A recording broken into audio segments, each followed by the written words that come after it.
North Atlantic Oscillation, the Arctic Oscillation. Those types of factors in there also play a role in the seasonal weather. But there's no doubt that the past 2 winters here, I mean, for someone like me who's a snow lover, it's been few and far between. Even extrapolating that over the last decade or so, we kind of transitioned to northwest flow snow and how that pertains to the Carolinas. There's been a serious decrease in bigger northwest flow snow events over the western North Carolina, eastern Tennessee area. That affects you because you've just recently moved to Roan Mountain, a place of legend in the northwest flow conversation. Can you tell us a little bit about what it's like to live there, and also how northwest flow snow is similar to lake effect snow? Yeah, well, again, I'll go back to the fact that you need two ingredients, right? For snowfall, you need cold air and you need moisture. And there's a couple of ways that you can get cold air. You can move to the far northern parts of the country to get in where it's colder, right? Going up toward Minnesota or Maine in those areas. But you can also get to colder air by elevation. All you have to do is go up in the atmosphere. And so that's why these mountainous areas are so great for skiing, right? Because the temperature drops about 3 degrees per 1,000 feet on average. And so as you get up in elevation here, there's a much better chance for the precipitation of fall of snow. You talk about northwest flow events. These are winds, northwest winds that will come down across the Appalachian Range and produce snowfall. The Appalachians run from the southwest to the northeast. So if you have a northwest wind, it's hitting that mountain range just about perfectly perpendicular, isn't it?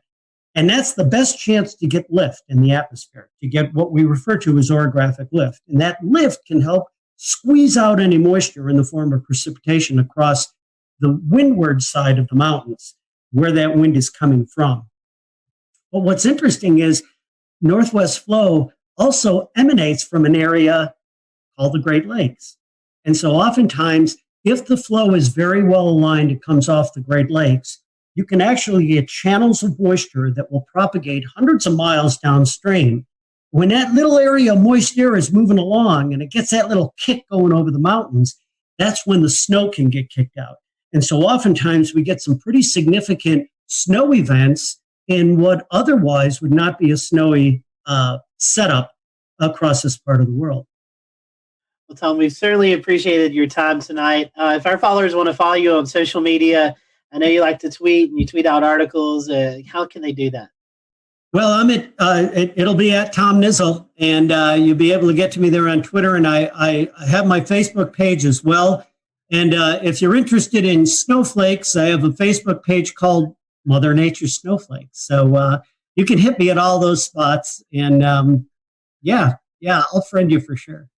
Awesome. Well, go follow Tom on social media. Great follow. Check out his snow photography. Hopefully we can get you a few more snow events up there in the East Tennessee Mountains before winter ends. And we've appreciated you being with us tonight. As always, we thank you for watching the Carolina Weather Group. Remember to like and subscribe our podcast. Send us any requests. If you have any guests or topics you'd like for us to talk about, send them our way. Until next time, have a great one.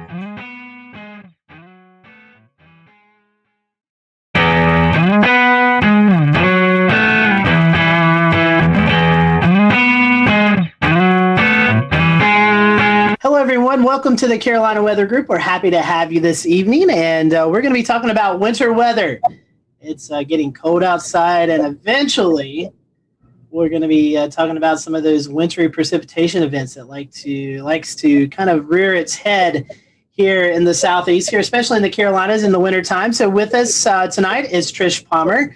She is the coordinating meteorologist at the National Weather Service in Greenville, Spartanburg, and if you've watched our show you probably remember Trish, but if you haven't, Trish, welcome back. I know recently you got a promotion there in the office to the WCM. So before we kind of get into winter weather, tell us about that position. I know it's kind of different from going from the forecast desk to doing a lot of more things, kind of juggling in the air with the new job promotion. Sure, and thank you guys for having me on again. As the warning coordination meteorologist, my job is that I'm now the primary liaison with our external partners, and that means the TV meteorologists, emergency managers, you guys out there in the other parts of media world. I'm also in charge of all of our outreach and preparedness programs.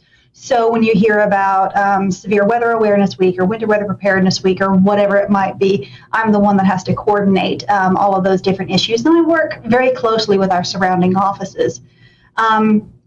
As part of the transition, I'm no longer actually in the shift rotation, but I still cover shifts because I'm still a meteorologist, and I have not lost my love for the geeky part of meteorology. I absolutely love it. That's why I got into this. But now with the promotion and my title as the Warning Coordination Meteorologist, getting to work with the partners and establish those relationships and working with the media and helping to bridge the gap between what we do in the Weather Service and what you guys and the TV meteorologists do in taking the message to the public. It's the whole weather enterprise needs to work together really well in order to effect the proper response from the public. And I really enjoy being that liaison and working with all these different facets of the weather enterprise. Forecasting is a big deal, but communicating is another big deal. And you about put half and half now these days with the various ways that we can communicate. And one of those ways that we really want to communicate is winter weather. And it's one that we don't get a lot of storms here in the Carolinas, but when we do, they're pretty impactful. So Trish, talking about the winter weather products, we kind of start with a winter storm watch, and then it kind of builds from there. Talk to us about these different products and what each product, the criteria is for each of those. Okay, so for a watch, just like any other watch that we might issue, a severe thunderstorm watch, a tornado watch, tropical storm watch is what we had this year as well. A watch means that conditions are favorable for these hazardous weather types to occur, and you need to have a plan in place. You need to be thinking about what you would do or where you would go if that weather event were to impact you. So a watch is basically, we're keeping an eye out of the sky, we're watching the weather. Again, have a plan, make sure you're prepared for whatever happens. So in the case of winter weather, we like to issue a watch anywhere from 36 to 48 hours in advance of the onset of wintry precipitation. And the watch timing with that, we're really looking at about a 50% confidence level, that we're 50% confident that this hazardous weather will occur. As we get closer to the event, we can transition the watch to a warning or an advisory. And the difference there is that with the warning, we're looking at 80% confidence that hazardous winter weather will occur. And with an advisory, it's still 80% confidence, but it's more like nuisance winter weather. So the difference would be if you consider snow. Right now, for the Piedmont of the Carolinas, our criterion for winter storm warnings for snow is 3 inches. So if it's below that, that would be more of a nuisance event, which would warrant an advisory. And if it's 3 inches or above, you'd get a warning. Now, we do have flexibility with our forecasters because we all know that, say, 2 inches of snow in Charlotte at 2 o'clock Sunday morning is very different from 2 inches of snow in Charlotte at 7 o'clock Monday morning, right? So we are able to take the societal impacts into account when we're issuing those warnings. So for 2 inches of snow at 2 o'clock Sunday morning, probably an advisory. 2 inches of snow at 7 o'clock Monday morning, you talk about rush hour, school buses, that's where we would have that flexibility to go ahead and issue a warning, even though the objective, the number criterion isn't quite met. So we have that flexibility there. We have different criteria for sleet and freezing rain too. For a warning for sleet, we're looking at 1/2 inch. For freezing rain, for a warning, we're looking at 1/4 inch. But again, there's a little bit of flexibility there depending on the impacts that we might be experiencing. And so, Trish, one thing is an advisory really isn't a step down. It's still impactful. It just, the accumulations are different than what a warning is. And, some folks may see advisory as, it'll be okay, when in fact it's still going to be impactful to people. Right, especially when you're talking bridges and overpasses. You could still have dangerous areas on the roads, dangerous travel conditions, even with an advisory. again, going from a watch to either a warning or an advisory, we're going from 50% confidence to 80% confidence. So we're confident that something is going to happen. It's just the scale of whatever that is. So we don't want people to just take advisories lightly. You still have to be prepared, and you still have to take precautions.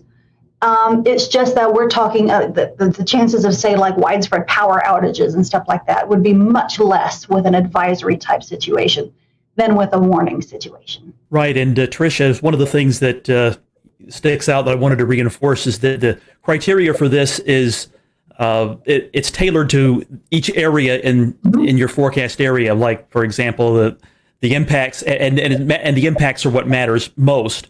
So, what would be most impactful for Asheville is different than what would be impactful for Charlotte and Greer. So obviously you're going to have different criteria for those areas, that's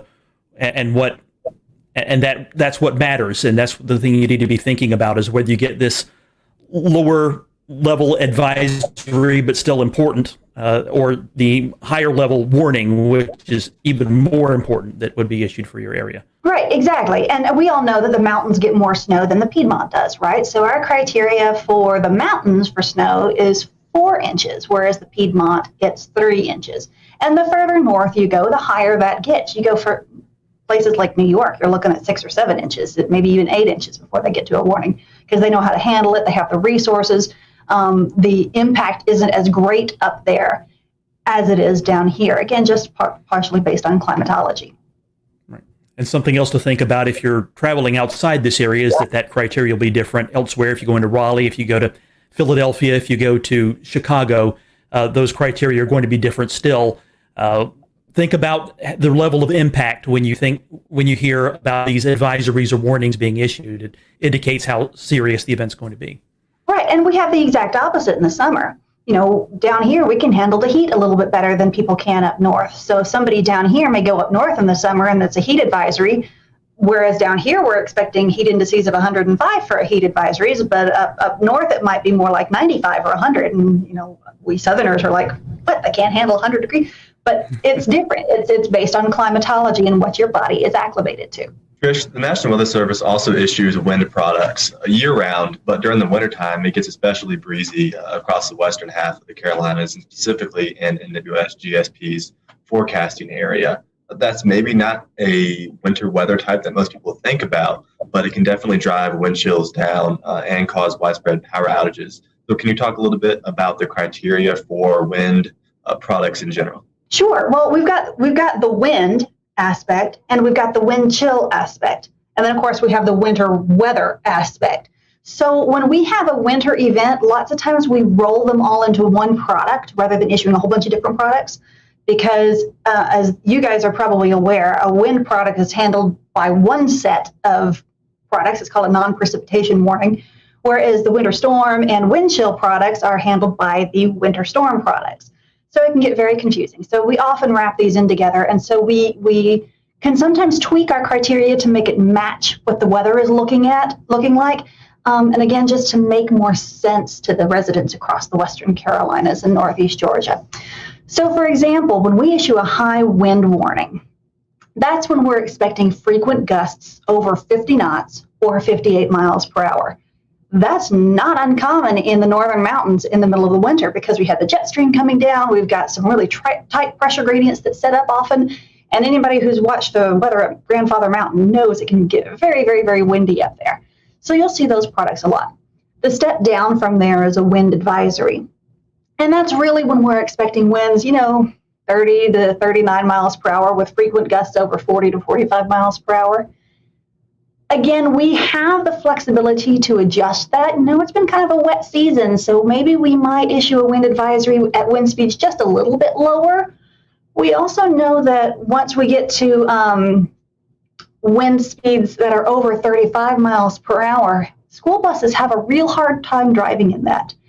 So we're trying to line up our products a little bit more with what the schools are needing from us. And that's part of the communication between us and those decision makers. So they let us know what they need, and we tell them what the weather is going to be. And sometimes it's just easier for us to issue a product based on those more widespread impacts. So when we take the wind and the temperatures into account, then we get the wind chills on top of that too, right? So once we're looking at wind chills below 0 Fahrenheit, that's when we're going to start looking at wind chill advisories, wind chill warnings. Again, it's going to be a little bit lower in the mountains than it would be in the Piedmont. But again, we're not going to, during a winter weather event, we're not going to issue a winter storm warning for 4 inches of snow and then a separate product for -5 wind chills and then a separate product for 40-mile-per-hour winds. We're going to all roll them into one product and then just outline it there in the text. And so, Trish, one more thing, and we'll kind of transition out of the warnings. There is a few more that we've not talked about. That's the ice storm warning. And we've had those occasionally here in the Carolinas. Can you tell us a little bit about that product? Okay. Well, again, gets kind of complicated with all these different types of products. But we have a winter storm warning and we have an ice storm warning. The difference is that a winter storm warning is considered, either a mix or a mostly sleet or snow event, whereas an ice storm warning is mostly freezing rain. The difference is, again, in the impacts. When we have snow, we don't have quite as many widespread power outages as we might with a freezing rain event, because the freezing rain is accumulating on the power lines, whereas snow doesn't always accumulate on the power lines. The difference is, like, if we could look back to December of 2018, that was pretty kind of an earlier snow event. So there were still some leaves on the trees that hadn't fallen off. And so we had more widespread and prolonged power outages just because, the leaves were brown, but they hadn't all fallen off. So there are some, again, impact-based issues that we're dealing with there. But freezing rain can often be a bigger hazard for travel than snow can, because if we can get the roads treated for snow, lots of times the road crews can keep up with it. But ice is a totally different beast, because you've got the power lines, you've got the tree issues, you've got bridges and overpasses. Sometimes you can't even walk. Whereas with snow, you get a little bit of traction just based on the snow itself. So ice storms are a slightly different beast. And we're happy we haven't had a big one in a while. NOAA released their winter weather outlook not too long ago.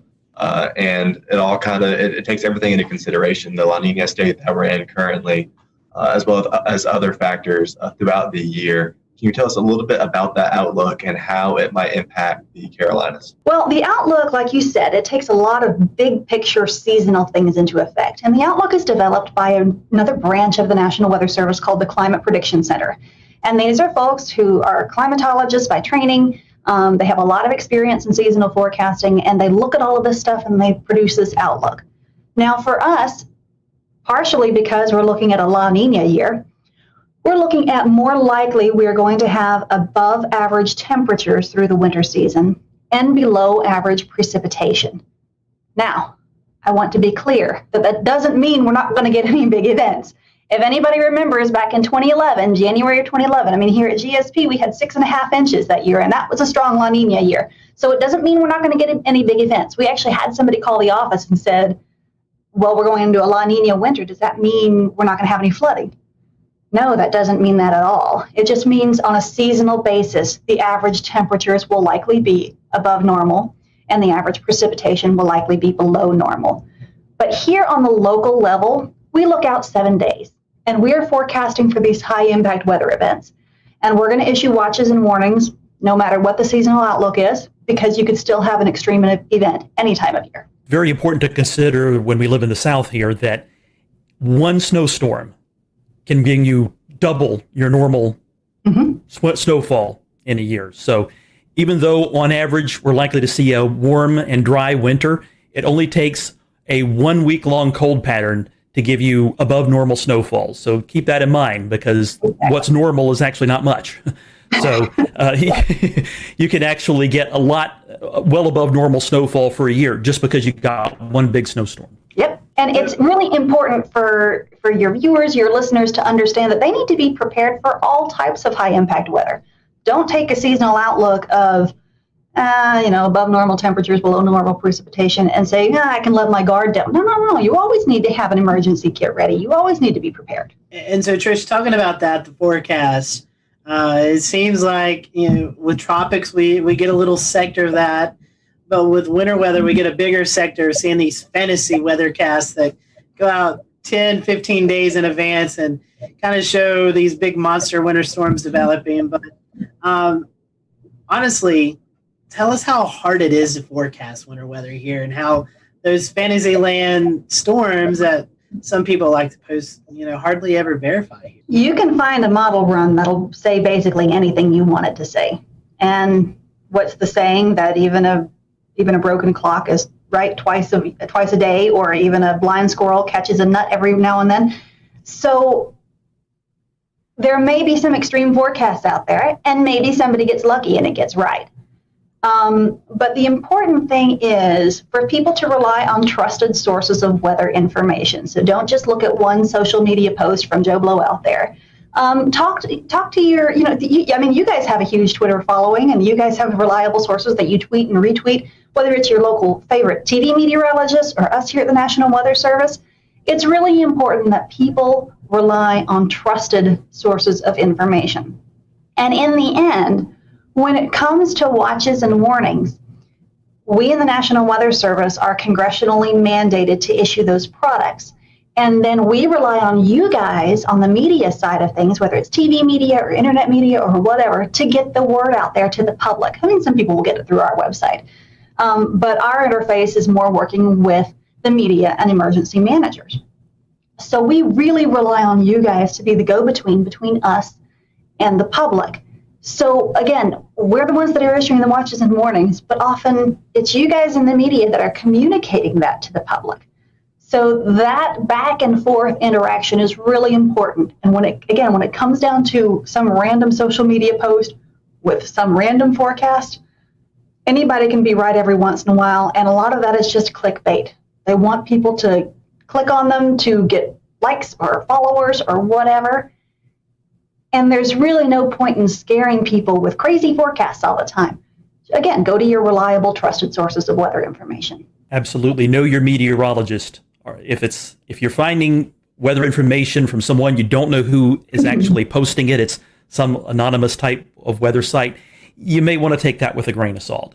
Exactly. If it's the National Weather Service, a company like the Weather Channel or AccuWeather, or a local meteorologist, those are ones you can trust, especially if you're hearing the same or similar message from all of them. Trish, we were talking about that. Obviously, winter weather gets everyone excited. But there's also some aspects here in the Southeast where we could see severe weather in the wintertime. We have seen, severe weather aspects. And even when you mention La Nina, you in the back of your mind, late winter, early spring, you think of potential of an active fire season. So there's other things that we're looking at in the wintertime besides snow, sleet, freezing rain, and high winds. Yes. We live in a very active portion of the country. We don't really get a break here. There's not really much of a down season. Sometimes October, early November can be kind of quiet. It's actually kind of quiet out there this week. But certainly recently it hasn't been. We've had a lot of rain and some big flooding events. So there's always something that could be happening. So like you said, winter, we're going into winter weather. That doesn't mean that there's not going to be tornadoes at some point. February 6th of last year, we had a pretty big event back then, this past year. We had tornadoes back in January of 2020. So tornadoes can happen any time of year. And again, that's why people need to be watching the forecast, be prepared for anything. And you mentioned fire weather. We've been lucky in the fire weather aspect, and that we haven't had much of a fire weather season in the past few years. It's been 2016 since we've had a really big one, and that was a bad one. To avoid fire weather, we've got to have a lot of water, right? So you get 6 of one, half dozen of the other. But that is certainly an issue before the leaves start greening up, the big spring green up. As we get into late winter, we still got leaves on the ground. It's not quite as wet anymore. We still got some big wind systems that are coming in that'll continue to dry us out. So yeah, fire weather in the early part of the spring is a big issue. This time of year also, in the late fall, it's also a big issue because all the leaves are falling down. So it's also always important to be monitoring fire weather conditions as well, especially if you need to do some outdoor burning. Check with your local officials to find out if there's a burn ban. Please do not burn a brush pile without checking the forecast. I have personal experience with this. few years ago, our neighbors did not check the forecast and went to burn a brush pile. And they left, there was one guy there with a tractor to watch it, and it got out of control. And we noticed more and more smoke. We all happened to be home. We'll return to Best of the Carolina Weather Group in a moment. Now your Carolina weather forecast. Here are today's forecast high temperatures for North Carolina. Here are the forecast lows for tonight for North Carolina. Here are tomorrow's forecast high temperatures. And here's forecast rainfall across North Carolina tomorrow. Here are the forecast highs for the day after tomorrow.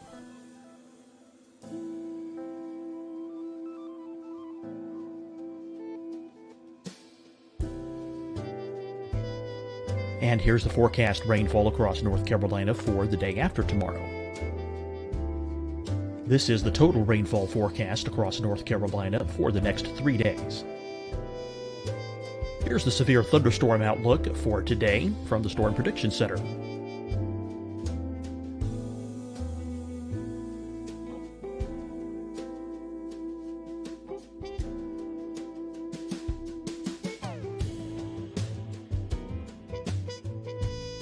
Here are the forecast high temperatures for today for South Carolina. Here are the low temperatures for today for South Carolina. Here's the probability of precipitation forecast across South Carolina today. And here are the rain chances across South Carolina tonight. Here are tomorrow's forecast highs across South Carolina. Here are the forecast low temperatures for tomorrow for South Carolina. And here is the probability of precipitation across South Carolina tomorrow. Here's the precipitation chances across South Carolina tomorrow night. Here are the forecast highs for the day after tomorrow in South Carolina. Here are the forecast low temperatures across South Carolina for the day after tomorrow. And here are the rain chances across South Carolina for the day after tomorrow. And South Carolina's probability of precipitation for that night. Here's the Storm Prediction Center's severe thunderstorm outlook across South Carolina for today through tonight. Here's the Storm Prediction Center's severe thunderstorm outlook across South Carolina for tomorrow and tomorrow night. And here's the Storm Prediction Center's severe thunderstorm outlook across South Carolina for the day after tomorrow through that night. Here's the severe thunderstorm outlook for today from the Storm Prediction Center.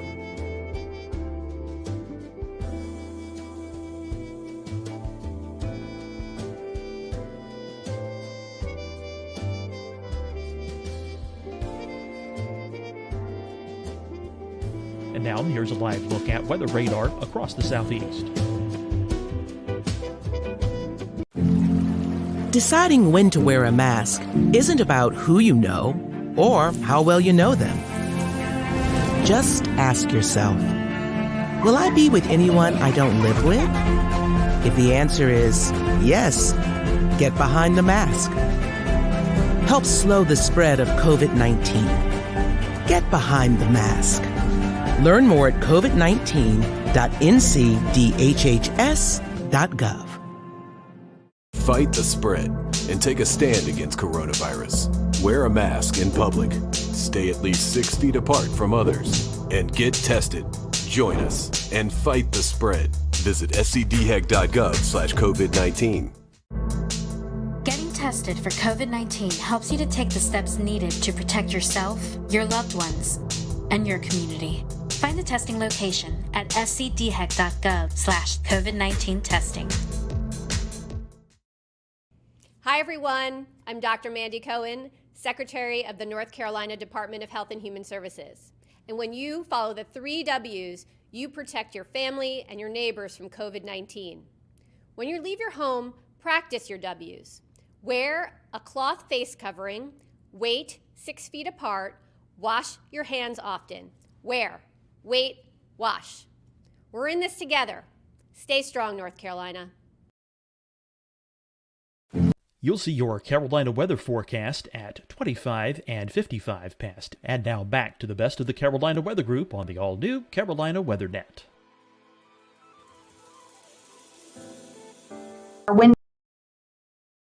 Windows, our baby girl was up taking a nap, and so my husband goes, he looks, and there's a fire in our yard. So we actually had to call 911, and there were 2 different units that had to come out. We had a 2-alarm brush fire around our house, and then they're first concentrating on a propane tank. And you know, in the heat of the moment, you don't think about it, but looking back, if I had realized that, if I had put the 2 and 2 together, fire, propane tank, I would have completely panicked. In that case, they got the fire out, but it could have been a devastating situation because our mulch was on fire. It was very scary. Our little boy was terrified. Little baby slept through it all, but you've just got to be careful. You've got to watch what you're doing and pay attention to the forecast. So, Trish, what are some of the sensible safety precautions that the public can take? We talk about putting together a kit so that you can be prepared, but what would go into that? And really tailored towards winter weather? Well, it'll depend on what you're doing and what you need to be doing and your life situation. So if you're at home and we have a winter storm warning and you don't need to be anywhere, and hopefully not, you're going to want to have your standard, a gallon of water per person per day in case you lose power and can't get water, especially if you're on a well. You're going to want to have any medications. You're going to want to have non-perishable foods, and make sure you have a manual can opener for any cans that you have. You're going to want to have extra blankets and stuff nearby. If you're using something like a kerosene heater or something, or propane gas fireplace or something like that, you need to be aware of carbon monoxide issues and always have a way to vent the carbon monoxide out. And if you've got the best thing is to have a carbon monoxide detector in your house. Because that is truly a silent killer. Because people go to sleep and they never wake up. They have no idea, they don't know what happened.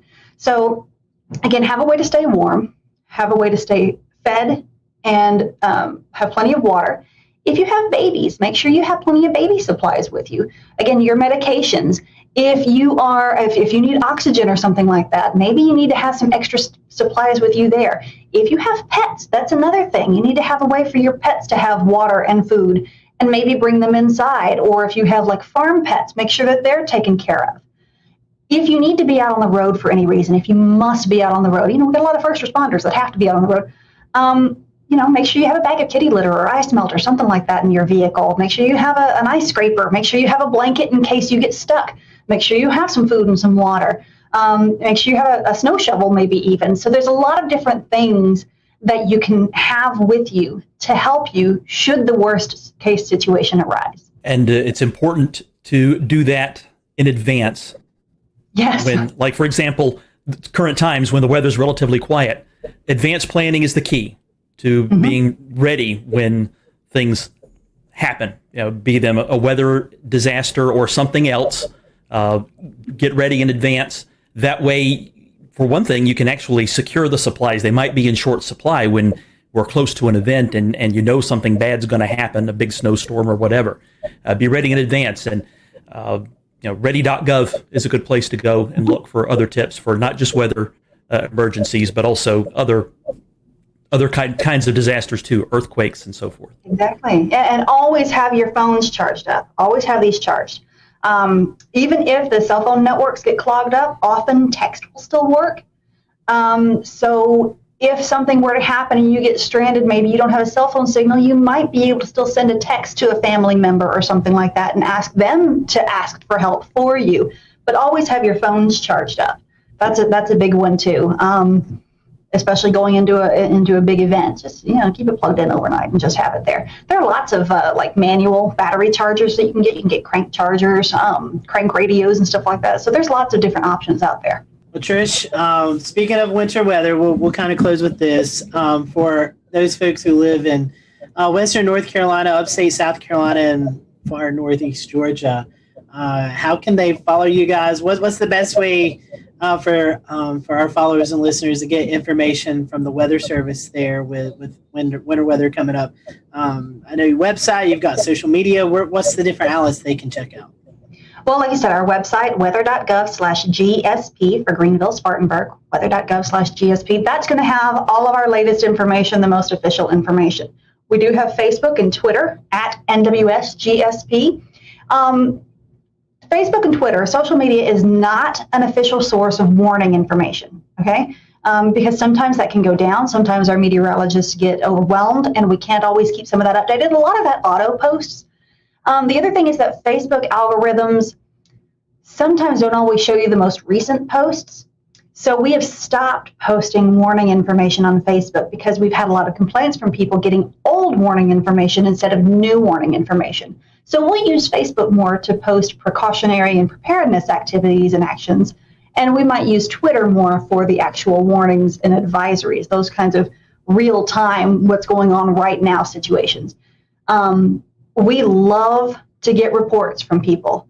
We don't know what's happening basically anywhere except outside our office. And we have these little bitty windows. We can't see very far.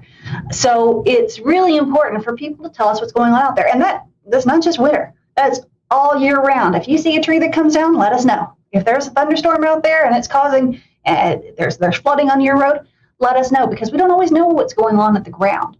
So get out there with a ruler, take a picture of the ruler. Those are the best. If you can take a picture of the ruler in the snow and then tweet it to us at NWSGSP, or if you go to our website, there are places that you can report your weather there. We really, really, really appreciate that information because that helps us to understand what's going on out there so that we can then adjust our thresholds. That's all good information. Trish, we certainly appreciate you joining us, and fingers crossed. I know I like winter weather. I believe you like winter weather. I know Evan loves winter weather. Frank, I know you've had your winter weather in Pennsylvania, so you might want a little bit of a break. But yeah, I'll take this La Nina winter. Hopefully it's at least 60 degrees every day for now through March. I'll be fine with that. But for the rest of us who are wanting winter weather, we hope that we'll get some. And Trish, we thank you and your crew down at GSP for all you do. I know it's been a very busy year, and maybe we can get one or two winter weather events and then let you guys get a little bit of a break. Maybe we can. And we really appreciate you guys because, like I said earlier, we really rely on you guys in the media, whatever type of media it is, whether it's television or social media or podcasts and videocasts and all of this stuff.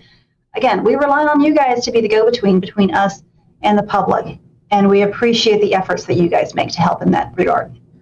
We're honored to do and honored to help you all out any way we can. And we thank you guys, our followers. Give us a like on this podcast. Let us know if you found this information valuable to you. And be sure to follow GSP on Facebook and Twitter and let them know what you are seeing this winter season. So for everyone here at the Carolina Weather Group, hope you have a great evening, and we will talk to you soon.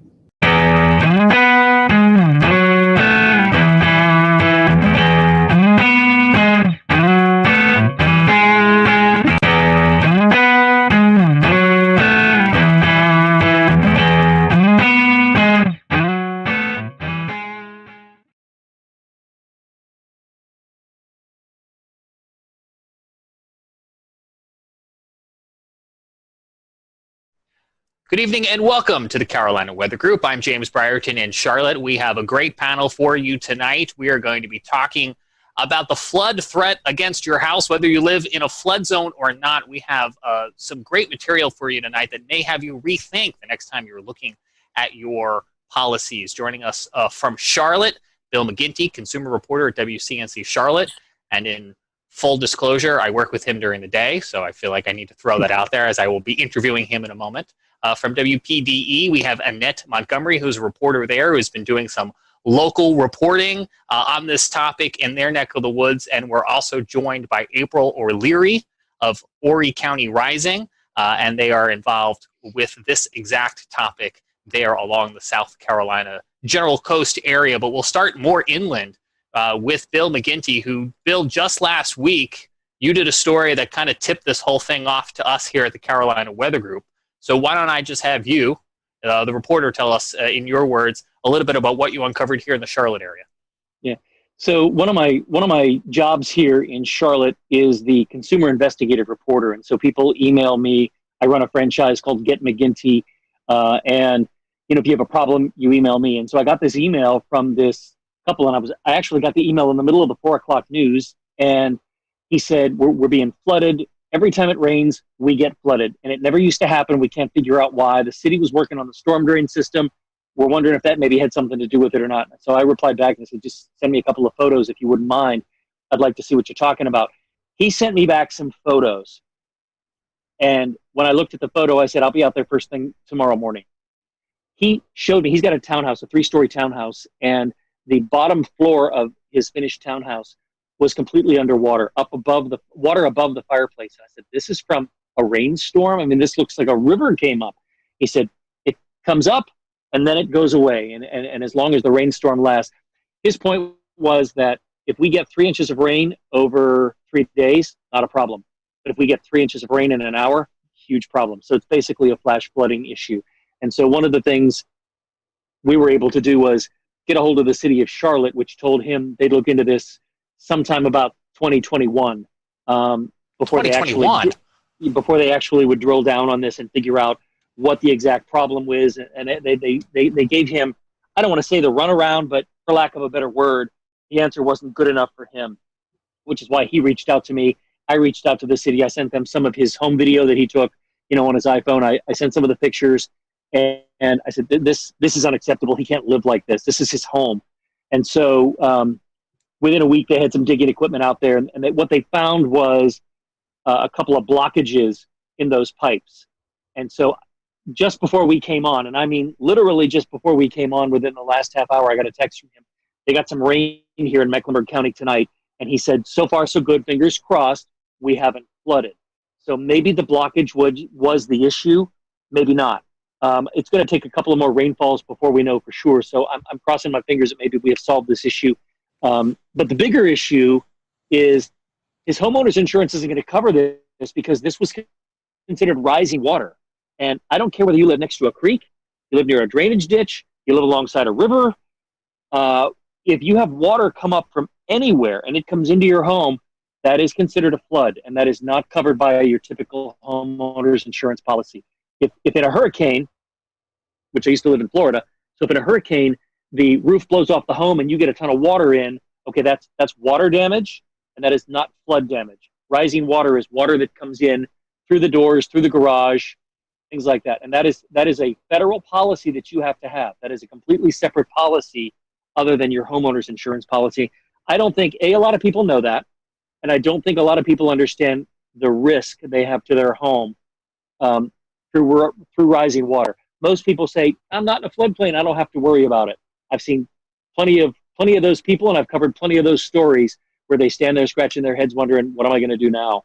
Because their homeowner's insurance says, sorry, this isn't covered.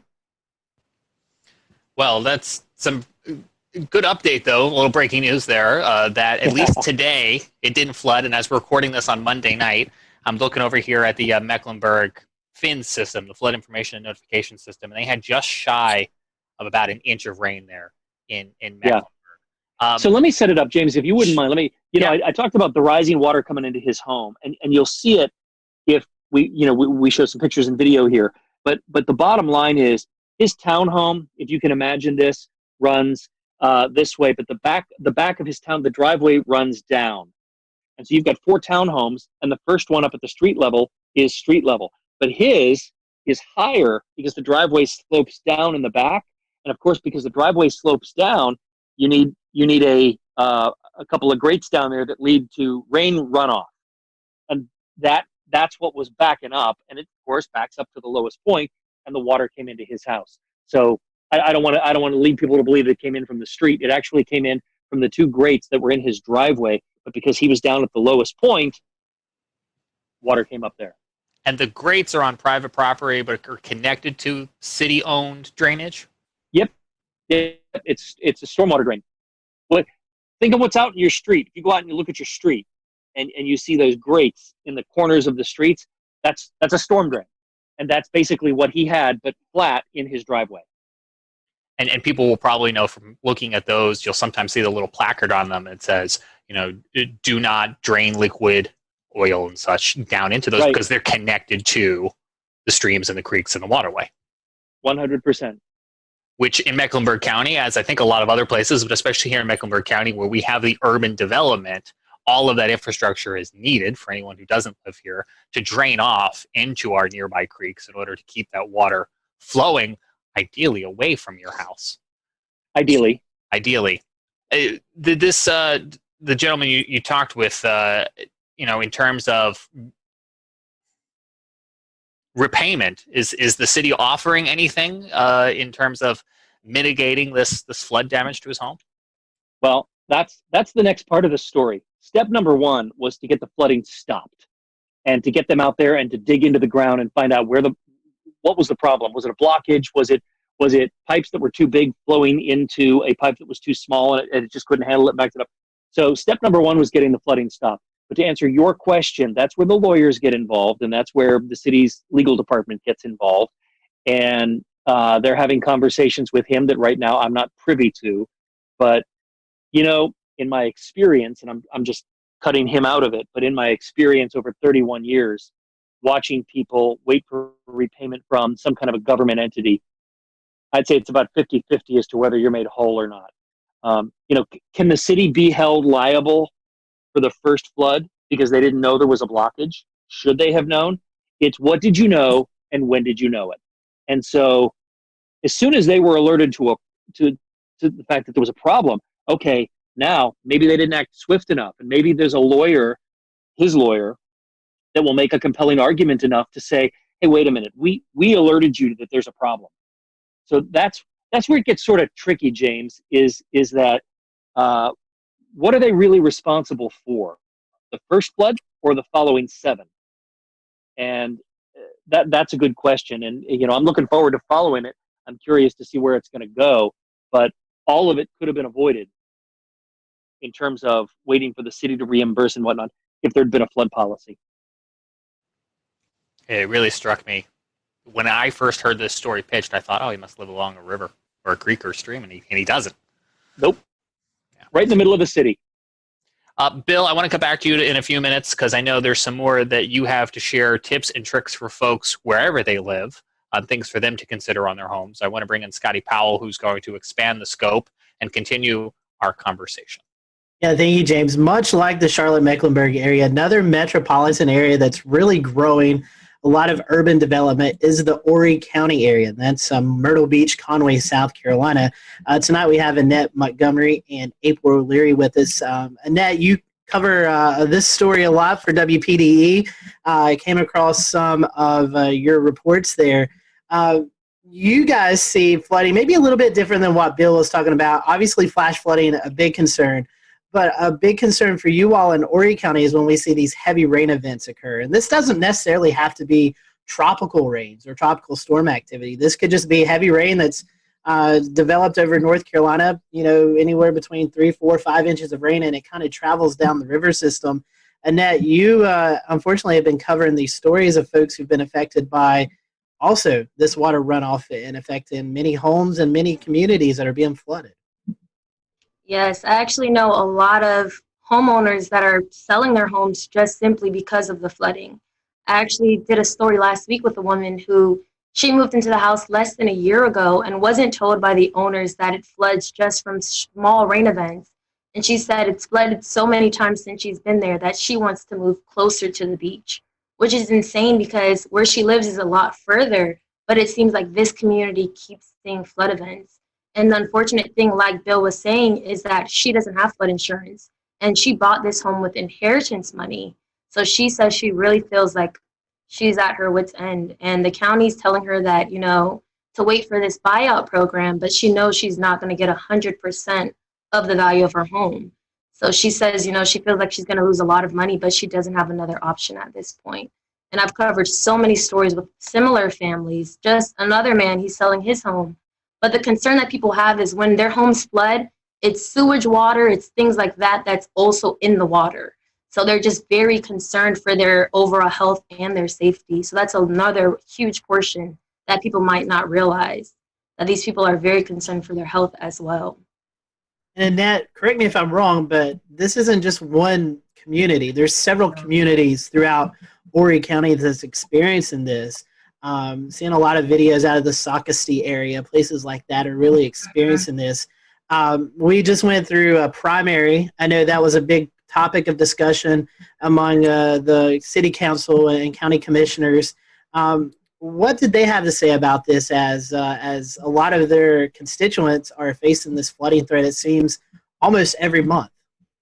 Yes. Just last week, I spoke with County Councilman Cam Crawford, and he tells me right now city leaders are looking into, and county leaders are looking into this relocation program, but they're waiting on money from HUD. So currently right now, it's a federal government concern that they're waiting on in terms of money to get to the county. But he said the only solution they're looking at right now is the relocation program, which buys out these homeowners.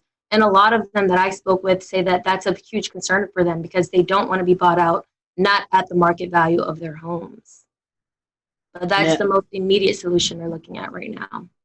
I want to get to April in just a second, but as Bill was talking about, Charlotte, a big metropolitan area, a lot of construction, a lot of concrete, asphalt, things like that, not a lot of drainage. Horry County also experiencing kind of a big boom, a lot of folks, businesses, housing developments moving into that area. So does that play a factor into this flooding as well? Definitely development, and I know April's probably going to speak to this too, but definitely a huge concern for a lot of the people living here is that a lot of these homes and developments are being built on wetlands. And a lot of these people that are moving from these other areas to Horry County, just like the woman I spoke with, I think she was from like New Jersey, they don't know about the flooding here and they don't know about the wetlands and how bad flooding happens just from rainfall. So a huge portion here and a huge thing that people focus on when they're speaking to these county councilmen is that, you know, development cannot happen on wetlands. And that's something that happens quite frequently. I know I probably talked about what April's going to speak about, but yeah, that's a huge concern, development. Well, April, I want to bring you in. You run Horry County Rising, and this is a nonprofit group. You're out in the field. I've been following your Facebook page. I've followed the pictures and the videos. You're actually out there with the folks who are being affected by this day in and day out with your rain boots on, high water, kayaking. I've seen a lot of things going on. Tell us about Horry County Rising and just kind of tell us some of the stories that you hear day to day.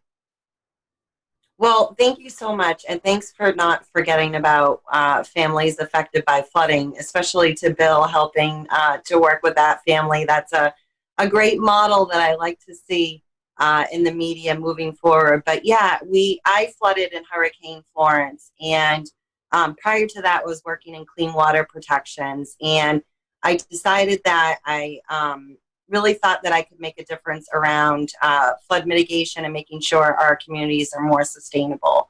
Kind of seeing the trends and seeing the historical trends, both leading to loss of life, but also an increase in damages. And so I quit my position and created Horry County Rising. We are a social welfare organization trying to work with this vulnerable population around flood mitigation, but also trying to propel the government to have a plan. We really believe that there's some good components of a good flood plan, and we're really frustrated and concerned at this point, given that this is such a significant hazard mitigation issue, but also a public health concern, that we really need to have a plan that kind of defines what our priority projects are, a timeline for how to fulfill those, a funding source, a responsible entity, and really trying to explore all of the options that we have available to help reduce that exposure and reduce the catastrophic damages caused by flooding. And so, yes, we actually flooded twice this year. We flooded in February, and we also flooded in the first week of June. The last flood event is a community that actually was just built within the last 15 years. So, we're essentially very concerned about future land use because we're seeing more and more homes flood. And we were really hoping that we purchase a product that can sustain a 30-year mortgage, and maybe even possibly sustain families and generations of families. And what we're seeing is we're not even getting halfway there to that 30-year mortgage, that these homes that were just constructed 15 years ago on the ICW continue to flood, continue to be rebuilt, resold to another unsuspecting homeowner. So we see these homeowners, particularly around the Atlantic Intercoastal Waterway, repeatedly flood. flood in the 4 or 5 times in the last 5 years. But we also are impacted by these significant riverine floods as well. So that's, events like Hurricane Matthew, Hurricane Florence, where we saw historical river crests. Hurricane Matthew broke Hurricane Florence's record level by 3.21 feet. It was We'll return to Best of the Carolina Weather Group in a moment. Now your Carolina weather forecast. Here are today's forecast high temperatures for North Carolina. Here are the forecast lows for tonight for North Carolina. Here are tomorrow's forecast high temperatures. And here's forecast rainfall across North Carolina tomorrow. Here are the forecast highs for the day after tomorrow.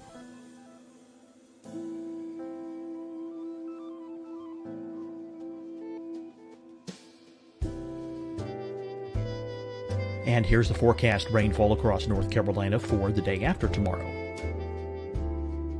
This is the total rainfall forecast across North Carolina for the next 3 days. Here's the severe thunderstorm outlook for today from the Storm Prediction Center.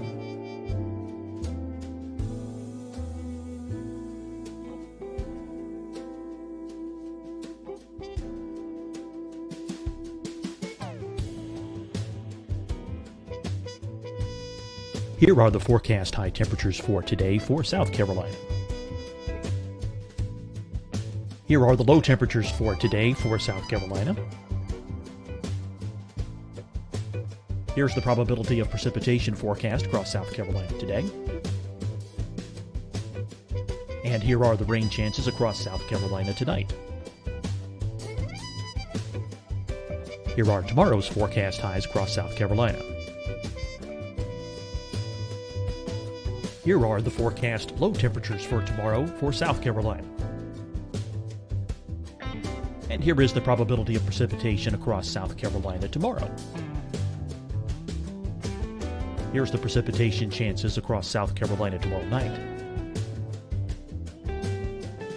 Here are the forecast highs for the day after tomorrow in South Carolina. Here are the forecast low temperatures across South Carolina for the day after tomorrow. And here are the rain chances across South Carolina for the day after tomorrow. And South Carolina's probability of precipitation for that night. Here's the Storm Prediction Center's severe thunderstorm outlook across South Carolina for today through tonight. Here's the Storm Prediction Center's severe thunderstorm outlook across South Carolina for tomorrow and tomorrow night. And here's the Storm Prediction Center's severe thunderstorm outlook across South Carolina for the day after tomorrow through that night. Here's the severe thunderstorm outlook for today from the Storm Prediction Center.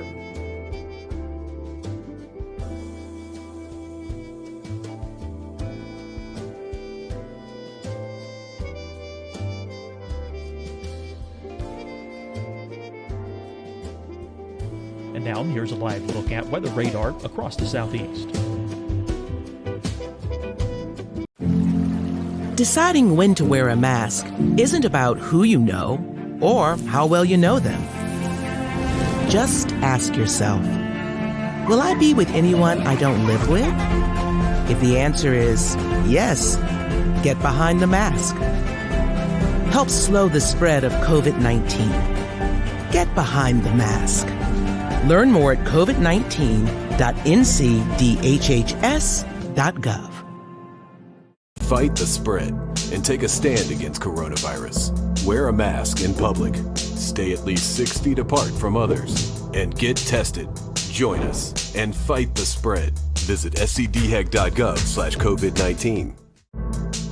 Getting tested for COVID-19 helps you to take the steps needed to protect yourself, your loved ones, and your community. Find the testing location at scdhec.gov/COVID-19 testing. Hi, everyone. I'm Dr. Mandy Cohen, Secretary of the North Carolina Department of Health and Human Services. And when you follow the 3 W's, you protect your family and your neighbors from COVID-19. When you leave your home, practice your W's. Wear a cloth face covering, wait 6 feet apart, Wash your hands often. Wear, wait, wash. We're in this together. Stay strong, North Carolina. You'll see your Carolina weather forecast at 25 and 55 past. And now back to the best of the Carolina Weather Group on the all-new Carolina Weather Net.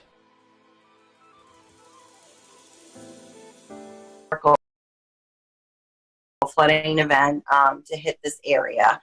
We've been fortunate. We haven't had too many storm surge impacts as of late, but we certainly do see concerns with flash flooding, much like you talked about earlier, Bill, where that our infrastructure is aging.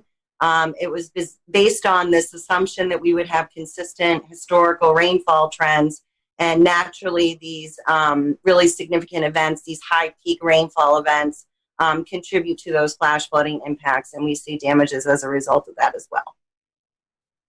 April, obviously not mention any of the families that you work with, but just some of their stories. Can you tell us a few of those? I mean, I don't live near the coast, and I know coastal areas always hurricane threats there. We experience flooding up here in Western North Carolina, but we don't experience it like you guys do. I mean, it's just a constant, like you said, already 2 times this year, not counting all the previous years. What's their stories like? What are they telling you? I mean, I know you're the advocate for them, that you're going out and trying to spread the word. So what do you hear from these families? The first initial response, I think, to any kind of catastrophic flood event is, how do I control this water? But, we're really trying to focus and shift that perspective and really kind of explain that this isn't a water issue. So to speak. Yes, we're seeing high peak rainfall events, more flooding, obviously as a result of rainfall events being more frequent and more intense. But, this is a people problem. It's just a flood if there's no capital investment in that area. We won't see catastrophic damages. So it's really about understanding what your exposure is and understanding what your risk is, and doing all you can to mitigate that risk and reduce that risk. Annette touched on it. A lot of families, we have about 80 families that are interested in that flood mitigation buyout project that should be available, but we're competing with 10 other counties, and there's only 35 million. So we're going to have a serious unmet housing crisis in the middle of a huge growth and population boom. So a lot of this is just really smart future land use. I also think we're a particularly vulnerable county, so we're among the top 5 hazardous counties. We should probably exceed those federal standards and those regulations, given that we're particularly vulnerable to flooding. We have a 100% probability of flooding if we get a hurricane, as indicated just with a tropical storm that we recently had. So these families are particularly very vulnerable. We see a lot of financial stress. They lose their financial viability. So families that are typically getting ready to retire, or maybe just bought their last forever home and in retirement, that are on fixed incomes or flooding. They just bought their homes again, within 15 years, and, they're being impacted every year at this point. So there's a lot of real concern about that vulnerability and, how that really decreases a family's financial viability, and there's very few options. Obviously, protecting yourself and buying flood insurance is critical. You can flood from a tree or a beaver or a stormwater issue, or, Eastern Carolina getting 8 inches of rain. So, at this point, it's really crucial that we do all we can to educate the community about these issues, but also work with our elected leaders and our government to really take this very seriously and, do real common sense approach, like have a plan. Annette, one more question for you. You had an article or a news story out last week, June the 15th. Some flooded homeowners in the Socastee area actually planned a protest to make their voices being heard to officials. Can you tell us a little bit about that? So I spoke with one of the women who helped organize the protest, and what she basically told me is these homeowners, like April knows, they're just tired of flooding and tired of, elected officials telling them that they're doing studies, and nothing is being done. So they said, they're doing this to make their voices heard. And I know April could probably speak to that as well. A lot of them they just said this is their last resort. They feel like they've spoken to county council members, they've spoken to elected officials, and they just feel like enough is enough. So they said they're going to bring out some of their flooded items and have them laid out for people to see. And this is just to have officials really see how these people are being affected and what it's doing to them emotionally and physically, their stuff. So it's July 6th at 8 a.m. in front of the Horry County Courthouse, in case anyone wants to go. But yeah, I'm glad that, they're doing this. I think it's important. Well, Scotty, I think that we would be remiss if Jared and I didn't also hop into this conversation and talk about Charleston. I can see it. I can see Jared cracking a smile every time you guys mention street flooding, because living in downtown Charleston, this is also an issue that we face regularly, at least once every couple of months. And it just like I said, it's a combination of water table issues, salt water getting into the pipes, as well as just freshwater flooding. It's kind of a combination of everything, and blockages and sewers, and just it's a mess. But there's a real social problem where if you drive around downtown, you'll notice a distinct difference between higher and lower income portions of the area. A lot of the higher income areas in these homes, they're well off the ground. They're at least 5 feet above street level. Versus if you go to the lower income areas, a lot of these homes are literally sitting at street level.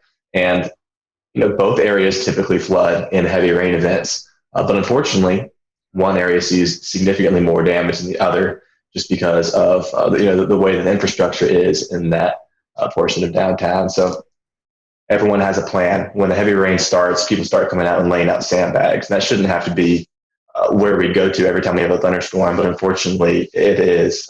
It's a very serious problem. And Jared, you probably you've had a little bit more experience in Charleston, and you certainly run the weather page that deals with all of the reports. So I'll let you jump in here as well. Yeah, I mean, for historical reference, I used to live on Evans Street a lifetime ago, and I know that sewage water well. I know wading through that. I know losing a car to it almost, and so I mean, there's real property damage that happens, and much as what y'all are seeing in Horry County, we're seeing the same thing in Charleston. We have people building on wetlands. We have people, building in places where they shouldn't be, and now we have new flood hot spots coming up. Meeting in Hugie Street used to never flood. Used to be that was a clean getaway. That was an escape route from downtown when many other arteries were closed. And now it's got the same problems. You're building right at the base of the Ravenel Bridge there, and now it floods. And that's just within the last year kind of thing. And it gets up 6.7, 6.8 feet, and it floods all around the low income housing right around the Citadel. And it's just like, and this happens. There's no advisories, nothing like that, and you'll get a coastal flood statement at 6.8 feet because it doesn't affect a large enough area, but it affects those people. And so, we've got, Evan is dead on when he said we have an inequality issue when it comes to this. And suffice to say, these problems that you're seeing there are endemic up and down the coast. You have, you can't help but wonder, there's been scuttlebutt in Charleston about them just not insuring these places anymore. Mm-hmm.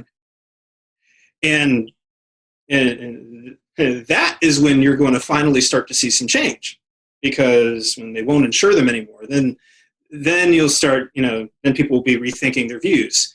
We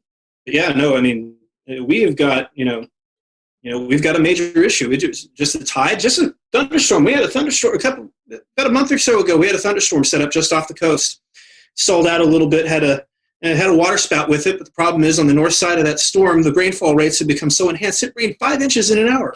Wow. We're seeing more and more of those kinds of events. The Army Corps of Engineers is studying a seawall. They're going to build a wall in the Battery, make the floodwaters pay for it, I guess. I don't know. But and it's like, okay, well, that's all well and good, but that's not going to solve the problem, as Evan said, of the water coming up through the drains. And then you have the water coming up through the drains, so we have these things called check valves. And when they're tide hits a certain height, check valve kind of clutches and fills the drain, and then no water comes in. But what if it rains on top of it? Then that has nowhere to go. So when you're trying to fight the laws of physics, generally speaking, it's not going to go well for you. And we're learning some very expensive lessons in Charleston right now. I mean, they're pumping millions and millions and millions of dollars into this, but sea level keeps going up. We keep getting these heavy rain events. I mean, us, Charleston, Beaufort, those areas, Horry County, Myrtle Beach area, all the way up, Wilmington, we've got problems. I mean, we've got big, big problems. I don't know if people who listen to this show on a regular basis are thinking, I haven't heard Jared that much in like a year. Jared is really passionate about this, and some great points there, Jared. And but that's what I was. I don't know, Jared, if in the years we've been doing this show, I've ever seen you that fired up. I love it. It's a big problem, and it's a big problem. It's just one of those things. It's just so self-inflicted, and it just keeps happening. It's like, that's not cool, man. That's not cool. I'll shut up now. April, in this cycle of proposing, planning, and building, and we loop around again, in your experience, where do we start the problem solving? At what point in this cyclical wheel? Your backyard, right? So you want to have a backyard perspective. You want to pay attention to your county planning commission. You want to review future land use projects. You want to educate yourself about the special flood hazard areas. You want to make sure you speak up, whatever district you live in, and work with your elected official and let them know your concerns about whether that project will increase flood risk or exposure. And I think, making sure you take advantage of public input opportunities at a council level. And then I also think, there's so much value in coming together. Like Horry County Rising really takes care of our own. And we provide a forum, but also a support network. So we're all learning from each other. And I think there's just something so powerful about that, because every day we're growing and growing, and we're learning more and more. And we took it from, just 80 people to 25,000 in 1 year. So I'm really optimistic. I have a lot of hope. And I think it's really important that when you're in this line of work, that you can remain hopeful and be optimistic. But I think it's really important to look at this from a vulnerability perspective, and really make sure that we critically look at some of those socioeconomic vulnerabilities, and make sure that whatever decisions that we make, that they are benefiting our socioeconomic factors and communities. So that piece is really crucial. And obviously trying to overcome those deficits. There's not enough money. We're always going to have more need than we do funding and resources. So partnerships and engaging with other stakeholders like all of you is really critical, and being engaged is critical. Bill, I want to bring you back into the conversation, because at the start of our program tonight, you were telling us about a gentleman here in Mecklenburg County who fell victim to urban flash flooding. You know that I recently bought a house. And when we bought our house, I looked at it's atop a hill, and water should flow away. But tell me, Bill, what other things as a homeowner do I and all of the other homeowners out there need to be considering to put ourselves in the best position we possibly can? All right. First of all, let me apologize for my lighting, because it got dark on me. I'm outside. I'm just glad you're enjoying the beautiful Carolina weather. Yeah, I'm not telling those stories, although it may look like it. But okay, so I don't care where you are, you should entertain the idea of a flood policy. They are not that expensive. And I will tell you, it's the first thing people tend to cut out of their budget. Now, I'm going to circle back around to something I think what Scotty said said before about, when are they just not going to insure? Well, you know what? People need mortgages to buy some of these places. And so if insurance won't insure it, then you can't buy it. And so I think he raised a very good point there, that when insurance gets tired of paying for these bailouts and gets tired of, we used to say the same thing. When are these people along the beach going to quit building homes along the beach? When we know this area gets hit by hurricanes all the time. Well, they're going to keep rebuilding as long as insurance pays for them to rebuild. And so it's sort of the same problem here. I lived in Tampa. I lived in flood zone 3, so I lived at the very top of Tampa Bay, literally the bay. And so I was in flood zone 3, which meant A, B, C, so C. I was not going to flood. It had to get like 2 miles inland. But a Category 4 hurricane would push that water inland, no problem. So I thought, you know what? I'm going to be proactive. I was young. I had flood insurance. But as soon as our firstborn came along, I thought, all right, I got to slash the budget. What's going to go? And it was my $200 a year flood policy that went. And I thought, you know what? I'm not going to need it. And as it turns out, I didn't need it, but I rolled the dice. And now that I'm older and wiser, I would tell people that even if your real estate agent who's trying to sell you something, or the buyer who is trying to sell you something tells you you don't need a flood policy, don't listen to them. You make that decision as to whether or not you need a flood policy. I've got a creek nearby here where I just bought this house a few months ago. I don't think it's anywhere near anything I need to worry about, but I'm going to get a flood policy. It's just good protection. I think as long as people want to live near the water, and Charleston is a beautiful area, you know what? People are going to continue to build near the water because it's tax revenue. It's a lot of money for the county and for the city. And so to put up those opulent properties and then sell them for megabucks, you bet. They're not going to be around when the floods come up, but they're going to have their hand out when they want the tax revenue. So I think as long as people are willing to buy those properties and live in those areas, even with the risk, they're going to continue to do it. It's not anything that's going to go away anytime soon. The only thing you can do to mitigate this for yourself is to buy a federal flood insurance policy, and it's under $200 a year. Now, if you live right on the coast, it might be more, but I'm talking for myself here in Mecklenburg County. It's somewhere between $100 and $200. The other thing that April and I think both of you mentioned is that these homeowners that are selling these properties to people, knowing that they flood, not disclosing that, I mean, that's a legal issue right there. Now, if your home's flooded, what am I going to do? Fix my house, or am I going to file a lawsuit against the former owner? It comes down to how much resources do you have? How much money do you have in the bank, and where do you want to put those resources? A lot of people would just choose to fix the home and then get out of it again.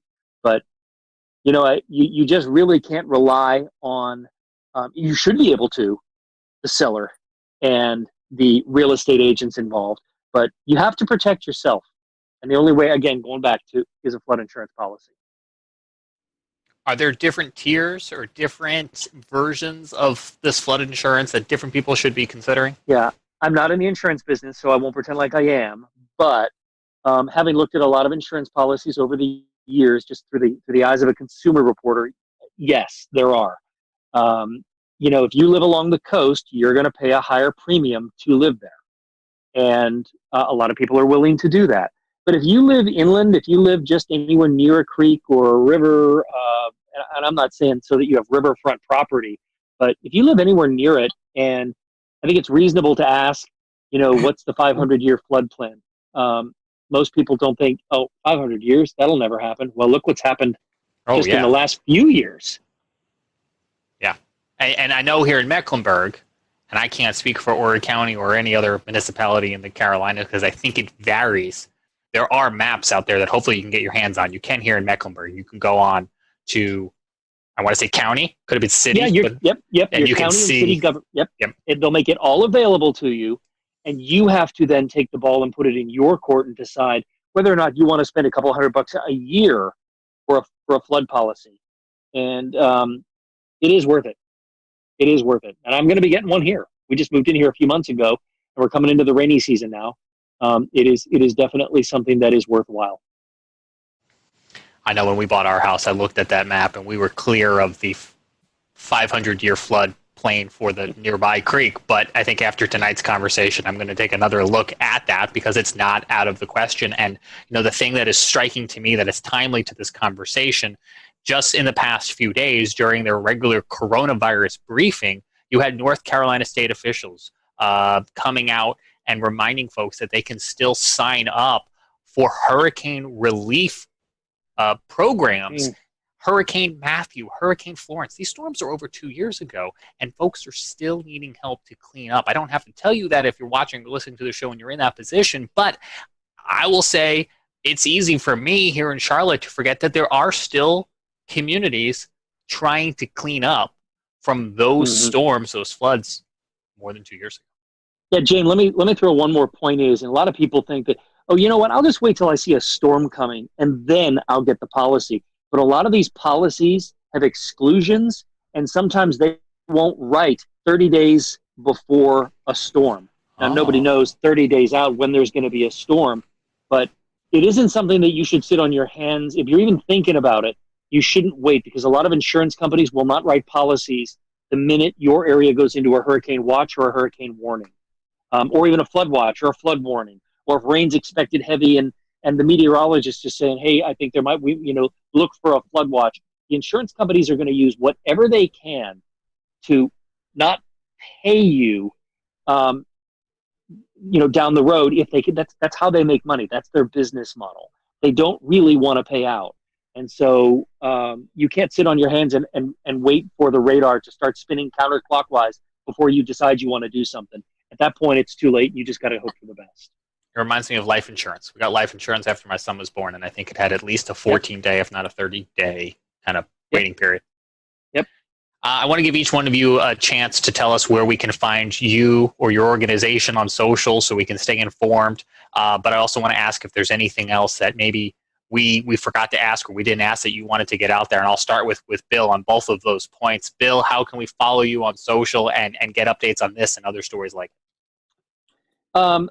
The best way to follow me on social is I have a Facebook page that is station branded WCNC Bill McGinty. I put consumer stories on there and consumer advice from time to time. I'm not super active on social, but I should be. James, I see you grinning there. He will be. Don't worry. Yeah, right. But you can also find, my consumer reports on WCNC.com. I just made up for it right there, James. WCNC.com and our WCNC Facebook page, they take a lot of the content as well. I just think that it's better to tell your friends and family members if they live anywhere near a body of water that they at least investigate a flood policy. You might be surprised how cheap it is, and it's one of those things. It's like life insurance. You don't. And I had a family member that needed the life insurance after signing up for it, and you know what? It made all the difference in the world in terms of childcare and things like that going forward. So, I know we hate paying those premiums, but boy, I'll tell you, when you see rising water coming up, you're going to be darn glad you did. And I think those are some good takeaways, Bill, because I hadn't thought about that waiting period for the flood insurance. And we are just into the start of hurricane season with 4 tropical cyclones thus far here in the Atlantic Basin. Annette, how can we follow you? You can follow me on Twitter at AnnetteMTV and then Facebook at Annette Montgomery WPDE. And like Bill said, I'm going to brand my station, WPD.com. You can find my stories there as well. Hey, you got to plug them, right? You got making a lot of bosses happy. That's right. April? We have a Facebook group called Horry County Rising. Our website is horrycountyrising.com. And the only thing I just wanted to add was I just wanted to thank you all for doing this today because, these families, your home is supposed to be your sanctuary and where you feel safe. And these families lose that after you flood. And so I think the more we can keep having this conversation, the better. So thank you so much. And we appreciate you all and your time tonight and your expertise in joining us here on the Carolina Weather Group. And we'll remind folks at home that if you're dealing with an issue or have something on your mind that's weather related, you can always hit us up here at the Carolina Weather Group. Or if you're in any one of these areas and you need to get McGinty or Annette, we need to come up with, do you have a franchisee name yet? We need to come up with one. If you need to get a net, you can do that as well too, to have them help you out in some of these situations. So on behalf of the Carolina Weather Group, with Jared in Charleston and Evan physically sitting in Asheville, but with Charleston in his heart, and Scotty Powell in the mountains, I'm James Brierton. Thanks so much for joining us. We'll see you back here next week for another edition of the Carolina Weather Group.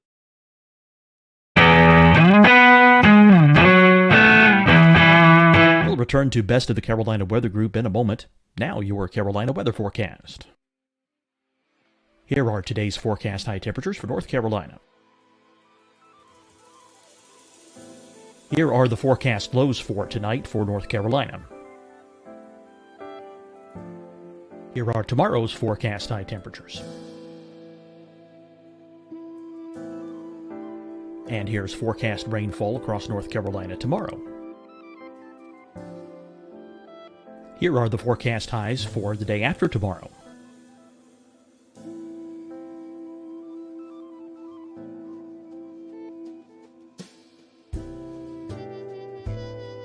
And here's the forecast rainfall across North Carolina for the day after tomorrow.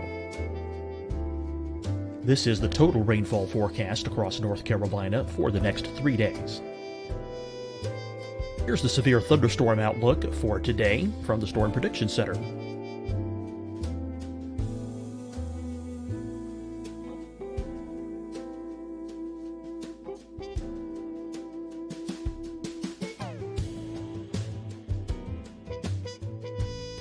Here are the forecast high temperatures for today for South Carolina. Here are the low temperatures for today for South Carolina. Here's the probability of precipitation forecast across South Carolina today.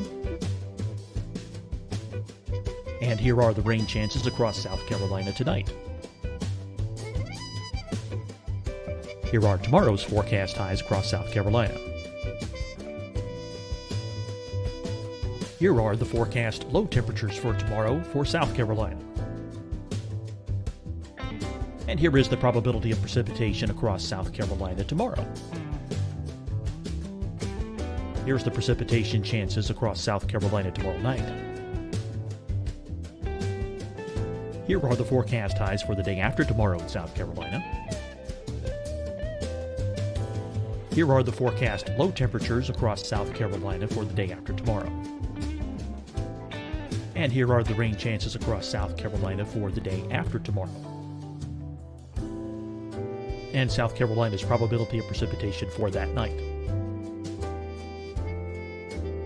Here's the Storm Prediction Center's severe thunderstorm outlook across South Carolina for today through tonight.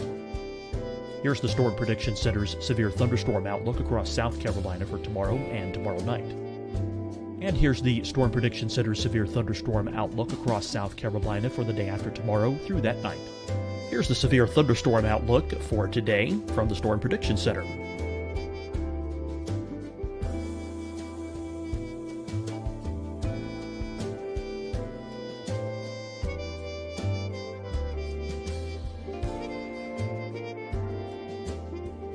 And now here's a live look at weather radar across the southeast.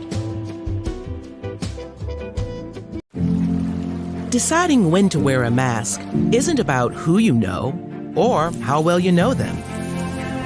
Just ask yourself, will I be with anyone I don't live with? If the answer is yes, get behind the mask. Help slow the spread of COVID-19. Get behind the mask. Learn more at covid19.ncdhhs.gov. Fight the spread and take a stand against coronavirus. Wear a mask in public. Stay at least 6 feet apart from others. And get tested. Join us and fight the spread. Visit scdhec.gov/COVID-19. Getting tested for COVID-19 helps you to take the steps needed to protect yourself, your loved ones, and your community. Find the testing location at scdhec.gov/COVID-19 testing. Hi, everyone. I'm Dr. Mandy Cohen, Secretary of the North Carolina Department of Health and Human Services. And when you follow the 3 W's, you protect your family and your neighbors from COVID-19. When you leave your home, practice your W's. Wear a cloth face covering, wait 6 feet apart, wash your hands often. Wear, wait, wash. We're in this together.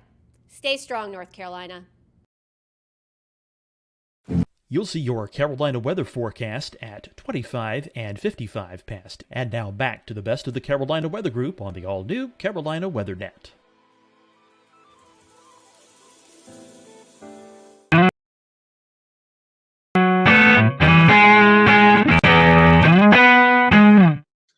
Good evening, everyone. Welcome to the Carolina Weather Group. This is the April 1st, 2020 edition of the Carolina Weather Group. We hope that you're doing well on this Wednesday evening, hoping that you and your family are safe and sound during these crazy times that we're experiencing, and that's kind of the topic of tonight. We're going to be talking about coronavirus, COVID-19, and weather. You know, we still have weather going on during this crazy time that we're experiencing throughout the country. And in fact, tonight, we're going to be talking to Ryan Vaughn, who was covering a EF3 tornado that struck in Jonesboro, Arkansas this past weekend. So we're looking forward to that. We are streaming live right now on our many streaming platforms.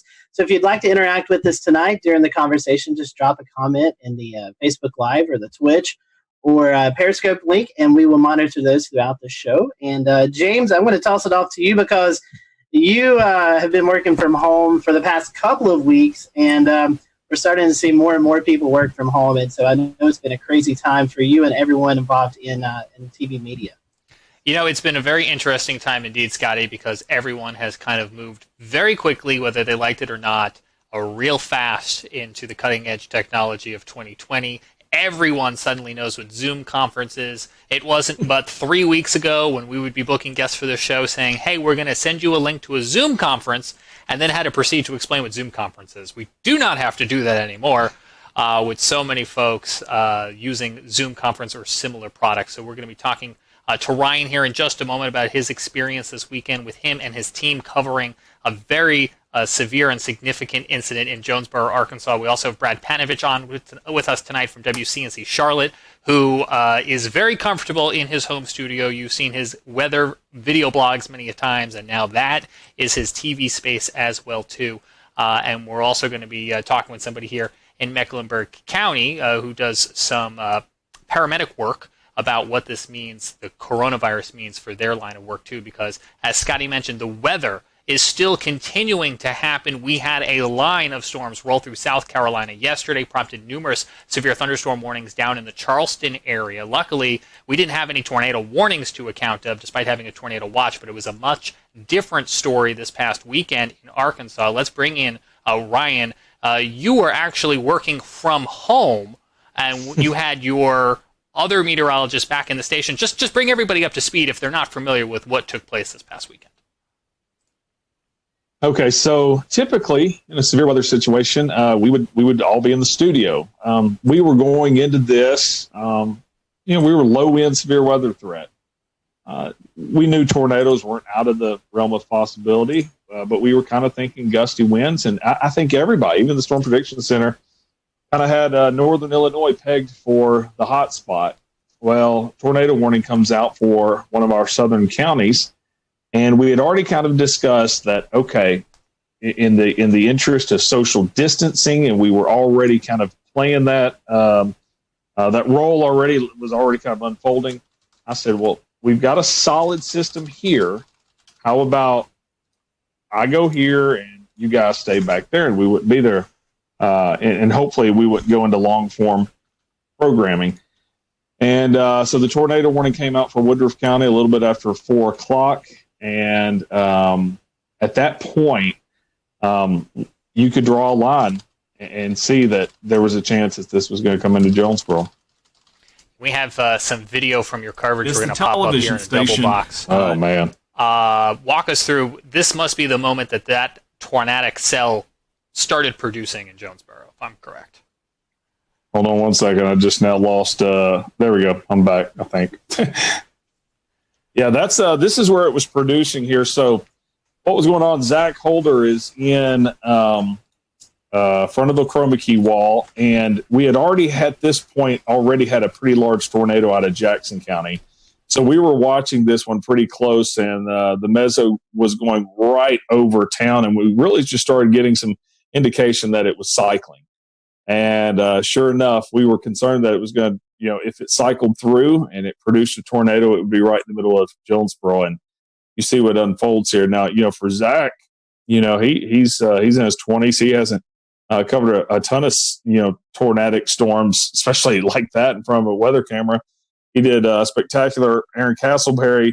If I'm not mistaken, I think that was his first severe weather event ever covering broadcast wise. So it was hard to not get emotional. I've lived here almost 20 years, and outside of a couple of years, I lived in Alabama, and to watch that go through the town that you've forecast for and covered for so many years, it was tough to kind of hold the emotions back on that one. I want to ask go ahead, Ricky. I was going to say, talk about having to work with the delay and the live view delay or the TVU delay, and being able to hear Zach and the folks in the studio at the same time. Yeah, that was tough. I learned some lessons. We had the delay, and stepping on each other and things like that was a little bit of an issue because when you're in severe weather coverage, you speak in half sentences. You can be sitting there talking about, okay, guys, this tornado is coming for, and you'll stop, and you're thinking they're done, and you step in. And so there was a little bit of an issue there in the middle of that also. So while we're all going through that, Southwest Power Authority feeds Jonesboro and Paragould. So even though I was 19 miles to the north, when they started taking power hits, I started taking power hits. So I lost programming. I lost what they were seeing, and then also was losing access to Max. So I had Max 1 up in here. They were using Max 2. Then they lost Max 2, so they needed access to Max 1. So after I lost programming, after I lost ability to have Max, and they needed it anyways, that is when I grabbed my phone, grabbed my laptop, and that's when I went out chasing, if you saw the coverage afterwards. Ryan, previous to this weekend, had you ever done live TV from home? Oh, live television yet from home. Yes, that past Thursday we had done all shows. We were kind of dabbling. We're going, okay, do we want to do this completely from home? Do we not? And so Thursday was a beautiful day. Zach was back at the studio, and so we did that. I went live from my backyard, and it went great. Everything went great. And so that's kind of where we were going into this, going, okay, this could work. I will say there was another time about 2 years ago, we had a just random tornado warning. No watch. I'm not even sure if we were in an Outlook. Random tornado warning. Didn't produce a tornado, but it was about 2:00 in the morning, and master control calls, and of course my weather radio and everything's going off. And I told them, I said, I don't have time to make it to the station. So I pulled Max up in my office, and I said, pot up the phone. I'm controlling Max. I'll talk over it. And we did it then. So, I had done that one other time, and no one really even knew then that I was at home. I just talked over it, went through about 30 minutes of a tornado warning, and that was done. Hey, Ryan, looking at the weather outlook from last week, it looked like the severe weather was going to be maybe in Illinois area. How did you and your team go about preparing for this with, trying to keep as minimum people in the studio? What was the preparation like for the days leading up to the tornado on Saturday? Well, we were going into anytime we have that we think there will be watches, warnings, or advisories, we mark that on the 7-day forecast as red. And we do certain things like put social media graphics out there specifically for social media. So we were ramping it up. We knew the possibility was there. Of course, you look at it. If that had been over an open field, yeah, it would be a big deal, but not this big of a deal. We knew the possibility was there for tornadoes. But not enough to risk everybody being in the same studio together. If that makes any sense. That morning, I can remember Zach, we kind of have like a little group chat going on with text messages. And I can remember that morning, Zach goes, I'm getting a little concerned about the tornado threat on this also. So, we knew it didn't sneak up on us, but it was still kind of a low end deal. We put a medium risk out a little bit farther down to the south into southeast Missouri. But it still didn't play out exactly like I think anybody thought.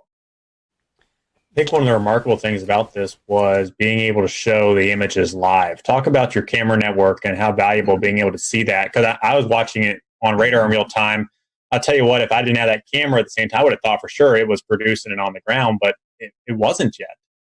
No, it wasn't. I kind of thought that also. When we we have 8 cameras.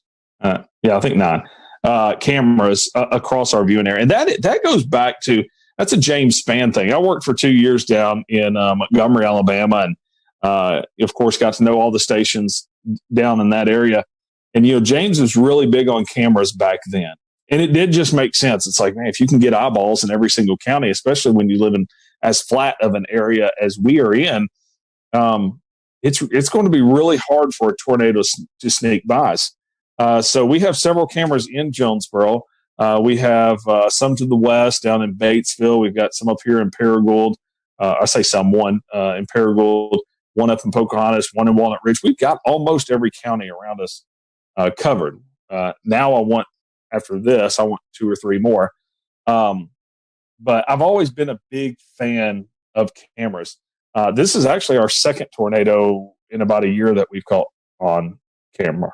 So, and the other one was heading right from my house also. So. Ryan, you talked a moment ago about the emotional impact of being able to see this tornado. Is that one of the roles that the Skycam network plays as opposed to just colorful imagery on radar?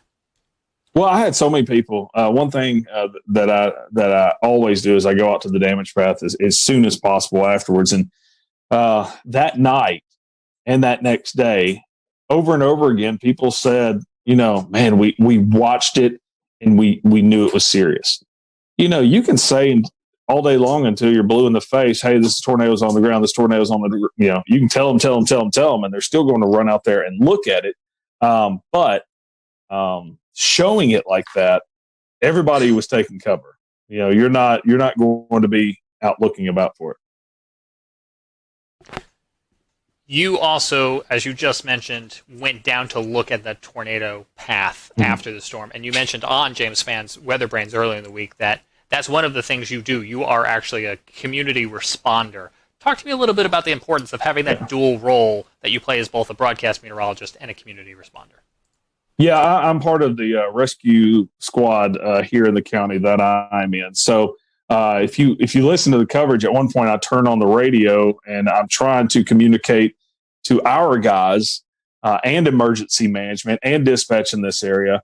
And then I was thinking, as we were driving down there, my son was going with me, and he said, "Are you going to put your turnouts on when you get down there?" And turnouts, if you're not familiar with that, that's all of your gear that you put on when you start to get in the rescue and extrication for vehicles or rescue of tornadoes.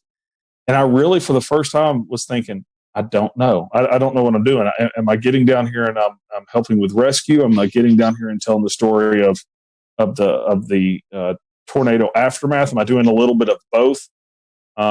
So I was confused. It was one of those first times where I was thinking to myself, what are we going to be doing when we get down here? And of course, our news folks were already on the scene. Zach and Castleberry were continuing the coverage from a weather side of point of view. And I really did. I mean, you look at that, I thought we were going to be pulling dead bodies out all night. And we weren't. So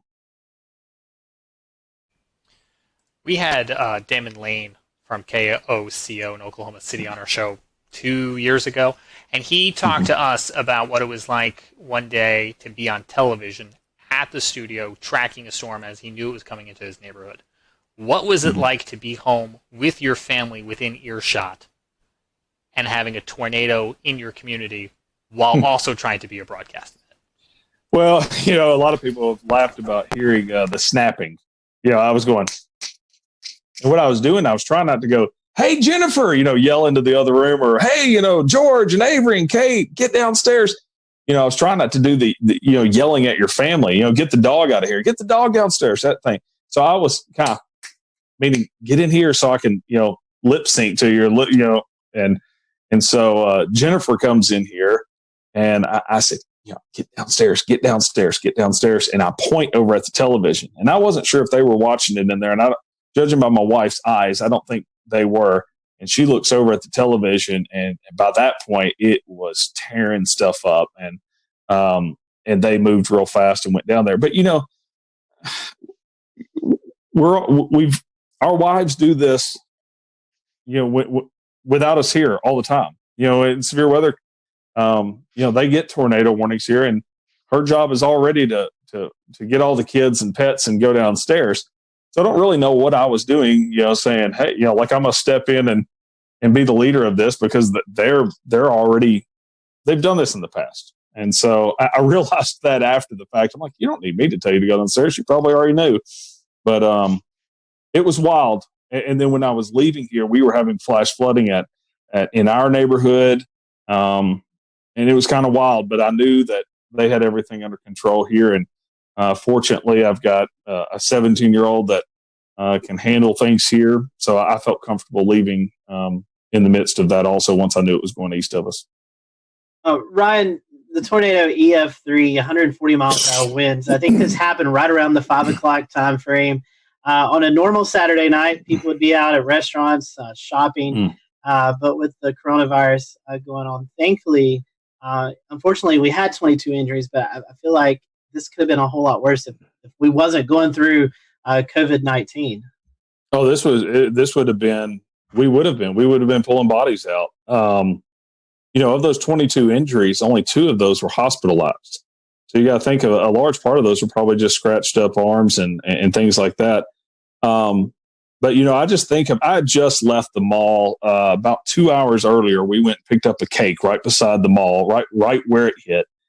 And I can remember going by Best Buy. My wife and I were even talking about it. We were like, wow, look at that. They've got a tent out front. And what they were doing is, she goes, yeah, I bet they're, you pull up and you say what you need and they run in and get it and check you out. And I was like, oh, yeah, that's kind of cool that they're still open. We even commented, talked about it before we were heading home. And so you had, just a handful of workers in the mall. The rest of the mall was closed. So if you look at the aerials, I mean, it just tore up the mall. JCPenney, the roof completely ripped off, and you really can't tell until you look at the aerials how messed up JCPenney was. And Dillard's ripped out. A Saturday at 5 o'clock, all those places would have been busy. You think of Cheddar's. I think that's a national chain that you guys may know about, but Cheddar's is a restaurant that would have been completely packed with probably about an hour wait with people sitting all around it on a normal Saturday at 5 o'clock. Instead, they had a couple of workers that were cooking to-go orders. You had Academy Sports. You had several restaurants through there. And it also went through, and I'm going to check the numbers on this, but I'd venture to say the busiest intersection in Jonesboro, Arkansas, if not the top 3. I mean, definitely. So you just had an extremely populated area that if this had hit on a normal Saturday night where people aren't staying inside, it would have been very bad. Ryan, you've had a crack at this before with back in the day when you had that other situation where you were home and you had to broadcast real quick. And you've prepared some, and everyone's prepared, but last weekend was something no one has ever experienced before, and certainly to a greater degree than the last tornado that you covered from home. What did you all learn from that? Well, I learned, the power hits. For one thing, I learned that we need an UPS system even here at the house if we're going to do that. I learned also that I want an over-the-air antenna, which I've already gotten now. But more than likely, even doing all of that, there's going to come a time where we just all need to be in. I know we're trying to take the steps to be socially distant and things like that. But I think if we have another severe weather event like this, we probably just all need to be in studio. Ryan, talking about the coronavirus stuff for a second, what challenges did that present after the tornado with rescue crews, with the recovery aspect and things like that? The scary part of it is, and it's really part of the reason why I decided that I need to start broadcasting from home, is that everybody forgot about it. so Saturday night, we're sitting there handing off microphones to each other. We're 6 inches away from the mayor, talking to him and the police chief, and we're just helping people. It was like there was no virus. Late that night, we start thinking about it a little bit, and start thinking of, okay, we need to stay a little farther apart. We need, things like that. And then the next day, you get out and you get into the damage. You start helping people and you start talking to people, and everybody's just hugging each other and just happy that everybody's alive. And I had one lady come up and just give me a hug. And it was like, well, I'm not going to sit there and say, no, coronavirus. You're not going to say, well, I'm not going to go in this person's home and help them clean up because of the coronavirus. But later in the day, everybody just kind of starts thinking, well, this could be really bad. We've got people coming in from out of state. We've got people that are older. We've got, just everything started to coming around to where you slowly started seeing people taking more precautions. You slowly started, people were elbow bumping instead of hugging and crying and things.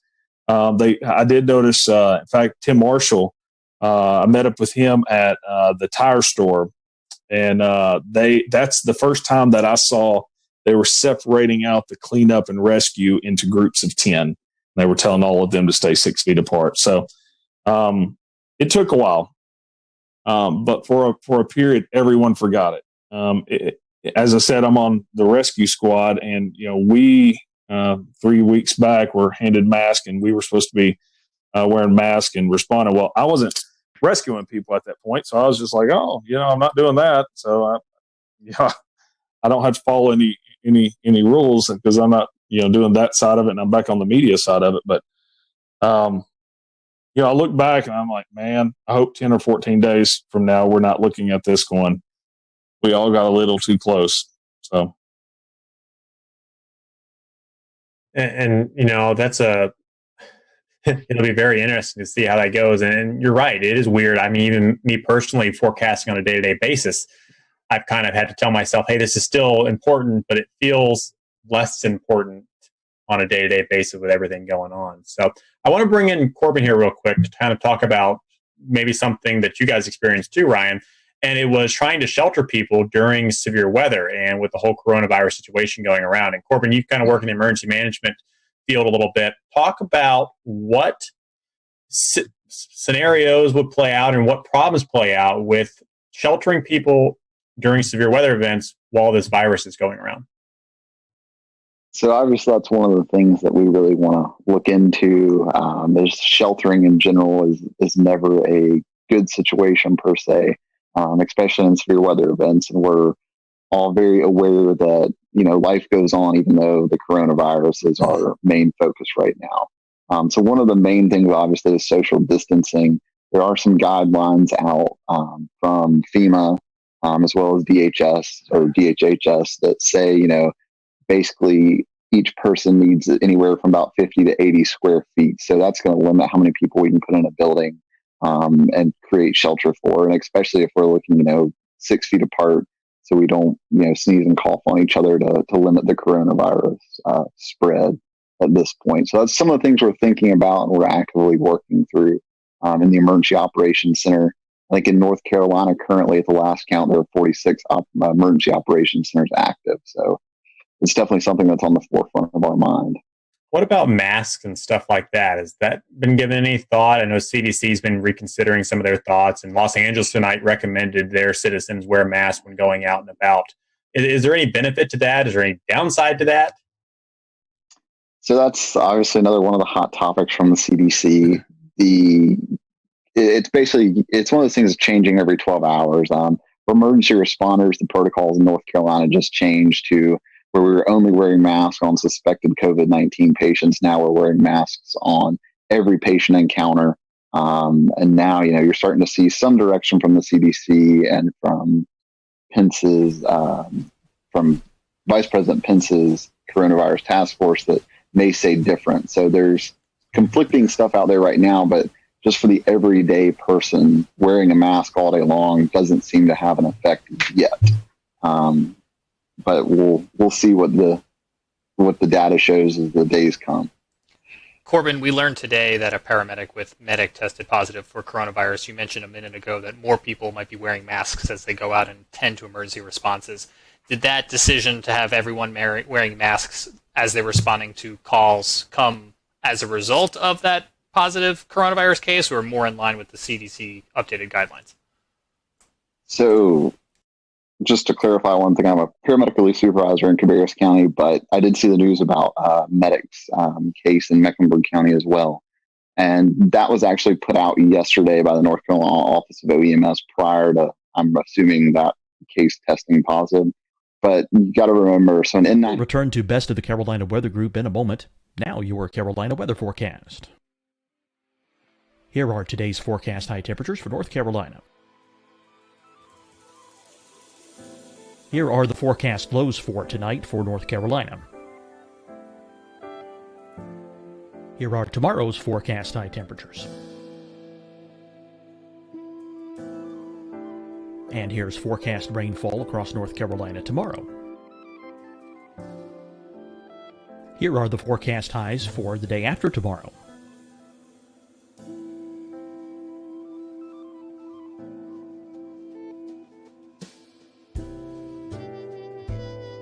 And here's the forecast rainfall across North Carolina for the day after tomorrow.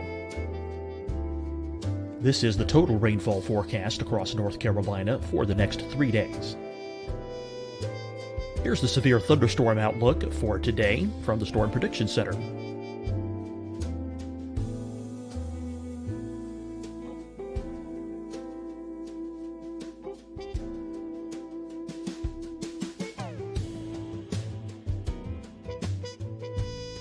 Here are the forecast high temperatures for today for South Carolina. Here are the low temperatures for today for South Carolina. Here's the probability of precipitation forecast across South Carolina today. And here are the rain chances across South Carolina tonight. Here are tomorrow's forecast highs across South Carolina. Here are the forecast low temperatures for tomorrow for South Carolina. And here is the probability of precipitation across South Carolina tomorrow. Here's the precipitation chances across South Carolina tomorrow night. Here are the forecast highs for the day after tomorrow in South Carolina. Here are the forecast low temperatures across South Carolina for the day after tomorrow. And here are the rain chances across South Carolina for the day after tomorrow.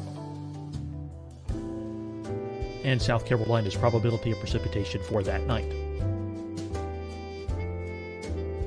Here's the Storm Prediction Center's severe thunderstorm outlook across South Carolina for today through tonight. Here's the Storm Prediction Center's severe thunderstorm outlook across South Carolina for tomorrow and tomorrow night. And here's the Storm Prediction Center's severe thunderstorm outlook across South Carolina for the day after tomorrow through that night. Here's the severe thunderstorm outlook for today from the Storm Prediction Center.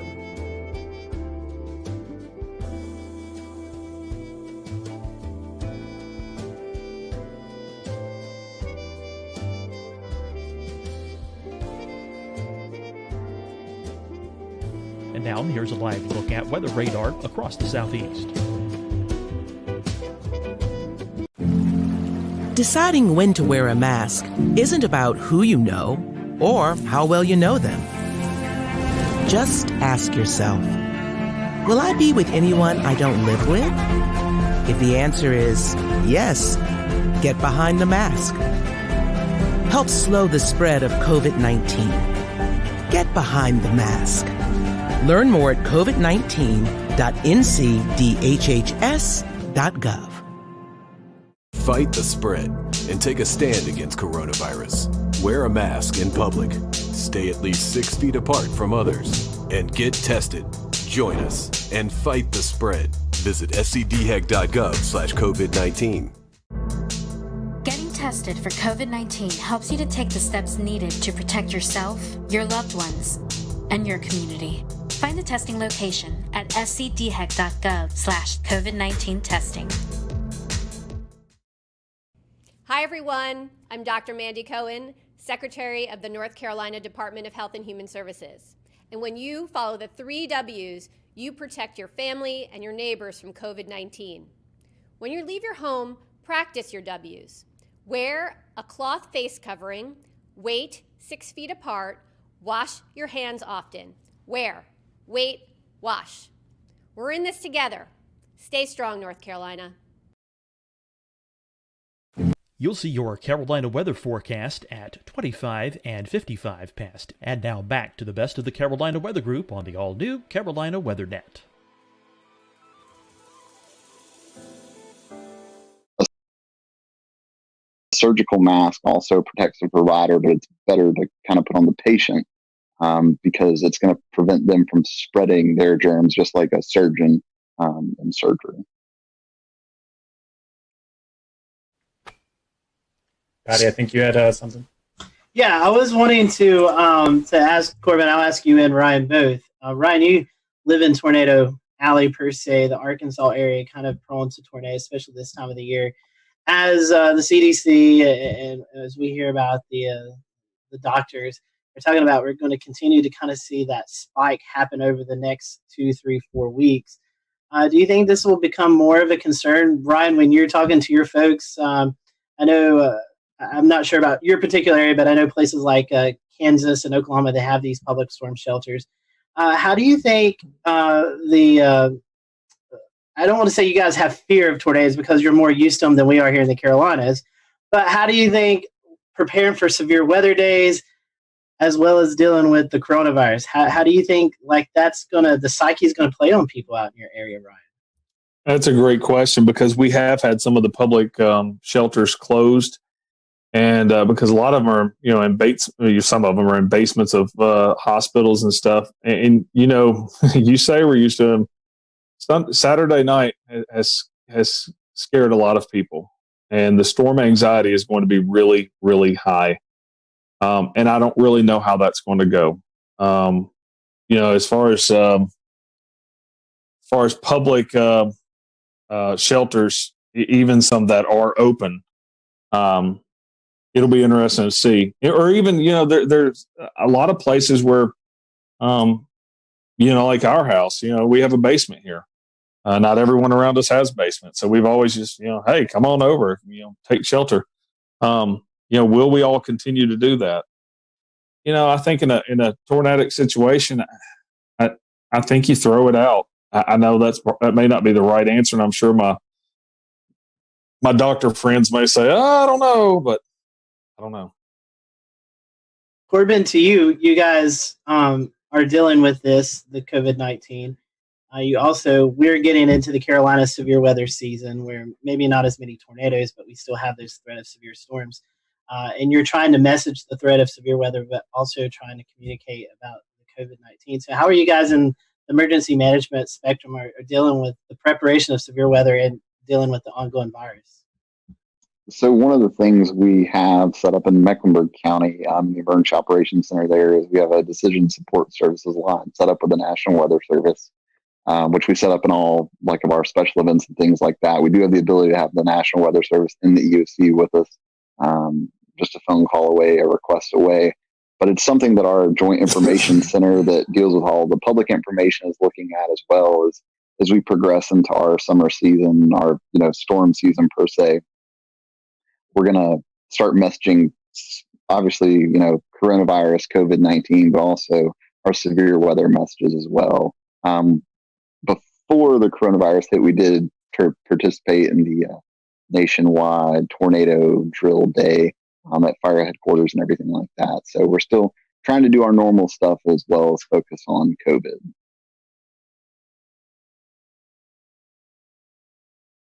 Let's bring in Brad Panovich, who is a broadcast man at WCNC in Charlotte. Brad, if you were to go to air tomorrow for a tornadic situation, do you have something in mind that you would tell people in the event they either needed to leave a manufactured home to go to a sturdy shelter, or even afterwards if their homes were damaged? I found it was interesting. I read the press release that I think the governor of Kansas sent out. I think it was yesterday or today, basically saying, you know, you got to prioritize the threat. So if a tornado is coming, that's your most immediate threat.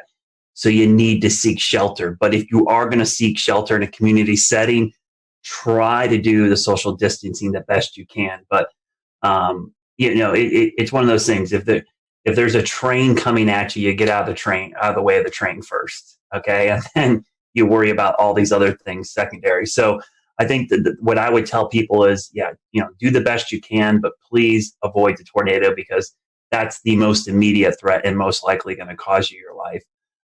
But I was glad to see Ryan's work, which was spectacular because it kind of gave me a little relief that, hey, we could do this remotely from a broadcast standpoint as well. But just like Ryan, I think if we knew a couple days ahead of time that we might have a moderate threat day, that we probably are going to send one of us into the studio, likely me, and we'll keep everybody else out of there. But the fact that we can do this remotely with somebody in studio is great. The whole reason I had this monitor behind me was I was thinking ahead, like if I have to track storms at home, I wanted some kind of graphic behind me where I could be in front of it. So I think that potential is there as well. But it's the first time in a long time, you know, as a meteorologist, I'm like, I hope we have a super quiet spring. I'm just like, I do not want to have the added worries of severe weather. And I've already been thinking about hurricane season as well. I don't want to have to deal with any hurricanes. I just want it to be quiet because I think it's the last thing people need to worry about right now. But we know, I mean, it's April. For us, April's the peak of severe weather season. Hurricane season's around the corner. So at some point in the next couple months, we're going to be dealing with severe weather and coronavirus at the same time. And hopefully we'll be a little more prepared by then. The thing else to think about, guys, through all this is I wonder what the viewership numbers are, and I wonder what the connected people numbers are. Are people using Netflix more? Are people watching these streaming services more? And maybe not watching actual television. My cable box will override with the EAS if something happens, but you know, Netflix and things like that won't.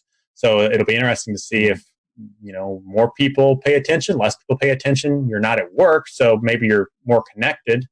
Well, you know, it's a good point, Ricky. But I think one of the things, what happened in Jonesboro is a good example. I think the fact that everybody's in a home already is a good start. I mean, at least they're there. One of the things that I love what Ryan did during this event was, you know, tell people to call people. I mean, the thing is, as a broadcast meteorologist, you can never assume everyone's watching you. They're not. So, but you can connect other people to the people that are watching you by telling them to call people, DM them, text them, do whatever, amplify your message, and that will wake people up and get them, you know, away from Netflix and maybe flip on the broadcast network. But this is where digital and social media is really important to us as broadcast mets. It's a way for us to reach people when they're not watching us. And so hopefully they'll flip us around. The thing I worry about, Ricky, honestly, is that, and we've already seen this, our internet and digital systems overwhelmed with so many people at home. Are the WIAs going to be bogged down? Are the cell networks going to be clogged up? Are we going to be able to push out this information because there's so many people using all this bandwidth right now? Yep, good point. James, I think you had something. Yeah, I had a question for Ryan. And, you know, so often in interviews, we end the interview by saying, what else did you want to share? What did we not ask you? And while that's exactly what I want to pose to you now, because we are trying to think of everything, but inevitably we're not. And unfortunately, you had a situation where you've now experienced one of these scenarios that we're still fearing. So let me ask you, what did you learn that we're not even thinking of? Well, you know, two things. This wasn't my first time to have a tornado in front of us on live television, but it was the most populated. And you just have to remind yourself to keep your emotions in check. It's tough, and you can say it a million times. Oh, I would, but you really have to stay calm because it's going to continue moving forward. And so that's one thing that, for every broadcaster, as Brad said, telling people to call people. And that was huge. There was a lot of people that I didn't run into anyone that said they didn't know it was coming. It was either I was watching you guys, your app went off, or my mother or sister or whoever called me and said it was coming.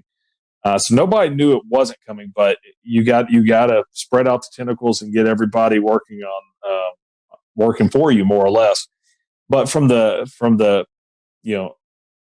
side of this whole new thing with social distancing and everything is in the cleanup process.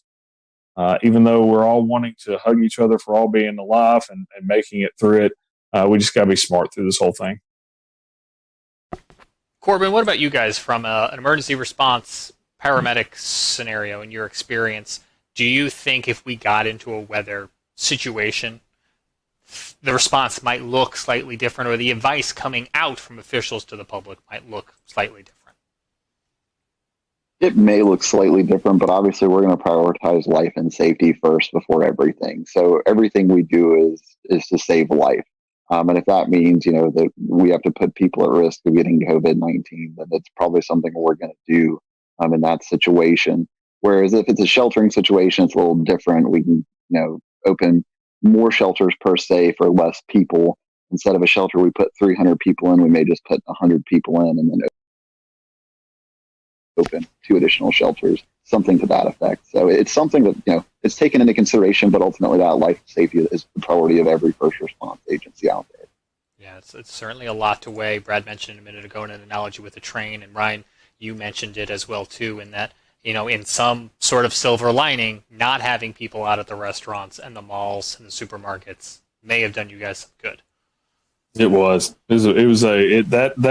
is a huge lifesaver.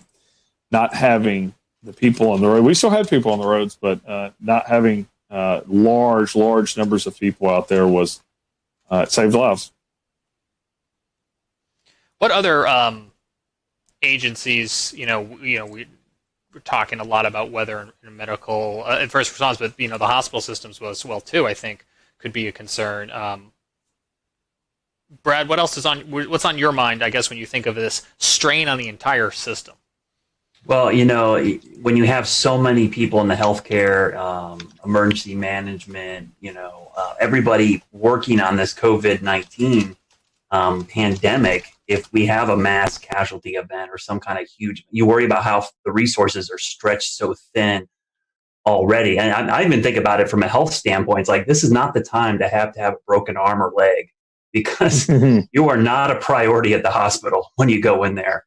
And in fact, going to the hospital puts you at more risk than, treating yourself maybe outside of the hospital. So that's what I worry about. If we have a big event in a populated area, and I'm sure that's what Ryan was worried about on Saturday, is like, this thing's plowing through his main metro.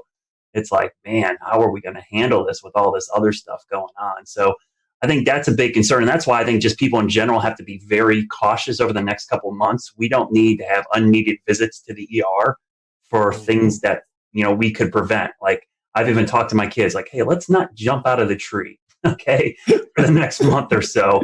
Let's not try to jump the bike over the rock, because we're probably not going to be able to get into the ER. So from a weather safety standpoint, don't take that added risk. If there's lightning outside, let's just go inside. We don't need someone to get hit. If there's severe weather, let's be overly precautious and safe in this situation, because we don't want to have to go to the hospital or the ER in this situation when they have a whole mess of another concern to worry about right now. Yeah, absolutely. And I think the trick there is going to be getting people to maintain that attitude for a prolonged period of time. Scotty read an interesting article today, and I'm going to go to him in a second to summarize it, talking about weather data and observation. And I feel like now is a good time to bring it in, because we're talking about the strain on the response system, but also the strain on that data system. Going back to what Brad was talking about could the systems be overwhelmed, the emergency alert systems, or even the data observations? Scotty, that was something that you were reading about today, right? Yeah, so the World Meteorological Organization, the WMO, came out with an article today talking about COVID-19 and how it could affect some of our weather modeling, weather forecasting. I can maybe toss this to Brad here in a little bit, and Ryan, maybe they can tell you a little bit more than I can. But basically, there's all kinds of observations. We run satellite radars. If you're familiar with the Carolinas, it seems like one of our radars is always down. And so it takes people to go out and fix those. And with the strain and the social distancing, the folks may not be there to get that. There's also another concern with the airplanes that are taking off, just everyday flights. A lot of these airplane companies have weather observations on them. They send temperature, humidity levels, wind speed, wind direction, and all that's kind of fed into our systems. And kind of help us with our weather modeling and our weather forecasting. So with the less flights that are going out right now, with people not traveling from COVID-19, and just the strain on the staff to get out and fix these instruments that we use every day in the weather community, we could start to see some concerns with that as we get longer and longer into this COVID-19. Brad, I know you love to talk about weather models and how we get all that data in. I know you've actually done some weather school talks about that, which we'll talk about in just a little bit. But can you kind of tell the public a little bit about how we could start to see more inaccurate weather data as we get through this process? Yeah, so I actually posted some graphs the other day. This is called what we refer to as AMDARB data. It's basically aircraft data. And I'm going to try to share my screen here. I don't know if this is going to work, but we'll try to do this. You guys can see my screen. Oh, maybe it's not going to share. I'm going to share it here, hopefully. Not yet. Otherwise, is it something you tweeted? Like a double box? No, it's, let me see if I can bring it up. It won't let me share it. But what it was is a chart basically showing the lack of upper air obs from aircraft. People don't realize that every commercial aircraft that takes off and lands collects, data for us. And so what has happened is that we have actually, let me see if I can share it. There we go. You guys see it? Yeah, we got it. So what you're looking at here is, I made it a little bigger. This is the GFS model, and that red line is the drop in observations from aircraft going into the GFS model. You can see pre-COVID, which is earlier in the month, we were getting about 15 to 18,000 observations into the 12Z GFS. As of this morning's GFS, that is down to like 2,000. I mean, that is just a tremendous drop. And the best way I can explain this to people that have seen hurricane coverage, you may have seen me talk about how we often like to get the plane out in the system so that we can get better data for the models. Well, this is what these planes are doing. When we have that lack of upper air data, some of the accuracy and the guidance can drop by 20% or so. And it's just not the US. That's just US data. That does include European data, Asian data. I mean, and that article you're referring to, Scotty, all those aircraft, I was amazed how much some of the European airlines added to this. It was crazy, the drop in upper air observation. So this is going to be a real task that we're going to have to watch and see how much this impacts severe weather. Day-to-day weather, it might not have an immediate impact on us, but I think for high impact events like severe weather outbreaks, tornadoes, flooding, this might have a pretty significant impact, because the difference between something being 20% more intense or less intense is pretty significant in the weather world. Brad, do you think it would impact high-res models more, or models like the global forecast system? It seems like it'd be more the global forecast, because the upper air data is really key for, big, long wave troughs and ridges. You're looking at long wave pattern. I think the CAMS models are going to do fine. Thank goodness we have the GOES 16 and 17 sounder data, and now we have the polar orbiting data. The only problem is you need clear skies for good sounding data from the polar orbiters. But that sounding data, back after 9/11, we saw a similar drop in this aircraft data, but we didn't have the satellite data that we have now. So I think the satellite data is actually offsetting some of the issues, but this is going to be a much longer period of time that we'll start missing this data. It's only been, about 2 weeks now. I think we start getting 3-4 weeks, and now the long wave pattern across the whole globe will be totally impacted by this lack of upper air data. Well, you've been teaching us some stuff now, and I think, James, part 3 of our episode tonight was about teaching folks about weather. Do we want to transition over to that? Sure thing. Real fast, let me ask Ryan one last question, and then we'll certainly go to that, and I appreciate the transition. Did you guys, Ryan, have any issue with observations during or in the aftermath of your storms with everything going on coronavirus related? You talking about from weather observations? Yeah, Jonesboro Airport took a direct hit, and there's going to be some interesting things come out of that, because KJBR did take a direct hit, and you can go back and look at the data and see the winds backing as it was coming in. And the interesting thing is, it looks like power was knocked out. It looks like the altimeter was knocked out, but was in kind of a separate area from the actual ASOS. So We probably, like you said, with the weather service being stretched thin and social distancing and stuff, we probably won't have observations from Jonesboro for quite a while. That's interesting, and I think that's going to play into this bigger picture as we're just trying to use whatever we've got available, and everyone's trying to do their best and safely to restore all of this. As Ricky mentioned, I know Brad Panovich here at WCNC has started to do some at-home weather classes.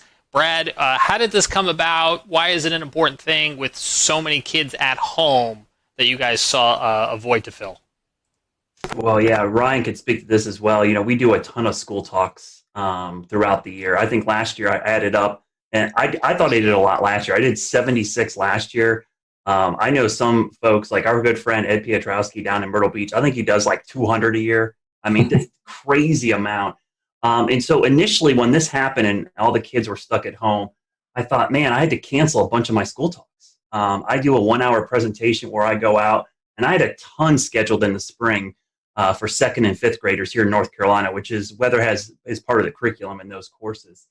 And so what I did the first couple days we were out, I decided, you know what, I'm just going to do my 1-hour presentation at home, and I'm going to stream it. And I did it with my kids, and it did pretty well. And then my general manager in the station said, hey, let's do this every day at 1 o'clock. I'm like, every day? I was like, an hour? Like, no, we're going to do like, small, one topic at a time. Let's break that hour thing down to one topic, and we'll do it every single day. And so I got the rest of my weather team involved. And it's put another thing on my plate, but I enjoy it. I mean, I produce the thing from home completely. I do it all out of this computer right now that's in front of me.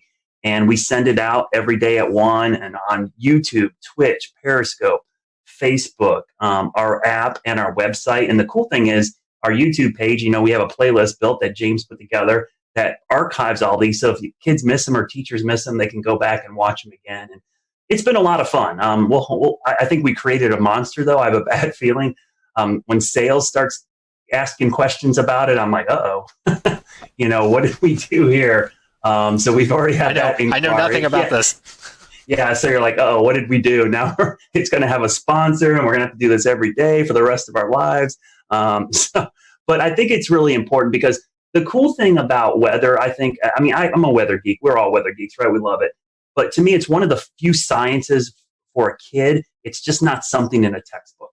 You can teach it to them, and they can immediately go outside and apply the principles of atmospheric science to what they actually see every day. So for a lot of kids, this is their first real science that they see, because a lot of times, physics and chemistry just looks like something in a book, but atmospheric science is actually something they can see, touch, and feel. So I think it has a real big impact on them. And in these tough times, it's actually been kind of a nice thing to be able to do and have the kids like tweet pictures at me of them in front of their TV watching it on YouTube or watching it. The funny thing I'll say, the Twitch stuff has been great. I've had so many kids on Twitch reach out to me who, don't normally watch the weather, like, hey, this is pretty cool. What games do you play? So it's like, everyone wants to wants me to game with them online, and maybe me and my son will team up and we'll get in there and get a server going, and we'll start playing some games with some people online. But last week, fun. Last week we played one of the virtual storm chasing games on our Twitch. Exactly.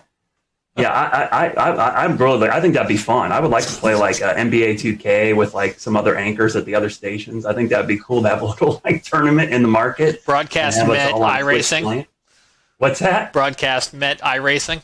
Yeah, or something. I think that would be cool. I think viewers would eat that up. We could stream it online. It would be great. You're giving those sales folks some more ideas. We'll get our sports guys to do commentary. It would be awesome. Corbin, I have one question for you before we kind of wrap up. As Brad was talking about, he does a lot of hands-on things with students. You guys in emergency management, you guys do the same thing. So has this kind of affected you all with your outreach to the public? Yes, it's affected our outreach substantially. We're not really doing much face-to-face right now. You'll notice if you go to like the Charmec EM Instagram, Facebook, Twitter account, you start seeing some videos pop up from the Emergency Operations Center in areas like that, where we're trying to do some education, but just obviously not face-to-face like we normally do. I think last year we did anywhere between 30 and 50 face-to-face talks with everywhere from school-age kids to older adults to talk about emergency preparedness. So it's definitely affected that. And we're seeing that effect, I think, just across about every industry at this point. That's interesting. I hadn't thought about that in terms of fire prevention and first aid trainings, and that would be school-age kids. But you guys also, would you normally be doing office visits? Is that something that is done too, for like professionals in office parks? So we have a public information officer, and she goes out and does a lot of talks. One of the most recent age groups has been like older folks in not retirement communities, but maybe apartment complexes over the age of 50 to talk about emergency preparedness and what they can do just in a general emergency, a weather event, having 72 hours worth of supplies on hand, just general things like that. We'll return to Best of the Carolina Weather Group in a moment. Now your Carolina weather forecast. Here are today's forecast high temperatures for North Carolina. Here are the forecast lows for tonight for North Carolina. Here are tomorrow's forecast high temperatures. And here's forecast rainfall across North Carolina tomorrow. Here are the forecast highs for the day after tomorrow.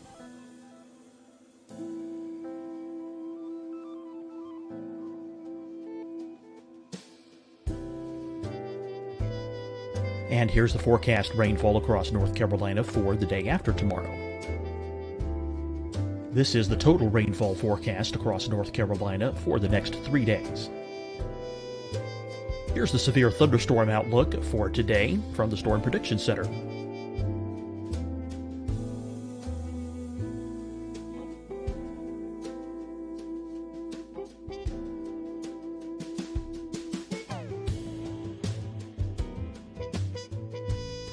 Here are the forecast high temperatures for today for South Carolina. Here are the low temperatures for today for South Carolina. Here's the probability of precipitation forecast across South Carolina today. And here are the rain chances across South Carolina tonight. Here are tomorrow's forecast highs across South Carolina. Here are the forecast low temperatures for tomorrow for South Carolina. And here is the probability of precipitation across South Carolina tomorrow. Here's the precipitation chances across South Carolina tomorrow night. Here are the forecast highs for the day after tomorrow in South Carolina. Here are the forecast low temperatures across South Carolina for the day after tomorrow. And here are the rain chances across South Carolina for the day after tomorrow. And South Carolina's probability of precipitation for that night. Here's the Storm Prediction Center's severe thunderstorm outlook across South Carolina for today through tonight. Here's the Storm Prediction Center's severe thunderstorm outlook across South Carolina for tomorrow and tomorrow night. And here's the Storm Prediction Center's severe thunderstorm outlook across South Carolina for the day after tomorrow through that night. Here's the severe thunderstorm outlook for today from the Storm Prediction Center.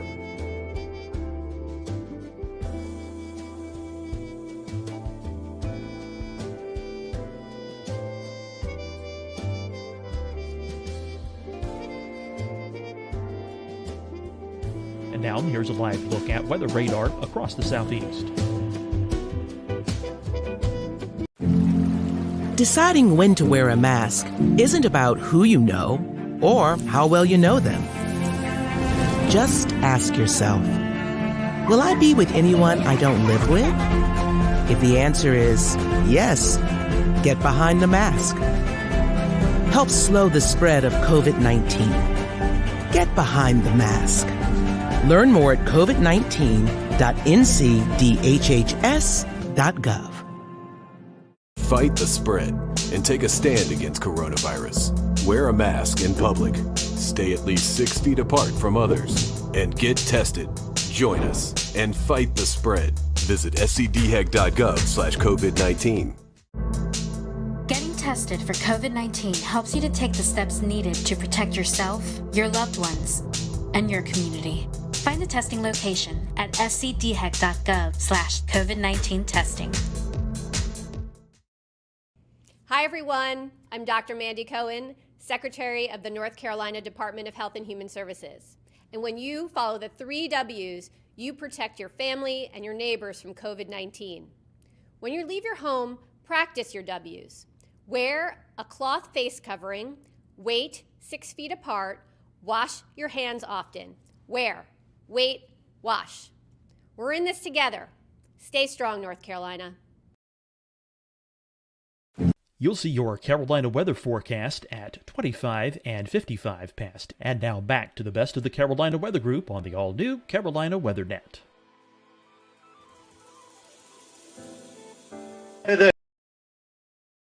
Those are scarce right now. But James, one thing I want to do before we close out, I do want to bring on Dan Whitaker. You guys may have seen him pop up from time to time on our show tonight. Dan is our newest panelist here with the Carolina Weather Group. So Dan, for those who are watching tonight, why don't you introduce yourself to everyone? Hey, thanks, Scotty. Yeah, so I have been involved with weather as a kind of weather geek and weather follower since 2008, and have really I'm strong on the storm observation, visual storm aspects, storm spotting, storm chasing. I'm kind of in the field in the storm type of guy. So nice to be able to kind of join everybody and represent that angle when I can. And definitely great listening to all the different kind of pieces to the conversation tonight. Honestly, I have kind of one thought, kind of reaches out to a lot of the different things that were being talked about from tonight, which is, as a person who enjoys the spectacle of nature and following everything from nice day cumulus clouds to supercells in the Midwest. For those who want to experience more outdoor weather during this time when we want to travel less, we want to do more staying at home, short of tuning into Brad Panovich's weather lessons to get some real world observation. Is there a way that anyone wants to kind of speak to that would be a good way for people to do that right now? Definitely so, Dan. And we are happy to have you on the team and can't wait. Maybe we can't wait till hurricane season, but we can't wait to see your footage out there. Evan, I wanted to bring you, I know you had something you want to mention, but you also did a little chasing of yourself today, but not storm chasing. Yeah, I do my little cheesy snow chasing. It's really not nearly as complex as the stuff that Dan does. But as long as you drive high enough up on a mountain, you'll eventually run into snow. So I went up to Craggy Gardens today. Parkway was closed at about 4,900 feet, but I ended up running the rest of the way up to Craggy Pinnacle at 5,900. And it was beautiful. About 3 inches of snow up there, real windy. I'll share a picture since I can see James yearning and trying to share a webcam. I was trying. Yeah, so then that's what it looked like up on Craggy, right near the Craggy Pinnacle Tunnel. It was real pretty. But you're right, Scotty. The one other thing I wanted to mention tonight before we close is that we've talked about a lot of the challenges that have been presented to us over the last couple of weeks as we suddenly get thrown into this new coronavirus situation. But there are some opportunities and some good things. If Melissa Griffin were here from the South Carolina Climate Office, she would be talking about Cocoa Ross. I know we just finished up March Madness, but this is an excellent opportunity for people to be joining Cocoa Ross and submitting precipitation reports every day because everyone's got to stay at home, right? So why not get up at 8 a.m. for work or school and check the rain gauge? So she would want us to mention that. And just because it's not March doesn't mean we can't do it. But go join Cocoa Ross. We'll tweet out a link later tonight. That sounds good. That's a great point, Evan. We definitely, I think I read a tweet, North Carolina second in Cocoa Ross Reporter. So that's pretty cool. And I know South Carolina is up there as well. So the Carolinas representing really well. So anybody have anything else before we kind of close up shop tonight?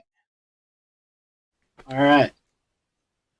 All right. So I appreciate you guys watching tonight. We hope that you stay safe out there. Continue to practice those best practices of social distancing and kind of just staying inside. Eventually, hopefully sooner rather than later, we'll get back to normalcy and be able to enjoy what we've not been able to enjoy for the last 3 weeks. So we're thinking about everyone. We hope that you stay safe out there. We appreciate you watching the Carolina Weather Group tonight. Be sure to follow Ryan and his folks if you're ever out in the Arkansas area. Ryan, once again, great coverage this weekend for you and your team out there. Spectacular. And we hope that everyone in your community get back to normalcy with the cleanup from the tornado. And we extend our thoughts and prayers to your folks out there as well. So we hope you all have a great week, and we'll see you back here next week for another episode of the Carolina Weather Group.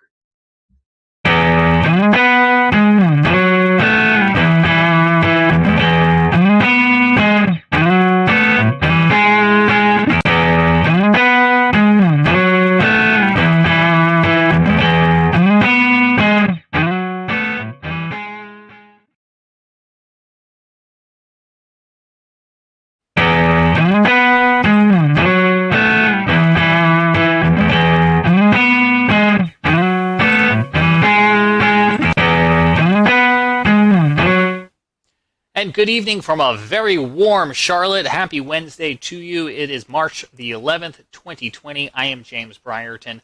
It is Severe Weather Awareness Week carrying on here in the Carolinas. Last week, it was Severe Weather Awareness Week in North Carolina with a tornado drill on Wednesday. And we were lucky enough to bring you some special snippets from our friends at WCNC Charlotte. Well, joining us again this week as Severe Weather Awareness Week continues in South Carolina is Chief Meteorologist Brad Panovich back from WCNC. Brad, thanks for taking the time out again for us.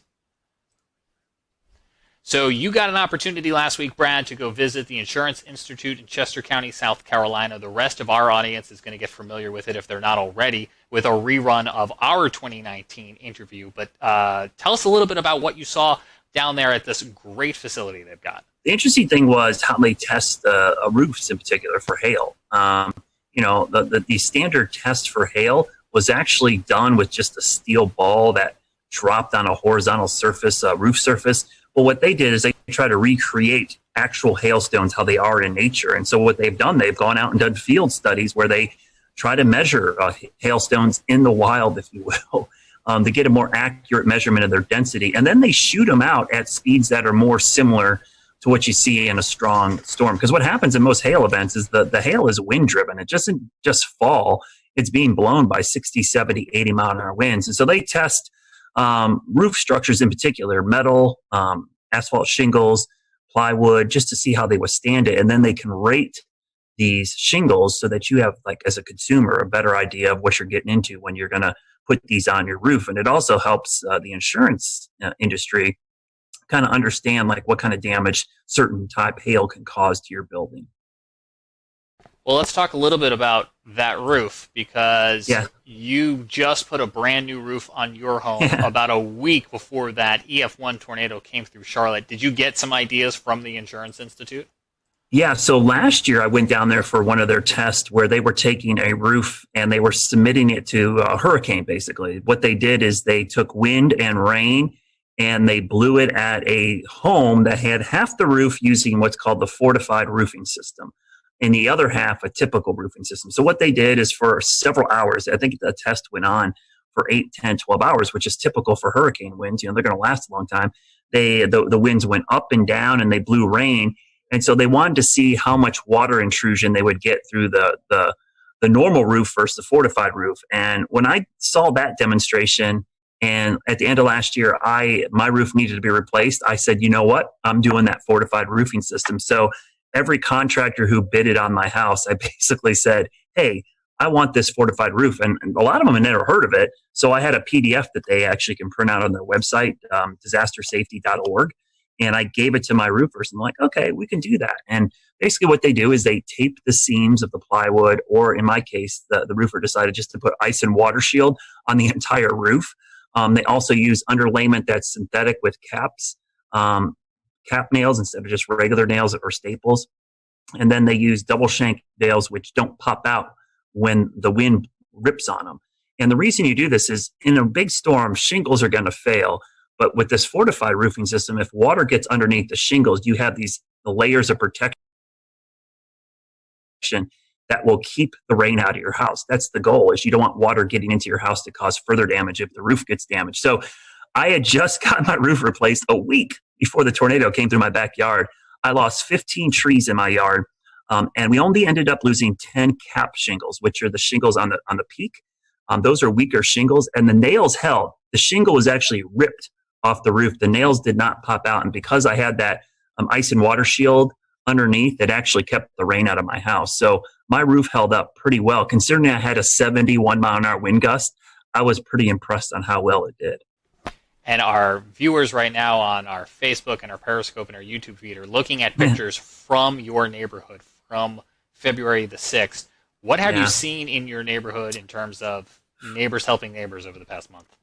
You know, that event is going to be crazy. It was by far the worst weather event in my neighborhood. And, you know, it seems now after the Nashville tornado, it doesn't seem nearly as bad because most of the homes escaped with minimal damage. Most of the damage in our neighborhood was all trees. And obviously, so those trees came down and did cause quite a bit roof damage. We had, I think, 50 or 60 roofs damaged.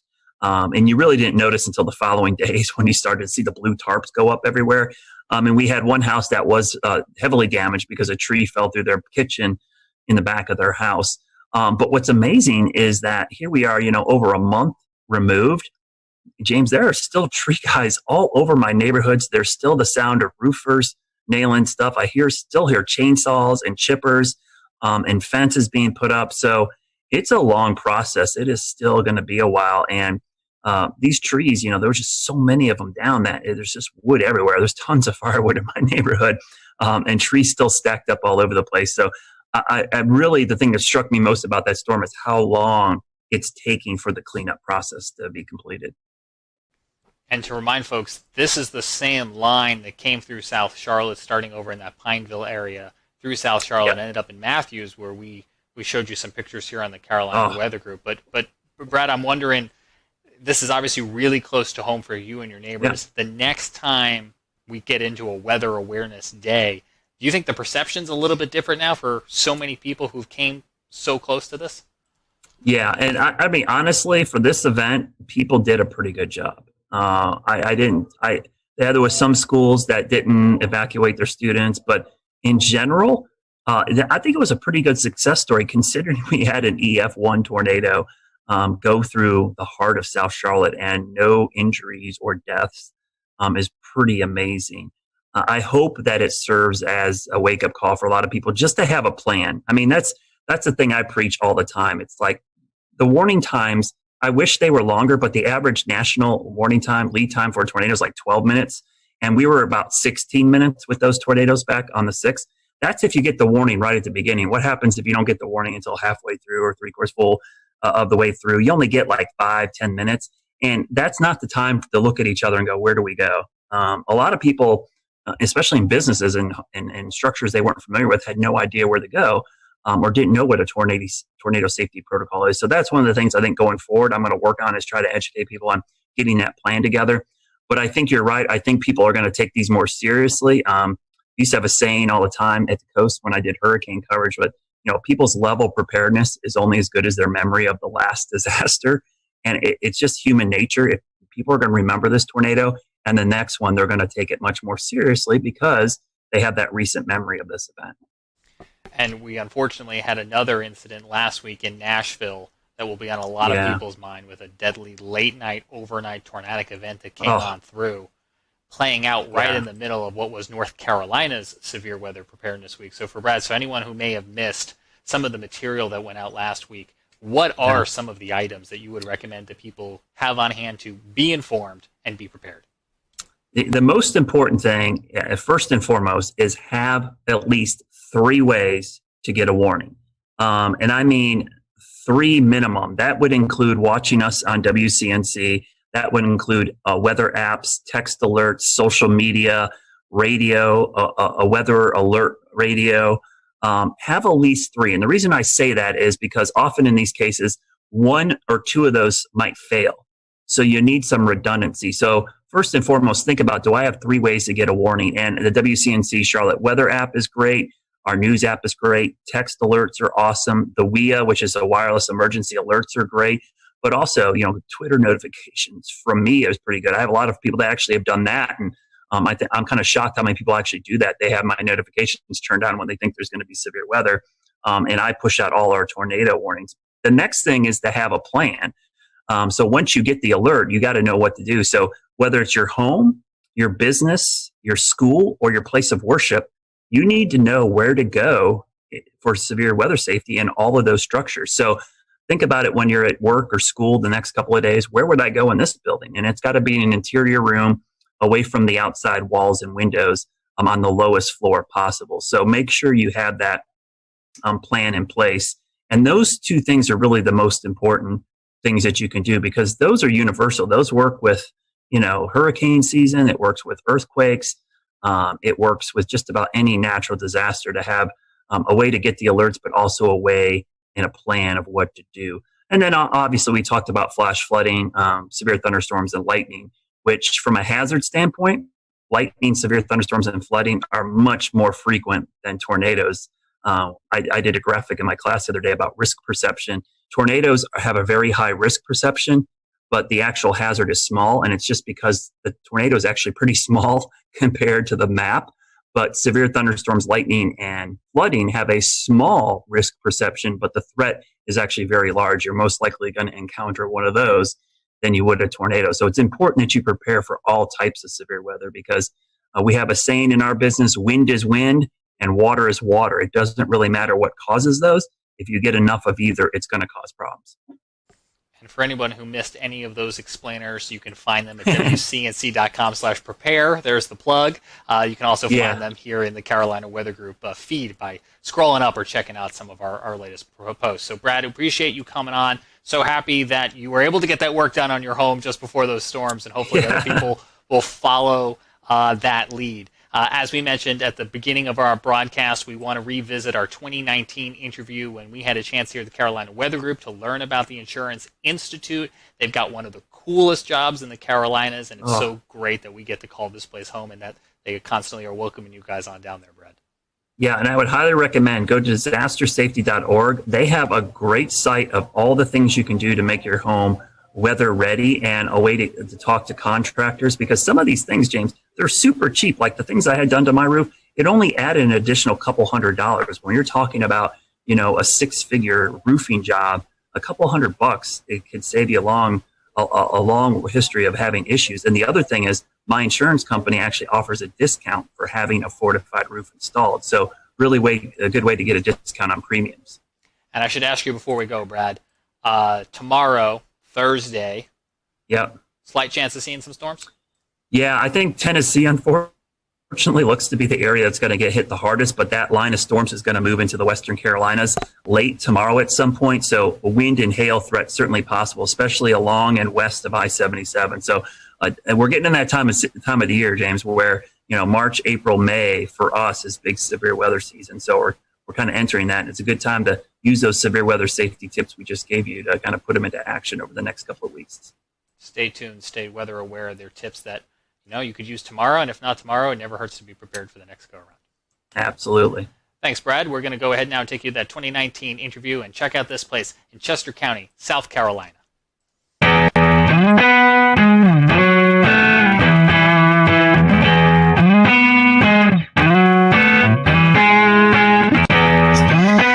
Hello, everyone. Welcome to the Carolina Weather Group. This is the Wednesday, July 24th, 2019 edition of our little weather get-together. Tonight is show number 285, and tonight we have with us Dr. Ian Giametco. He is the lead research meteorologist at the Insurance Institute for Business and Home Safety.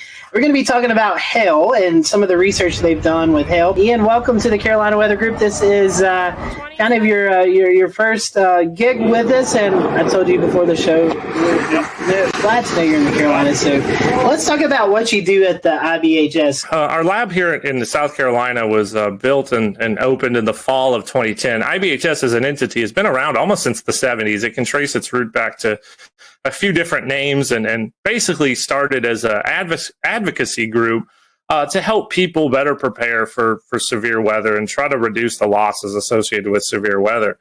Well, in 2010, our research center opened, and we're taking the model of the Insurance Institute for Highway Safety. So think about car crash tests. It's been highly successful.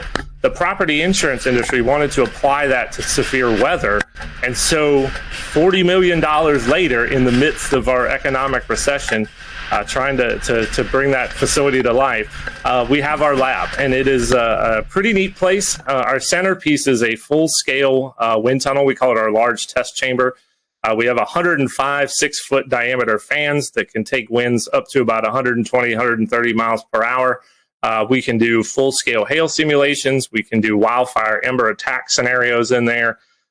Basically, anything the weather is out there, we can throw at it. And our goal is to understand how all these different hazards associated with severe weather attack structures. How can we build better? What are the systems that we can improve? And how do we show people those steps that resilience is affordable, and then we can start to bend down the loss curve that we see growing and growing each year? Tell me a little bit more about, one, to go start basic, how do we get hail? And how do you do a hail simulation? That sounds really interesting. Yeah, so most intense thunderstorms have hail aloft in them. It can grow from particles that freeze or grapple, kind of those melted snowflake conglomerate things. And as they make their kind of horizontal arcing traverse through a thunderstorm, they can collect more ice and water and essentially grow and grow. Sometimes they become too heavy and fall out and get down to the ground. Sometimes they fall and then they melt before they get down to us. And other times they can hang around up there in a thunderstorm and get really, really, really big and then fall down. And those are the ones that can break things. Once you get above that kind of 1.5 inch or so threshold, that's when you start seeing legitimate property damage. Now for cars, it's a little bit less. But for us, it's duplicating the properties of hailstones in the lab. And we can propel them or fire them at materials, basically using electronic controlled potato guns. So in our small lab, we have a single, actually we have two setups, basically cannons with barrels that have a pressurized air tank, and we calibrate that to an exit velocity and associated kinetic energy that a hailstone would have when it hits things. Now in our big chamber, if you ever come to visit us, you can go out in there and look straight up and you'll see a whole bunch of light pieces of PVC pipe. Well, that are the barrels that can basically put down a swath of hail across the footprint of our large test chamber. We can do 3 different sizes and shoot as fast as 1 per second. So really unique piece of capability. I do a lot of work both in the small lab, very meticulous scientific testing, but we can also test the full roof system on a building. You have a job destroying things with hail. That sounds really fun. That's a little bit of what we do. We try to break things in the lab so it doesn't happen out in the real world. That was really interesting. I can't wait to tell my friends and family that you guys shoot hail out of potato guns for testing.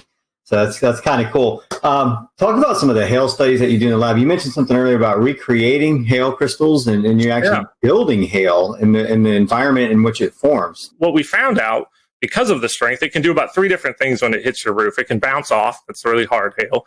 It can shatter. That's kind of the hard to medium. Or it can just become really slushy. That's the very soft hail. And all of those have different kind of types of damage that they produce on your roof. The soft will kind of dislodge all those granules. The hard bounces and shatters will do more cracks and dents. So we realized all that stuff was mattered, and we needed to simulate it in the lab and also repeat it. That's scientific testing right there, is being able to repeat this stuff over and over and over again. And after about 8 years of work, we released a new hail impact test standard for asphalt shingles, and we have our actually we rated the products that are considered impact rated, and we have a rating scale that's actually out on our website now. So if you're looking to get a roof that's more resilient to hail, I would encourage folks to check that out. It's at ibhs.org. You'll see what products are out there and which ones meet the top of our class and which ones are at the bottom, and where you might want to be.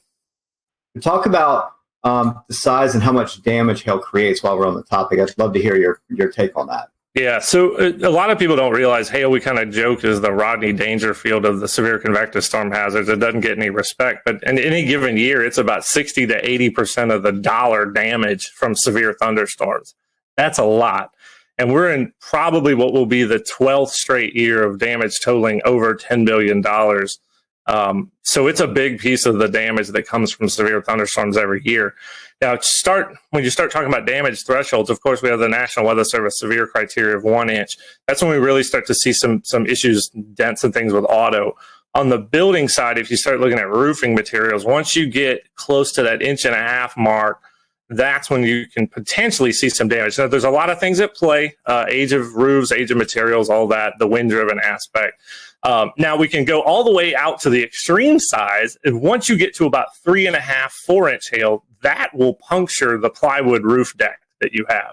So you're thinking fall speeds close to 100 miles an hour, pretty intense hail. That I hope we never have to see here in the Carolinas. I'm sure it's happened before, but that size hail, very rare here. So I don't know what's more interesting, the work that We'll return to Best of the Carolina Weather Group in a moment. Now your Carolina weather forecast. Here are today's forecast high temperatures for North Carolina. Here are the forecast lows for tonight for North Carolina. Here are tomorrow's forecast high temperatures. And here's forecast rainfall across North Carolina tomorrow. Here are the forecast highs for the day after tomorrow.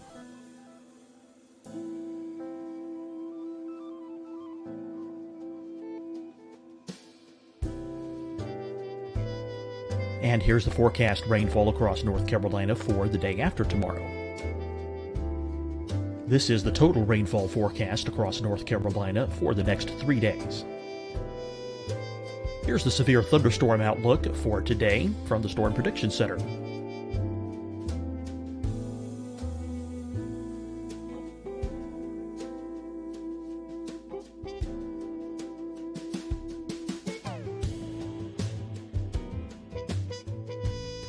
Here are the forecast high temperatures for today for South Carolina. Here are the low temperatures for today for South Carolina. Here's the probability of precipitation forecast across South Carolina today. And here are the rain chances across South Carolina tonight. Here are tomorrow's forecast highs across South Carolina. Here are the forecast low temperatures for tomorrow for South Carolina. And here is the probability of precipitation across South Carolina tomorrow. Here's the precipitation chances across South Carolina tomorrow night. Here are the forecast highs for the day after tomorrow in South Carolina. Here are the forecast low temperatures across South Carolina for the day after tomorrow. And here are the rain chances across South Carolina for the day after tomorrow. And South Carolina's probability of precipitation for that night. Here's the Storm Prediction Center's severe thunderstorm outlook across South Carolina for today through tonight. Here's the Storm Prediction Center's severe thunderstorm outlook across South Carolina for tomorrow and tomorrow night. And here's the Storm Prediction Center's severe thunderstorm outlook across South Carolina for the day after tomorrow through that night. Here's the severe thunderstorm outlook for today from the Storm Prediction Center.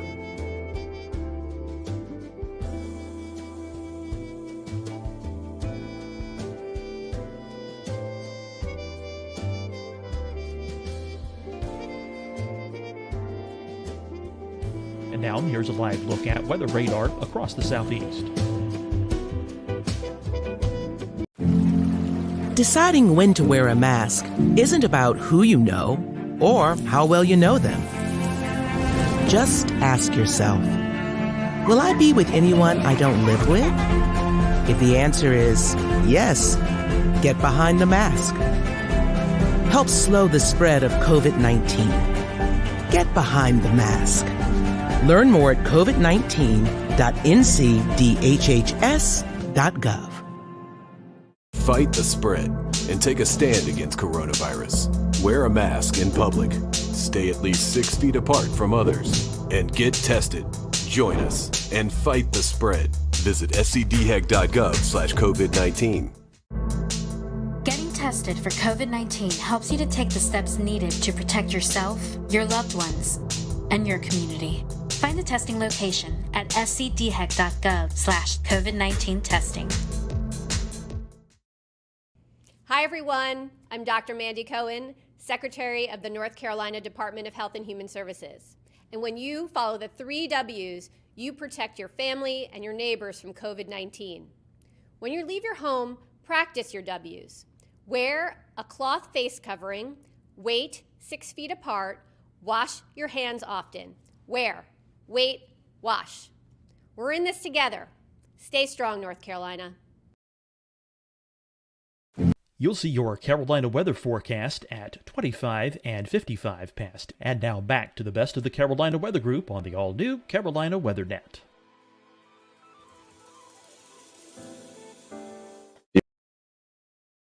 Field work. Tell us a little bit about your field work and what y'all have done over the years. Yeah, so way back in 2012, we decided we there was all this hail data we needed to go get about strength, and a lot of the tests and how we test buildings were all rooted in information going back all the way to the 1930s. So nobody had looked at this stuff for a while. Plus, we didn't know what strength actually did. There was no data on it. So like any good scientist, we just, hey, let's go to the field and let's go measure it. Let's go look. We kind of use the motto, you can learn a lot just by looking, and we kind of took that approach with hail. So we started out back then going out to the field, collecting hailstones after a thunderstorm, doing crush tests, basically measuring the amount of force to crush the hailstone. That's how we get to the strength. Making very detailed measurements of them, weighing them all. And we did that for about really 4 or 5 years. That was our focus, to collect this really big data set, which is now somewhere over, near 4,000 different hailstones that we've tested. And to guide how we did the lab work that we just talked about. We needed that guide to be able to give us that information. Now we've switched a little bit. We now go to mapping hail swaths using deployable instruments. I come from a background at Texas Tech where we built a lot of deployable weather instruments. So I took that and applied it to hail. So we have a network of about 18 impact sensors that can measure the impact energy of hail, and we can actually deploy them ahead of a thunderstorm and look at what the size distribution is within that particular storm and how it varies and changes within the swath. It's really, really important for how we look at radar hail detection, even looking into how numerical weather prediction manages hail. And how did it go this year? Oh, two good missions for us. Spent about, I think we spent about 12 days total in the field. Ended up, my target was somewhere, I think, 5 to 7 total cases. I think we were right there at 7, which is really, really good for us. So, yeah, that's usually the case. We spend about somewhere 10 to 14 days each year in the field. And we'll continue this going into 2020. Yeah, talk about some of the more memorable cases that you guys have covered, maybe some of the more interesting field tests that you guys have done over the past couple of years. Yeah, for hail, couple of years ago, intercepted a supercell near Eric, Oklahoma, that produced just this really narrow swath of just really big 3-inch hail with a concentration maybe 10 to 12 or so per square foot. That's a lot for big hail. It was the first time we got our instruments into hail that size, so that was kind of a unique experience for us. Now, a memorable case, and this goes back all the way back to, I think, 2013 or 2014 when we were doing a lot of those crush tests. We encountered some hail. This was in Montana. What we kind of think of as low-density, spongy type hail, that when you crushed it, it actually deformed almost like a sponge, but held its shape. It actually didn't fracture. And there's some literature out there that talks about how these hailstones can come about. But talk about kind of blow your mind of how complicated hail can be. That the fact you could get this spongy kind of hail that you could compress, it basically just did that and then held its shape even after you took the load off of it. It never broke. I'm guessing those are rare. We haven't seen that again. It was one particular case, and I don't know what kind of environment might produce that, but it's really unique, and it's always been a memorable one from looking at hailstones. And I've seen a fair bit of them. we got a hail threat, right? So how do we tell businesses and homeowners how to better protect their property? One of the things you can do, make sure you can get your car in your garage if you have one. If you're like me, you got all sorts of stuff in the garage. I couldn't get my truck in there if I tried. But that's a step you can take, is make sure you can get your car under cover. And maybe, say we're under a higher risk for a particular day. If you can find a way to keep that vehicle covered, that's one way to reduce your auto damage. Now, for homes, it's a lot trickier. If you're in an area that sees a lot of hailstorms, think about the folks in Tornado Alley. If you live in Dallas, Oklahoma City, Wichita, we saw how sick of people were of hail in Dallas this year by their putting pool noodles on cars and inflatable mattresses. And I'm sure they're tired of getting new roofs every 2 years. So I'd encourage people to look at our impact rated shingle test results and look for those good performing products. There are impact rated shingles that do perform, and we tested up to 2-inch. And the top performers really do perform very well. So there are products out there from a roof perspective that I would encourage homeowners to look at, and talk to your insurance agent too, because in a lot of cases you can get a discount for some of these things. You own a business, you have a building, you have roof, you have items up on the roof, you have your HVAC units, you have satellite dish. I mean, whatever instrumentation you have up there, is there anything we can tell business owners? For HVAC, that's a very good point, because there are some shields that can be made that actually surround HVAC units that, from what we've been able to tell, looking at their performance, they do a decent job. And HVAC, just the damage to the fins and coils in an HVAC system can be very, very expensive. So there are a few steps you can take if you're a business owner there. You guys are located here in the Carolinas, and many folks may not know that. How did you guys choose the Carolinas? The lab came about in the Carolinas. There was kind of a little bit of a bidding process, and this is before my time at IBHS. We wanted to be away from the immediate hurricane coastline. That's having a facility like that could damage by a significant hurricane was a concern for our membership. So that's one reason why we're a fair bit away from the coast. We had a power requirement, and we wanted to be within a certain distance, basically an hour's drive from a hub airport.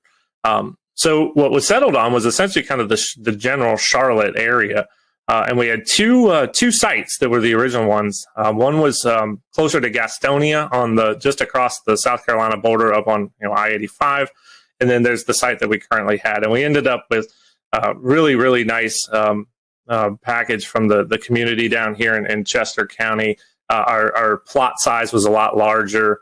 We did have some noise concerns, so that also played a role.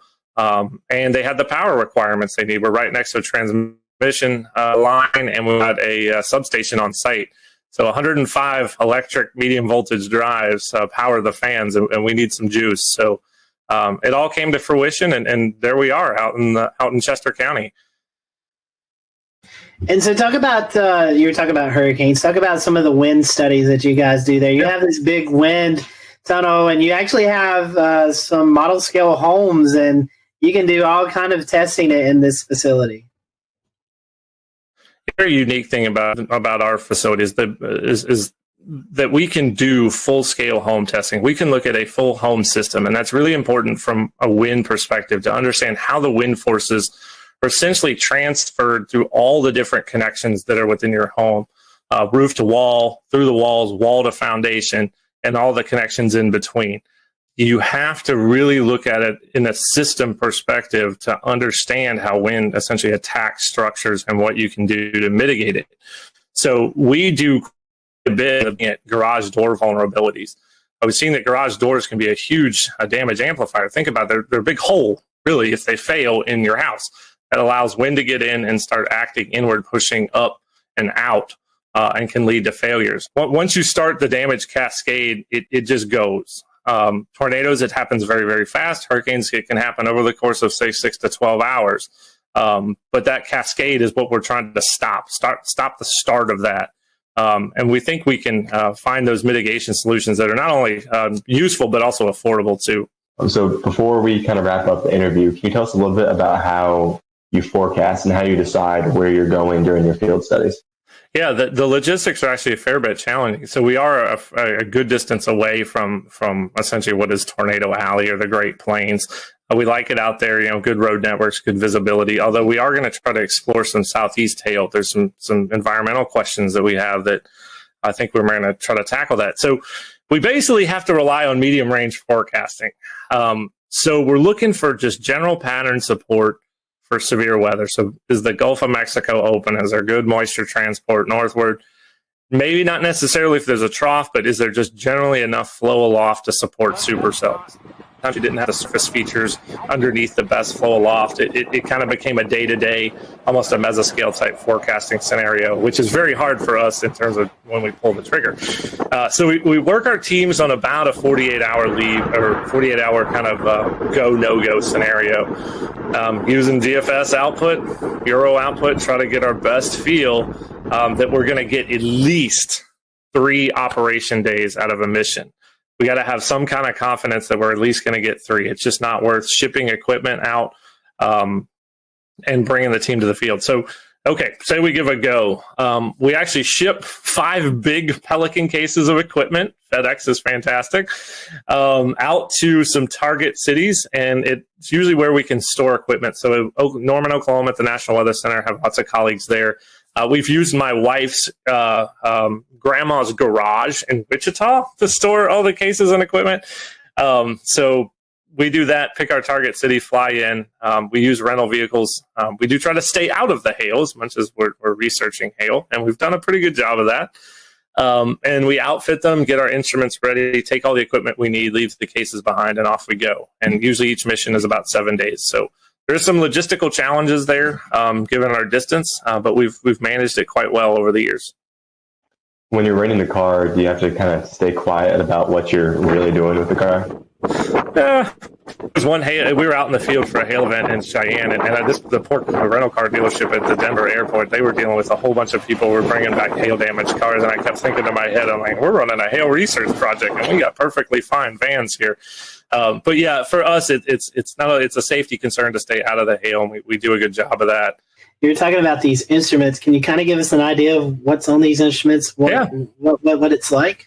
Yeah, certainly. They're on little tripods. They're basically little engineering tripods, and then the plate itself is a little small pyramid. It's 1 foot by 1 foot, and it's actually based on a design that was developed at NASA, Kennedy Space Center, and was published in the literature. So we use that same plate design. It's got a little acoustic sensor, a piezoelectric disc that can record the vibration of the plate. So the higher the signal amplitude of that vibration, the larger the kinetic energy of the hailstone that hit the plate. And then we can work backwards to estimate a size. The unique thing about ours, we actually use robotics microcontrollers as our data system. We use an Arduino Do. It's about $35. A lot of maker components. We needed to make them cheap so we can have a bunch of them. And it samples really, really fast, about 5,000 times per second. So we can actually resolve impacts at 0.05 of a second. So that's pretty neat. And it's got some switches for on, off, and data control to make it easily user-friendly. I think we set a record for deployment time of one of these this year in under 20 seconds. I'm going to give out a shout out to Hank Pogorzelski, who's in our Tampa office, who's been with us in the field every single year since we started. Hank went out the door, set the probe up, and was back in the car before I could log the information of where the actual instrument was. So it had to be somewhere in the 15 to 20 second range. So big old tip of the cap to Hank. I think he set a time speed record there. Well, Ian, we've certainly appreciated you giving us some of your time tonight. And if our followers want to continue the research you guys are doing or follow along, how can they do that?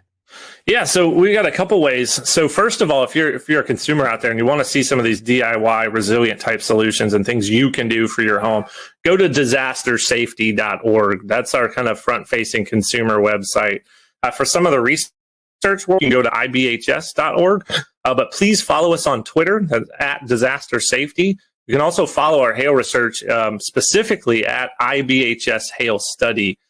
You'll get kind of an inside look on that Twitter account as to what we're doing in hail. We've had many guests on this show, and I think you've got one of the coolest jobs because you get to use potato guns and mix it with weather. I mean, I don't know how much better that can be. So.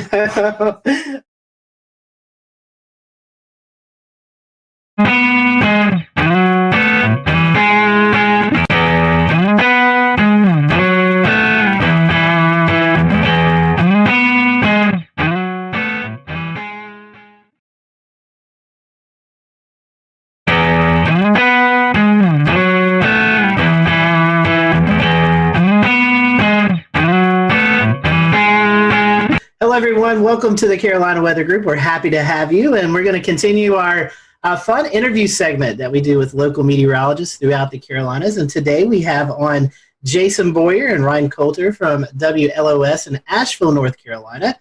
They are the ABC affiliate. So if you live in Western North Carolina, I'm sure you've tuned to Channel 13, and we're happy to have Jason and Ryan with us today. One of the main questions that we always ask everybody is how did you know you wanted to be a meteorologist? Everybody has that story. So Jason, I'll let you start. What's your story? Well, my story goes back to, like most, to when I was very young. Always was inquisitive about the earth sciences and always wanted to understand how things worked around me. And I spent a lot of time outdoors as a child back in the 80s when I was growing up. And that was kind of the way to go growing up in the 80s. Most people just let their kids kind of run around in their backyards. I grew up in a small town, so that was where I grew up and explored. But I think it was around third grade, and this is the most stunning and life-changing moment that I remember. I was walking home from school. It was November, and I lived in Illinois then, so we weren't in Tornado Alley per se, but I remember coming home from school, and I could walk home. That's how close I lived. And it was an unusually warm day. In fact, it was record warm that day. I think it got into the 80s. And the sun was out, the wind was blowing. And I was just thinking like a kid, like a third grader, I can't wait to get outside and play ball, ride my bike. I got home, the sky went pitch black in about a matter of 30 minutes. The wind started picking up. My older sisters, thankfully, wiser and certainly more proactive, they knew something bad was going to happen, and we all rushed downstairs, and in a matter of moments, the tornado sirens in the neighborhood went off, and we had a weak tornado go through my backyard and hit my neighbor's house, and it happened in a matter of a couple of minutes, and that was it. And it was a life-changing moment. When I walked outside, the birds were no longer chirping, and you could see the destruction of my neighbor's house in the backyard across the street. His entire roof was peeled off. You could see into the house, and the insulation was gutted out. And that was amazing. I mean, frightening, but also to me, an amazing display of what Mother Nature could do. And I think from there, I was really hooked. I knew I always liked science. And then from there on, I kind of just built on that, and had a great teacher in fifth grade, Mr. Morris, that set me on the right path too, and inspired me to continue to study science. So that's how it started for me, and I just pursued it. What about you, Ryan? Yeah, I mean, thank you guys for having me, first of all. Yeah, I mean, my story is really not unique from anyone else who does this either. I mean, grew up, my grandparents lived with us growing up, and, they were avid news watchers, as a lot of older people are. And so anytime the weather came on, I was always, super interested in watching that. They always let me watch that with them. I grew up in Colorado, so as growing up, we had a little bit of everything, wintertime snow, severe weather in the springtime, and the summertime heat, wildfires. So kind of a mixed bag of everything. You get it all there. And so I grew up around that. And I was in about fifth grade. We had a science fair project, and I actually wanted to make a homemade barometer. And so I figured out how to do that. And I actually wrote into one of the chiefs in Denver. She's still there. And she actually responded to my email. So, as a fifth grader, that was pretty exciting. But I knew, kind of like a lot of other people who do this, I knew that from the time that I was a little kid that, this is what I want to do. It's a fun job, and you get to study science, the weather, all of the above. And it's a great, it's ended up being exactly what I wanted it to. Those are great and very classic weather stories, I feel like. Super interesting. So keeping on kind of the same track of weather before we deviate off to some more unique conversations. Did you guys ever have a meteorologist that you looked up to as a kid or as you were coming up through school? Ryan, I guess we can start with you. Yeah, interestingly enough, there was a meteorologist in Denver, and he was really cool. He ended up being on both the stations. I grew up watching him on TV. And when I got to school, he ended up actually being my advisor at school when I got into the university. So I learned so much from him, and it was really cool. Of course, he always I always told him, I grew up watching you, and that doesn't go over very well when you say that to him. But no, it's true. He truly helped me along the way a lot, and then I got to learn from him, so even better. I did have a role model as well, and growing up, I would watch Channel 4, the CBS affiliate in my market, St. Louis, and yeah, I grew up watching a particular meteorologist there, and he was the chief, and kind of wanted to mirror him and grow up to be like him as well. So it was a unique situation, but I got to meet him actually in person. We had a old-time power show in my rural town, and he flew in a helicopter, and I mean, it was the biggest thing that ever happened in my small town, seemingly, at that point in my life, and got to get an autograph, talk to him briefly, and so that was a moving situation for me too. So Jason, I'll pose this question to you first, and then Ryan, I'll let you to finish up. So, Jason, you've been in Western North Carolina a while. We have all types of weather. So this question is, would you rather forecast for severe weather or the dreaded winter weather that we face here? Yeah, they have their unique qualities, obviously, and they're very different when you're trying to forecast those two situations. And the most challenging, I think, would be winter weather because it usually is much more of a large-scale system. So it affects many more people than just, say, localized severe thunderstorms. So you're dealing with everybody's topography, too, and it's very topographically driven by elevation and location in relation to the mountains. So that is the challenging forecast. I look forward to that. It's the most stressful one, but it's part of the job. You come into this situation here in Western North Carolina, and you quickly realize how big of a deal winter weather is. Most would categorize our severe weather as flash flooding, a big risk. I think flash flooding is certainly one of the bigger risks here living in the mountains. But when it comes to winter weather, that is usually the memorable severe weather for most when they think back to when they were younger, or maybe even the older folks. They'll say, look, I remember the big snow of certain years, certain month, and it sticks in their mind. So that would be the bigger challenge, and also the more exciting, I guess, forecasting that. Ryan, I think your career was in Texas for a while, so you had to deal with forecasting winter weather and severe weather there. So tell us, which one do you prefer? Yeah, I guess it's kind of a similar answer. I mean, there's definitely a lot more challenges with winter weather than there is severe weather. Where I was at in Texas, we would get severe weather. We would be, wall-to-wall coverage for, sometimes 6 hours at a time, or even longer than that. I don't even remember what our longest stretch was on air. I would say, though, there is more challenges in winter weather, and I would say there's more that can go wrong when we're forecasting for winter weather as well. So, we can say we think we might get 2 to 4 inches for Asheville, for example. The temperature comes in a degree or two warmer. We're not getting that. And people get a lot more upset when you miss winter weather forecasts versus severe weather forecasts. So I would say, I would rather, I guess from that standpoint, I would rather be forecasting for severe weather. It's usually, I want to say easier, but usually you can have a better idea of exactly the elements that could be coming at you. There's, people are, again, they're more mad when you tell them 2 to 4 inches of snow and we only get an inch of snow, or you get, on the other end, you get 3 to 6 inches of snow, and then they don't like that either. So, yeah, definitely severe weather would, I guess, be my preferred. Well, Jason, you mentioned topography a minute ago. And with this conversation of severe and snow, I feel like this kind of rolls into a question that we had on social media about lower precipitation totals and kind of the French Broad Valley.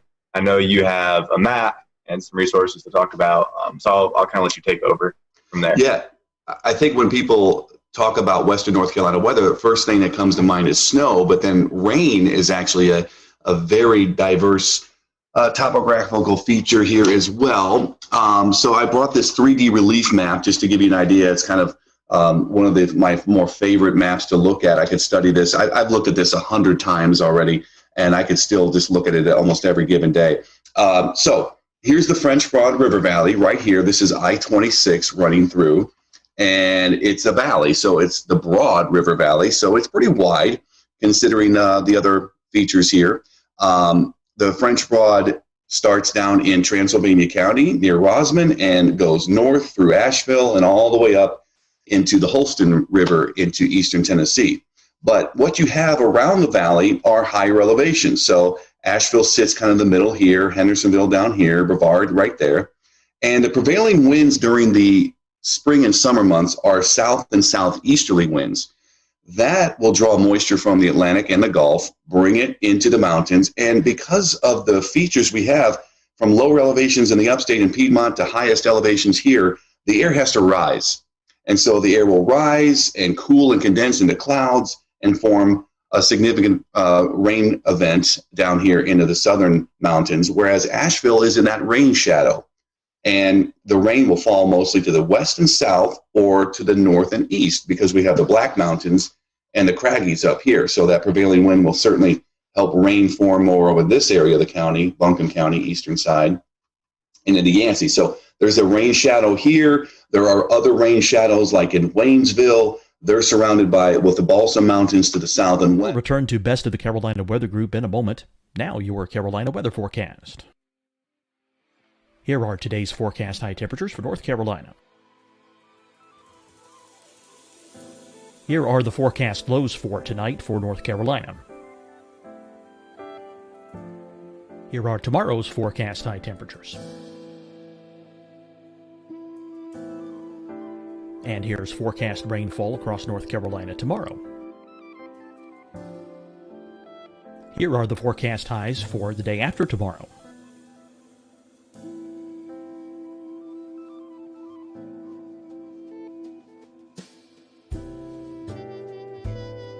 And here's the forecast rainfall across North Carolina for the day after tomorrow. This is the total rainfall forecast across North Carolina for the next 3 days. Here's the severe thunderstorm outlook for today from the Storm Prediction Center.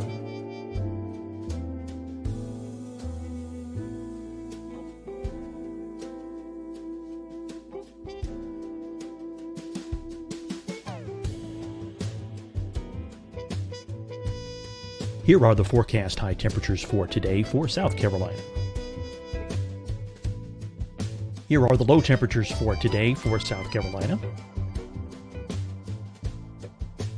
Here's the probability of precipitation forecast across South Carolina today.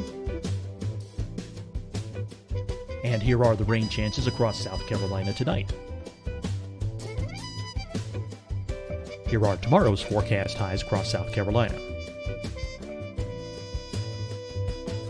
Here are the forecast low temperatures for tomorrow for South Carolina. And here is the probability of precipitation across South Carolina tomorrow. Here's the precipitation chances across South Carolina tomorrow night. Here are the forecast highs for the day after tomorrow in South Carolina. Here are the forecast low temperatures across South Carolina for the day after tomorrow. And here are the rain chances across South Carolina for the day after tomorrow. And South Carolina's probability of precipitation for that night. Here's the Storm Prediction Center's severe thunderstorm outlook across South Carolina for today through tonight. Here's the Storm Prediction Center's severe thunderstorm outlook across South Carolina for tomorrow and tomorrow night. And here's the Storm Prediction Center's severe thunderstorm outlook across South Carolina for the day after tomorrow through that night. Here's the severe thunderstorm outlook for today from the Storm Prediction Center.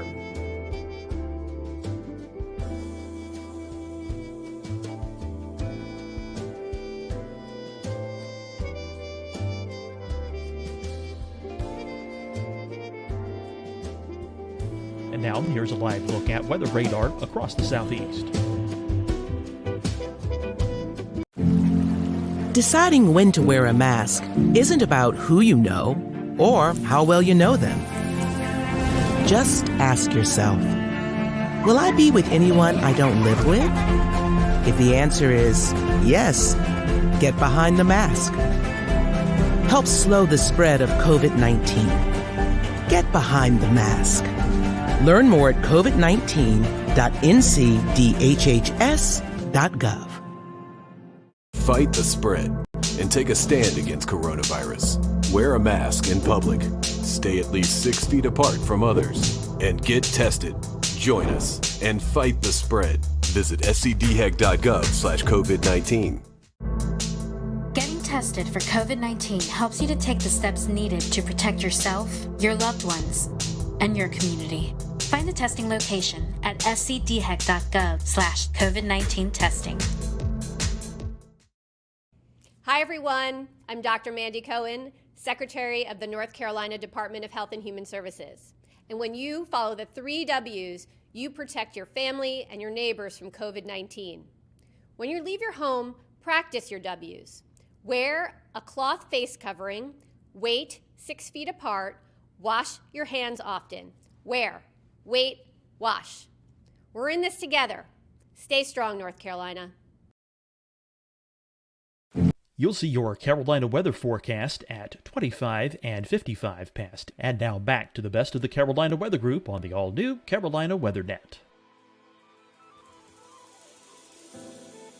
As much rain in the valley as they do just west and south of Waynesville as well. So that's kind of how it works in the summer months. In the winter months, the prevailing wind is much, much different. It's from the northwest.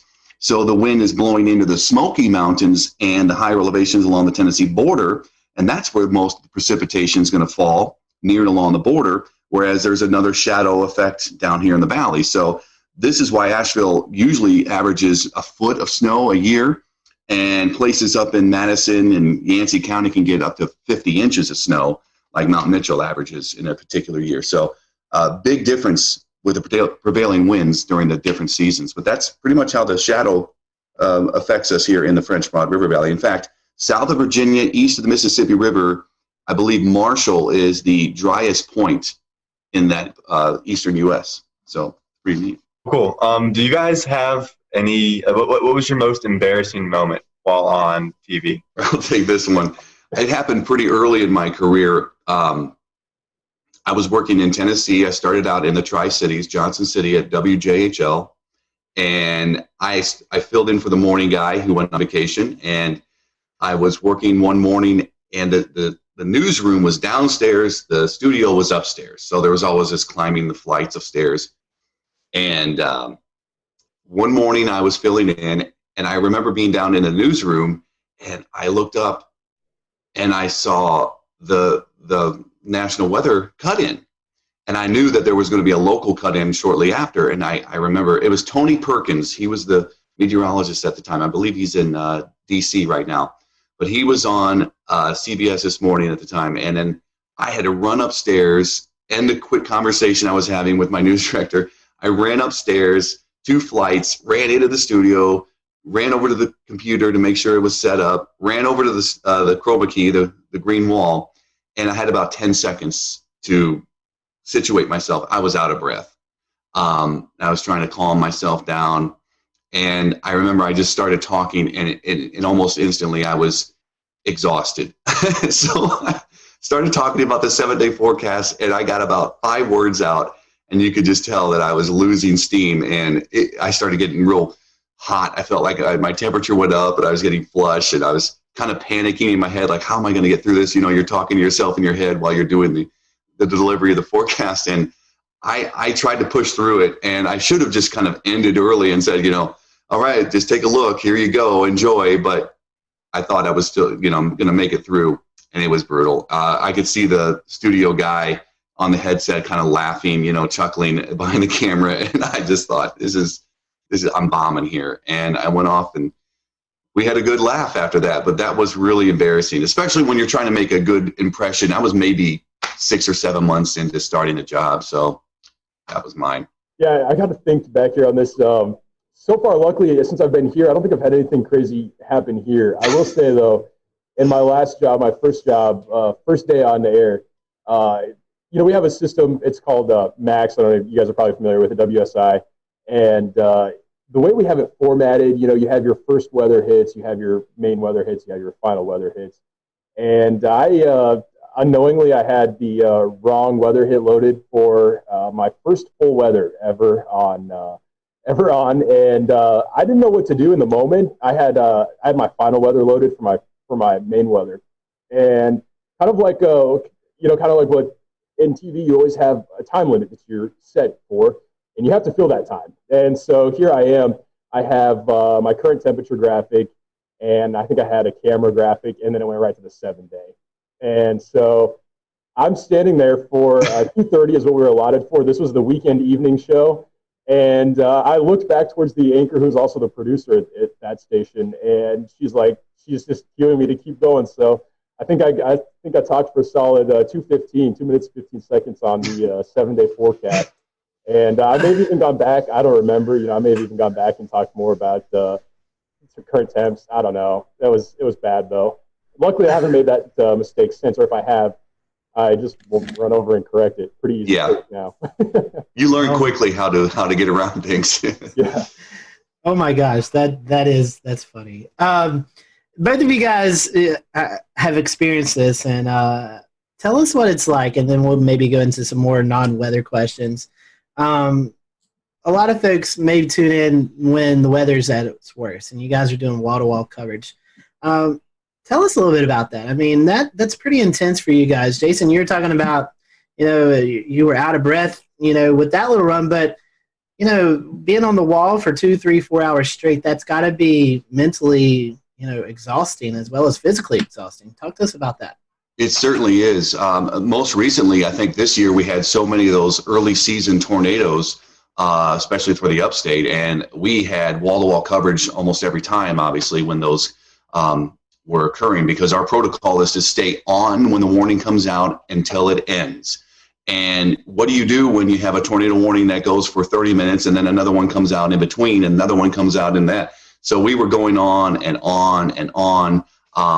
And a couple of times during this early spring season, I was there waiting for, backup to come in and help out as well. Like Ingrid would come in or Ryan, and you have to go. And if you're solo, you are just essentially repeating a lot, but you're trying to get new information at the same time you're giving the current information. So that's a challenge. You're literally on a computer talking, looking at data that's now happening and trying to analyze that data on the fly, as we say, and also looking at other pages of weather information on the internet, trying to get information from the National Weather Service sites and observers, and then you're on social media pages looking for information from people that are sending you pictures or updated information from what they're experiencing. So yeah, it's a lot of information. And nowadays we're able to get social media information, and years ago when I started out, there was none of that. You had to wait for somebody to call or email you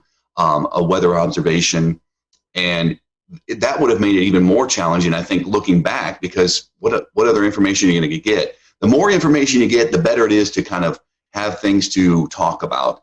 And that is, it's unique, and it doesn't happen that often here in this market. We don't get widespread severe outbreaks like they do in the West or the central U.S. And a snow event, a winter weather event, you see for days coming, typically, and you can just lead up to it and get into it and talk about it. You don't really have to be breaking news and breaking into programming for a weather event like, say, snow. But the severe weather events are certainly challenging, and you just you learn from each one. Even somebody like me in the business for 22 years, you still learn from these experiences. Ryan, you dealt with that in Texas. I mean, that's these are what we face, or could be more rain-wrapped tornadoes. But you guys out there see these massive tornadoes, or you saw could see these massive tornadoes. So is there a little any different perspective of that, where you guys have storm chasers out in the field and you can kind of relate to those folks out in the field? Yeah. So when I was in Texas, that's a station that really drove the market for severe weather coverage, and so it was more built for that kind of thing. So yeah, we had storm chasers out in the field, but you still need to have 2 people at the station during these kinds of events, because you have one person off camera that can help to look at and analyze that data, look at radar, see what's going on. We also had in that market we had a crazy amount of cameras. I think there was like 50 or something like that. We could move those around during severe weather events. That's what we used them for. And so, you have the other person off camera that can see that.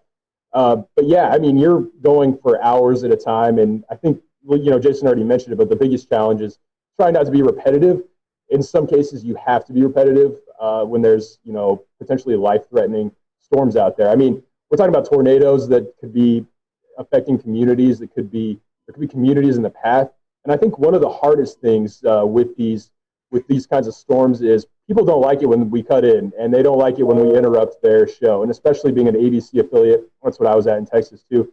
We have a lot of basketball. We have, big shows. I mean, the Bachelor. I mean, heaven forbid we ever have to interrupt any of those kinds of shows.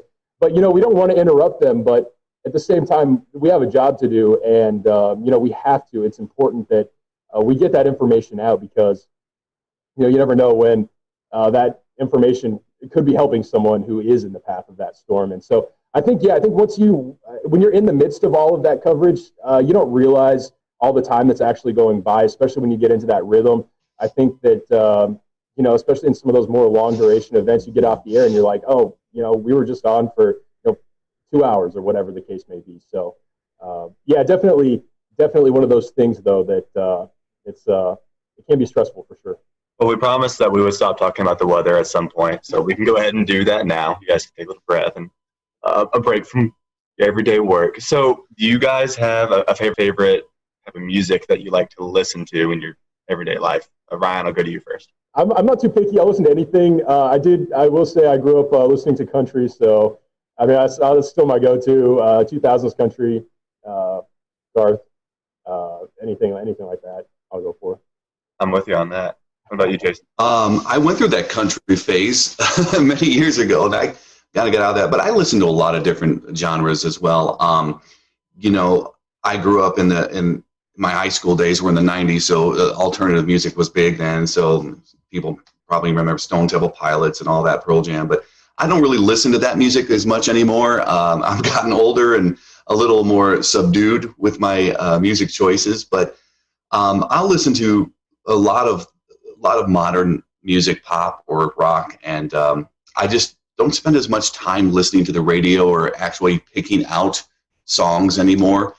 So more of my time is spent just maybe even popping in some classical music just to chill out and get my mind cleared of certain things during the day. So that's what I do.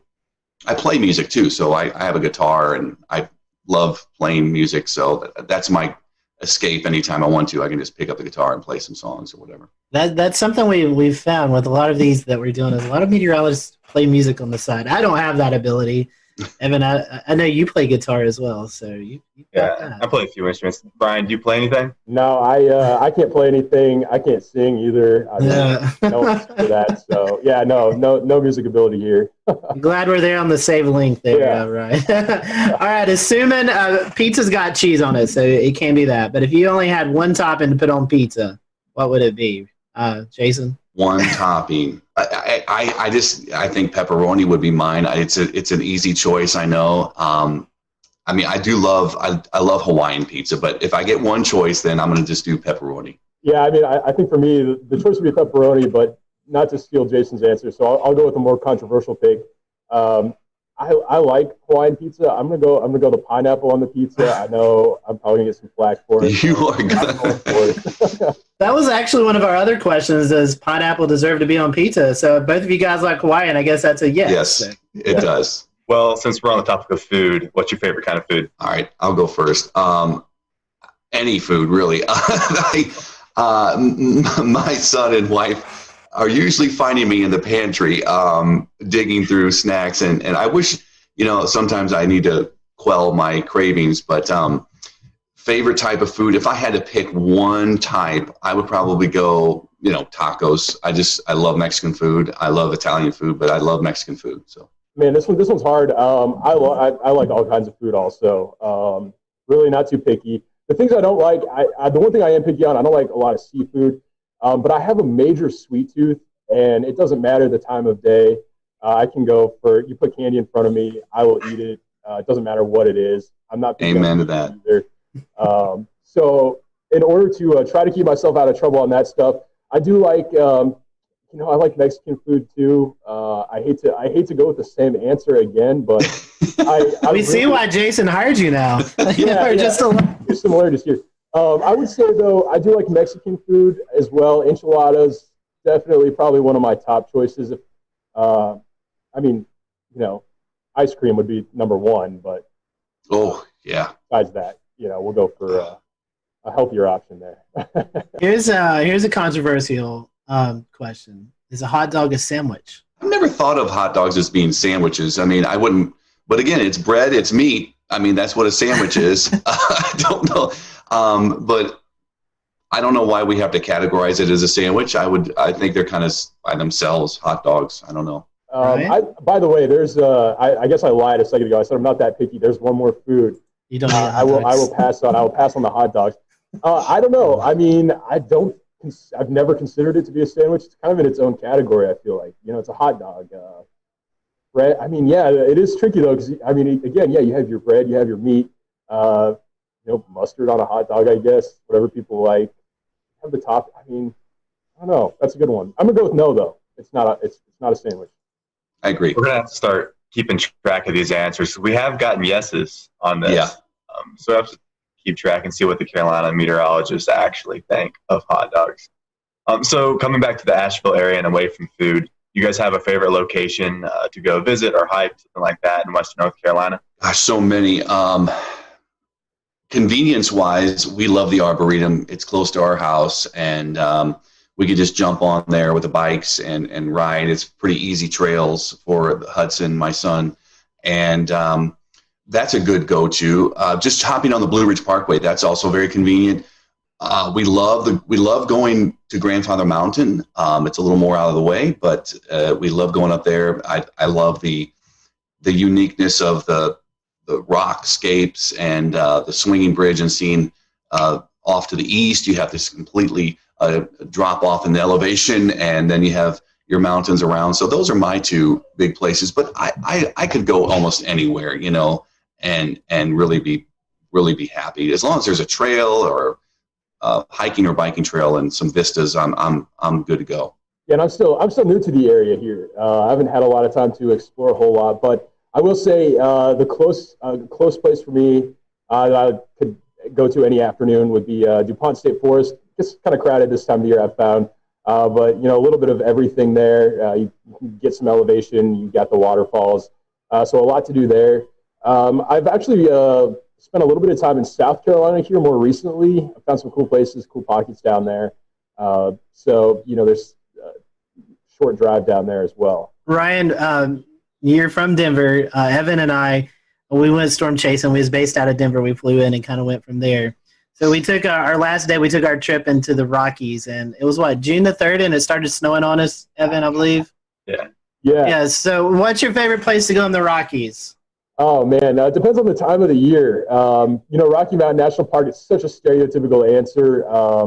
That's a great place to go in the summertime. In the wintertime, I mean, I'll take any of the ski resorts. Love skiing, so I'll take any of them any day in the wintertime.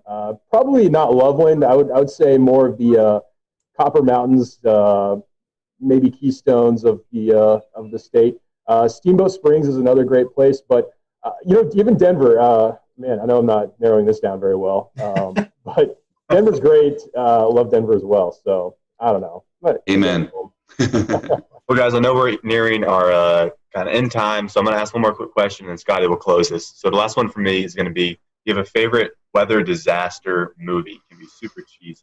Well, Twister immediately comes to mind. My wife loves Twister. My son loves Twister.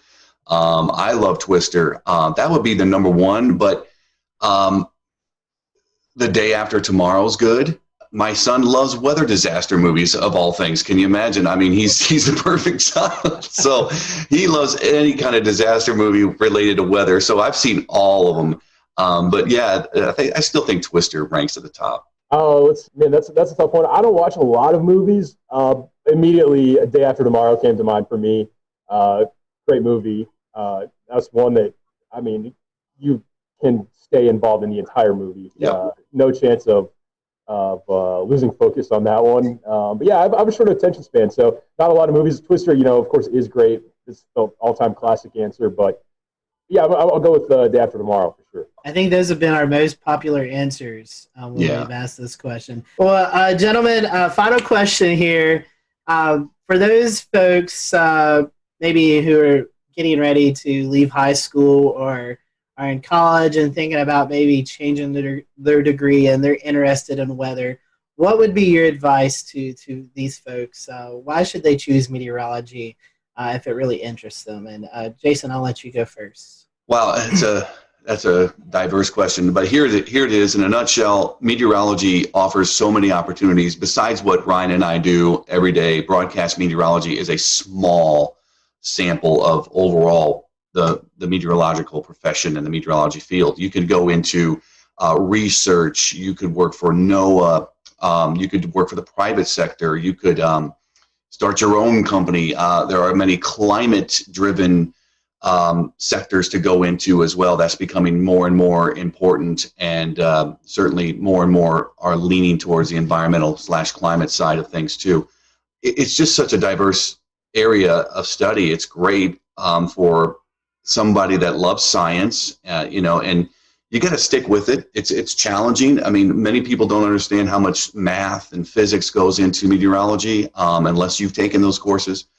It is a very challenging profession and study, but I think it's wonderful. So yeah, just stick with it. If you love science, meteorology is one of the best fields to get into. I mean, I obviously haven't been at it for very long. I'm still, pretty young myself, but I would say the biggest thing is, there is a lot more work involved than I think that people realize. It's something that is fascinating. It's interesting. There's a lot to look at. And again, TV is not the only thing. In fact, I would say if someone wants to go into meteorology just to be on TV, that's maybe a bad idea because, there's so much more to it than that. A lot of math, a lot of science, but it is fun. And, every day for us looks different.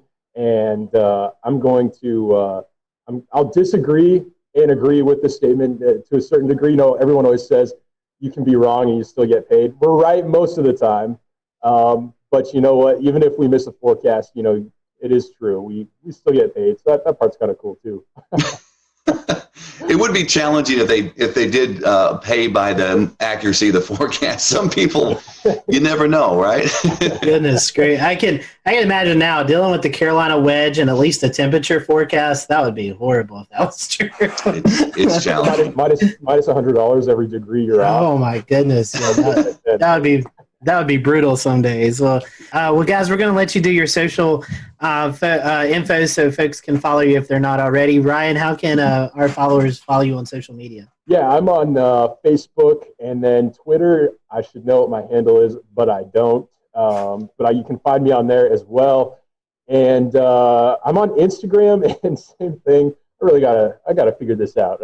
But I don't know what my handle is on there either. Not much help. Well, I'm Ryan, sure if you just your handle on Twitter, it's Ryan_WLOS. So if y'all want to follow him, you can find it there. I think it's the same on Instagram. So there we go. All right, Ryan, thank you. Jason, how can our folks follow you if they're not already? I believe. Well, I'm on all three too: Insta, Twitter, and Facebook. I won't get into the uniqueness of each demographic and socioeconomic thing, but the idea is that I'm pretty simple. I think it's just at Jason Boyer WLOS. We appreciate you guys joining us, and for you guys who are watching, thank you for watching. Until next time, we hope you have a great evening.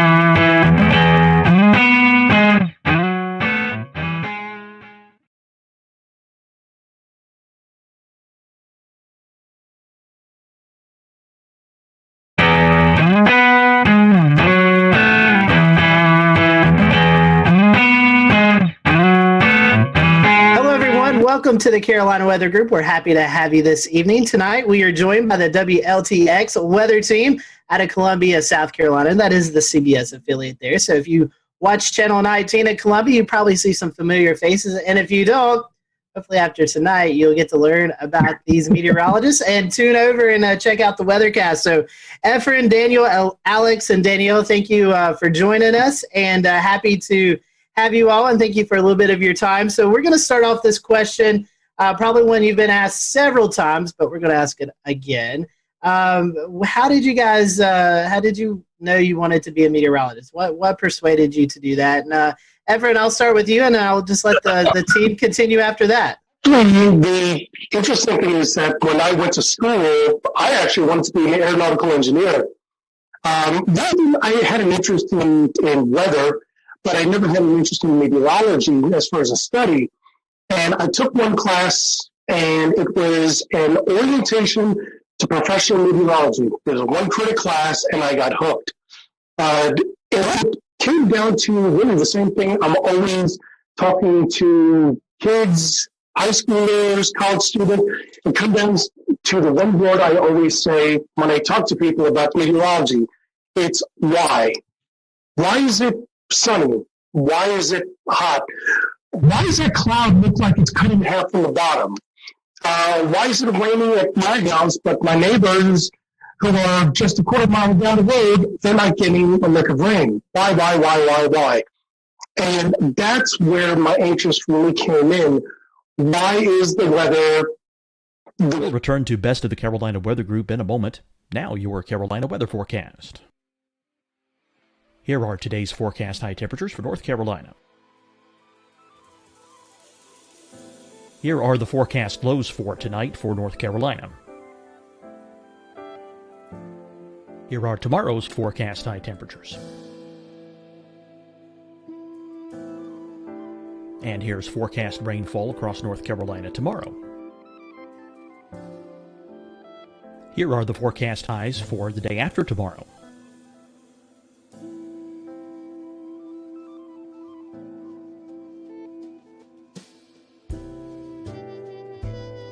And here's the forecast rainfall across North Carolina for the day after tomorrow. This is the total rainfall forecast across North Carolina for the next 3 days. Here's the severe thunderstorm outlook for today from the Storm Prediction Center.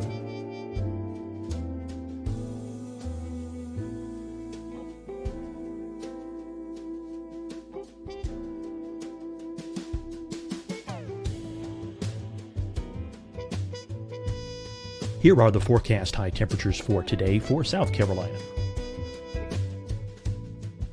Here are the low temperatures for today for South Carolina. Here's the probability of precipitation forecast across South Carolina today. And here are the rain chances across South Carolina tonight.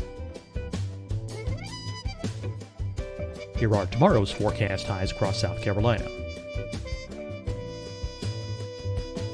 Here are the forecast low temperatures for tomorrow for South Carolina. And here is the probability of precipitation across South Carolina tomorrow. Here's the precipitation chances across South Carolina tomorrow night.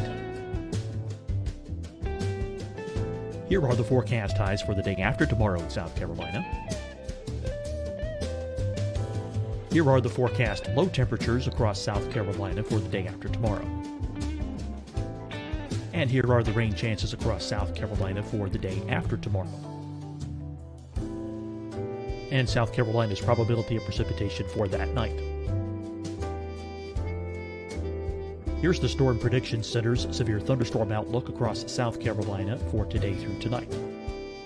Here's the Storm Prediction Center's severe thunderstorm outlook across South Carolina for tomorrow and tomorrow night. And here's the Storm Prediction Center's severe thunderstorm outlook across South Carolina for the day after tomorrow through that night. Here's the severe thunderstorm outlook for today from the Storm Prediction Center.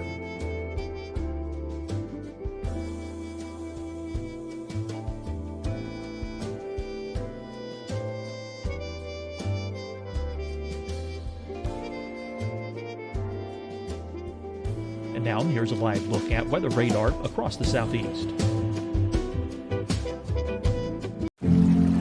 Deciding when to wear a mask isn't about who you know or how well you know them. Just ask yourself, Will I be with anyone I don't live with? If the answer is yes, get behind the mask. Help slow the spread of COVID-19. Get behind the mask.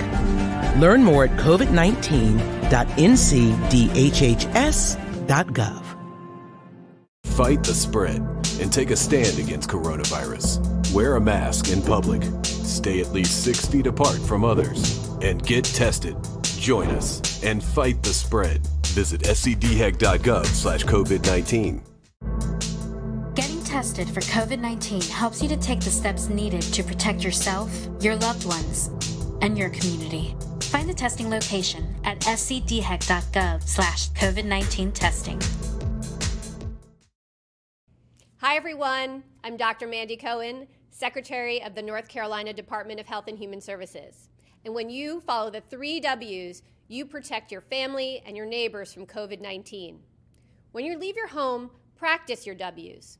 Wear a cloth face covering, wait 6 feet apart, wash your hands often. Wear, wait, wash. We're in this together. Stay strong, North Carolina.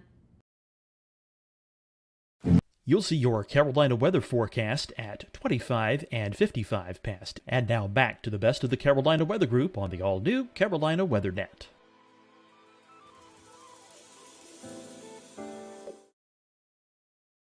Every time I ask the question, and still today, it's that passion of wanting to know why it is. And even finding out why it is, I just still wanted to know more. It's like those little kids who, when I was 8 years old and sitting on my lawn and looking straight up and going, that cloud looks like a dog, and that cloud looks like a tree. Those are the things that, really got my interest peaked when I was a kid. But it wasn't as an adult that I realized that there's a very big interest and I just want to know more. So I always knew I loved the weather. For me, it was, flying to Florida for the summer and seeing all those big puffy clouds and just wondering, how do clouds that produce so much rain, stay afloat, as a kid. I was just so amazed by the idea that it was just totally sunny along the approach when you're flying into, let's say, like Orlando, for example, and then by the time you're at the airport and you're getting the taxi, it's pouring, So just the power of the weather in the Southeast was actually what started it. But I'm from New York originally, so it wasn't the snowstorms and things like that that initially did it for me. So that was kind of a surprising thing, because a lot of my, fellow colleagues and friends that I went to school with, it was snow for them because I went to school at Rutgers in New Jersey. So yeah, I originally wanted to be kind of more of the operational forecasting side of things. But then I realized when I was in school after Hurricane Sandy that I wanted to do more television and communication, because a lot of people were impacted by storm surge because they had no idea what it was. It wasn't well communicated. As far as the city evacuating people from for Sandy. Hurricane Sandy wasn't a hurricane when it made landfall. So there were just so many communication things. I mean, we see it now with the derecho in the Midwest. People don't know what a derecho is. And so there's all of these different things that kind of go into the communication aspect that I was like, what, that is absolutely where I feel comfort. I need to, kind of explain what's happening because I love learning about the weather and why it's happening. So that was sort of what did it for me. I'm kind of like Alex. I grew up outside of Philly, but it wasn't snowstorms that did it for me. I have a lot of good memories of snowstorms, but kind of like the two big things I remember growing up was sitting on the back porch, dangerously close, just listening to thunderstorms and this is the coolest thing ever. And then just kind of growing up, the news was always on in my house. And for my 15th birthday, I think my mom took me to the Today Show so I could meet Al Roker and do that whole experience. So I knew I kind of wanted to do news, but I hated writing. And I naively thought weather's cool. I love science. I'm never going to have to write as a meteorologist. Wrong. But I kind of just combined a lot of different interests and it really worked out. And it's been great. And it's fun, like Alex said, communicating. while also like being a scientist and kind of digging deep with the math and science was always kind of what I leaned towards growing up. Well, I'll go ahead and tell you, back in 1984, a tornado destroyed the school I was in. And so that kind of sparked a little bit of interest for me. And then Hugo back in 1989, that was a big deal as well in South Carolina. And all y'all know it as well. That's still the litmus test for hurricanes is Hurricane Hugo. But I think those are the two things that kind of sparked my interest. I do apologize. I'm sitting in the car. They don't like for us to stay in the station. So I'm sitting in the car kind of holding the phone. You look good, Daniel, and you sound good. Appreciate that. Hugo, definitely one of those benchmark storms for the Carolinas.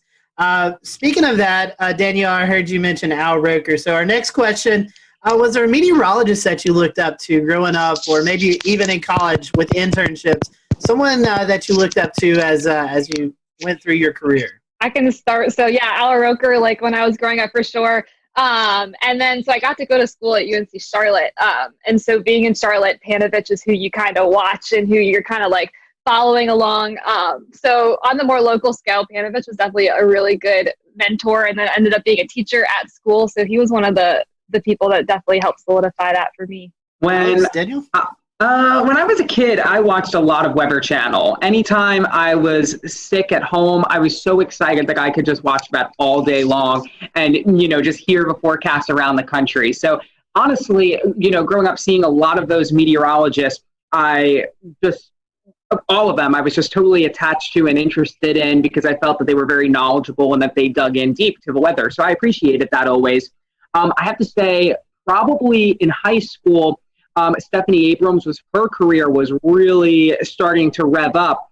And I probably looked up to her the most because she was just so, her personality was just what it was. She wasn't really afraid to hide it on air. And I was always, in high school, the kind of person who just said whatever came to mind. So I felt like I could kind of relate to her. And she also, was big on the science and on the math. She was from Florida. I loved Florida weather, so there was like that connection I always felt with her whenever I would watch her on TV because she was really into the science, but she also had like this personality where she was like unapologetically herself, And so I think Stephanie Abrams was definitely a person during my formidable years that I looked up to. Well, I'll jump in. Crazy enough, since I live where I work where I grew up watching Jim Gandy. So that was kind of a guy that I always enjoyed watching. And crazy enough, he came to my school when I was in third grade. That was like seeing a rock star. And then luckily I was able to work with him for, almost 14 years. So that was kind of cool.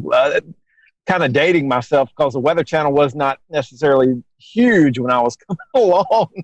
So I do remember watching Cantore, and I met him a few years ago, and he seemed to be a pretty nice guy as well. Something that you guys have dealt with already this year, severe weather in the Columbia area. So our question is, which one do you find more challenging forecasting, severe weather or winter weather, which we get a little bit of in the Carolinas? Alex, I'll let you start.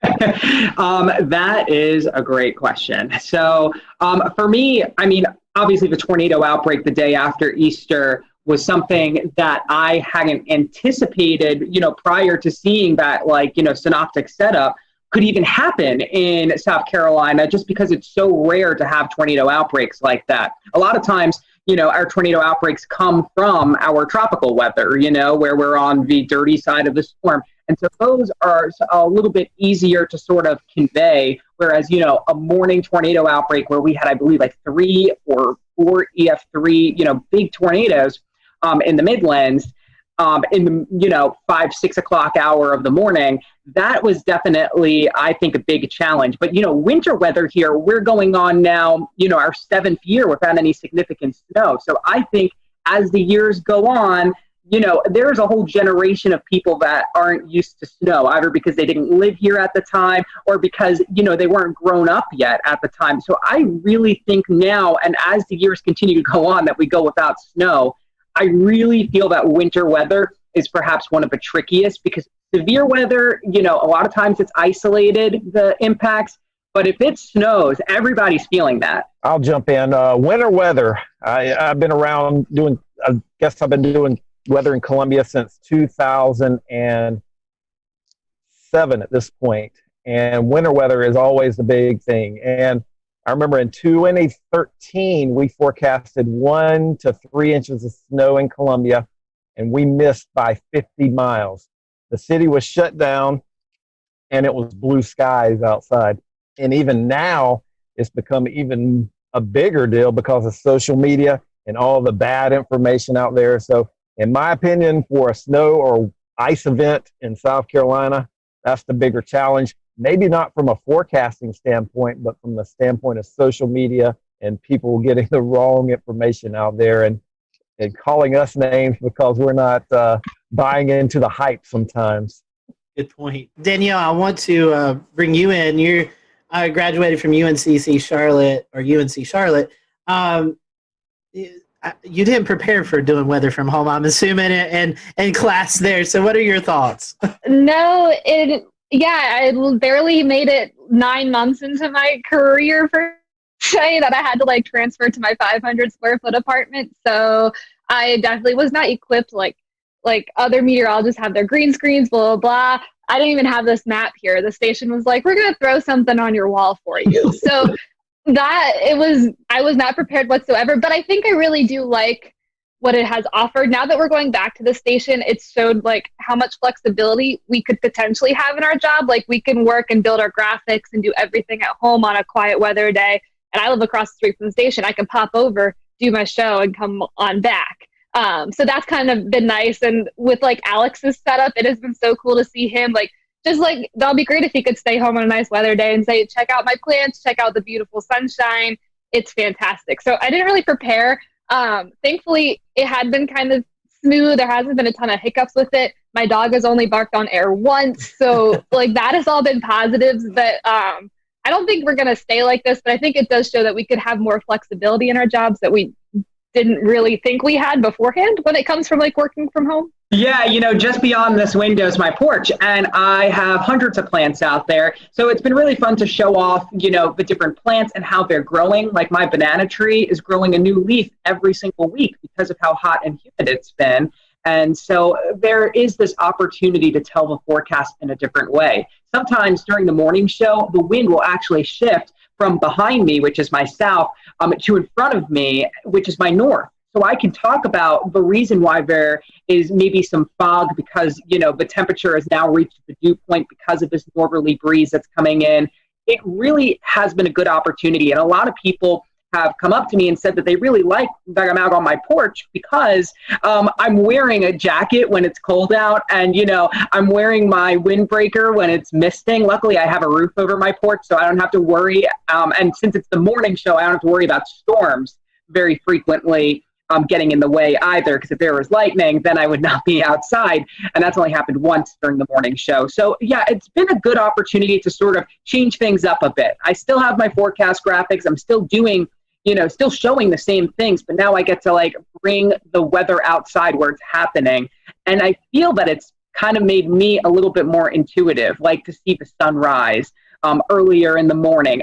I see hummingbirds flying at 7 a.m. It's just made me so much more in tune with nature, which is really needed when you're not around people. You need something to hold on to. Well, let's switch it up a little bit. Let's get some fun questions here. These are just some questions to get to know you guys a little bit better. So beach or mountains? Which one do you guys prefer, beach or mountains? Beach. Beach, all right. Easy. I'm beach. I'm Danielle. That's good. We're all beach. I love the beach too. Favorite food? Anything pasta for me with cheese. That's my anything Italian food is great. Pizza and everything pizza. I really like just a good baguette and some nice cheeses, a little charcuterie spread. That's what I'm gonna say. Everyone's talking about pizza, so we had a few questions about pizza here. A, does pineapple deserve to be on pizza? And B, if you only had one topping besides cheese, what would it be on pizza?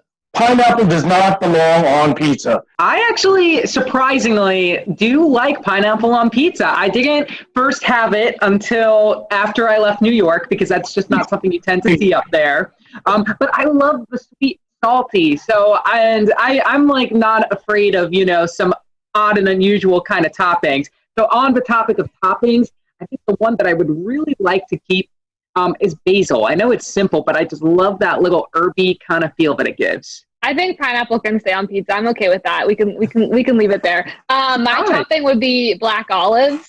Like growing up, my sisters and I would have like extra double black olive pizzas, and that was it. So I'll keep the black olives with the pineapple. Favorite type of music? What do you listen to while you're preparing your forecast, or just kind of out every day? What's your favorite type of music? Oh, I go through all the decades personally. And I do listen to music in the morning. A lot of times I'll listen to our other sister stations to see what they were talking about because we have sister stations across the country. But when I'm not doing that, I'll listen. I think this morning I was listening to Fleetwood Mac.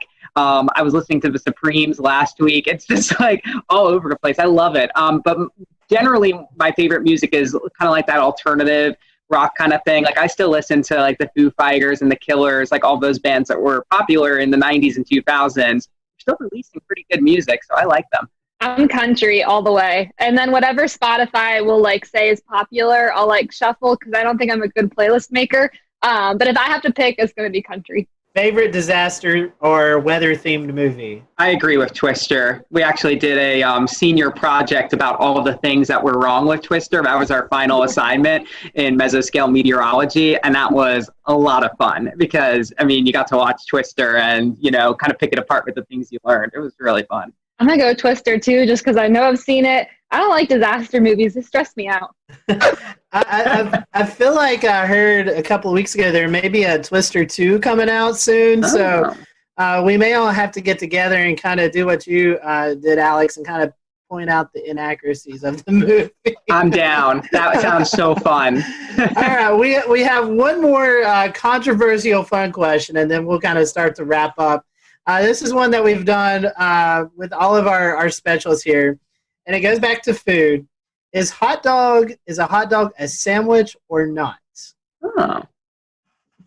A hot dog, is it a sandwich or is it just a hot dog? Some people say it's a sandwich, some people no. What's the definition of a sandwich?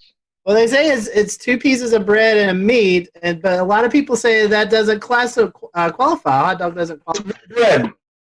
It's one bread. That's one bread. True. That's a good point. I'm with Efren. That is a really good argument. Final question. This is one to promote your city, Columbia, or your forecast area there in the Midlands. Tell us why we should visit your area. Give us maybe your favorite spot to hang out at, something that anybody should go out and see if they're in the Columbia area. We have so many river walks. Those are like my favorite places to like take my dog and exercise or like go tubing down the river, and you're still like right next to downtown. So I feel like there's a really good mix of like you can do your downtown thing, but you could also like kind of get out in nature. I really like that aspect of the city. I was going to say the same thing, the rivers. And we have some great parks too. And so you have like awesome geography. Like I'm up towards the Sandhills, which is totally different than Riverwalk, and they're all like a 15-20 minute drive, and sometimes I'll go to both of them in the same day, and in one of them, you know, my feet are all sandy, and then in the other you're, you know, at the bottom. So it's a great place to sort of learn the fault line because we're right on it, and sort of what the difference is. Plus it's, you know, literally the dead center of South Carolina, so you want to go to the mountains or to the beach, you're kind of like in a good territory to go to either. Truly say this to a lot of people. I live in North Carolina, but South Carolina is like a second home. It's a beautiful state, and it's definitely a place that you need to check out. So, y'all, we appreciate your time today. I'll let you be able to promote your social media, Facebook, Twitter, Instagram, if you guys want to do that. So if our followers aren't already following you, they can there on social media. Alex, I'll let you go first. Sure. It's Alex Calamia WX. That's my Twitter, and my Facebook is Alex Calamia as well. My Instagram is very plant focused. We have Gandy's Garden here at WLTX, which is all about climate and the garden, and it's applicable to everyone in the Southeast. So Instagram is a big place for you to see all my plants. So that's Alex Tropical Pics. You'll also see it on my Twitter and Facebook. We're always talking weather and plants. It's fun. I am at WX_Danielle on Twitter and Instagram. Lots of forecasting on there. And on Facebook, I am meteorologist Danielle Miller. So come on over. Nice and simple for both my Twitter and my Facebook. It's Efren WLTX. EFREN WLTX. You can find it on both of them. It's easy. As long as you spell my first name correctly, you'll be able to find me. Daniel just emailed me and said his phone was overheating, so he wasn't able to stick around. But if you want to follow Daniel, it's Daniel_Bonds on Twitter, and then on Facebook, I think it's the same thing. You can follow his weather page, Daniel Bonds. Just search it up, WLTX. So we want to appreciate you guys watching us here at the Carolina Weather Group. Guys, thank you for spending some time with us, and we will see you all next time here on the Carolina Weather Group.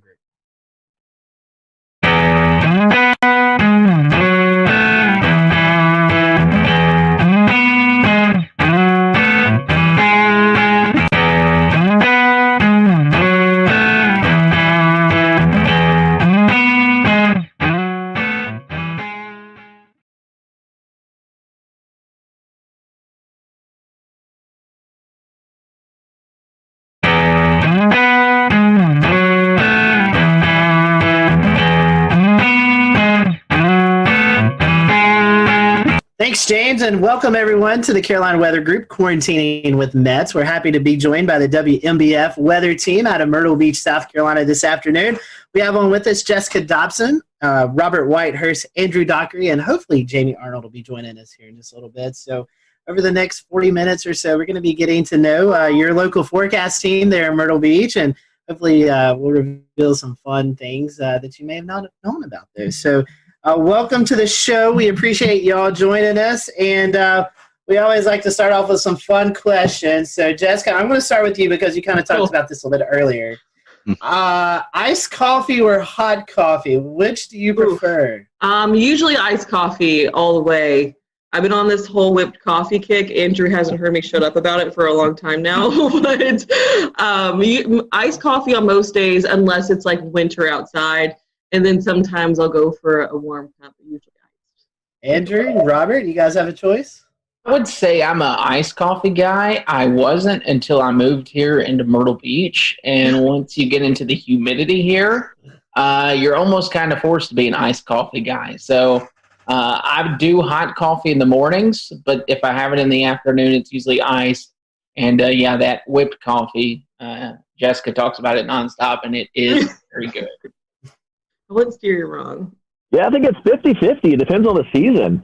And it depends on where you're getting the coffee from. Ooh, Dunkin', I love Dunkin's hot coffee. I'm not a big fan of Starbucks hot coffee, but I like Starbucks iced coffee and cold brew better than the iced coffee at Dunkin'. That is a well thought out answer. Yeah, I discovered this thing too. It's called a hyper chiller. And so what you can do is brew hot coffee at home.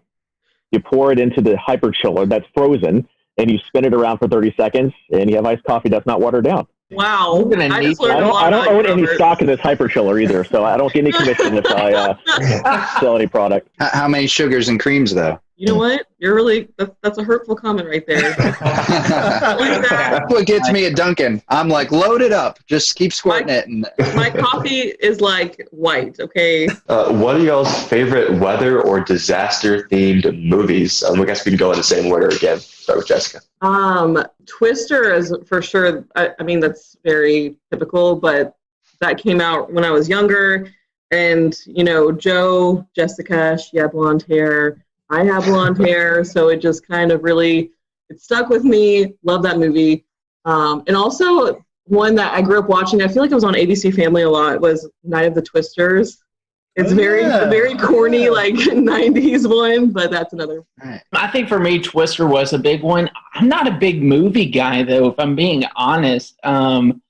Especially when it comes to weather movies, I just critique them really bad. But another one that stands out that I did watch a lot, which is even worse, is The Day After Tomorrow. That's one that immediately pops in there with Twister. But as far as if I could quote a movie, the one I've watched the most, it's definitely Twister for me. Yeah, I think Twister is kind of the go-to answer, I think, for this one. I loved it growing up. I used to watch it all the time. I get a little more frustrated watching it now. Like, maybe that's not where we want to be during a tornado. I don't know. Maybe not in a shed tied to a water pipe coming out. I think it's funny that I love Jo so much, but I didn't really understand the whole backstory that she was like kind of crazy and was refusing to divorce her eggs. Like that didn't really register with me until honestly I watched it like a couple of years ago, and I was like, man, this is kind of messy. So next question on our list here, and to kind of stick with the same kind of weather-related stuff, do you have like a favorite type of music just in general, or maybe it's something that helps you kind of get in the mood for doing live broadcasts or weather-related stuff when weather's happening? I'll let Andrew go first for this one because Andrew's our music buff, I feel like. I'll have opened a can of worms. We could be here. We could be here for 40 minutes on this topic, no doubt about it. Music is my passion.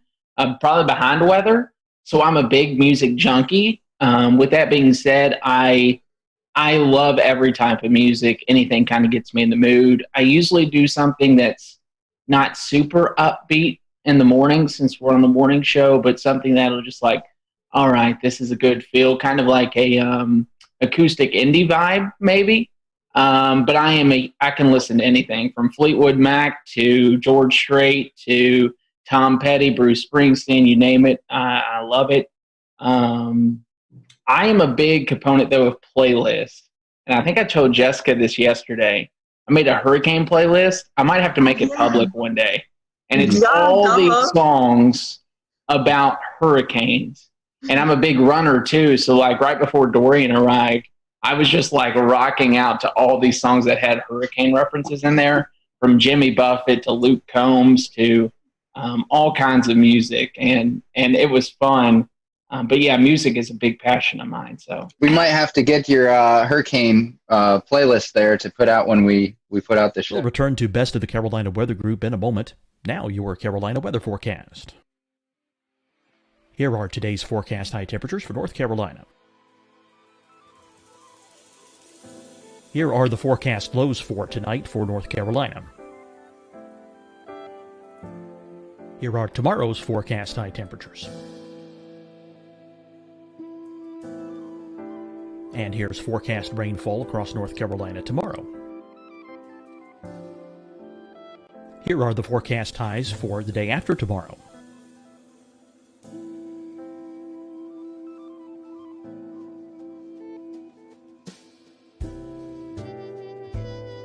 And here's the forecast rainfall across North Carolina for the day after tomorrow. This is the total rainfall forecast across North Carolina for the next 3 days. Here's the severe thunderstorm outlook for today from the Storm Prediction Center.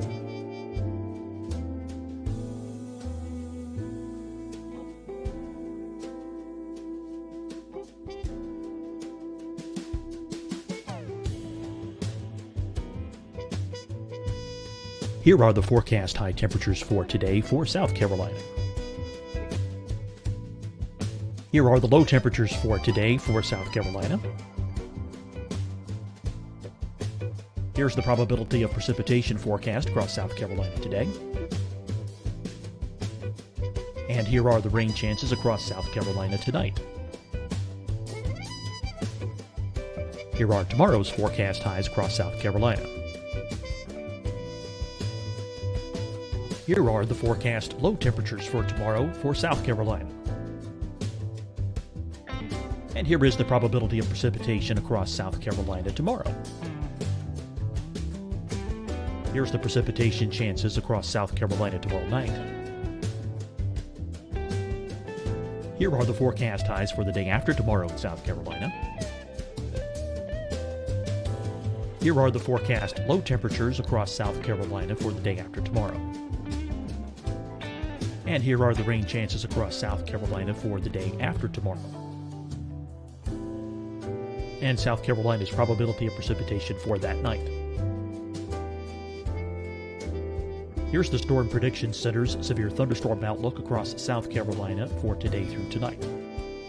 Here's the Storm Prediction Center's severe thunderstorm outlook across South Carolina for tomorrow and tomorrow night. And here's the Storm Prediction Center's severe thunderstorm outlook across South Carolina for the day after tomorrow through that night. Here's the severe thunderstorm outlook for today from the Storm Prediction Center.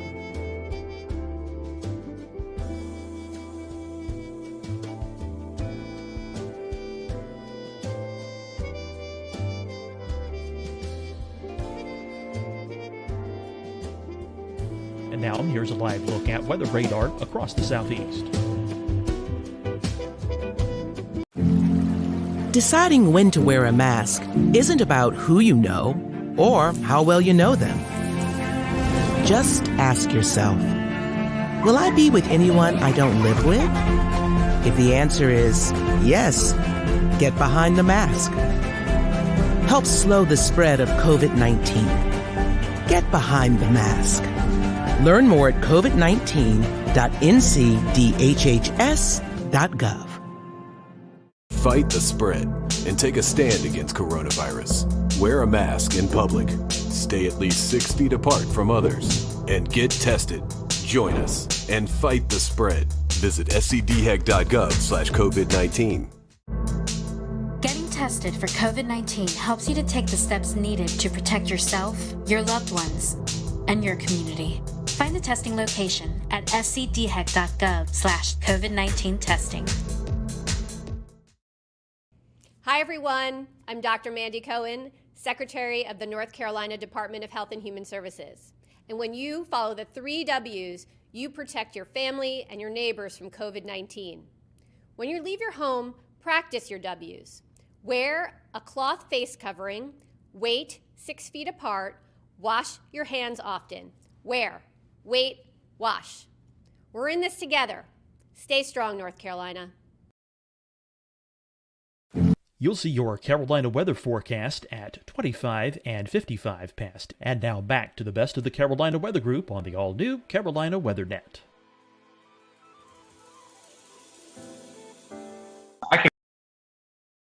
Glad to do that. I don't really, I listen to a little bit of everything, but I don't really listen to music much when I'm forecasting. I think it distracts me a little bit. Honestly, so on the weekends, I'll do mornings and evenings. And honestly, it really depends on the morning show or the evening show, which one I'm doing on my mood. Because if it's the evenings, like I'm already like mostly awake and I've probably had a lot of caffeine in my system. So I'm like ready to go.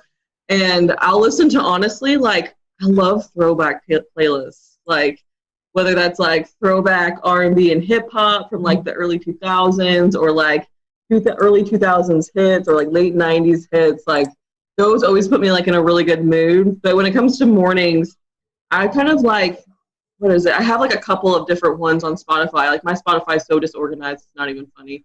I'll like think of a band and I'm like, oh, I want to listen to that kind of music today. But mostly like things kind of more chill. Probably like Mumford & Sons or Neon Trees or Kings of Leon too. I listen to them a lot in the mornings. It really depends. Like my mood changes also throughout the morning. Sometimes I'm like, no, I need something a little more somber. Like so it really depends too for me. But I like all music too. Like I'm the worst when I'm driving in a car with someone else and a song comes on and I start singing it and it goes down from there. Like those Spotify playlists used to work great for me until I had a daughter, and now it'll go from Luke Combs to the Frozen 2 soundtrack. Moana. Then back to Aladdin and Moana, and then back to some sort of rock song. It really brings you all over the place. Yeah, that sounds honestly kind of great though. Like gotta throw in a Disney song every once in a while just to kind of bring things back down. Yeah, I gotta humble you. All right, weather question, kind of a two-part question. When did you know you wanted to be a meteorologist? And was there someone that you looked up to when you were younger, going through high school, college, that kind of also pushed you into that direction? So for me, I don't think there was ever really a moment in time where I just knew. I honestly just kind of always knew. Like even when I was looking at colleges, I was like, okay, well, I'm going to do meteorology. But I didn't know I wanted to do broadcasting because I used to be really shy. I don't really know what happened. Something happened, so now I can't shut up. But that kind of evolved throughout college. But in terms, I watched a lot of the local meteorologists. I think someone who pushed me a lot, though, who I met in high school, didn't realize how important it was to meet him, though, was John Gordon. He really pushed me to just kind of like take on my own personality when it came to weather. He works with, I don't know if you guys are familiar with him. He used to actually be a hurricane hunter. Now he's the MIC at the National Weather Service in Louisville. And I volunteered with him one summer and like it totally changed everything for me. But I always grew up watching the meteorologist on air. There weren't always a lot of females, though, so it was kind of hard for me to I never really had one specific person I looked up to because I kind of watched them all. So, yeah, long story short. I think for me, I was in 5th grade. I grew up terrified of thunderstorms. Couldn't stand them. And I turned to the people on TV to kind of guide me through the storm, as corny as that sounds. My mom was in TV her whole life. She's behind the scenes. So she is a research director. She's been doing that for years. And I kind of had a firsthand experience into what broadcast meteorologists do. So I would go to work any chance I got with mom and shadow all these meteorologists and be like, hey, listen, I don't like storms. And that actually grew a passion more out of fear back when I was in 5th grade to, oh my goodness, this is crazy. The power of the atmosphere is so amazing. So I think the big mentor for me was Kevin Harnick growing up. I met him in elementary school. I kind of went with him. He's in Louisville. Jessica and I are from the same town, same city, went to the same college. But I got to shadow him all the way from elementary school through middle school, through high school, through college. And it really paved a way for me to understand how this business works, but also to really just be amazed at, there's people that are out there that are afraid of this type of thing, but just to be amazed at the power and how the technology these days is almost like there shouldn't be a fear just because we've come so far for how we are in this industry. And I think that's a big focal point for me right now is to try to teach people, hey, if there's a warning issued, take precaution, but at the same time, there's no need to be afraid of these things. Yeah, I think my passion for weather started pretty young, and I think it was kind of a fear thing too. But my grandparents, my parents always told me that 5 or 6, I'd always watch the Weather Channel instead of the Cartoon Network or something, especially when a storm would come in. And then I would go into a closet and watch the Weather Channel because the storm scared me, but I was so interested in it. And especially my mom has kind of pushed me into weather because I was so passionate about it growing up. But we'd go storm chasing in Florida. Whenever a hurricane would go by, we'd go down to the beach. I remember Floyd going up the coast, and we were down at the beach looking at the wind gusts. And whenever a storm would come by, we would do that kind of stuff. So it's something I always wanted to do. And I don't know if I really had a favorite meteorologist growing up. I watched a lot of the Weather Channel and local. We had Tim Deegan in Jacksonville. I think he's still there. He's been there a long time. John Gahn there as well. So I think growing up in Florida, hurricanes was kind of my passion, and that's always been still my passion. That's why I'm still in the Southeast. So this is maybe a question that's been a little bit controversial in the past. We've had some interesting answers. But model websites, you see model output all over Twitter and Facebook and anywhere that social media exists. Do you have a favorite website? So in college, we always used Pivotal and COD, or College Up to Page. And so in college, I got so used to those that those kind of, I'll use other ones. I can never remember the one we use now. I think, Robert, you have it on our computer, or it's your account. But that one's good too, but I always end up, I think, going back to COD or Pivotal because I don't know, I just always like Pivotal, the colors. And then when it comes to COD, I like their satellite data a lot. I always go to their satellite, their surface analysis. So. I am a weird one when it comes to models. Twister data, does anyone remember that site back in the day? How the color table was so great, but the features were a little eh. I'm a big fan of ensemble forecast and having a ton of variety on a website. So simple is great. Otherwise I get distracted. So I try to do COD throughout a 48-hour window. And then I transfer over to weather models, which Robert and the team use, and then Weatherbell. I love Weatherbell. I love weather models. And those two are I would say my 1 and 2. But if it's coming to a quick 48-hour look of a forecast, it's usually Pivotal Weather or College of DuPage if I need to get something out quick. Otherwise, I'll spend way too much time on the other two. Yeah, I think a lot of them, each have their strengths. Yeah. Like a pivotal weather with the clickable soundings for the Euro and the UK Met and all the extra data now. That's great. You can't really find, I don't know where else you can find that kind of stuff right now. Obviously, you could break down the levels yourself on the weather bell or weather models, but to have those clickable soundings for the Euro and the UK Met's great. We were big into weather bell, and then when Ryan went over to weather models, we kind of gave that a try, and I think they're both great. The navigation certainly gotten a lot better on both of them. I think when they first started, it was like, there's all this stuff, but I don't know how to get to it. You'll find it once. You're like, I really want to save that. You come back and you couldn't find it. But I think they've kind of improved with those. So we use all three. We're kind of lucky that we have an account for all three. Yeah. I don't know if many people know about this one, but the FSU cyclone phase, that's good. That's good stuff there. You can see, kind of gives you an idea if it's going to be a shallow warm core, if it's more cold core. What would be your most embarrassing on-air moment that you can recall? I feel like I embarrass myself on a regular basis. So, I don't know. I mean, I have made it before on one of those like viral YouTube like blooper things over something so stupid. I like just stumbled over my words and then I couldn't stop laughing afterwards, and it was just 20 seconds of me like doing the whole where you don't breathe or say sounds, you just like sitting there laughing without making any noises. I did that. That was probably up there with one of the most embarrassing. I don't really, in this, I mean, you can ask Jessica and Robert, they know. I don't get embarrassed often. That's true, yeah. So, like, I think back to, like, my job at Eastern Kentucky when I was the chief at WIMT.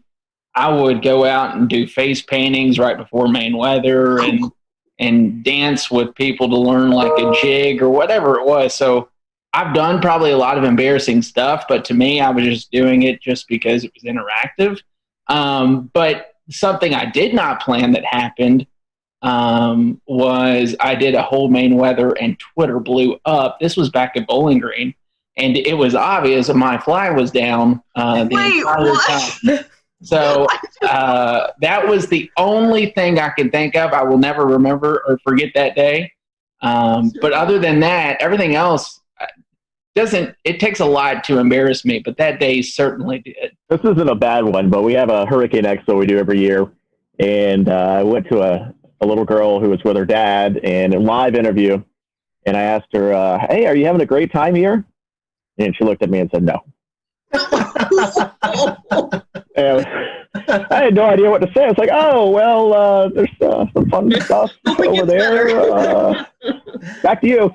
You didn't respond with, I like turtles, right? And this is the thing with kids. They'll tell you the truth. They're not going to sugarcoat it. Storm chasing. I know Western Kentucky goes out in the storm chasing every year. Have you guys been storm chasing? Any memorable events from that? Oh my gosh. Storm chasing. I went twice. And best 2 weeks of my life, both times. Like, hands down. Like, second time, they were both great for different reasons. The first time I was in 2016, in May of 2016, which I don't know if you guys remember or not, but that was the whole Dodge City event that unfolded, which was the craziest day of my whole life. Just like a tornado on the ground for I think over an hour, and it had, sister tornadoes at one point, and it was just like complete madness. Like, I'd never seen chasers like that before either. And really that whole season, I got to see pretty much every type of storm structure you would want to see, whether there was tornadoes or not. So that was really big for me. It was like literally, like everyone says it, but it was literally like everything you learned in your meteorology class and your textbooks, everything you see, but it was like in front of your face. And so that was really cool for me. The second time, we didn't see quite as much, but WKU goes over a 2 week span, which I think a lot of schools probably do that too. And we did a lot more sightseeing. We went out to New Mexico, and we got to do a lot of cool things outside the whole storm chasing thing too. But I got to be with like my best friends when they saw their first tornado. So like lots of bonding, and like, it was just the best of both worlds, like being with your friends, but also at the same time learning so much, like being able to share all those like experiences and your same passion with other people. I could go on for days about storm chasing. Very near and dear to my heart. I wish I could go back and relive those days. For me, I didn't go on the storm chase trip. I I worked 2 years in college while doing school. So I did 19 hours of classes in a 40-hour work week in Bowling Green, which was crazy. The first year I couldn't because of a job. We just lost someone, so I couldn't take off. The second year I just accepted a job in Hazard, so I was already moving out when it was going up. I've storm chased on my own. I've never seen a tornado with my eyes. I've been around storms that produced a tornado at night and knew that, hey, this had a good chance of a tornado. I've seen damage firsthand from a tornado. I think the most powerful experience, though, would have been when we signed up for something that's not even storm chasing. We remember March 2nd, 2012 was a big time event in Kentucky. It was the one time I left Kentucky to go to and paid for this big conference in Oklahoma. I never attended the conference. I just sat there and because everyone back home was so freaked out. So that was probably one of the more memorable events, is coming back and seeing the damage of what that produced up in Henryville and all that, because it's still crazy to look back at. But yeah, it's kind of a bucket list thing for me. I've never really done storm chasing much, other than with my mom going to the beach when hurricanes went by. And of course, in Jacksonville, it's always when they went by for the most part. So we could go down to the beach and I went gusts 40, 50 miles per hour. It was kind of crazy to watch. And they would always shut down the bridges going over the waterway. So we get stuck at the beach for an hour or two until the storm went by. But I've never really done any big storm chasing. I worked in Hattiesburg, Mississippi for a couple of years, and we certainly had quite a bit of severe weather there. A lot of tornadoes, and certainly saw a lot of pretty bad damage around there, but never actually seen one in person. I foresee a WMBF storm chasing trip here in the near future. I am down 100%. So our next question is about favorite non-weather related hobbies. Robert, I don't think we've started with you yet, so I'll let you lead off if you want. I love to get outdoors. So I love to mountain bike. We love to camp, go fishing. Growing up, my dad and I would always go up to North Georgia and go camping for a weekend, do some trout fishing in the Chattahoochee, going up into the little rivers up and the streams up in North Georgia and to the upstate of South Carolina. So, of course, I'm outdoors for this shot, too. So I guess I'm a big outdoors guy, too. Hiking, kayaking, boating, running lately has been a big passion of mine, just because I love food, too. So food's a hobby. I love to eat. And then I also, like I said, I love music. So I play guitar, play the mandolin, play a little bit of piano. Any instrument I can play, I try to get my hands on. But yeah, I think those are the big things. I just love being outdoors. I hate sitting on the couch all day. I always have to be doing something. And my hobbies have kind of changed over the years. I used to dance growing up. I was on the dance team in college. But obviously now don't really do as much. But I now that I live near the beach, I don't ever like to be sitting in my apartment. So I go to the beach literally as much as possible. Like when I get off here, I'm probably going to try to go to the beach because it's so nice outside. I love to read. I love reading books, especially recently, like autobiographies about either meteorologists or people in broadcasting, like books that I can take a lot away from. I love to cook. I don't like to clean. But I like to cook pretty much any chance I get, and I like to experiment and try to if I can't, recreate really good dishes from places I like, so I'm not as tempted to eat out as much. But it's really hard in Myrtle Beach. I plan on eating my way through this place. So yeah, and then hanging out with my cats. Since all three of y'all like doing stuff kind of around the city and stuff, is there a shout out to some of the places or things that you like the most? What makes your city so great? Can you name a couple favorite spots? Beach. Any particular part of the beach?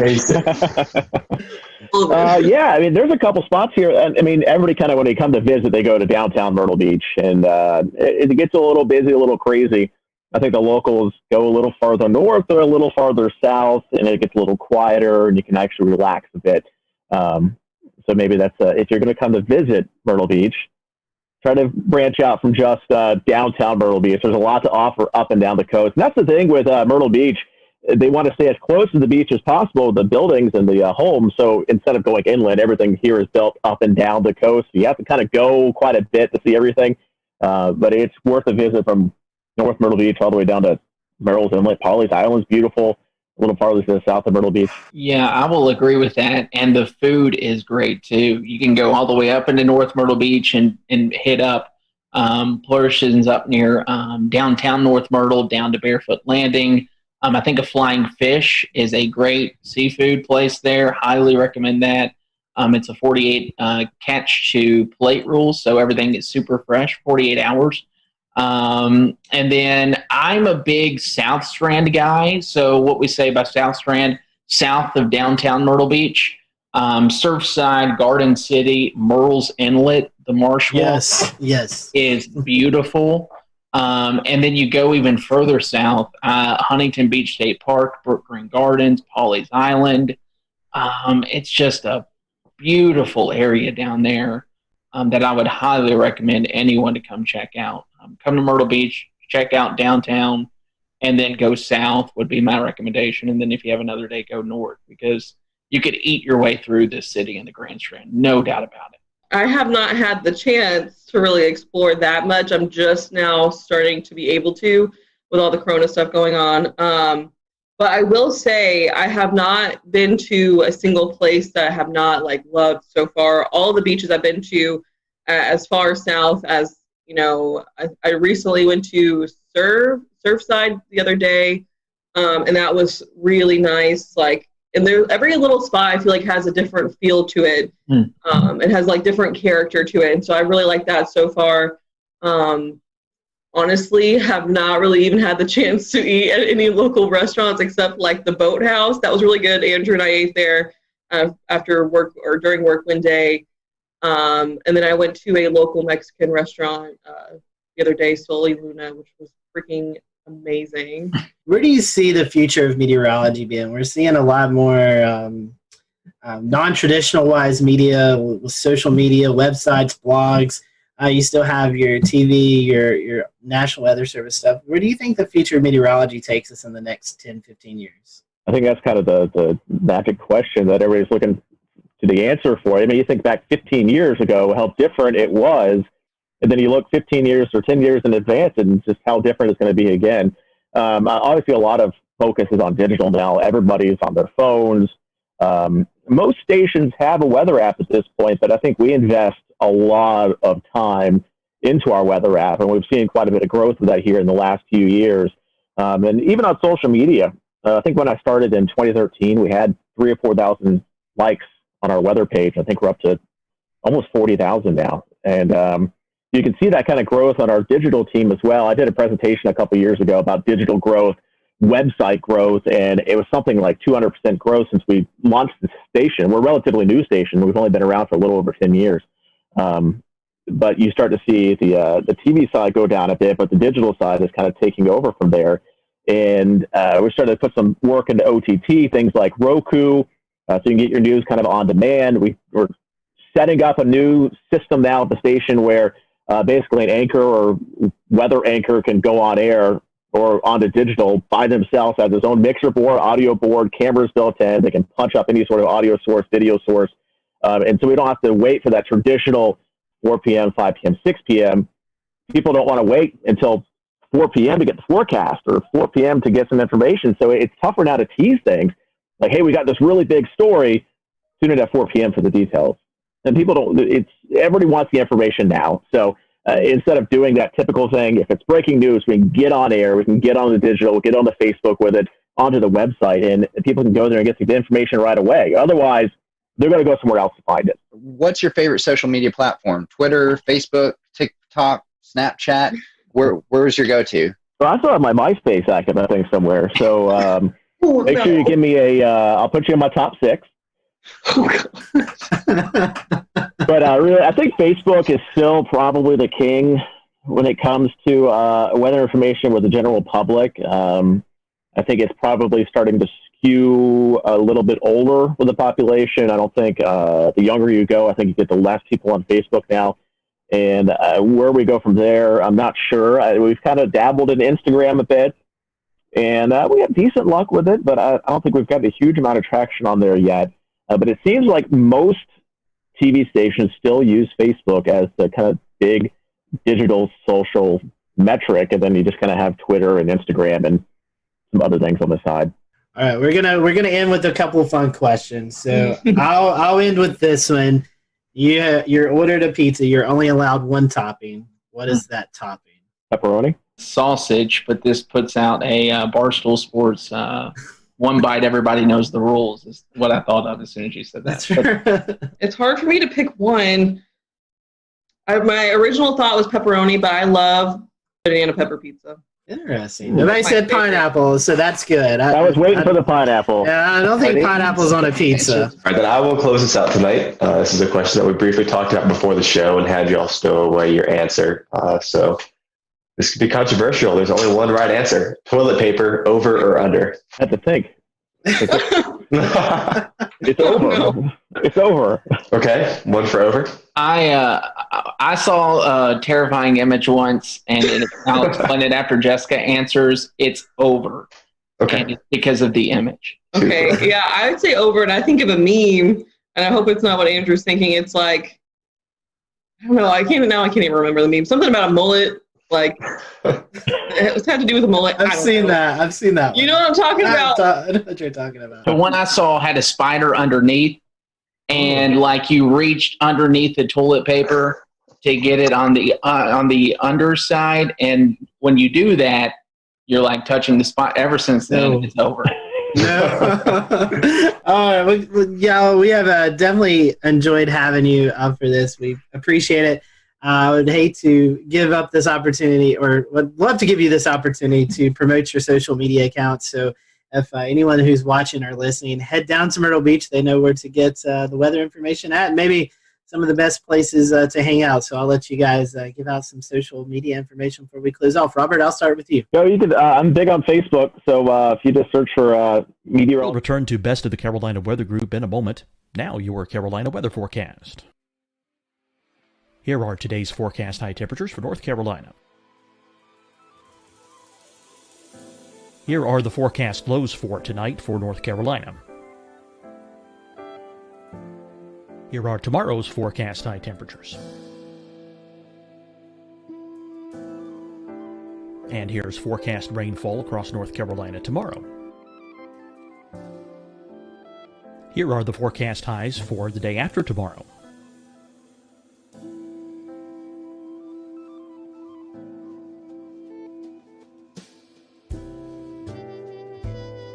And here's the forecast rainfall across North Carolina for the day after tomorrow. This is the total rainfall forecast across North Carolina for the next 3 days. Here's the severe thunderstorm outlook for today from the Storm Prediction Center.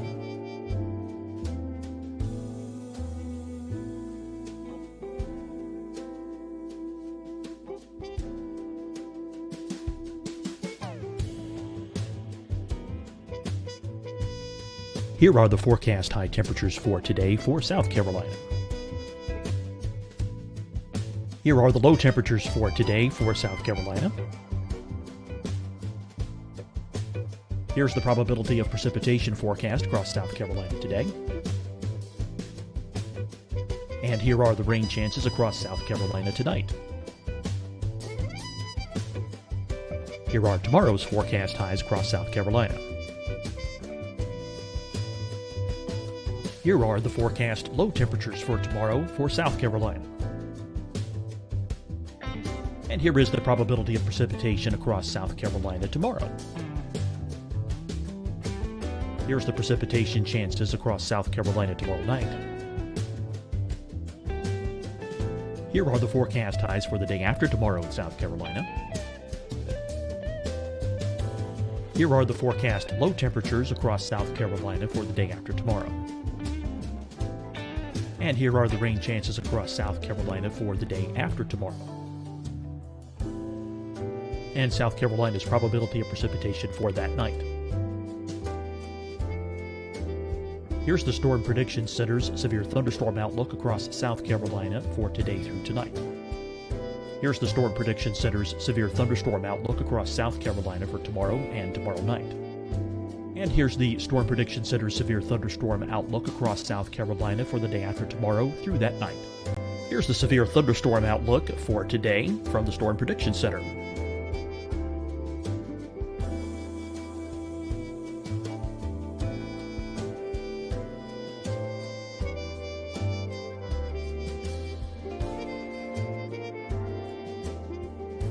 Now, here's a live look at weather radar across the southeast.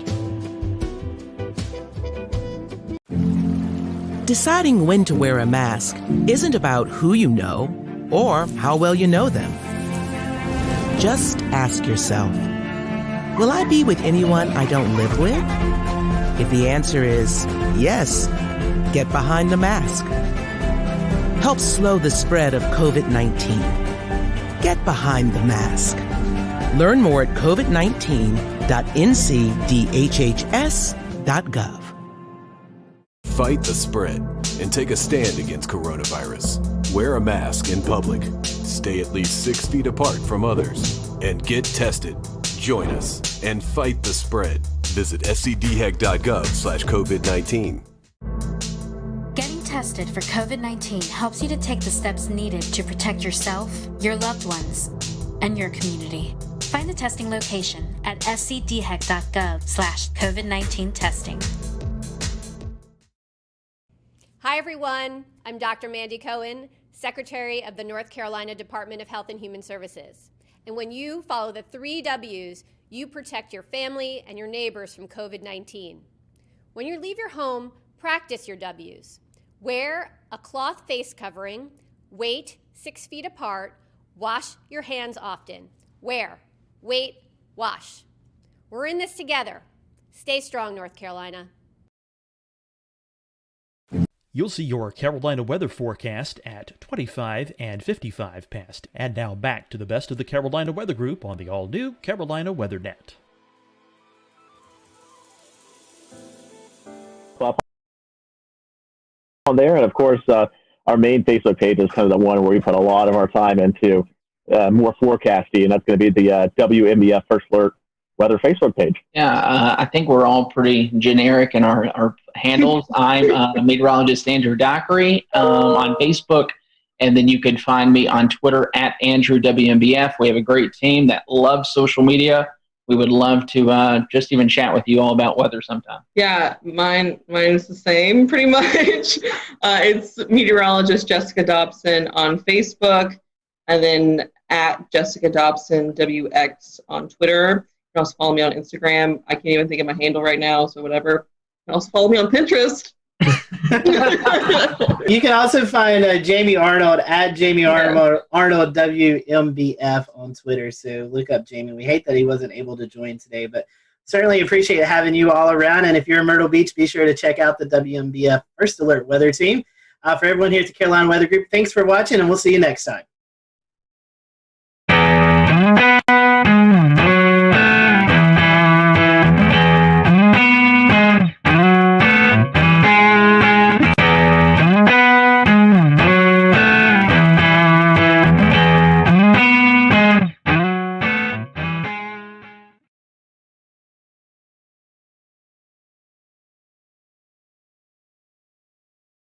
When we found ourselves doing severe weather coverage for Brunswick, Columbus counties, along the coastal areas of North Carolina, just outside the Wilmington area, what we didn't know until after the fact was that we were tracking a EF3 tornado. This is a absolute monster of a tornado that impacted that area and unfortunately did result in some deaths. 2 or 3, if I'm not mistaken, as well as 10 injuries. We got some new video today when North Carolina Governor Roy Cooper visited the communities hardest hit, and I want to allow the panel some time to talk about this, because this in and of itself would be a very big news story for us here in the Carolinas and on this show. And it's just yet, unfortunately, another piece of a very busy weather week that has been playing out. But you can see here the communities still trying to clean up after this storm rolled on through. Let me pop up again for you if I can, and I'm going to ask our group to kind of weigh in on it well too. Is, we look at radar scope imagery from that night. You can see it there on the right hand side of your screen, the velocity, the measuring of the winds in the atmosphere, circling here where the tornado crosses Highway 17, where some of this video was captured just outside Ocean Isle, and then continues for about 25 miles, going 45, 50 miles an hour, at times almost trying to outrun the polygon. The Weather Service working very hard to keep this very fast-moving supercell inside that tornado-warned polygon to try to give people as much lead time as possible. Brad, let me bring you back in. I know you had just finished the 11 o'clock news, but I saw you tweeting about this. What were you thinking at 11:45 at night when you were looking at this on radar? So I had seen that storm offshore in the special marine warning because I was impressed with the signature, but wasn't thinking much about it. Went on to finishing up some emails, and I have all alerts turned on for North and South Carolina. So I heard the tornado warning pop up on my computer, and I looked down, and I was like, "Holy cow!" Right away, I was like, I could see the debris signature, and I knew it was bad.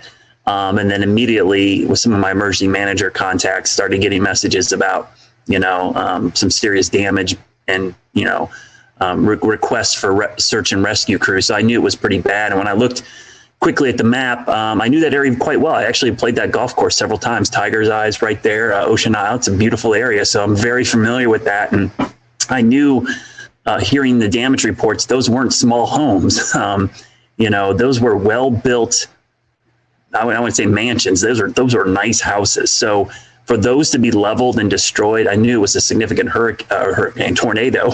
I'm thinking of hurricane because that area was hurt by Isaias as well, almost the exact same location.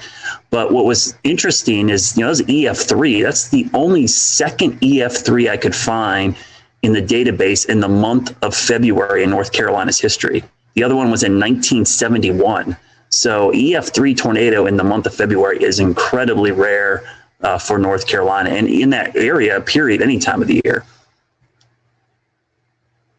Brad, I have to echo. I was going to say I was asleep when this happened. When I woke up in the morning, I saw your text in our internal chat. But along with Brad, I've played golf at this golf course that actually got hit, and vacation, there a lot. And like Brad said, it's a well-built community. I mean, these homes were well-built, and to see the video of just some of these just being completely demolished just shows you the sheer size and strength of this tornado. And, it was a nocturnal tornado again, at 11:45 on a February evening, something you just don't really anticipate. So the loss of life is never good, and just our thoughts and prayers go out to those folks. But just seeing some of the damage out there, you could tell it was a pretty massive tornado. Yeah, I'm like you, Scotty. I slept through this too, and the very next morning I woke up and saw that there had been a big tornado from browsing through Twitter, and so I went and downloaded the old the radar scans from the archive and went to look at what the radar looked like. And when I saw that debris signature, I thought, "Oh my God, that had to have been a really bad tornado." Debris was lofted up to something like 22,000 feet. Is that right? 22, 25. It was up there. It got sucked right up into the updraft. It was pretty impressive. Right. Yeah. When you see debris lofted that high, you're dealing with a pretty substantial tornado, and in this case, at EF3, and that's what it looked like. It could have been just looking at the radar. Yeah, that's a tough warning scenario. The Weather Service, did the best job they could, but nocturnal February, I think that these coastal communities have it tough because I was talking to another group about this today. The special marine warnings, we're talking about water spouts and rotation. But who on the coast is looking at special marine warnings off the coast? If that was a polygon for a severe thunderstorm warning or a tornado warning to a county to your south and east, you're probably a little bit more aware. But when they're special marine warnings, you're probably not even thinking twice about it. Right. And even if there is a water spout, you think, oh, well, it's going to last 100 yards inland at most. But this is a little different. This was, I think this was supercellular in nature. And when you get that kind of situation, you get a water spout from that. It's going to keep going inland and a long way sometimes.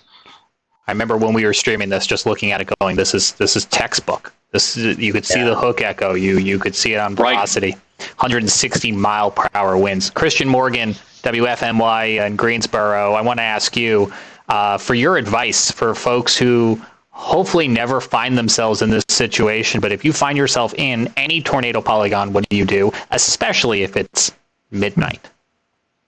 Yeah, you know, guys, I was kind of watching this all unfold, kind of like Frank said. You know, I just happened to log on to Twitter to just kind of see what folks were saying and kind of check out some different things about our upcoming storm this week. And I noticed all of these radar scans and started to notice and realize that, you know, we were dealing with something pretty serious down in the coastal region of North Carolina there. And what I was saying on Twitter, you know, I wasn't an active meteorologist following it along in those areas, but I was saying, you know, if you have family and you have friends that you know in this area, who cares if you got to wake them up? Call them until they wake up and let them know what is going on, you know, that they have to find somewhere safe to get. And really, you know, in this situation, you know, we say it all the time and it kind of gets drowned out and people kind of put it in the back of their minds. But really, you got to find that most inner room in your home. If you have a basement, that's the safest thing to do, away from doors and windows. And people say, you know, well, I'm in the next room over. Is that okay? And I'm in the closet in the bedroom that, you know, has windows in it. No, it's not okay. Because especially in a situation like this with such a dangerous tornado, I mean, we see picture after picture after picture of whether it's branches or whether it's beams from houses flying around, they can pierce right through walls and right through doors, and they can come into those rooms and into those areas. So the most inner room in your home, away from doors and windows. If you have a basement, that's the best. You know, and one thing that we always try to say on the air in a tornado warning situation is take shoes with you, take a helmet with you. And people think that sounds crazy at first, but if something comes through the door or something comes through the wall, if you've got a helmet on, just like riding a bike, if you fall off and you have a helmet on, you're going to be that much more protected. And shoes, you know, people say, well, I'm in the home. Well, if you have debris in the next room over and you come out to survey that once things are over, there's no telling what you could step on. So a helmet, glasses, safety goggles, shoes, if you have those things and take them with you, you're that much more prepared and that much more ready in a situation like that. Hey, Christian, I think you guys did the story today. Wasn't there someone whose home was damaged by the ice storm and went down to their beach house because of the damage and then was impacted by the tornado? Yeah, that is a series of really bad luck. You know, they left here, their home was damaged on Saturday with the ice. And so they went to their beach house. I think they left earlier this week to kind of get away while crews were cleaning up their yard, and then found themselves in that situation the other night. And it's like, what do you do at that point? And I think, if I remember right, I didn't watch the story in full detail yet, but if I remember right, I still think some of the family was either en route or was going to be traveling down to the beach house later. And so they had a really hard time getting in contact with those folks. And that, of course, you know, is scary in itself when you're in one place going somewhere to be safe and your other family and your other party there knows what's happening and they can't get a hold of you. It's really, really sad. That is absolutely incredible. That story had another thing worth mentioning. Go ahead, Frank. Yeah, another thing worth mentioning with all that Christian said earlier, do these things that you can do in advance. You know, decide where to go when the sky's blue. Make the plans on that day. Share them with your family. Make sure everyone knows where to go, so that when the tornado warning is issued, you can just do that and not have to think about what to do. You just do what you've decided to do, and it saves you time. That way, if you don't get a lot of lead time, and sometimes you don't, then you know what to do, and you can do it and get there faster, and having less lead time matters less. Yeah, that lead time is so critical, and the Weather Service does as best of a job as they can, and it's frankly a really good job, and it's improving each and every year to give people more and more lead time. But, you know, an excellent amount of lead time is, what, guys, 7, 8, 9, 10 minutes, and in this case, it might have been even less because of how fast this cell was moving. Yeah. And another thing, I'm just reviewing the radar again right now, and I just noticed why this was kind of sneaky. I understand why it is. The radar near Charlotte, it looks like it has some obstructions to the radar beam to the southwest. And that was clouding what was going on with this storm. And it made it that much more difficult for the Weather Service to warn because it was kind of in a dead spot for radar. And it just approached from the southwest, and the thing was over Sunset Beach before they realized what was going on, I think. Yeah, I'll just do a shameless plug here. If you're interested in this, we're going to do a show with this with Gannon Medwick. He had a really good write-up today about the situation. So, yeah, a lot of weird things going on at that time. So sorry about that shameless plug, James. Back to you. No, I'm glad you actually. That's more late breaking news because I know you had reached out to him there at WECT to find out if he would come on and talk to us. So I think those are all valid points. And Frank brought something up that I think in hindsight more people are learning about. I think the folks in that area may have already known about it. So I think there is some hindsight review analysis going on. I will say one of the things that I think was a silver lining saving grace is that this supercell, this tornado, passed just to the side of the radar. If it had gone over the radar, we could have lost eyes on the whole cell for the rest of the night, which I think would have introduced a whole other level of an issue. Certainly. Yeah, just under 3 miles. If it had been just under 3 miles farther east. So we mentioned that Governor Roy Cooper went down to survey the damage today and to meet with folks who were impacted by this tornado firsthand. And amongst some of the video that was fed back, we have about 2 or 3 minutes here where the governor is talking to 2 homeowners who were inside of their home when this tornado approached. You're going to hear them talk about the amount of lead time they had, or what frankly was a very small amount of awareness and lead time for them by the time they realized something was wrong, and what position that left them in, and how they ultimately rode this storm out inside of their home. It's a miracle. It's miraculous. It's heartbreaking. It's inspirational. It's a whole palette of emotions. Now, because of the ongoing coronavirus pandemic, the microphones are a little bit further away than they would be ideally, and I'm letting you know that because the first rule of broadcast is always good audio, and you can hear them here, but especially if you're listening on our podcast, I want you to just stick this out with us and take a listen to the conversation the governor is having here with these homeowners. It's an incredible story. They won't invade your space here, but I thought I'd just come over and just see things. Hello, Governor, how are you? I'm doing okay. How are you guys doing? We're alive. The fact that we're alive is a big positive. I know that's something to be thankful for these days. Yep. So we're thinking about you and hope that everything can be put back together. So sorry about the loss of life here. Yeah. Tragic. That's our greatest fortune. That was not us. This is sticks and bricks. They can be replaced. So is this your house? Yes. And so were you guys home? Oh yeah. We were in this under the curtain. So what happened? How did you guys? Where were you? I was in bed and I heard the hail, and at that point I said it's time to get up. And by the time I turned my back, the doors came in and hit me in the back and knocked me down to the sofa, to the bed. And that's probably the only thing that helped me survive, being knocked down. So, oh yeah, well you heard the hail. The amount of time between the hail hitting and the noise of the wind was instantaneous. There was no I couldn't tell you what just happened. I was on the living room sofa, and as soon as the hail cracked the first piece of glass, I ducked, and the whole back of the house flew in. And I went for a ride. Fortunately. So how far were you carried? Where were you? I was in the great room. The entire back of the house flew in. This wall here, I'm on the other side of it. Buried under everything else. And I'm sure the only thing that saved my life is our porch furniture is teak. And then one chair blew in on me like a TP tent. So everything falling and throwing landed on that and not directly on me. And I swear that's the only reason I'm here. That is amazing. Were either of you injured? Minor scratches. I had to get a couple of stitches. But considering, no is the answer. Bumps and bruises by comparison. Well, you have an amazing attitude about all of this. It's got to be devastating to lose your home like this.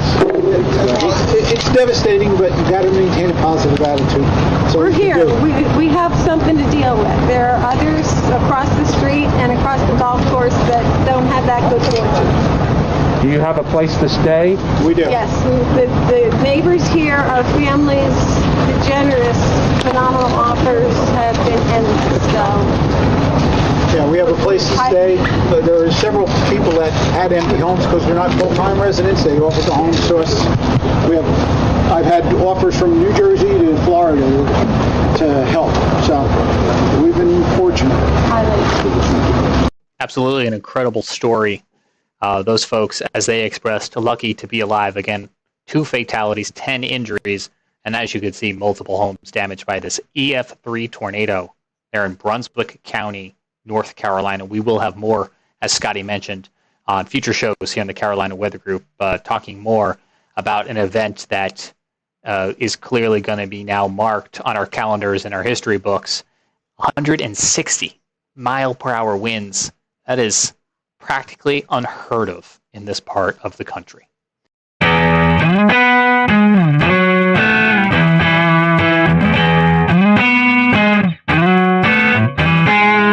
Hello, everyone. Welcome to the Carolina Weather Group. We're happy to have you this evening. And man, I am excited about this show.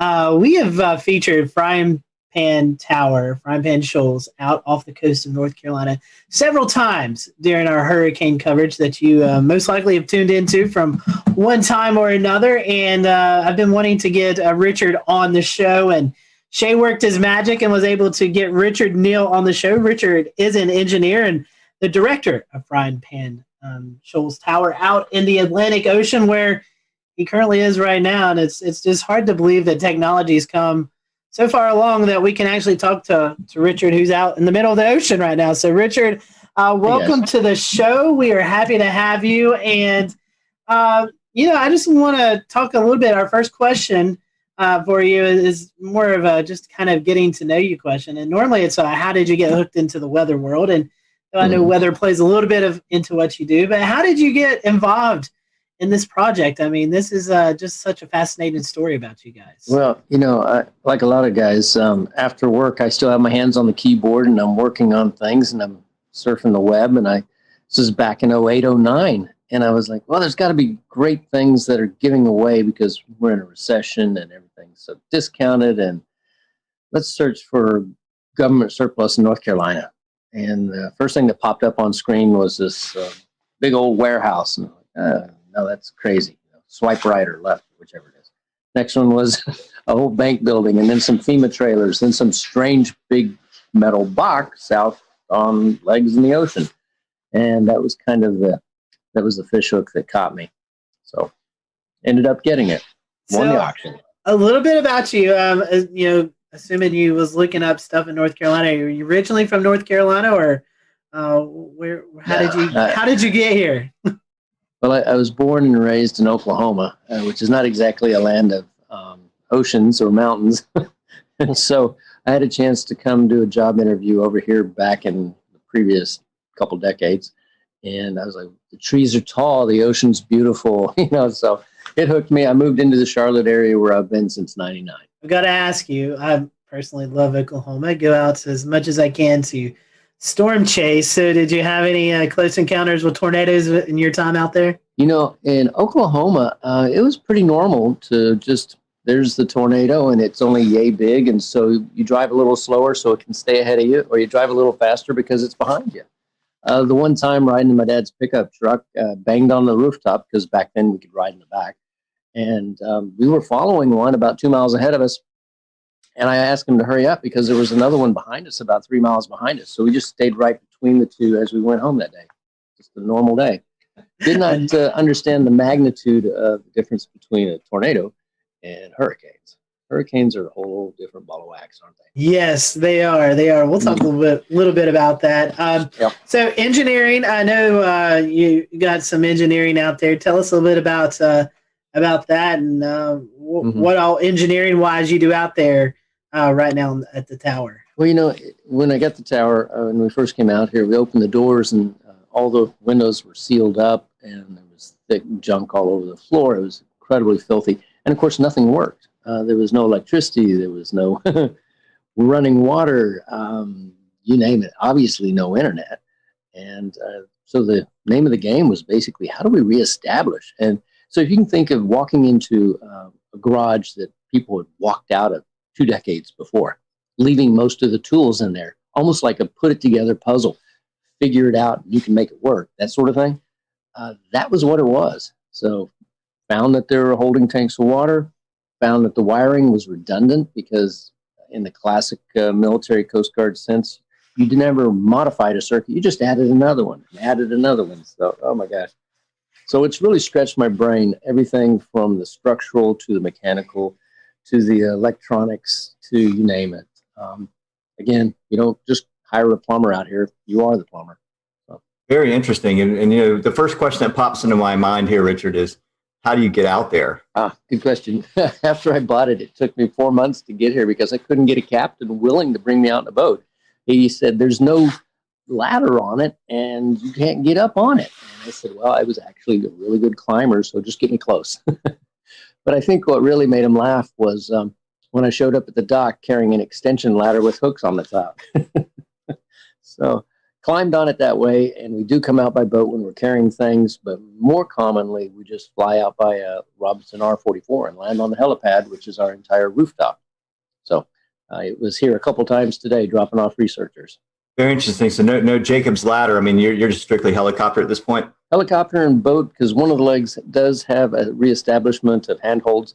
You do have to be a little bit of a monkey to jump from a boat to a leg and then climb up freehand 65 feet of handholds. So you're telling me if you're not a fan of heights, that might not be the best way to. Not a good idea. But, you know, that's actually how we get to the first person on, usually one of the crew, and then we snatch everybody. If you don't like heights, we snatch everybody out of the front of a boat with a hoist and just pull them straight up, and that's actually really, really safe because a person's sitting there with a harness or whatever, and until they get hooked in, they're perfectly safe. They're just sitting in a boat, right?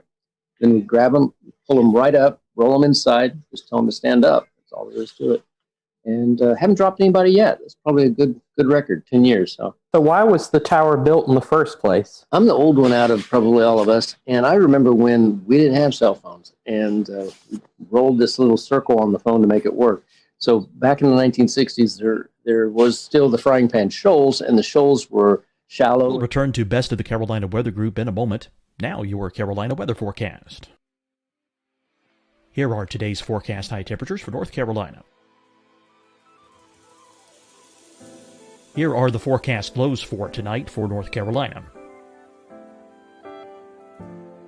Here are tomorrow's forecast high temperatures. And here's forecast rainfall across North Carolina tomorrow. Here are the forecast highs for the day after tomorrow.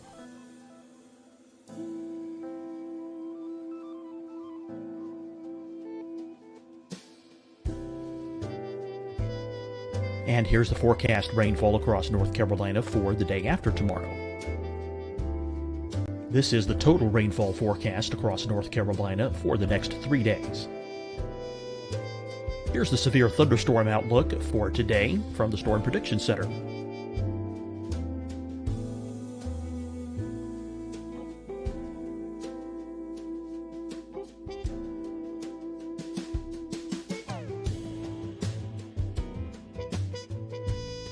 Here are the forecast high temperatures for today for South Carolina. Here are the low temperatures for today for South Carolina. Here's the probability of precipitation forecast across South Carolina today. And here are the rain chances across South Carolina tonight. Here are tomorrow's forecast highs across South Carolina. Here are the forecast low temperatures for tomorrow for South Carolina. And here is the probability of precipitation across South Carolina tomorrow. Here's the precipitation chances across South Carolina tomorrow night. Here are the forecast highs for the day after tomorrow in South Carolina. Here are the forecast low temperatures across South Carolina for the day after tomorrow. And here are the rain chances across South Carolina for the day after tomorrow. And South Carolina's probability of precipitation for that night. Here's the Storm Prediction Center's severe thunderstorm outlook across South Carolina for today through tonight. Here's the Storm Prediction Center's severe thunderstorm outlook across South Carolina for tomorrow and tomorrow night. And here's the Storm Prediction Center's severe thunderstorm outlook across South Carolina for the day after tomorrow through that night. Here's the severe thunderstorm outlook for today from the Storm Prediction Center.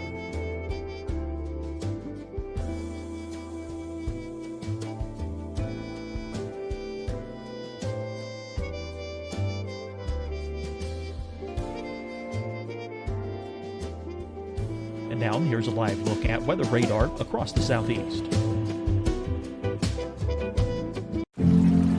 Deciding when to wear a mask isn't about who you know or how well you know them. Just ask yourself, will I be with anyone I don't live with? If the answer is yes, get behind the mask. Help slow the spread of COVID-19. Get behind the mask. Learn more at covid19.ncdhhs.gov.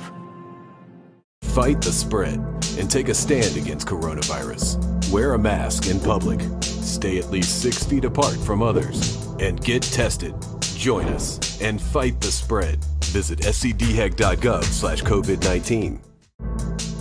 Getting tested for COVID-19 helps you to take the steps needed to protect yourself, your loved ones, and your community. Find the testing location at scdhec.gov/COVID-19 testing. Hi, everyone. I'm Dr. Mandy Cohen, Secretary of the North Carolina Department of Health and Human Services. And when you follow the 3 W's, you protect your family and your neighbors from COVID-19. When you leave your home, practice your W's. Wear a cloth face covering, wait 6 feet apart, wash your hands often. Wear, wait, wash. We're in this together. Stay strong, North Carolina. You'll see your Carolina weather forecast at 25 and 55 past. And now back to the best of the Carolina Weather Group on the all-new Carolina WeatherNet. We're going ground and wrecking. So because we didn't have GPS and we didn't have Loran and you could use a sextant or whatever to look at the stars, but it was out here to be the lighthouse. So it's still got the light up in the corner that we don't use anymore because GPS, obviously, but it was purely to keep people from running aground. There's literally hundreds of shipwrecks from here to shore. We're about 32 miles from the closest point. Technically, we're outside of America by about 6 miles. And speaking of that closest point, for those who may not know, what is that closest point of reference of North Carolina? A lot of people would be aware of Wilmington, and Wilmington has a bunch of smaller cities flanking it, Southport and Carolina Beach, and coming out to the tip of it of Bald Head Island.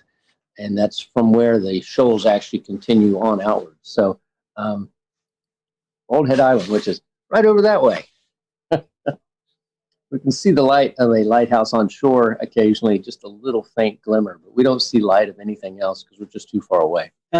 Sometimes people just like to go out in the ocean, fishing and stuff. Do people ever come by and just yell up and say hey to you and whatever? Yeah, it is interesting. I don't know if it's good or bad, but I've got, I guess people are like, hey, Richard, and my phone number's out there, so I'll get text messages, emails. I think I'm down to, 5,000 or more emails in the last couple of weeks again.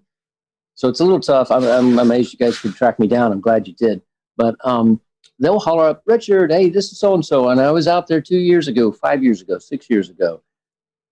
Sometimes I remember who they are and sometimes I don't. But on a good, flat, calm weekend, we can have 30 boats around here all getting bait fish or catching fish or just hanging out.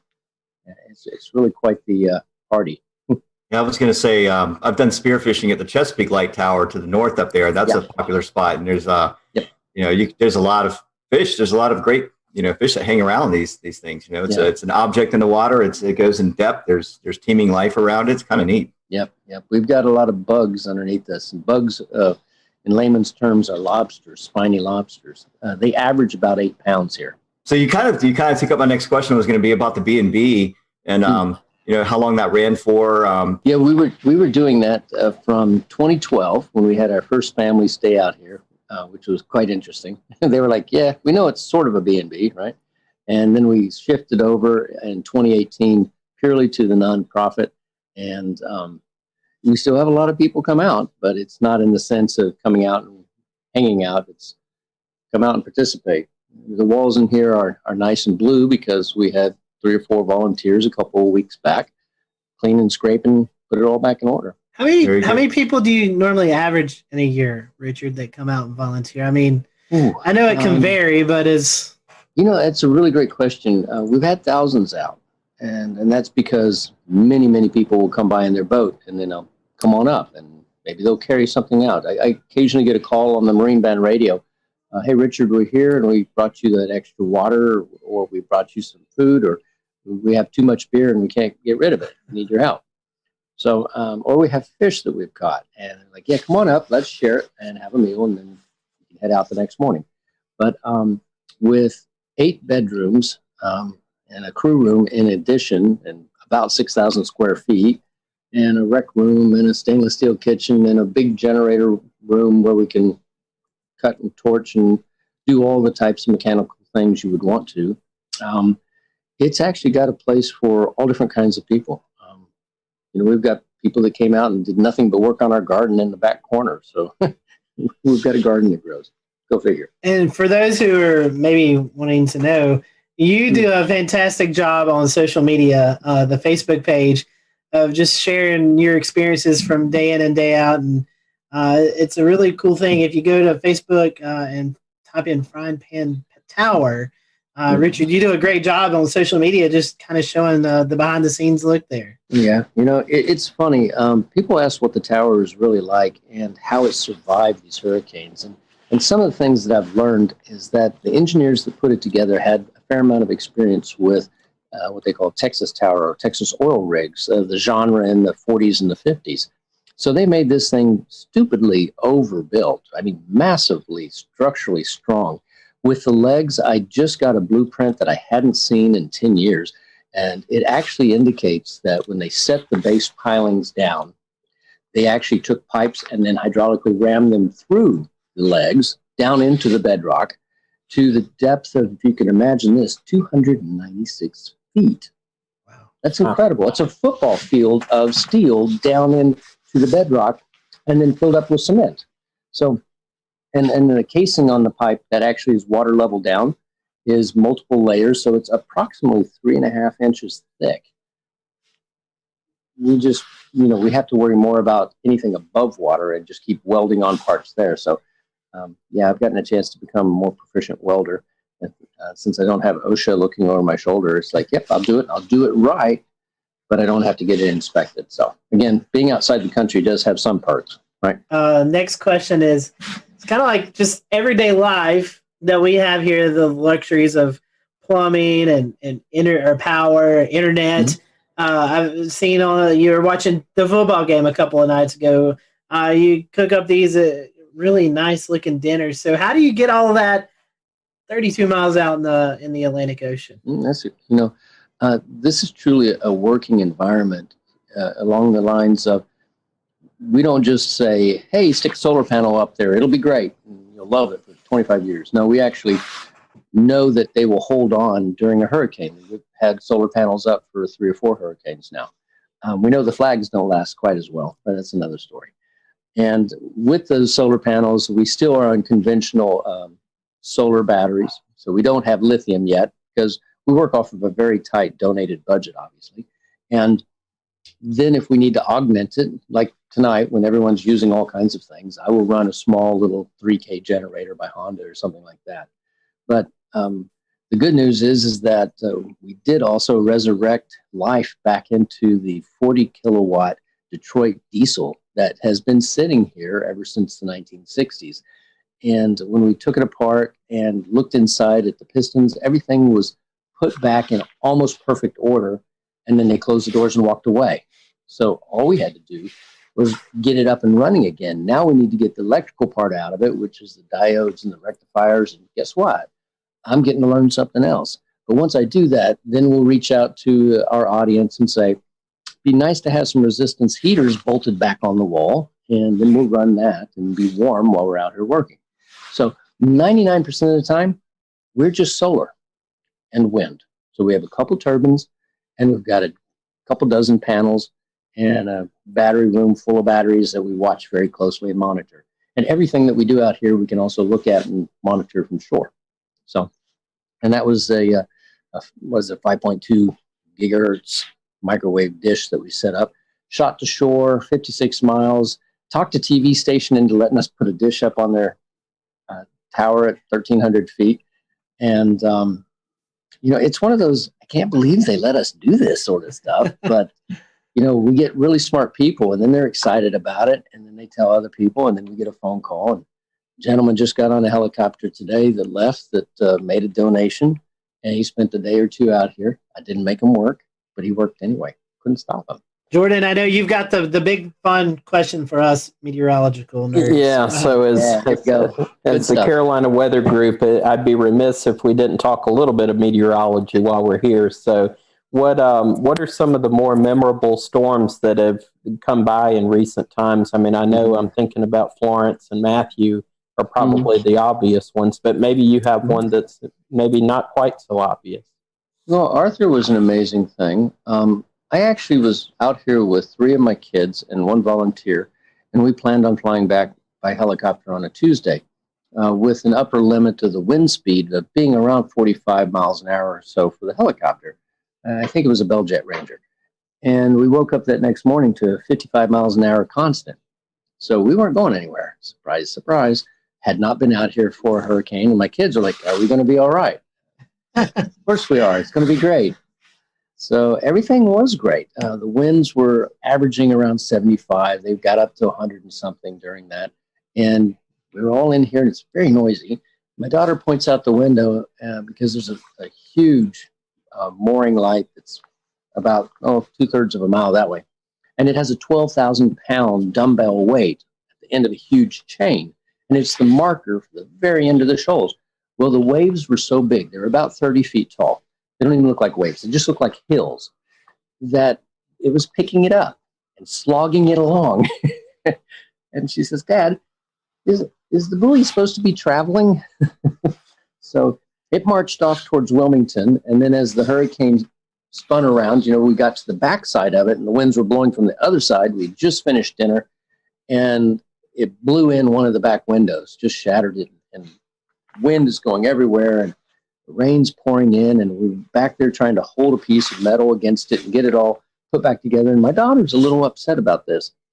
And I said, it's okay. We were fine. She goes, I'm not worried about the tower, Dad. It made my cake in the oven fall. Unbelievable. So, we've been out and I've since found that hurricanes can be really pleasant to watch when there's nothing in the air to hit you but rain. When you're on shore, you have to worry about all kinds of things. You have to worry about trees falling on your houses and that sort of thing. Out here, it's just rain. You wear safety goggles so that it doesn't sting your face too bad. And anything under 100 miles an hour, it's not going to blow you off the top. Over 120 miles an hour, it gets a little dicey. We had some gusts to that during a couple of them. And the water kind of comes in everywhere. So it gets a good rinsing, but that's all right. Does the tower sway at all? Do you get a little bit of that rocking factor? I'll show you. During the worst hurricane, this is it. That's it. Just enough to make the water wiggle around in the Culligan jug. That's it. Puts you to sleep really good. And they are really loud. They are quite noisy. But, you asked the question really that I should answer more directly is about the weather and how and what do we watch and how do we know when we can go out here? It's only 30 miles out, but the weather here is very different than the weather on shore. On shore, we can have 30-degree days, and out here, because they have this enormous mass of water underneath us, we could be in, T-shirt and shorts, or like today, we had a 25-degree temperature drop out here. It was beautiful. It was 75, and then it went down to 55 for a while. And I'm wearing a jacket because it's cool. So you kind of have to be aware that the ocean is what they would call an ever-changing, never-changing environment.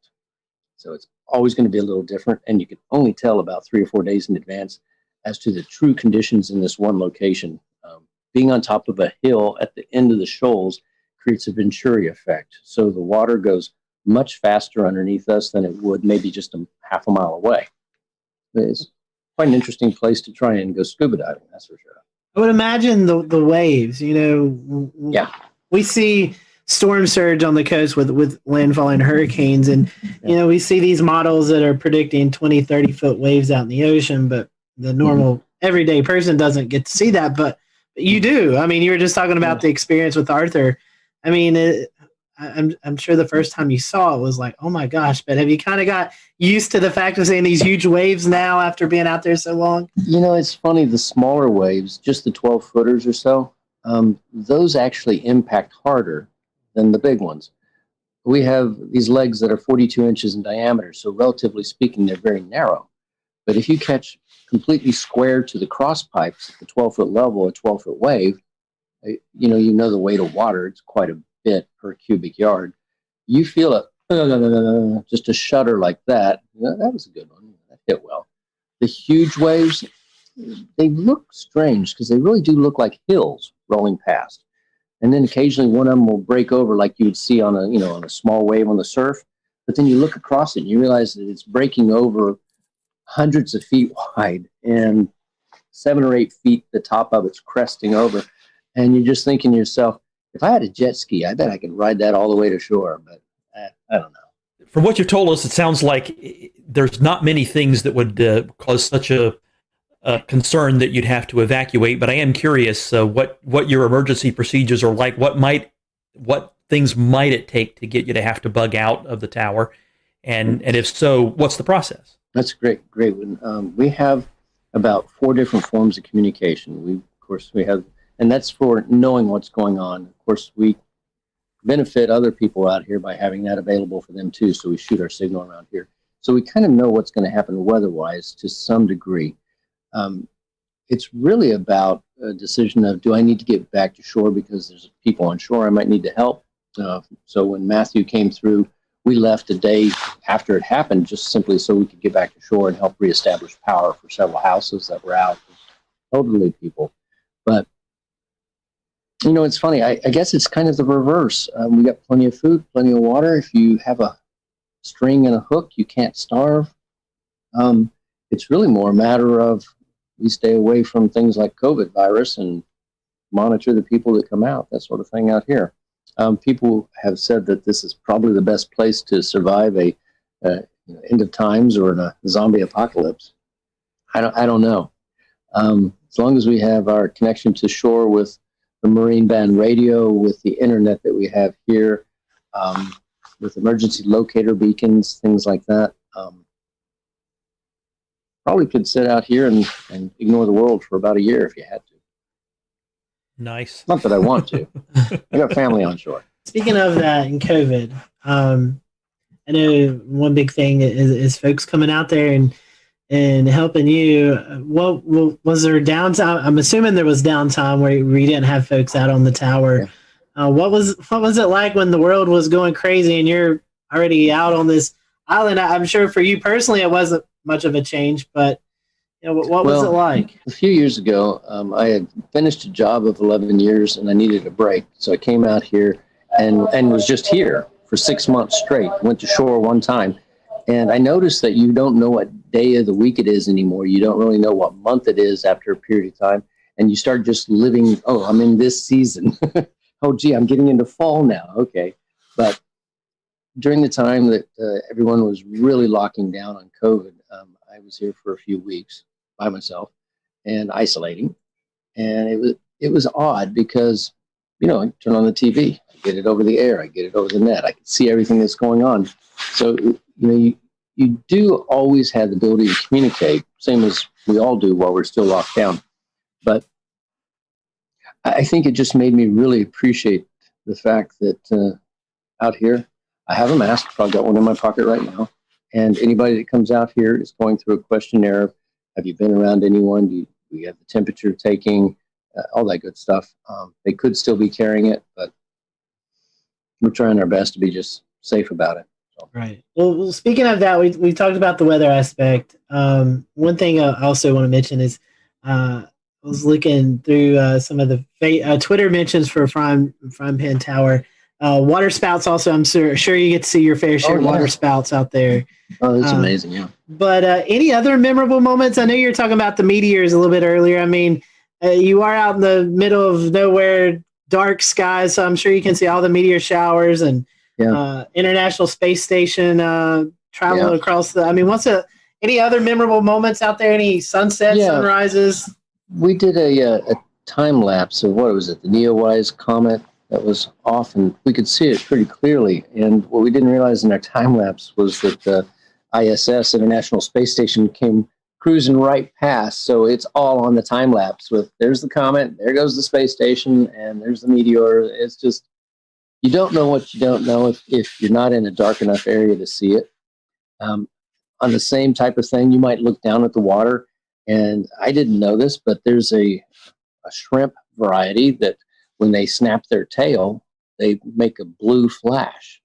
And I'd never heard about that, but I was looking down in the water one evening and all these little blue dots of light, all these shrimp just pop, pop, pop, pop, pop. And it was like incredible. How would you have known? So, the wildlife that you don't see when you just look across the ocean is all abundant underneath there. And it's just increased my desire to help educate people. So we have the above camera, the water level camera, and then the shark camera down on the very bottom that we do for explore.org.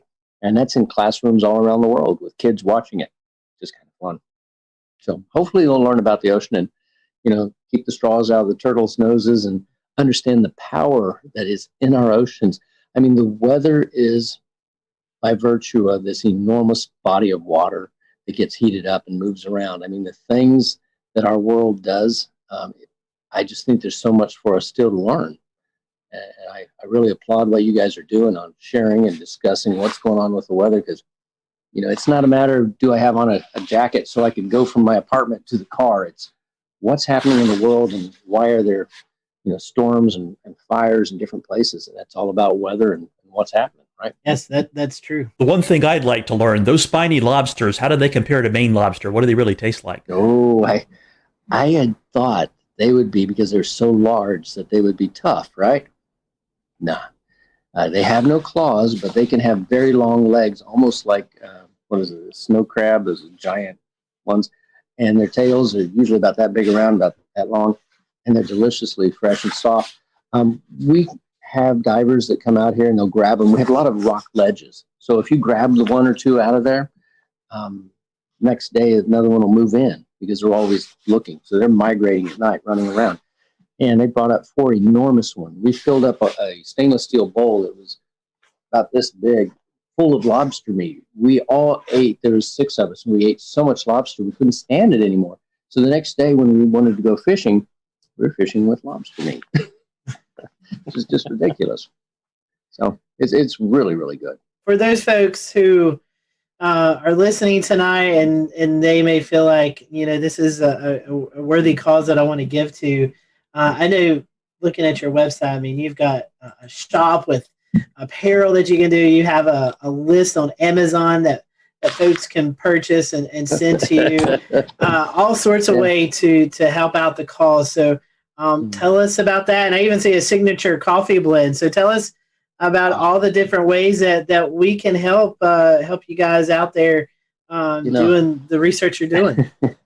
It's really funny. A few times I would have a conversation and talk, people that would be watching about, having this cup of coffee or that cup of coffee. And I finally came across one. And mind you, if you're stuck out here, I'm not going to go and grab a Starbucks or a Pete's or a Dunkin' Donuts. And so I found a blend that was incredible. And the company that makes it, Black Powder, said, well, I'll tell you what, we'll make you that particular variety and we'll give you a percentage of the proceeds for the nonprofit. I thought, oh, win-win. And then they gave me free samples. So I'm going to drink that coffee because it's really, really good. The whole goal is it's not just a YouTube clip that makes you a few pennies, or an Instagram or whatever, or a few shirts that you make $1 or $2 off of. It's whether or not we can get enough people to pay attention to this, to restore this. And that really is my goal, is how do we restore something? So it's restore, obviously, protect, which is not only the sea life down there, but also the mariners around here. We've been really lucky. We've actually helped save 3 different divers' lives out here. and over the last few years, and then preserve. How do we get it so it's self-maintaining? And I think the only way to do that is basically what we're doing right now, sharing the message, educating people, and helping them understand that it's not me. Again, I joke, it's like I'm the chief custodian and janitor. But I'm also the one that really wants to get the world to understand that this is a rare thing that was done back a long time ago. And we typically don't do things like this anymore. We don't build big steel structures because we simply don't need to. And it's really worthwhile to save it.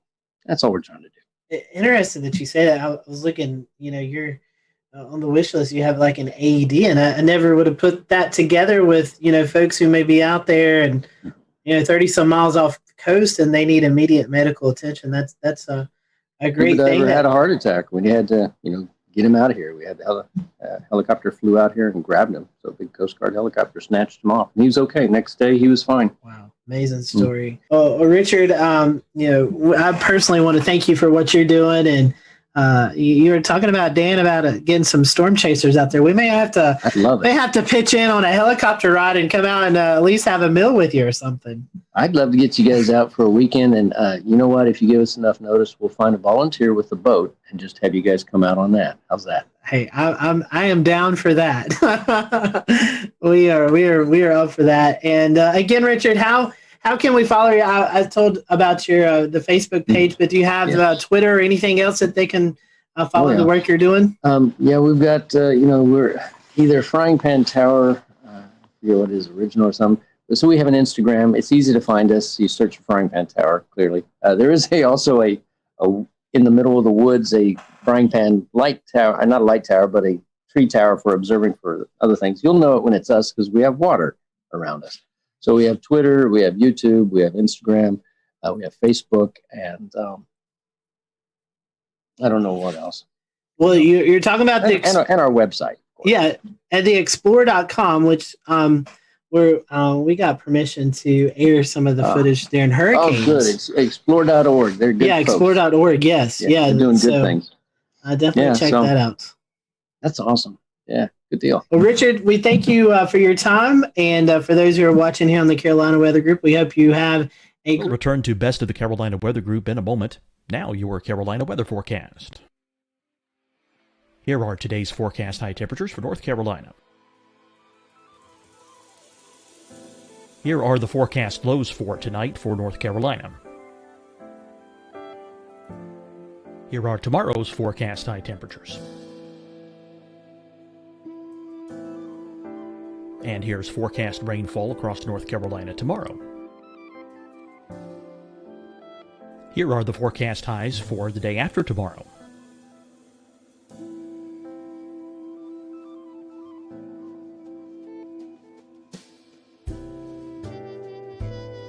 And here's the forecast rainfall across North Carolina for the day after tomorrow.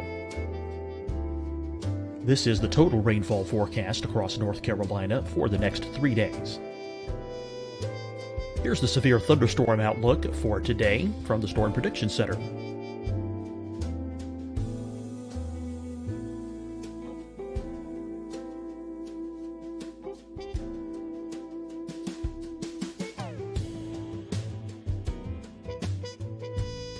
Here are the forecast high temperatures for today for South Carolina. Here are the low temperatures for today for South Carolina. Here's the probability of precipitation forecast across South Carolina today. And here are the rain chances across South Carolina tonight. Here are tomorrow's forecast highs across South Carolina. Here are the forecast low temperatures for tomorrow for South Carolina. And here is the probability of precipitation across South Carolina tomorrow. Here's the precipitation chances across South Carolina tomorrow night. Here are the forecast highs for the day after tomorrow in South Carolina. Here are the forecast low temperatures across South Carolina for the day after tomorrow. And here are the rain chances across South Carolina for the day after tomorrow. and South Carolina's probability of precipitation for that night. Here's the Storm Prediction Center's severe thunderstorm outlook across South Carolina for today through tonight. Here's the Storm Prediction Center's severe thunderstorm outlook across South Carolina for tomorrow and tomorrow night. And here's the Storm Prediction Center's severe thunderstorm outlook across South Carolina for the day after tomorrow through that night. Here's the severe thunderstorm outlook for today from the Storm Prediction Center.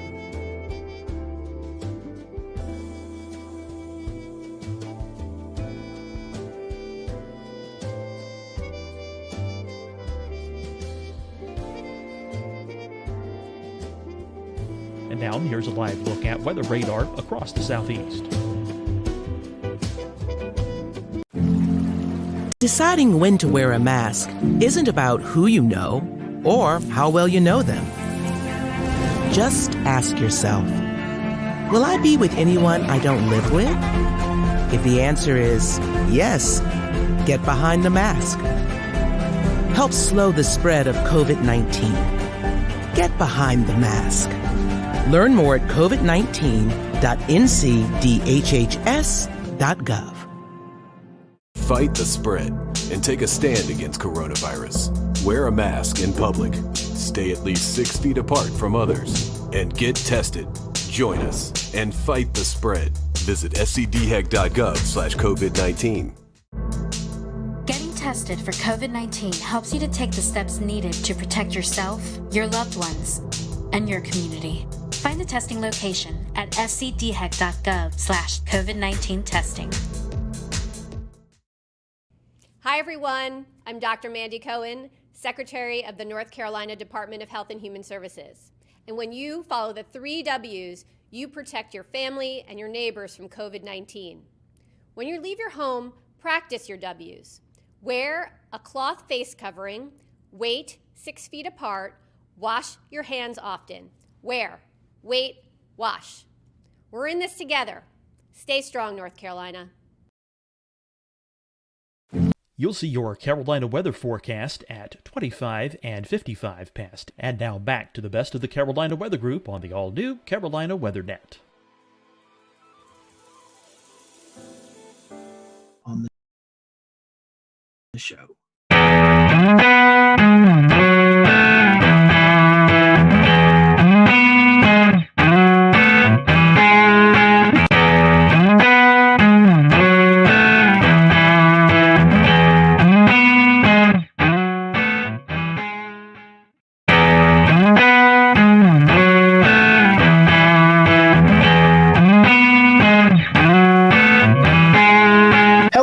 Welcome to the Carolina Weather Group. We're happy to have you this evening. An exciting show to talk about emergency management and weather and how the two kind of atmospheres come together. Pardon my pun there, but how they work together. The weather community and the emergency management community work together to make sure you all, either if you live in a big city or a small city, are prepared for severe weather, winter weather, whatever the case may be.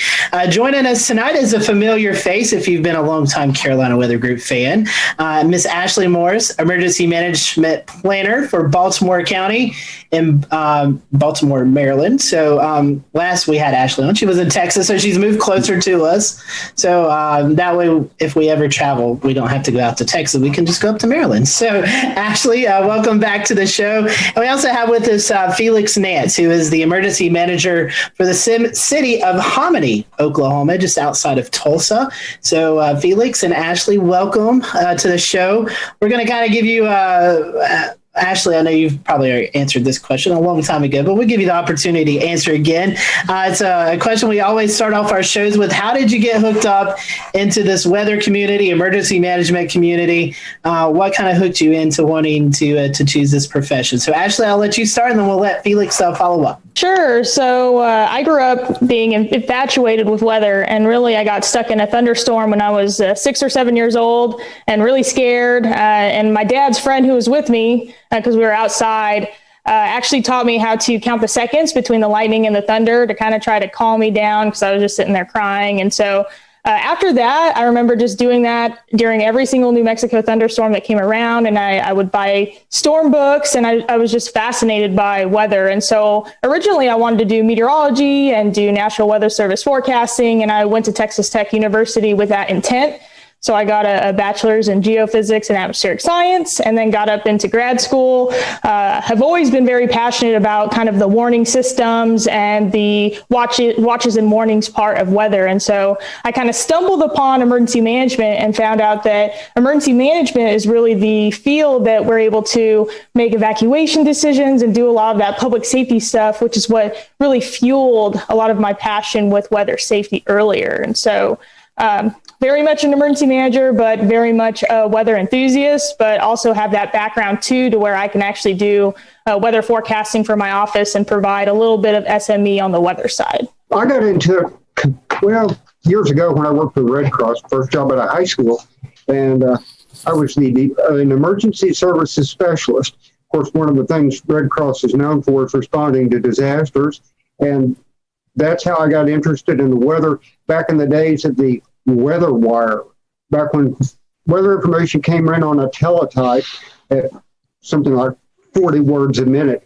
So that was back very old school stuff, and it's just stuck. I've stayed with it, been a Skywarn spotter. It's just a natural progression, actually, from that point on. Questions for both of you here. I want to ask exactly what your role is like and your day-to-day life. What is the typical day in the life of an emergency manager? So it kind of depends on your location, your position, and what you're kind of designated to do. So as emergency managers, we're in the art of doing disaster preparedness, response, recovery, and mitigation for either a city, county, state, or the federal through FEMA. So from a local emergency management perspective, I've done 4 years in city and county emergency management. And so ours is very localized and hyper-focused on neighborhoods, communities, and things like that. And so a part of my role has been a majority of my career participating in writing emergency response plans, creating a lot of partnerships with like public safety, police, fire, EMS, dispatch, public works, and all of the other agencies in our government who would help us respond to disaster. Getting everyone in a room to do disaster scenarios, exercises, things like that. And then doing a lot of community engagement, outreach, messaging, trying to get people to be aware of what our risks are and what we kind of expect of them during disaster. And then a very small amount of our time is usually doing response. Obviously, if we had severe weather coming into the area, if we had a big impactful storm, or like the past entire year where we've been responding to a pandemic or some other kind of thing, that's kind of what that looks like. So we kind of have a blue sky day and a gray sky day where we're either doing a lot of planning and just preparations, or we're actually responding, working with partners, making decisions and providing resources to the public during the incident. That's very well put. It depends on the size of your community and your staff. In my case, I'm a one-man shop, so I'm doing a little bit of all of it. I'm kind of a generalist, and so it tends to keep one very busy. And as Ashley said, we've been dealt with the pandemic situation since March the 6th of last year in my shop on a daily basis, as well as all the other the disasters within the disaster within the disaster. It's been nonstop, and tends to keep one busy. Unfortunately, that does tend to limit some of your planning time. So you have to limit your planning to a lot of the special events that go on.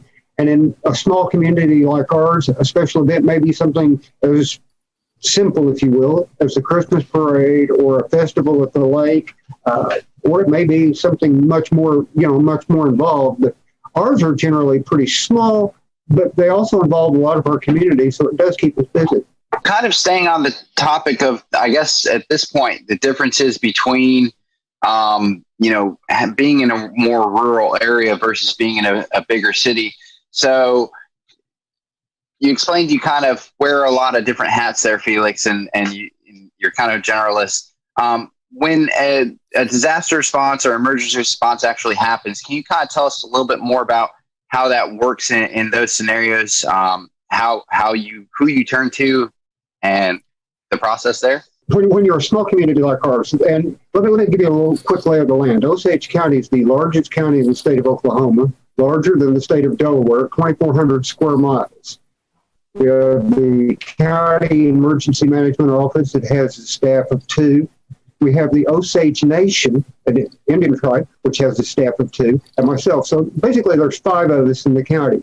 And we kind of work together to make things happen because we can't be everywhere all the time.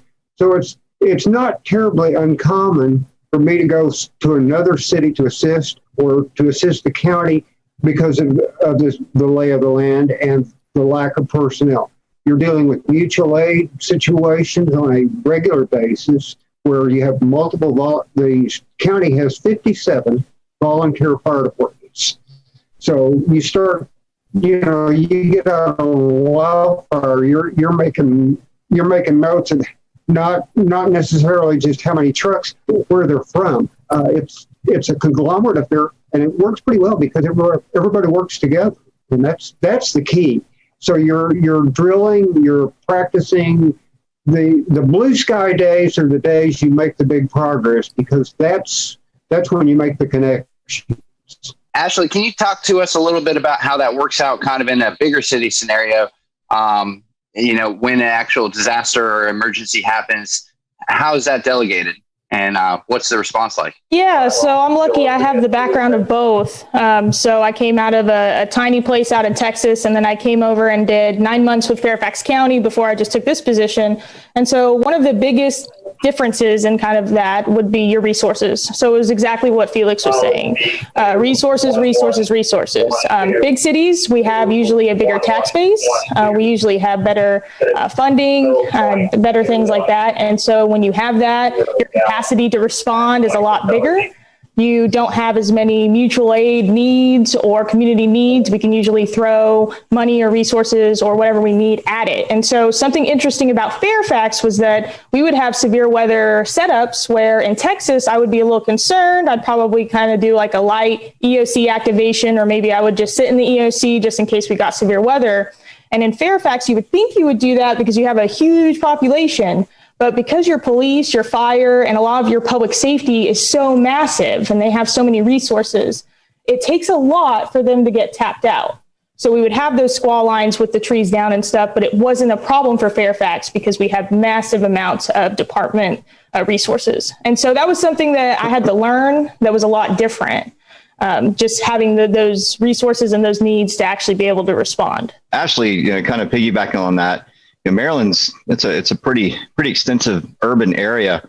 Does your like territory go out to like Catonsville and Ellicott City where we see that major flooding over there, or do you handle that as well? We do from a first response perspective. So we do have like regional teams doing like swift water rescue, things like that. And so like our fire departments, even in the state, are very well linked to where they can deploy and do that mutual aid like they need to. From OEM and from Baltimore County, so I'm kind of back in one of those smaller roles being with the county. We're just establishing our program. So it's me as a planner and then a couple of fire personnel. And so depending on what the threat is and depending on what the threat would be to my county, we would probably sit back and make sure that Baltimore County would be okay. And then if they needed OEM support, we definitely would offer that. Luckily, we have a great state emergency management agency that keeps us all connected. We have EMAC, which is the emergency management agency compact where they send out a mutual aid and things like that. And so we have an ability in the state to help each other when we need to. Now enter the COVID-19, right? So we're getting the next topic here. Obviously, we're going to have to, ask about, the challenges, right? So 2020, you had a whole nother set of challenges every EMS entity across the country had to deal with. Now you've got social distancing and all kinds of things that you have to deal with. So I'll let you go first, Ashley, on what your efforts are, what in Baltimore, how you handle COVID-19, how you handle disasters with that layer of complexity. Yeah, so I'll speak again kind of on Fairfax County. So we're a bigger jurisdiction. We have a pretty big public health, and it is a county public health agency where that's a lot different from other counties in Virginia because they actually have a state program. So we have state public health and a county. So we were able to have more county county resources to throw at it. Because it is a disease or an epidemic or a pandemic, that's all going to be related to public health. So they're going to be the lead agency. As OEM, we're just offering our support. So, we run logistics, maybe ordering PPE, maybe doing any other kind of needs. They needed a lot of testing site materials like tents, tables, and that stuff. So OEM played a really big role in setting up logistics for the EOC and actually ordering and deploying the stuff based on their needs. We would help them with planning efforts. Obviously, they are the subject matter experts, though, so they would lead a lot of what the plan would look like, but we would help kind of support that and offer them staff, offer them really whatever they needed. It was very interesting with Fairfax because, like I said, we were very big. Even our OEM was 20 people. And so we had a huge capability and a huge amount of people to where we could spread people out. We had a ton of different NGOs or nonprofits that would actually plug in and help us with food donations, mass donations, and doing a lot of the other needs that we might have for our residents. And so it really has been an all community effort from everybody responding to this. And it's really important, too, because Fairfax is 1.2 million people. And so it's a massive county. Well, it's pretty much the same as Ashley, but some of the interesting things, we had a lot of PPE come in for the schools. We've got 12 school districts in those separate school districts in Osage County. We had a 6-county area that got together at a pod, picked up all the stuff for the local Osage County, brought it back to Hominy and sorted it here, and then distributed it to the schools. So there's an awful lot of work that goes on behind the scenes that people don't see and things like that. Then one of the most interesting things, we've been working with our senior citizen center here. They cannot have in-person meals or in-person feeding in the senior citizen center. And they've had trouble getting disposable trays and other supplies that they need. They turn to emergency management, and we pull rabbits out of hats and get them the things they need to help feed our senior citizens. So there's a lot of unusual things that small towns do that the big cities may or may not do, or the people may or may not see, or they may or may not be unusual for them. I mean, picking up the phone and ordering a specific item in a big town is not unusual. In a small town, it may take some doing to get certain items. Well, it certainly is not always the best scenario in every single severe weather setup or whatever weather setup you guys may be anticipating. Sometimes the worst happens. Between Oklahoma and Maryland, you guys certainly see the full gamut of every type of severe weather and threat you need to be prepared for, short of perhaps volcanoes as a kind of geologic threat. When you guys have to make the hard decisions, which I'm sure you certainly do, what goes into that emotionally, and when you just have to make that decision, how do you do that? Ashley, I guess we'll start with you. If we're making response decisions, it's always going to be priority based, and typically we put lives as number one always. And so any kind of action that we're taking, whether or not it's even in preparedness, but even in response, we're going to try to do what we can to save as many people that we can, and then also stabilize. So it goes lives, and then property, and then economic recovery and economic stabilization. So it is really challenging. I think that there are some situations where, you might be faced with a really tough decision. Like, for instance, a dam. You might have a dam that could break, and if it breaks, it might flood 2,000 homes, or you might have to do the emergency release, and it might flood a neighborhood. That's a really hard decision to make, but I think that we tend to kind of err on trying to protect as many people as possible. And usually we can kind of have that support from our community in advance. But yes, we are faced with very difficult decisions in a lot of our incident management. Felix, I'm sure that you know just about everyone in Hominy, and everyone knows you. With a 2,000 person town, it's a lot more personal than perhaps it may be with the 1.2 million, I believe it was, in Baltimore. Does that sometimes weigh on you when you see disasters unfolding in your area? It absolutely does, because the chances are, if you don't know the people personally, your kids knew them or went to school with them. So yeah, they're not strangers by any stretch of the imagination. They're your friends and neighbors. But that's also part of the strength of the community, because they are friends and neighbors, and the community bands together. A lot of what we do is, in a situation with a storm, is the pre-storm warnings and get the information out. In the response phase, we leave that to fire EMS for the rescue part and law enforcement, but we're also out there with them. And not just the day of the event, we're out there with them for a long period of time afterwards. We had a flood in May of 2019 that affected 71 homes and 9 businesses in our county. And I told the city manager, I said, "You've signed on for the long haul. We're going to be at this as well." We're still we're just now starting into the mitigation phase of that. But part of it is you were working individually with each family. And as we were doing debris removal, I told the guys, I said, "Now, break this stuff out with the backhoe out into the street, scoop it up, and put it in the truck." I said, "I want you to remember, that's someone's life you're taking away in the truck. It's not debris, it's not junk, it's not trash until you get around the corner. It's their life." And they all looked at me like, "Never thought of it that way." I said, "Yes, that's everything those people own in some cases. And it's right there in a pile in the front yard, and you're taking it away. They're starting over from zip." So it changes your perspective.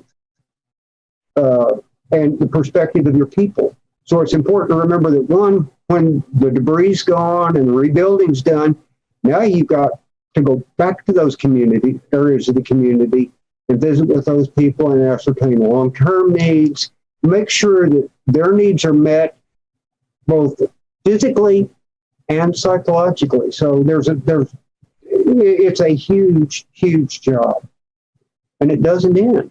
You'll see them in church months later, and they're still the same people. You're still the same people, and it still tends to evoke the same emotions. In January of every year, in January 2021, we just had NOAA release the $1 billion disaster map that they come out with every year. This year, I believe there was $23 billion, or 2020 had $23 billion disasters. Felix, I'm going to direct this question to you. And Ashley, living in Texas, you've experienced this as well. A lot of those $1 billion disasters were severe weather events. And Felix, it's known you're in Oklahoma, prime severe weather territory, tornado season. So my question to you, and Ashley, feel free to jump in with your experience in Texas. When you're setting in your office or the EOC or the situation room or whatever the case may be, and that moderate or enhanced or high SPC outlook has been issued for your area, and you're waiting for the storms to develop, and then they do develop, and then they're producing the severe weather. What's it like? Take people into like the situation room. What are those high intense weather days like? And it could be flooding, or Felix, there's fires that occur out in Oklahoma a lot. You have your wildfire season. So what are those days like? Take the public into what it's like to be in your office on those intense days. It starts off with a very relaxed atmosphere. They give me a hard time because they'll see me come in and my arms will be behind my head and my feet will be propped up, and I'll be watching radars and chat and different social media sites. And as the storms develop and approach what we call the I-35 corridor, which if you've been to Oklahoma, you're familiar with that. That means they're coming towards us. We're watching the WFO in Norman, which is our adjacent counties to the west, but that's only 20 miles. So I'm picking their brain by reading chat to see what they're seeing in the storms, plus the weather forecast office in Wichita, which borders their county's border is on the north, plus what my WFO in Tulsa is saying. So we're stirring all that together. The intensity level just starts to ramp up. The closer the storms get, the more information you get, the worse they get. The intensity kind of tends to ramp up to a point. Right now, all the fluorescent lighting's on and everything. As the situation gets worse, the radios kind of get turned down. The lights actually get turned down. We have different lighting setup that we use when that happens to not have bright fluorescent lights. They're toned down on a dimmer, and the noise level goes down. The inversely, as the intensity level goes up, the light level goes down. It's kind of a marked change, and it's like hard to describe, but the quieter it gets, the higher the intensity level, and it kind of just peaks at that point. And it's one of those things where you're sitting there watching and waiting, expecting the absolute worst and praying that, this is one forecast you could bust, and I wouldn't mind. But you mentioned the high levels. That's kind of one of the keys. You're watching the SPC forecast days out to see what they're thinking. You're watching the local WFO stuff and their decision support page. It's a team effort. No one's sitting there making a decision on their own without a lot of base knowledge coming into them. Yeah, and I kind of agree with that too. So doing a ton of different severe weather events in Texas, but also a couple of hurricanes, Hurricane Harvey activation, though we got lucky with it. And then had some activation up here for one of the storms from last year.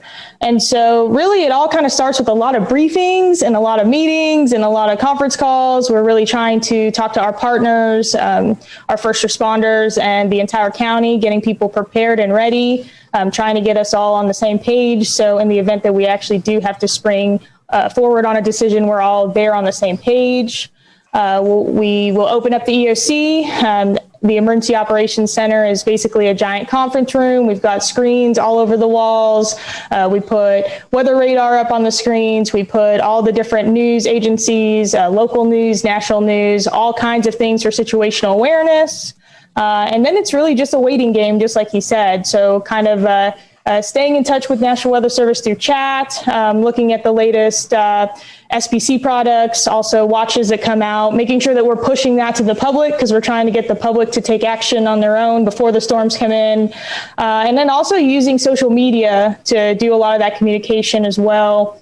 And then once the storm comes, there's kind of that, it's like a uncertainty of what's going on. Like you're kind of lost in the dark because you're sitting in an EOC and there's a storm hitting your entire city or county or jurisdiction. And so you're trying to assess all the weather data and you're talking to your weather partners and you're trying to talk to dispatch and your first responders out there, but you still feel blind. You can't see exactly what's happening out there. And so we'll return to Best of the Carolina Weather Group in a moment. Now your Carolina weather forecast. Here are today's forecast high temperatures for North Carolina.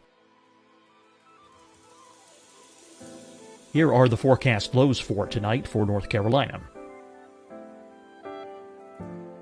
Here are tomorrow's forecast high temperatures.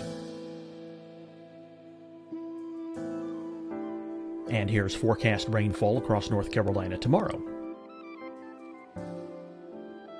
Here are the forecast highs for the day after tomorrow.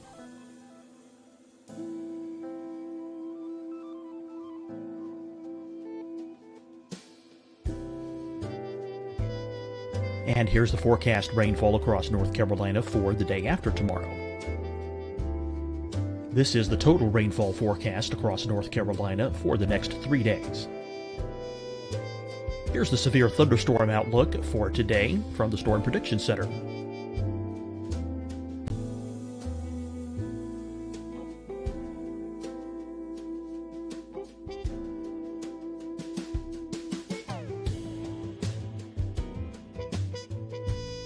Here are the forecast high temperatures for today for South Carolina. Here are the low temperatures for today for South Carolina. Here's the probability of precipitation forecast across South Carolina today. And here are the rain chances across South Carolina tonight. Here are tomorrow's forecast highs across South Carolina. Here are the forecast low temperatures for tomorrow for South Carolina. And here is the probability of precipitation across South Carolina tomorrow. Here's the precipitation chances across South Carolina tomorrow night. Here are the forecast highs for the day after tomorrow in South Carolina. Here are the forecast low temperatures across South Carolina for the day after tomorrow. And here are the rain chances across South Carolina for the day after tomorrow. And South Carolina's probability of precipitation for that night. Here's the Storm Prediction Center's severe thunderstorm outlook across South Carolina for today through tonight. Here's the Storm Prediction Center's severe thunderstorm outlook across South Carolina for tomorrow and tomorrow night.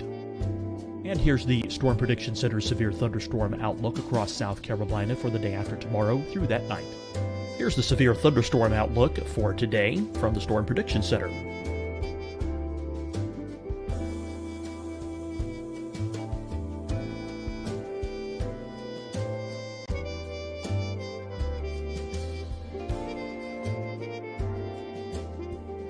And now here's a live look at weather radar across the southeast. Deciding when to wear a mask isn't about who you know or how well you know them. Just ask yourself, will I be with anyone I don't live with? If the answer is yes, get behind the mask. Help slow the spread of COVID-19. Get behind the mask. Learn more at covid19.ncdhhs.gov. Fight the spread and take a stand against coronavirus. Wear a mask in public. Stay at least 6 feet apart from others. And get tested. Join us and fight the spread. Visit scdhec.gov/COVID-19. Getting tested for COVID-19 helps you to take the steps needed to protect yourself, your loved ones, and your community. Find the testing location at scdhec.gov/COVID-19 testing.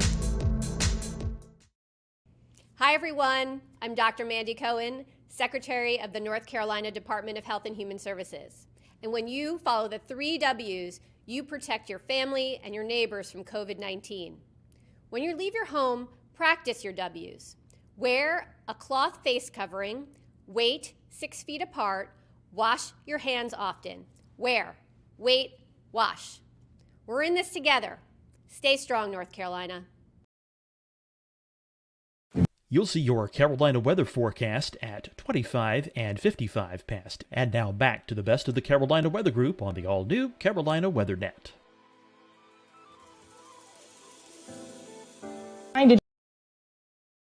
Just find storm reports, trying to get on social media, trying to see if we can get any kind of hint of what kind of damage is going on at the surface. And then once we kind of have a better idea of that, we can start to make those decisions like damage assessment. But we had one storm that came in and we were able to collect all of those storm reports, but we had the media coming up from Austin. And so we had to peg our county PIO to get them prepared for interviews and different things like that. So there is quite a bit of adrenaline that comes with that. And then also somewhat of a lack of certainty of what decisions you're going to be making a short amount of time right after the storms. And one of the unusual things about it, we both talked about the physical bricks and sticks EOC. The other side of that coin is as you move into the response mode, someone wants to ask, where's the EOC? Wherever the emergency manager drops the tailgate of his pickup. Because in fact, the EOC may, as a sticks and bricks facility, may turn out to be the tailgate of your pickup next to the incident command post. When you have limited resources and your supervisors are working supervisors dealing with the issue, it may be more beneficial to have the event run from the field for a period of time than off-site. So it's a kind of an unusual type situation, and it sometimes runs headlong into the incident command structure and doesn't always meld well at points with that for a while. But it's one of those things we've done for years and have tended to make it work pretty well because of the nature of the community. Emergency management, besides terrorism and pandemic-wise, I want to keep this kind of weather centered. What is the one weather scenario that you just dread seeing coming your way? One thing that scares me the worst is when SPC puts up an enhanced or high risk day, and you're sitting there waiting because you know the watch is coming, and it will likely be one of the PDS types. Because if they have that high a confidence level, you know they're expecting the absolute worst. So, when you're talking tornadoes, severe thunderstorms, tornadoes, that's kind of, that issue always crops up. The other one that worries me are the ice storms. And we talked before the show a little bit about the Sperry Call Ice Index. That's an incredibly valuable tool because a quarter to half inch of ice on power lines can make an incredible difference. And if a rural area can lose power, and it may be out for days. The ice storm we had in October, which was much worse to our west, one small community, about 800 people, the line going to town and all the lines in the poles in town were down. They had 900 utility poles down. Jeez. Now, I don't know if you know how long it takes to set a utility pole, but if you can get 4 of them set in a day, you've done real well. Wow. So you can imagine what it would take to get power restored to that town. I think they were out 32 or 33 days just in town. Now, there is a whole planning process to hold food for thought. What are you going to do if you have no water or no electricity for 33 days? Does your power plant have a backup generator? Do you have plans, your sewer? Can you keep your infrastructure working? Yeah, so mine's kind of along the same lines as that. I was going to say derecho because we've had them here in the DC area. We had one that was pretty bad, and it did that. It caused power outages for over a week. And then on top of that, we had a heat wave come in behind that. And so we had heat-related fatalities because people did not have power to cool off. And so you see those collapsing incidents that follow. And so that's always kind of a concern. But I would say a derecho, again, with widespread outages, just like he was saying, losing communications, because a lot of us are really used to using social media to communicate to the public, even warning systems and cell phones.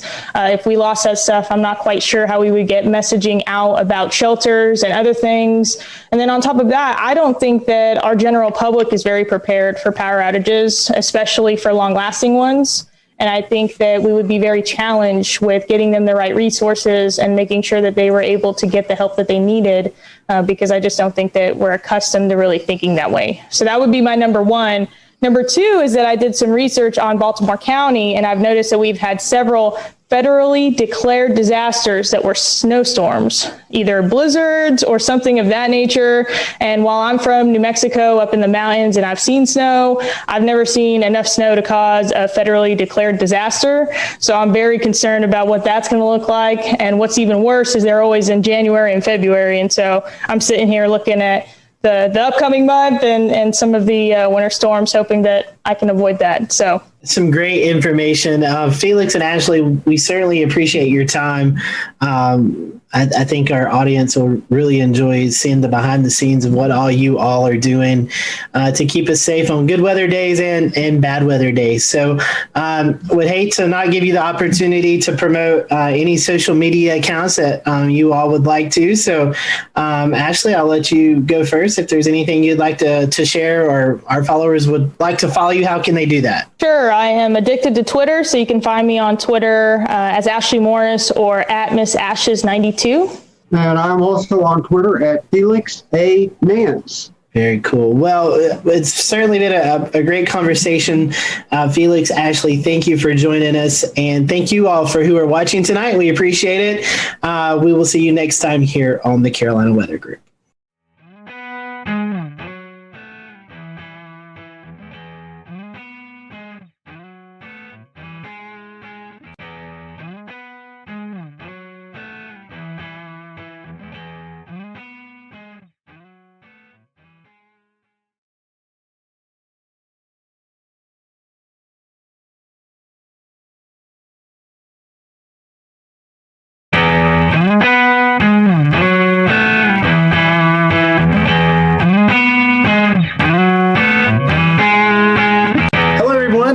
to the Carolina Weather Group. We continue looking back at some of the previous severe weather events that's not only affected the Carolinas but the Southeast. And this is the 10-year anniversary of the April 27, 2011 tornado outbreak, not only for the Southeast, including Mississippi and Alabama, but there's also some tornadoes in Georgia and South Carolina and North Carolina. So we want to focus our attention right now on the Alabama aspect of that. And we have with us Chief Meteorologist from ABC 3340, James Spann. James, appreciate you spending some time with us as we kind of look back at this. I think you categorize it as a generational tornado outbreak for the state of Alabama. A very well forecasted event leading into it. Take us behind the scenes as you there at the station are getting not only the viewers ready, but the reporters ready, the storm spotters ready. Take us back to what it was like a couple of days leading into the event. Well, it was a well forecast event. And, one thing about it, I didn't know it was going to be that bad. I didn't know. I mean, could it be? Yes. But odds of an event like that are always not that high. So I didn't know we were going to have 62 tornadoes that day. I didn't know that the death toll would be so high. But having said that, it was a Wednesday event, and you could start to see it, about 5 days out. The Friday before the Wednesday, we started to mention it. And then after the weekend, we really hit it hard, Monday and Tuesday, with everything we had. And I think people were prepped, and I think people knew that it was coming. But despite that, the only number that matters to me, and I'm a numbers guy, is 252. That's the number of people that died that day. We had 251 names, and we had one infant that was delivered prematurely at 6 months. The infant did not have a name, and the infant didn't live. So 252. And that's just a reminder, guys, we got some work to do. I think what we learned that day is that what we do is not enough. We need some help. And we've been trying to get help for the last 10 years to make the process better. It was an interesting time, too, I believe, because that was when social media started coming into effect. And looking back through some of the coverage, you had the storm chasers out in the field. You were getting some reports via social media. I guess Twitter was about maybe, 5 years old, and Facebook had been around for a while. And it was still kind of primitive. The penetration of the public is not as high as it is now, but it was still very helpful. I think the most amazing thing to me looking back on that day was how we were able to get video back from the middle of nowhere. I mean, we had some pretty remarkable video of these big wedge tornadoes. I mean, literally in the middle of nowhere. And cell service in 2011 is not as good as it is now in terms of coverage. But with social media, I pushed out stuff on Twitter and Facebook when I was on the wall over there. But it's still, like, even today, the most important thing I do is television. But it was great getting reports and pictures and video, not as much as we get today, but that always helps. I mean, it's just crucial. I mean, you can't beat showing a live video of a tornado. In fact, that's one thing we learned from social science, is that when you show radar on television, and we were standing out there April 27th, 2011, I don't know, in the morning we were there for 5 or 6 hours. And in the second round, we were up there for 8, 9 hours. You show radar, it doesn't mean much to people. I mean, all you weather dweebs on here, you show a hook echo and a debris ball, the eyes roll in the back of your head and your underwear starts flapping up and down your legs. Everybody knows, man, this is awesome. But to most people in the street, they don't know what that is. And even if you communicate that clearly, they still might not believe you. But by golly, if you show them a live video stream of this big tornado, they're going to dig a hole and they're going to get into a safe place. So we have to do a better job of getting cameras on these tornadoes. And it's problematic for us. You guys know this where you are. I mean, most of our tornadoes are rain wrapped. Most of them happen at night. We have hills, we have trees, but we do the best we can. But I thought on that day, it was pretty amazing how many tornadoes we did get on camera. You had multiple tornadoes at one time. How was that?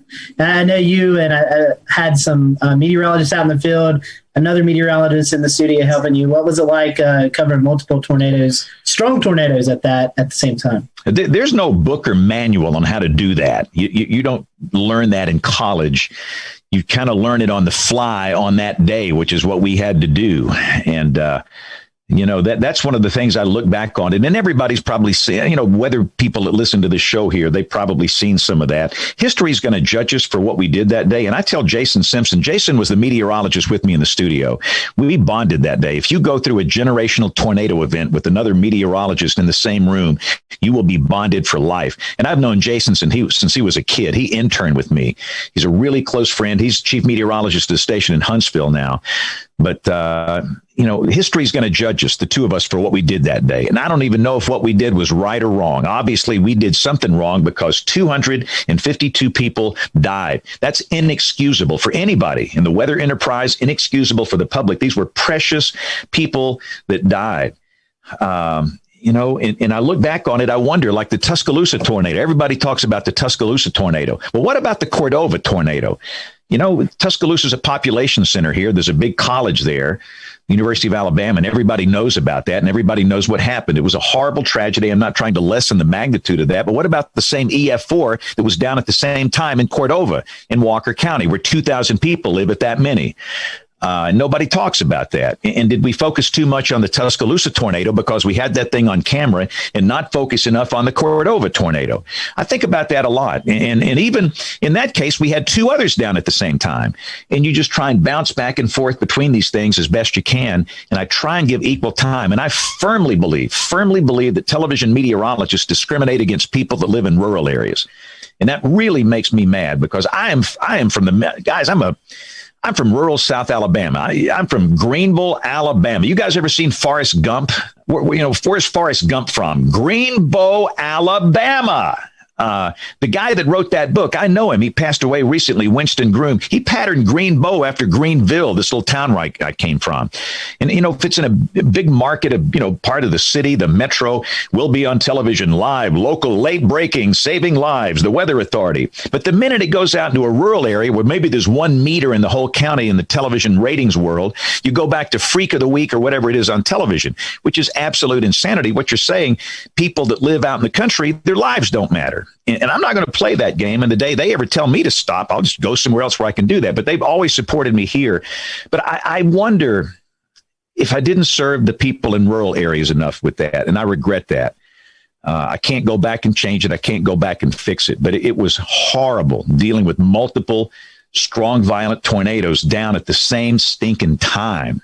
The easiest tornado of the day was the Coleman tornado. That was the first one of the afternoon. It was an EF4. We had no other tornado at the time. We had it on camera. I didn't have to bounce back and forth between multiple storms, and we stayed with it. And it worked. Nobody died in that tornado. 20,000 people live in Coleman. So, but yeah, I don't know. I don't think I did it right, but I did the best I could do under the circumstances. I was actually in Coleman filming the Coleman tornado when that occurred. And I was live streaming it as well at that time to Chaser TV, which was the big Storm Chaser streaming platform back in the day. One of the things that was crazy is the communications actually kind of went down, cell communications and pretty much everything else. And people were kind of distraught and didn't know where to turn to get their information from.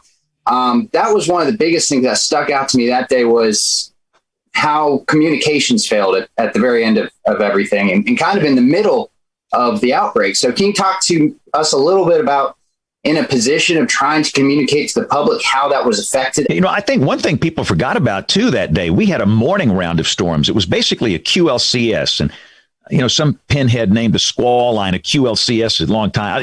I call them a squall line, quasi-linear convective system, whatever. It was linear. And we had a few embedded tornadoes and there was widespread wind damage. And that morning we had 250,000 people with no power before the big events started. And 5 people died in the morning storms. That in itself was a tragedy. And so we had a problem going into the afternoon with so many people without power. You had a lot of cell sites down. You had a lot of infrastructure damage. And our TV station, we had a lot of damage. We had cameras down. We had microwave paths that were down. We were crippled. I mean, all these engineers, we had a little break between the morning round and the afternoon round. And we got off the air for a little bit after the morning round. All these engineers, they came in there telling me everything that wasn't working. This doesn't work, and this is down. This is not working right now. And I finally said, guys, stop. I need to know what is working because we've got to get through the afternoon and prioritize how we're going to repair what we can in the next 2 hours. And they did a great job of getting things back, including that Coleman camera. That's one of the ones that went down. But yeah, there was clearly infrastructure problems with communication that afternoon. I think the one thing we learned is that some people have forgotten that good old radio and television is free. It is over the air. It has nothing to do with a cell network, and it's pretty darn reliable. And we often just blow past that these days. I'm going to watch it on my phone on YouTube TV, or I'm going to watch it on, whatever on a streaming platform. But what happens when all the cell sites go down? We're still on the air. These big 5 million watt blowtorch transmitters we have, not that many people watch them over the air now, but I think we have to remind people that with a, crappy $5 antenna from Walmart, you can pick up 60 channels, and you need to have that in your toolkit at your home in terms of severe weather. So I think that's the one thing we need to do. And goodness, local radio, people have forgotten about it. Everybody streams, their music on their phone, but they forget that we've got these local radio stations that are 100,000 watt blowtorch FMs and AMs, and they will simulcast our coverage. And they provided a lifeline that day. And I got to give a shout out to all those radio stations that just simulcast our coverage. If you listen to all those videos, those YouTube videos about like Tuscaloosa and these places, you could hear my voice. That was over the radio. So I think that's a thing we need to remind people of today, is that TV is still free. It is still over the air, and you don't need a cell network to watch it. James, the thing I wanted to ask you is what has changed over the years since April 27th of 2011, and how do you do things differently today when you're on and involved in a situation like what happened back on March 17th of this year compared to the way you handled April of 2011? Well, here's the deal. After the event, I didn't talk about it for 6 months. I had nothing to say. And people that know me, that's an anomaly. I mean, I'm a bag of hot air, and I've always got something to say. In fact, the National Weather Association annual meeting was here in Birmingham that year. Usually, James, they get me up there just to wave my hands, and I talk loud and I say something, that's outrageous. And I didn't speak. I had nothing to say, nothing. And everybody just couldn't believe it. But I needed to go through the phases of grief.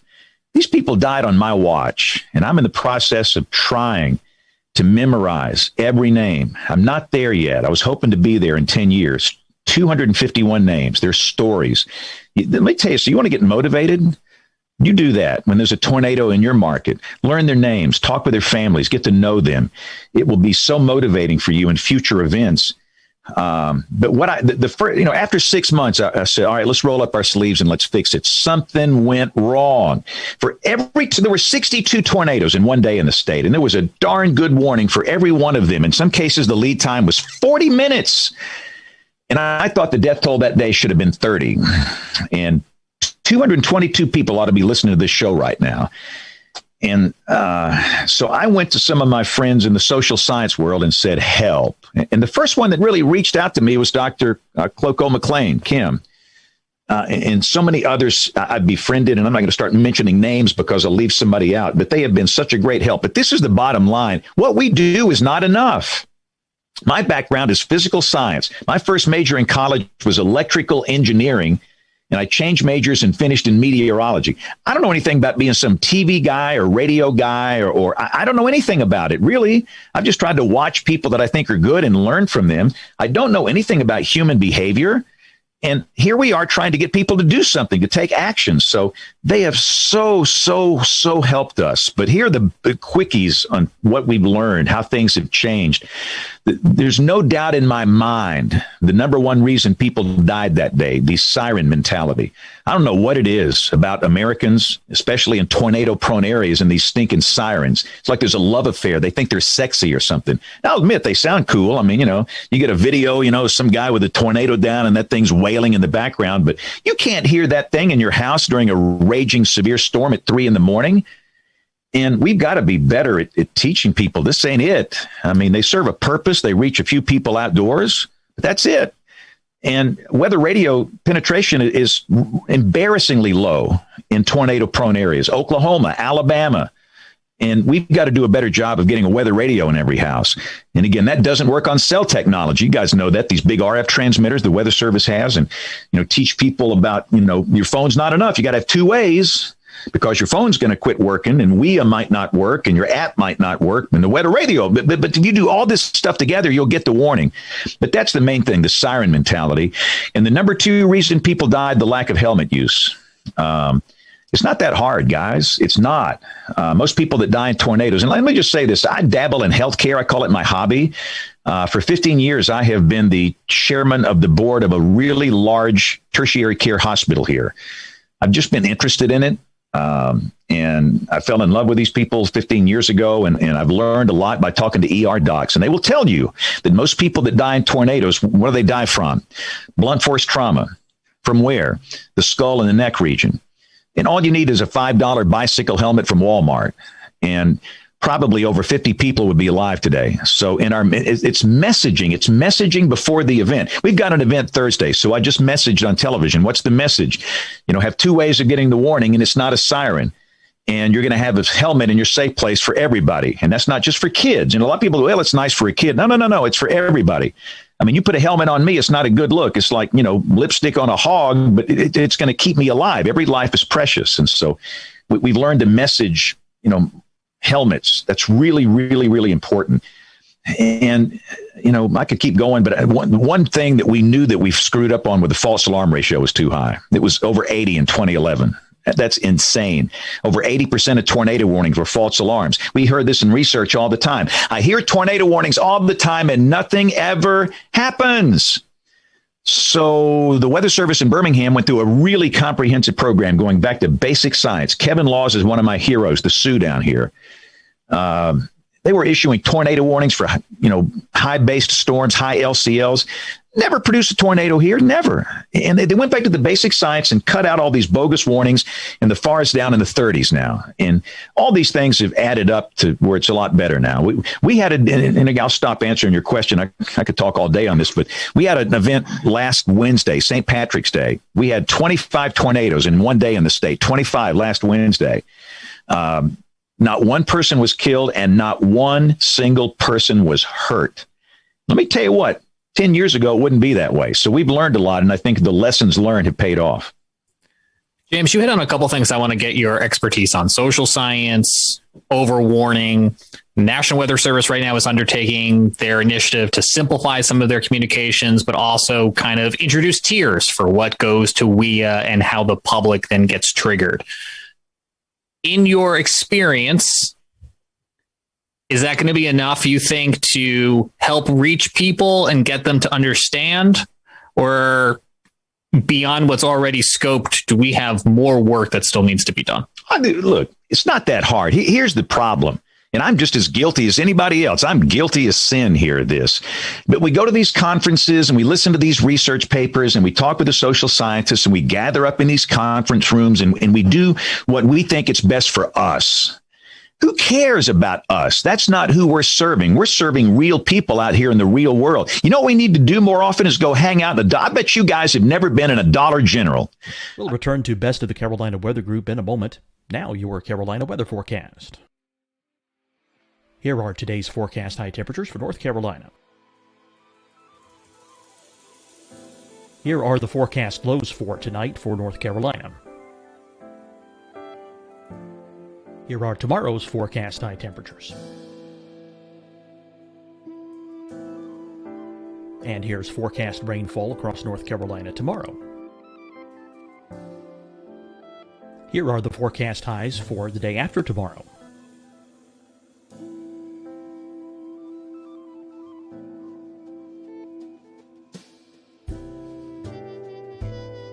And here's the forecast rainfall across North Carolina for the day after tomorrow. This is the total rainfall forecast across North Carolina for the next 3 days. Here's the severe thunderstorm outlook for today from the Storm Prediction Center.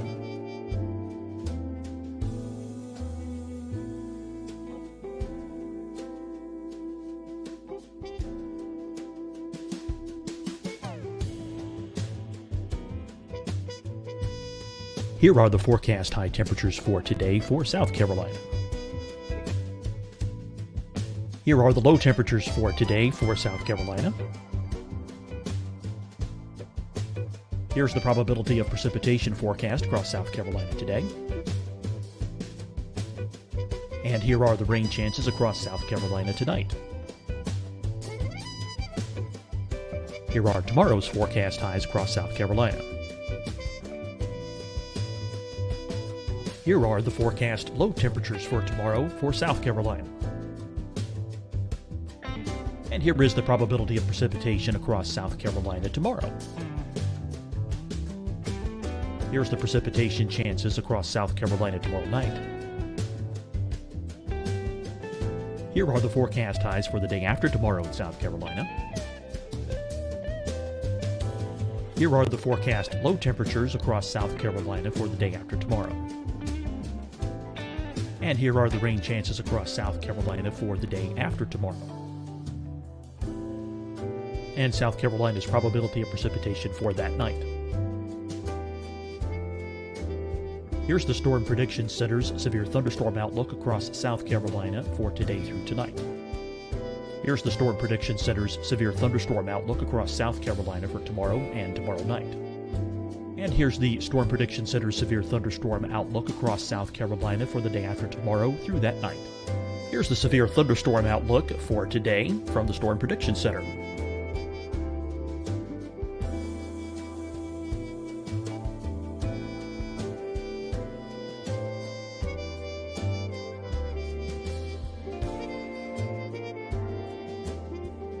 And now here's a live look at weather radar across the southeast.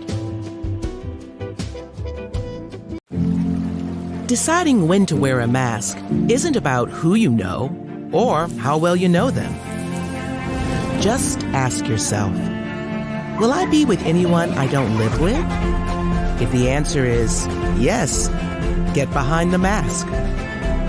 Help slow the spread of COVID-19. Get behind the mask. Learn more at covid19.ncdhhs.gov. Fight the spread and take a stand against coronavirus.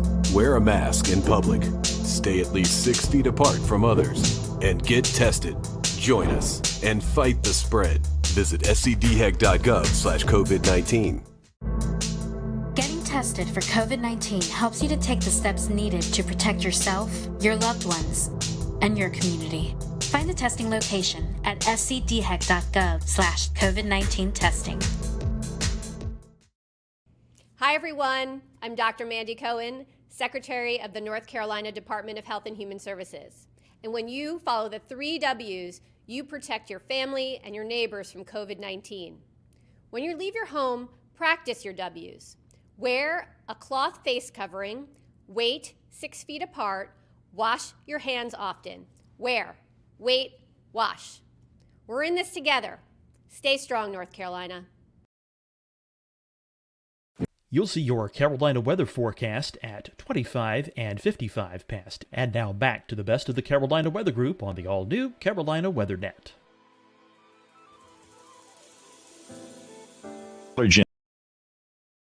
General. That's where real people are. You want to know what real life is like? Go to a Dollar General. They're sweet people. They will talk to you. They will tell you things. You don't need a $100,000 grant to get this information, and you listen to them. And they'll tell you, is the false alarm ratio too high? What do you need on your phone for wireless emergency alerts? Do you need to have severe thunderstorm warnings on there? Do you need to have only tornado emergencies? So I think that's part of our problem, is that we've disconnected from the people that we serve.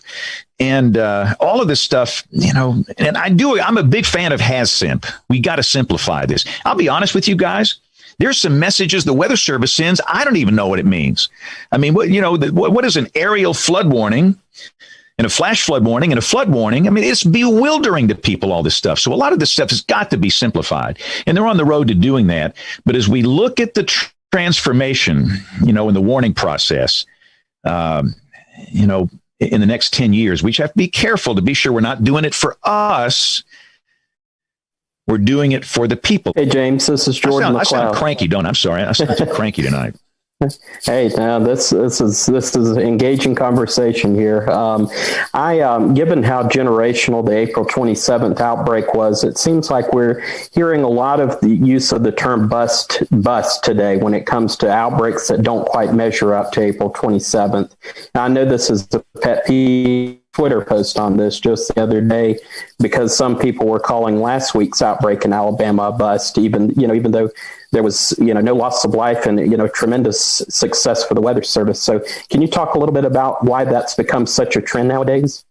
Well, I think a lot of it has to do with the weather enthusiasts and these Facebook pages. And listen, I don't want to throw water on these guys. Most of them are high school kids, and they love weather and they want to learn weather, and they don't mean any harm.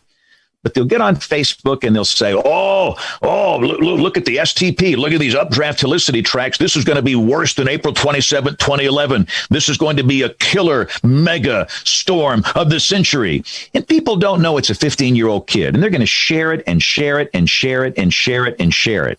And it just gets out of hand. And, I think that's part of the problem. And I don't even like that question when people ask me that. For example, we have a very high-end severe weather episode likely here Thursday. It's pretty common for episodes like this in March and April. This is the core of the spring segment of the tornado season. And the question is, will this be like April 27, 2011? I don't even like to answer that. That's a bad question. And of course, the answer is no. Just do a study of climatology. I love numbers. I love looking at history. I really do think if you study history and climatology, it's a valid way of looking at what might happen in the future. And where we are down here, our generational events prior to 2011, what's the one before that? You guys were not even alive when the other one happened. April 3rd and 4th, 1974. Okay, I was a senior in high school. That changed my life. That's a topic for another show. But prior to that, it was March 21st, 1932. Prior to that, it was February, 19th of 1884, the Enigma outbreak. So they happen every 40 years. And that's a generational, really a definition of a generational type storm to me. So the next time we have a day like April 27, 2011, I will be at the cemetery. But, so what? I mean, we had 25 tornadoes the other day. That's a big deal. And we didn't have all these, strong, violent tornadoes. It didn't produce that. And in a way, maybe you can, that's part of the criteria that I think was not met. But other than that, that was a big deal that day. And, we got to quit getting hung up in these comparisons and all this hype and everything. I mean, and here's the other thing, too. If we hype everything that comes along, nobody's going to listen to us. Nobody. I mean, goodness. And what we don't even recognize is the fact that there are a lot of people that are scared to death of this thing. There are people right now that are scared to death of what's going to happen Thursday because of something that's happened in their life. They've had a close encounter with a tornado, hurricane, severe thunderstorm, flood. Something's happened and it triggers this PTSD or some reaction, and they have a real phobia. And goodness, if I go on and say, the odds, somebody chewed me out last week because I said the odds of your house being hit on one of the biggest severe weather days in history, like April 27, 2011, are tiny, tiny. Most everybody in Alabama was not affected April 27, 2011. And some guy just reamed me out. He said, most of the state was affected. No, you're lying. So we've got to do something to calm these folks down and give them some comfort level and quit hyping everything up and do it in a calm way. And we'll get through it together. We'll be okay. So I don't like these comps every time we have a moderate risk or a high risk, and immediately it's going to be another April 27th. Every event is different.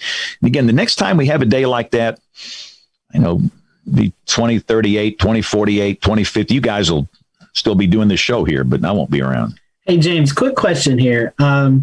You bring up the risk. Have we overcomplicated that, the SPC? Well, come on. You guys, I'm sure you guys have talked about it like we have. The category names just are horrible.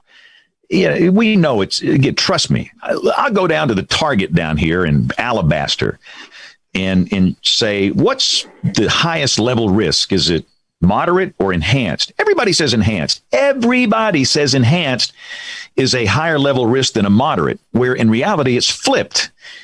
And, it's just not working.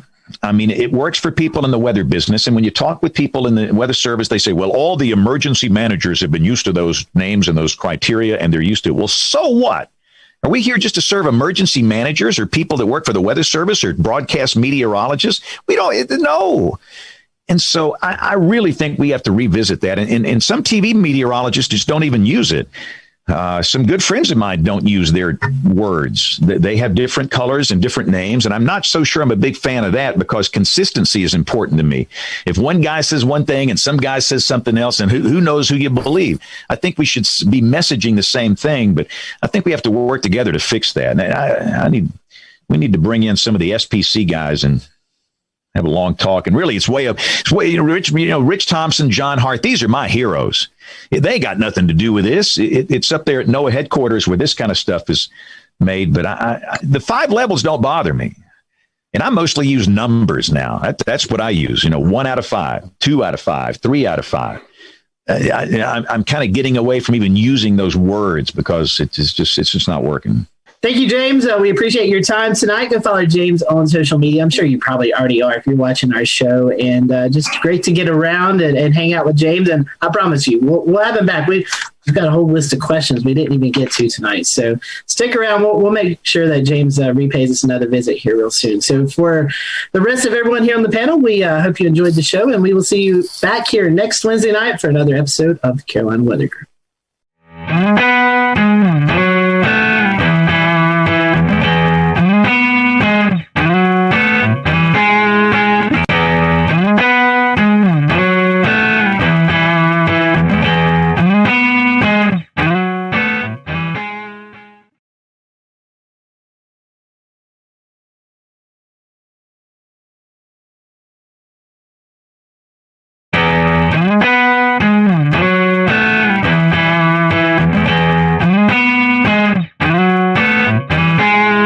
Welcome, everyone, to the Carolina Weather Group. We continue part 2 with the Weather Channel's Jim Cantore.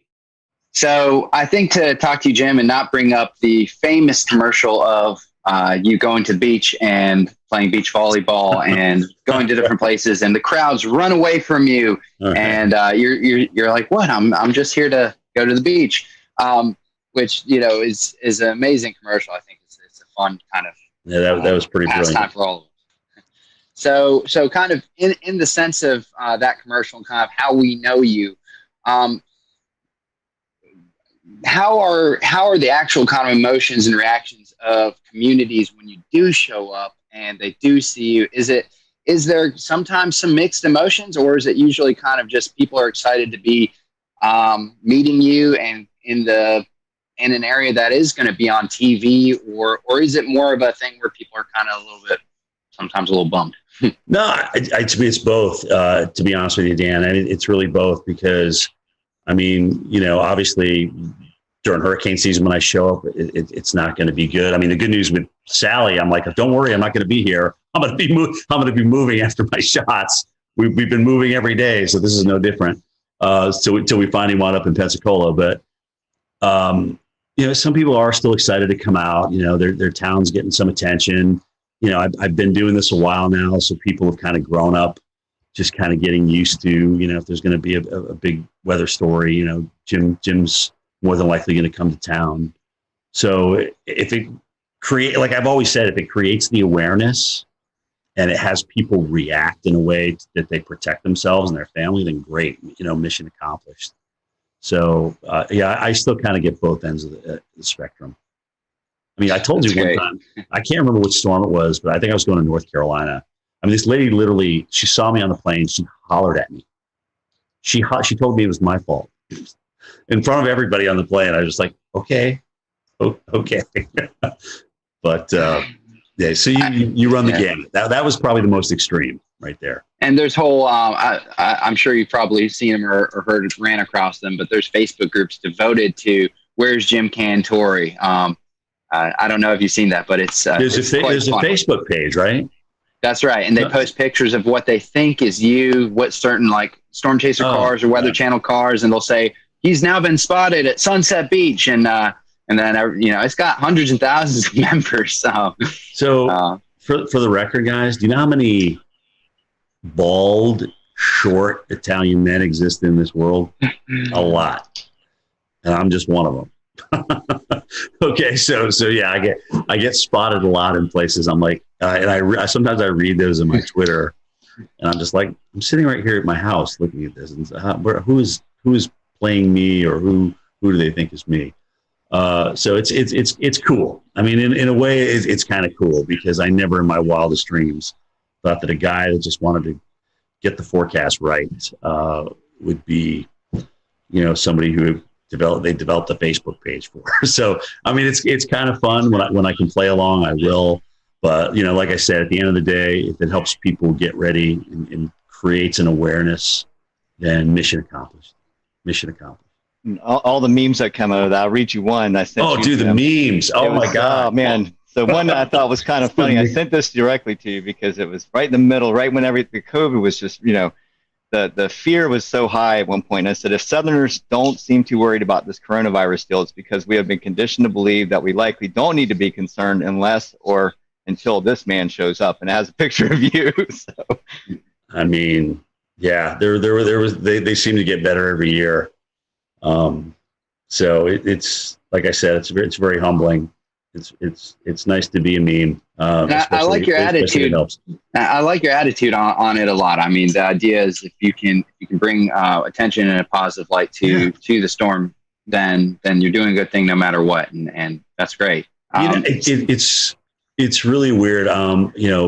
Bobby Labonte is a friend of mine, and I remember when he was telling me a story about the ESPYs, where he was in the back room with Tiger Woods, and he was, they were both just kind of like, "Are you here for this?" "Yeah, we're here for this." I mean, when you don't really want to be in the limelight. Sometimes when you're in the limelight, you don't really want to be in the limelight. It's not what you strive for. It's not. You don't wake up in the morning and say, "Oh gosh, what can I do to make myself more in the limelight today?" I mean, that's just really not. I mean, Bobby is a fantastic race car driver. He won a championship. That's all he wanted to do. Tiger is a phenomenal golfer. All he wants to do is play excellent golf. And now, as you saw from this weekend, his son can play pretty good as well. It's just, I think that the true professionals, the notoriety that comes along with them is just kind of an after effect. But I do think you also have to embrace it. You can't ignore it. You have to embrace it, because I'll never forget the time as a kid I got a chance to meet Reggie Jackson. As you guys know, I'm a huge Yankees fan. And I got a chance to get an autograph from him. I stood in line just like everybody else. They used to have this big thing in Atlanta called the Super Show, which was everything and anything to do with sports. And I was like, oh my gosh, Reggie's signing for Upper Deck. I got to go get Reggie. So I had my baseball, and I stood in line just like everybody else. So when I finally got up there, which was, probably 45 minutes, I was like, oh my gosh, I handed him my baseball. I said, Mr. Jackson, what a pleasure to meet you. I mean, you've been you've just been my hero. You took the Yankees to a world championship. And he turns around and looks at his publicist or whatever. He goes, hey, how much time we got left here? 15 minutes. All right, here you go. And he handed the ball to me. It was just kind of, I don't know. It just kind of left a sour taste in my mouth. I just never forgot it. And then I'm not Reggie Jackson, but the people that want to meet you and want to come out and talk to you, I think you owe them a little bit of your time, because you've been given this gift and it's there to share. And that's really how I feel about it. But I'll never forget that experience, and I always go back to it. And look at, I can't say that Reggie didn't have another thing to do. I can't blame him for that, but I just never forgot that reaction, how disappointed I was. Now, if I'm out to dinner with my girlfriend, or if I'm with my kids and we're talking and having a good time, and if you want to come up and talk about climate change or what we should do about NextRad, I'm like, hey, can we save this for another time? Pick your times of when you approach people. That would be my best advice to other folks out there. But I'm happy to talk to you. I am a true weather geek. I love talking about it. I'll give you my opinion. Sometimes it's going to be good. Sometimes it's going to be bad. Sometimes it's going to be right. Sometimes it's going to be wrong. But that's me in a nutshell. Speaking of NextRad, could you talk to those folks in Washington and get us a radar in Charlotte? Yeah, I mean, I look, if we wait around for phased array, we're going to have more tornadoes missed. We're going to have more gaps.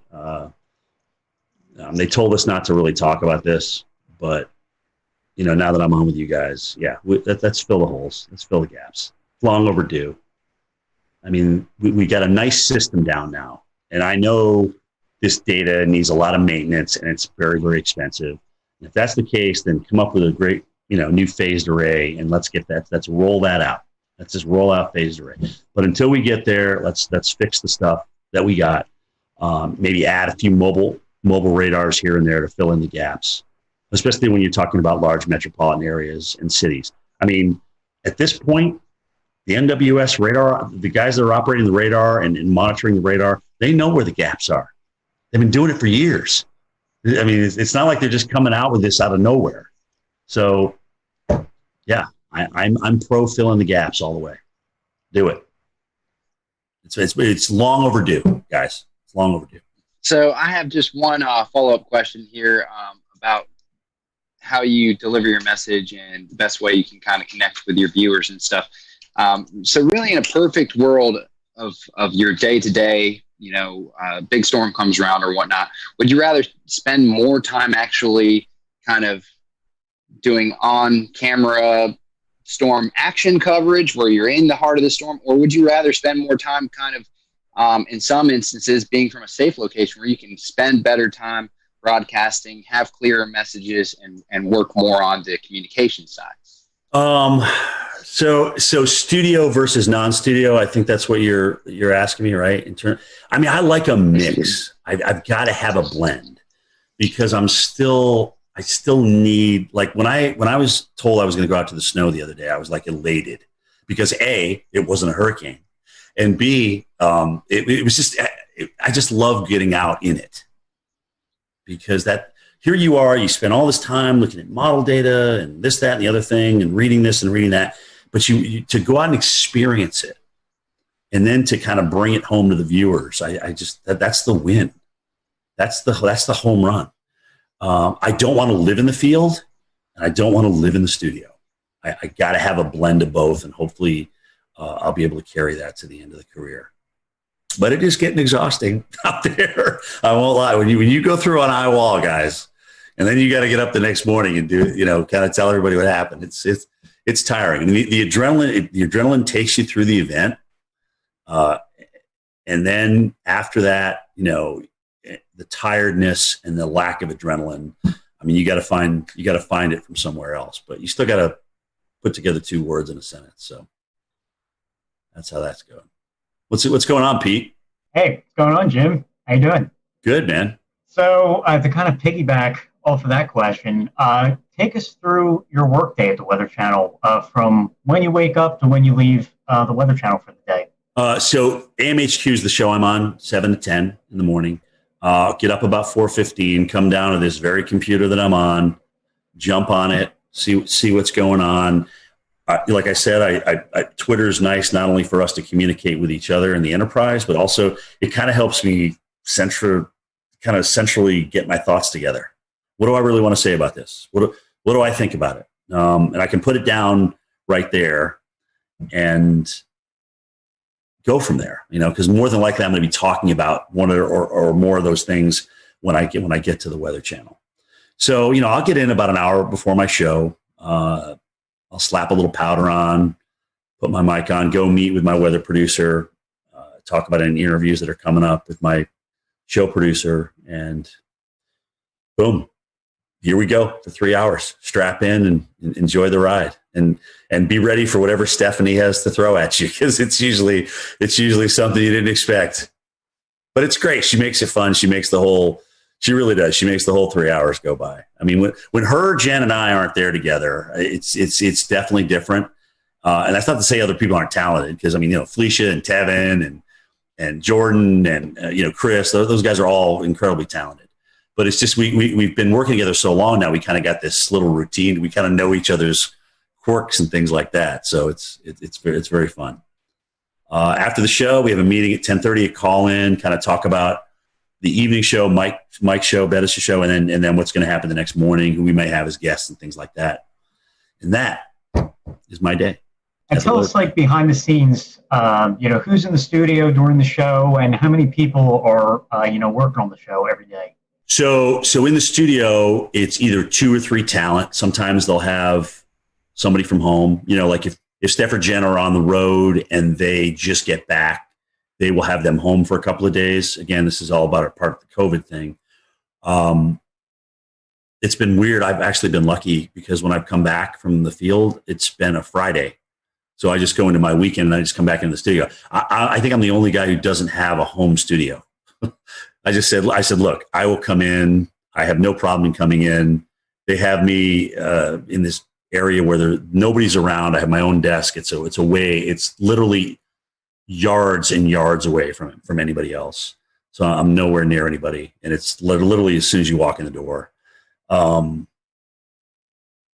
There's a couple floor directors, 2 weather producers in the studio, but we're all spread apart. I mean, that studio that we have downstairs that we're doing the immersive reality on is huge. It's kind of like a half a gym, if that gives you an idea of the size. So ceiling wise and width wise. So we just have everybody spaced out perfectly. And, you know, a lot of the cameras are run from inside the production booth, so they can run those from upstairs with the joystick. So we don't need people down there moving cameras, even though sometimes you have to move some of the cameras. It's really the jib operator who's got to move this big jib and this big teleprompter so that we're out on the new augmented reality set. That's got to be there for you. But let me tell you something, guys. As you get older, that prompter doesn't change size. It's still the same old TV, 15-inch TV. So you're kind of like, why is that thing way far away? Why can't I see that? It doesn't get any easier to read, is my point. So that's really been the biggest change. A lot more reading versus just ad lib, especially with video and stuff like that. And you're kind of bridging different things together. That's what it looks like in the studio. It's cool. It's really cool. I enjoy it. I really do. Guys, it's still a thrill to get up in the morning and go to work every day. It is. And I don't even consider it a job. It's still fun. It's still fun to look at the weather and get it right. It really is. That immersive reality technology that you were talking about, I know we discussed it last year, but 12 months later, I'm still fascinated by it, as many others are. Tell us about some of the challenges of working with a piece of technology that's maybe new. Well, so remember I just said this is like the size of a small basketball court, or half a basketball court. So with prompters way over here and monitors way over there that can't get close to you, some of the data on the graphics is really hard to read. So when we walk along and we see those little candlesticks there with the high and the low and the precip, one of them looks like a little crystal ball.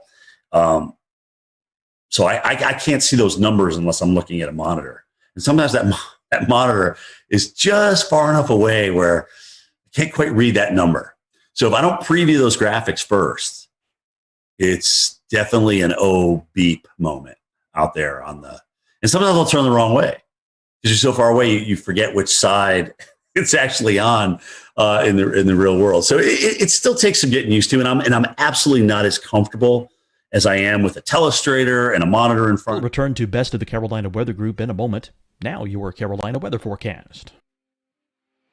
Here are today's forecast high temperatures for North Carolina. Here are the forecast lows for tonight for North Carolina. Here are tomorrow's forecast high temperatures. And here's forecast rainfall across North Carolina tomorrow.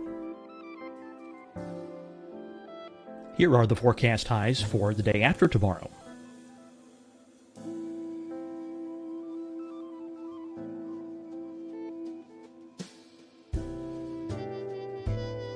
And here's the forecast rainfall across North Carolina for the day after tomorrow.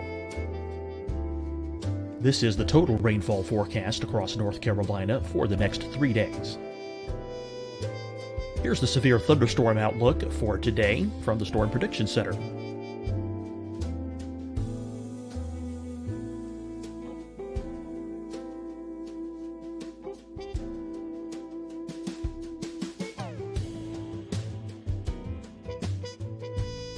Here are the forecast high temperatures for today for South Carolina. Here are the low temperatures for today for South Carolina. Here's the probability of precipitation forecast across South Carolina today. And here are the rain chances across South Carolina tonight. Here are tomorrow's forecast highs across South Carolina. Here are the forecast low temperatures for tomorrow for South Carolina. And here is the probability of precipitation across South Carolina tomorrow. Here's the precipitation chances across South Carolina tomorrow night. Here are the forecast highs for the day after tomorrow in South Carolina. Here are the forecast low temperatures across South Carolina for the day after tomorrow. And here are the rain chances across South Carolina for the day after tomorrow. And South Carolina's probability of precipitation for that night. Here's the Storm Prediction Center's severe thunderstorm outlook across South Carolina for today through tonight. Here's the Storm Prediction Center's severe thunderstorm outlook across South Carolina for tomorrow and tomorrow night. And here's the Storm Prediction Center's severe thunderstorm outlook across South Carolina for the day after tomorrow through that night. Here's the severe thunderstorm outlook for today from the Storm Prediction Center.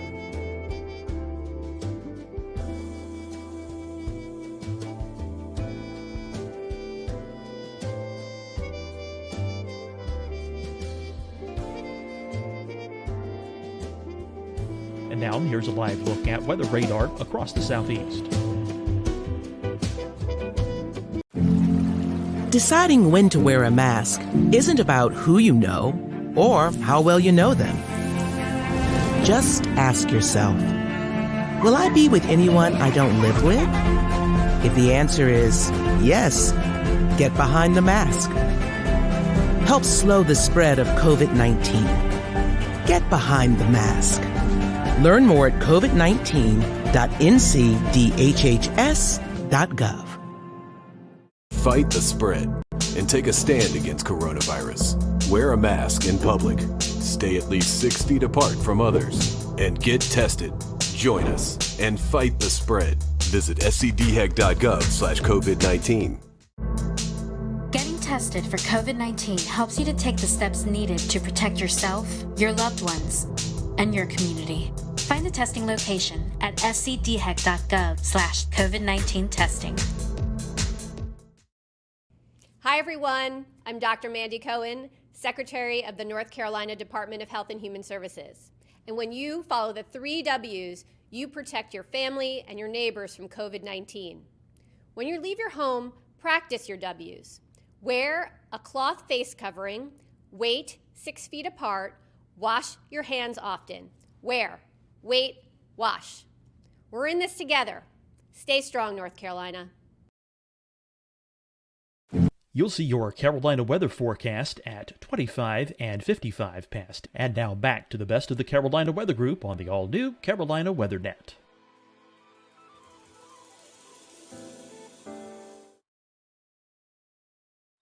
So I'm out in no man's land, really. Well, another one of the neat things you've been a part of at the Weather Channel is the local on the 8s. Your voice is on there. Tell us a little bit about that process and how cool it is to be that person. So local on the 8s. Oh my gosh, when did I do that now? Maybe 10 years ago. But it took about 18 hours to record all. I mean, you have to record each number. There's different phrases that are coded. And so they put those codes together based on the forecast, right? And so partly cloudy will come up with winds increasing to 25 miles per hour. Those are 2 different things that I would record. I don't record all that in one thing.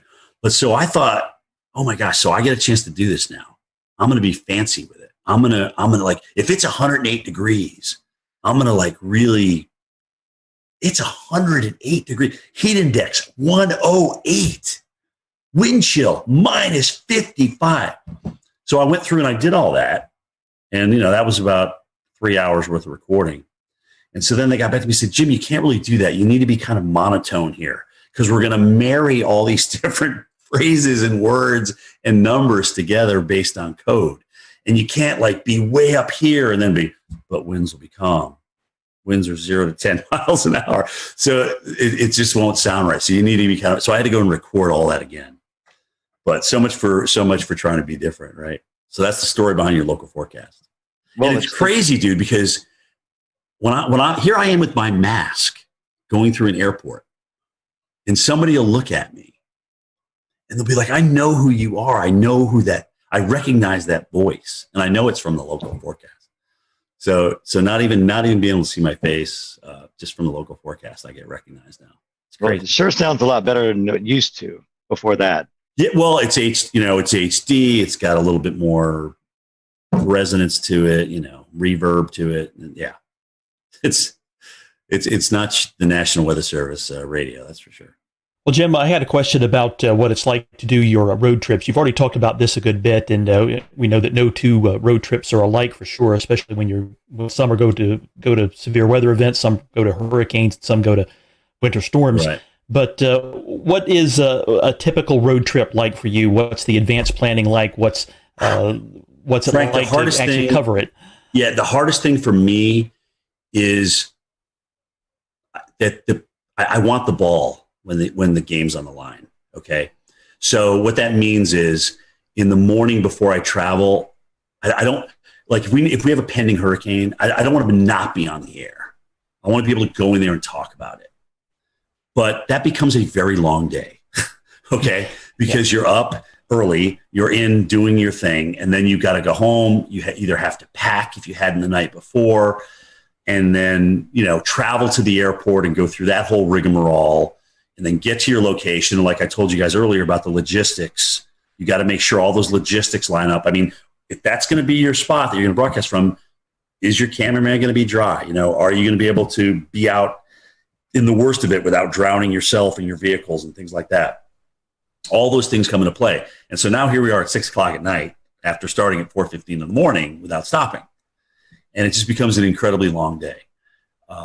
So when it's just a travel day, which is rare, it's like getting ready for the game. You got to pack, you got to have the equipment, you got to execute when you get out there. So you just kind of gradually ramp up and get to your location. And there is kind of between all of our teams out there, like, okay, who's going to get the best location? Who's going to be able to get the best shot? And so there's a little bit of that sportsmanship going on out there between us meteorologists. And I mean, we all want the best shot. We all want, the best TV for people. We don't want to have something happen to anybody or happen to us. That's not what I'm saying. But we want to have the best looking shot out there. But you just don't show up and that happens. There's a lot of logistics that go involved in that. You got to talk to the hotel managers. You got to make sure that you can actually broadcast here. Can we open this door during the storm? Can we get this AC power plugged in? Those kind of things. Can we get this room on this side of the hotel? Blah, blah. All those kind of things come into play. And if you've worked the morning and it's like, let's say it's a Thursday and you've been doing this all week, you're pretty tired by the time you roll into Friday, and you're going to work the weekend because that's when, the storm's coming in. So let's see what, I think I pulled 14 days. 14 days was the longest stretch, 14 or 15 days this year. It was a long stretch. And how much downtime do you need to rest after something like that? Well, that depends on who's out and who's not. I mean, we're pretty much running a lean, mean fighting machine right now. And if somebody's they do a great job of honoring PTO and vacation time here. And if somebody's off, sometimes I got to come back the next day, and it's tough. That sometimes winds up being the toughest day of all, is the day you got to come back in studio. The adrenaline's gone. You still have memories of what just happened and the hardship out there that was produced by a hurricane or a tornado. And you gotta find a way, man. You got to find a way to ramp it up, because as Al Roker always tells everybody, he goes, the worst thing in TV you could ever do is be boring. That's the worst thing you can ever do on TV is be boring. Absolutely. Your passion has to come out no matter what. Yep. So, Jim, you started at the Weather Channel right out of school. So tell us how you got the job and talk about the demo tape you sent in.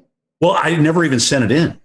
Oh. So that's the I never applied to the Weather Channel. The guy who was in charge at the time, his name's Ray Ban. A friend of his apparently was doing a research project. They were researching where broadcast meteorologists were coming from. So there was a whole bunch of schools with this big reel of all these different broadcast meteorologists. So Linden and Penn State and Florida State and Mississippi State. And I was on that reel for whatever reason. And so Ray was I guess he was watching that tape, or he got a hold of that tape, and he said, "Oh, this guy looks interesting," and they contacted me. They got a hold of me that way. And I was up, like I said, it was July. I was painting a building. I was up on a scaffolding, and my brother hollers up. He goes, "Hey, the Weather Channel wants to interview you. You got to go home and call them." I'm like, "Oh, wow. That's cool." Because we had just gotten them on cable in White River Junction, Vermont, back in '86. So I remember seeing Gay Dawson and Bill Schubert and Bill Keneally and Mark Mancuso and John Hope and Will Annan and all those guys and Bruce Edwards. So it was interesting because I went down there for an interview, and a couple of them were there. I got to meet a couple of them, and I was a little bit starstruck, frankly, because I had been watching these guys on TV, and they're doing what I want to do. So I had a great interview with Ray, and I had no idea what was going to happen. Got back, and a couple of days later he called and he says, "You got the job. You got the job. When can you start? Can you be down here in a week?" And I said, "Yeah." I drive into Vermont to Atlanta. No air conditioning. It was a little Mercury Capri with a T-top. And like an idiot, I go down there during the worst heat wave in North Carolina that year. It's 106 degrees. I'm just like ready to faint. I couldn't drink enough Gatorade. I mean, it was absolutely ridiculous. Instead of driving at night, like I should have done, right? Hello. Anyway, so I got my first experience with Southern heat, and I couldn't really, for the first 4 years down there, I was like, I got to get out of here. I can't stand this heat and humidity. I was sweating when I got out of the shower. I mean, it was awful. It was awful.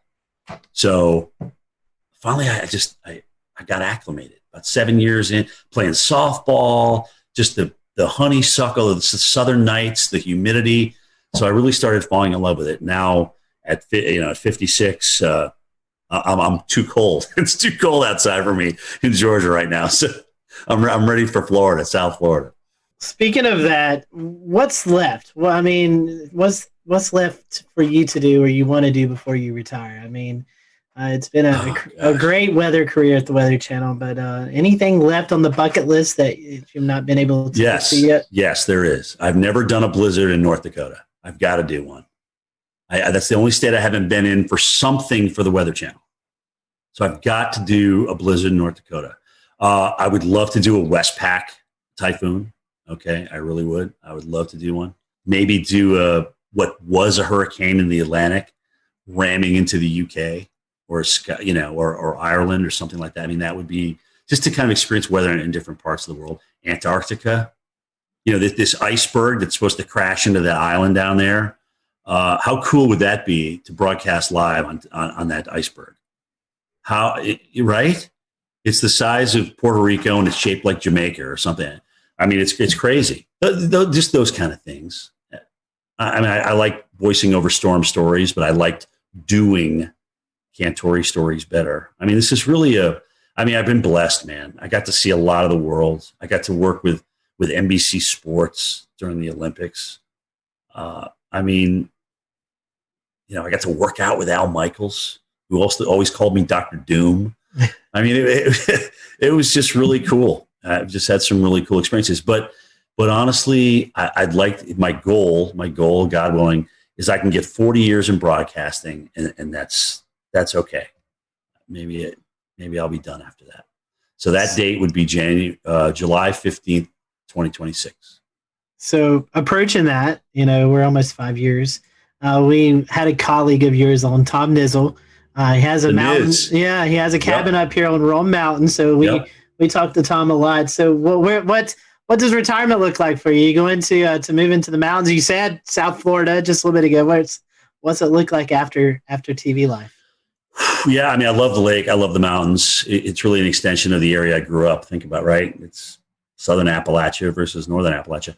So I certainly see myself, and I'm a small town kid, guys. I'm not a big city kid by any stretch of the imagination, but maybe split where I live between Florida and North Georgia. I don't know, maybe open a nursery, maybe open some kind of small business. I love doing landscaping. I really do. I enjoy yard work. Maybe I won't in 5, 6, 10 years from now, but who knows? Honestly, I really don't know where it's going to take me. But I'm going to be getting up at the hours I get up and doing that 5 days a week, and sometimes, going through the weekends and working 13, 14 straight. It takes its toll on you. It really does. I'm blessed with a lot of days off as a broadcaster, more than I would think a local market has. So I'm blessed with that, but it still takes its toll on you, man. It really does. So we'll see. Nothing's in pen right now. Well, as we near the end of this podcast episode, we always kind of want to ask a few little silly questions to finish things up and to keep it light before we call it a night. So first and foremost, we'll try some information out of you. I know that you guys probably have some fancy weather models and weather model providers at the Weather Channel, but do you have a favorite mainstream weather model site to use? Oh, gosh. I mean, first of all, Maui's a genius, sometimes to his own detriment. I mean, but I love the two websites he's designed. Levi does a fantastic job with Tropical Tidbits. I don't know the guys that are in charge of Pivotal Weather, but I think they've done a great job. Weather Nerds, there's just so many. I mean, Weather Tap, I still go back to Weather Tap, look at the radar, especially now that they changed the radar site. But anyway, I mean, it's still, WSI Energy Cast is still one that we can access too. So dude, it's endless. I have literally 60 tabs open.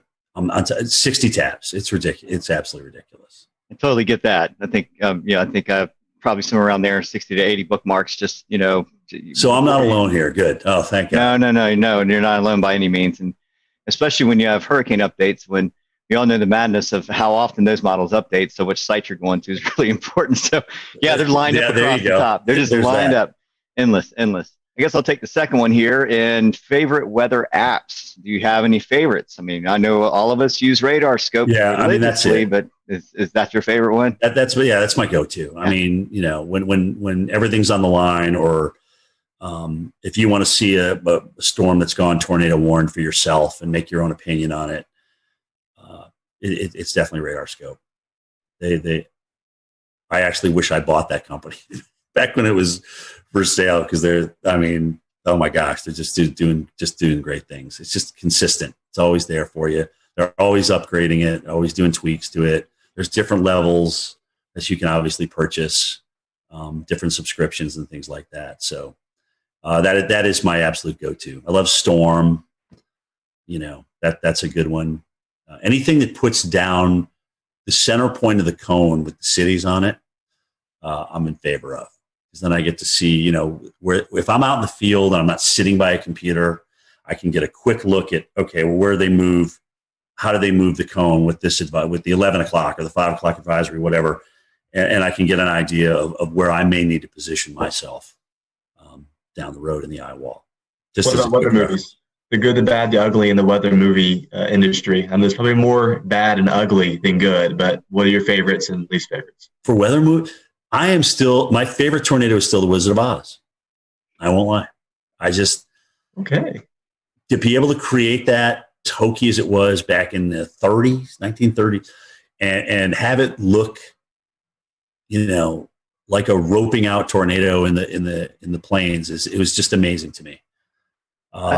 I feel the same way about that. I mean, it seemed like you look back and you're talking 1930s, film industry, and you're like, man, they actually did a pretty good job on that. Right. I mean, if they did one thing really that kind of, gave you some goosebumps, right? When you were a kid watching that, I mean, that was pretty intense.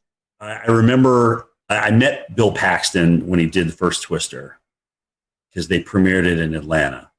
And I remember seeing him again at a Kentucky Derby that I was doing for NBC Sports. And he was telling me that they were talking about a Twister 2.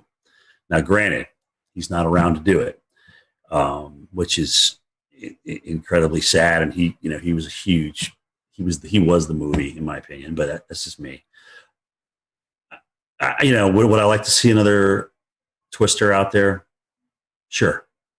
Because when you think of how many young people it influenced to get into our enterprise and maybe have a better understanding for what we do or look into what we do, I don't think you can lose from that. So I'd love to see another Twister. I agree. I don't think Sharknado cuts that. No, I didn't bring that up. I'm always a glass half full kind of guy. I didn't want to bash anybody, but that was a little ridiculous. Well, this last question, and promise it's not loaded. Do you listen to podcasts? I'm not gonna put my career in jeopardy on this answer. Right. Exactly. Good. Do you listen to podcasts? And if you do you have a weather podcast that you enjoy listening to? Marshall does some good stuff with our Weather Geeks podcast, and occasionally I'll listen to his stuff. Of course, you guys, come on, you're killing it right now. Jennifer Watson, and occasionally she'll jump into a weather podcast as well. Weather Brains has always been great, and I know it's nice when you know the people that you're talking to a little bit, so you kind of know what to expect. Guys, honestly, anytime that we can educate people that are either interested in meteorology or even our own people that people probably didn't know the Reggie Jackson story before I brought it up tonight, and whether that furthers your weather education or not, no, but it's just something, if you've been watching me for a good chunk of my years, you know what is behind me when people come up to me in the field, kind of how I react now. So yeah, I mean, and I think it's good for the enterprise. It's just all good. It's good to talk about things. You know what? Sometimes subjects aren't great. The radar things is a touchy subject, right? I mean, but we got to talk about it because radar save lives. Early warning save lives. We know that. So yeah, it is. It's definitely another fun topic just because I think I can only speak to Evan and Peter, at least on our panel right here.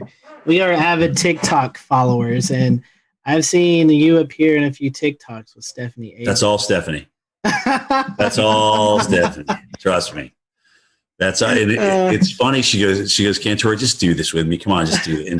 And Steph just has a way to kind of beg you to do what she asks you, what she wants you to do. So you did, and I'm like, you know what? Why not? I mean, it's just like, what the hell? Yeah, I don't want to be a total bore. So I'll jump in and usually make a fool out of myself.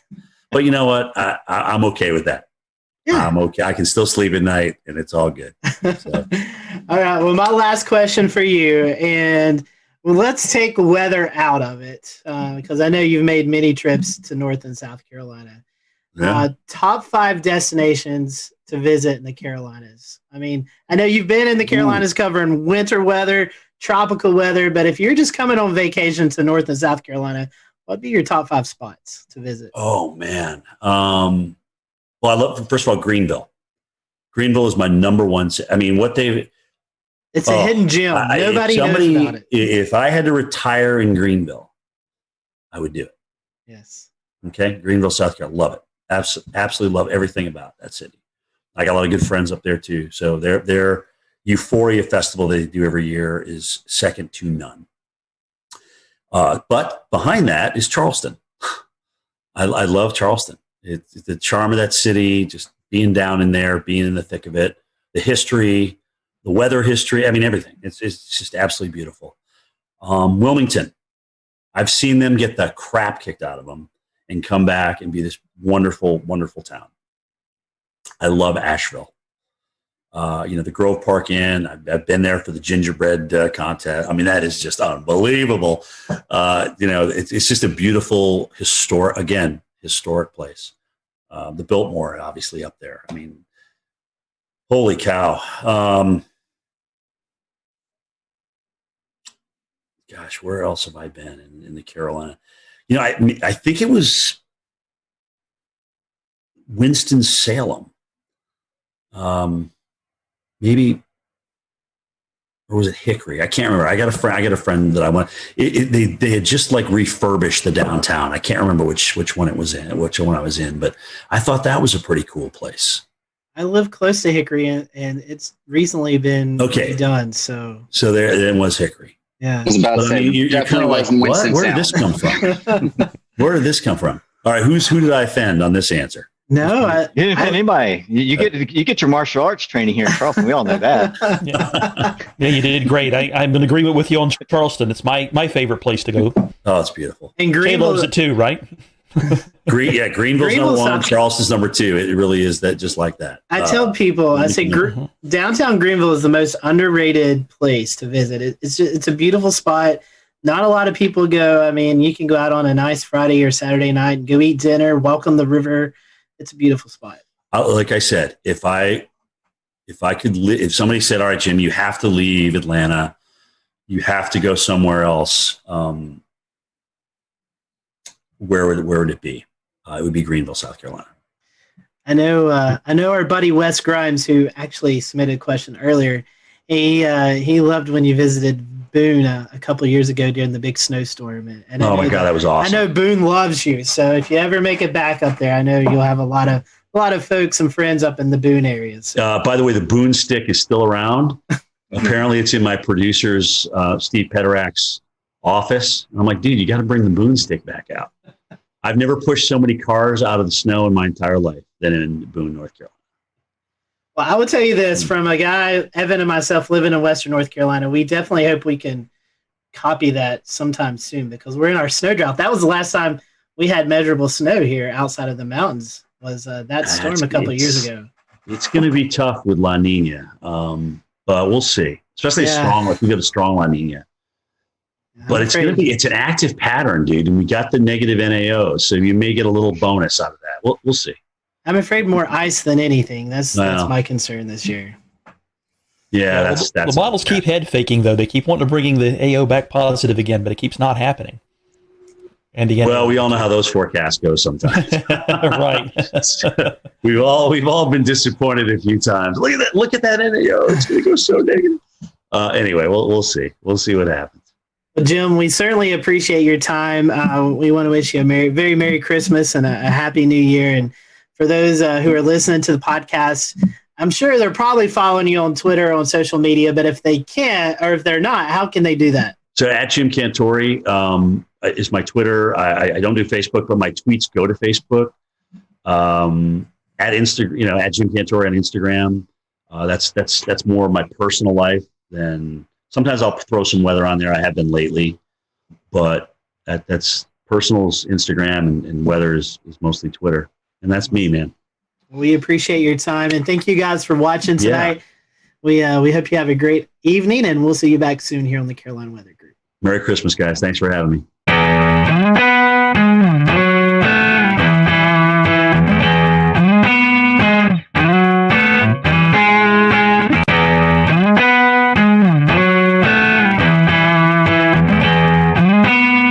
We'll return to Best of the Carolina Weather Group in a moment. Now your Carolina weather forecast. Here are today's forecast high temperatures for North Carolina. Here are the forecast lows for tonight for North Carolina. Here are tomorrow's forecast high temperatures. And here's forecast rainfall across North Carolina tomorrow. Here are the forecast highs for the day after tomorrow.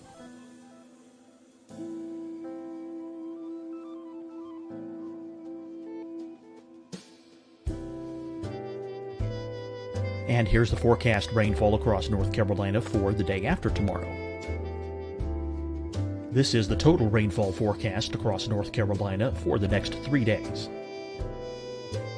Here's the severe thunderstorm outlook for today from the Storm Prediction Center.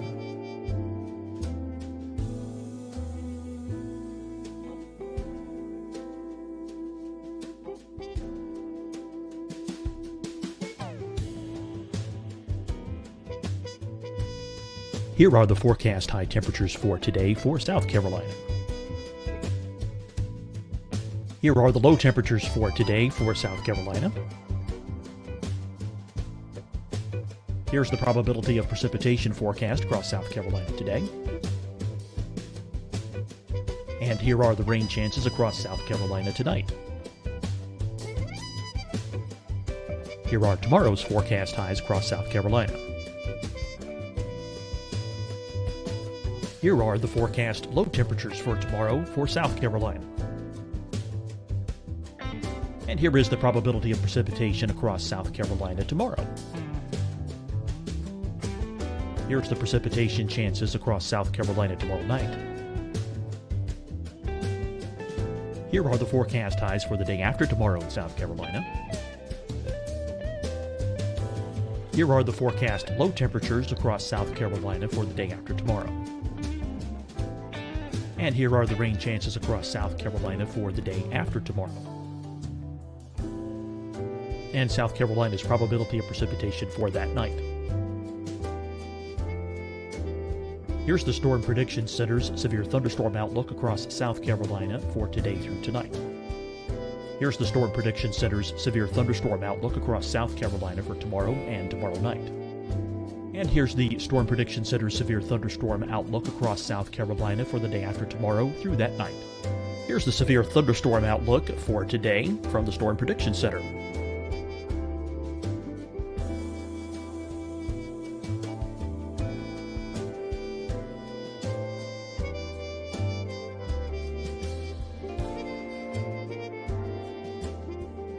And now here's a live look at weather radar across the southeast. Deciding when to wear a mask isn't about who you know or how well you know them. Just ask yourself, will I be with anyone I don't live with? If the answer is yes, get behind the mask. Help slow the spread of COVID-19. Get behind the mask. Learn more at covid19.ncdhhs.gov. Fight the spread and take a stand against coronavirus. Wear a mask in public. Stay at least 6 feet apart from others. And get tested. Join us and fight the spread. Visit scdhec.gov/COVID-19.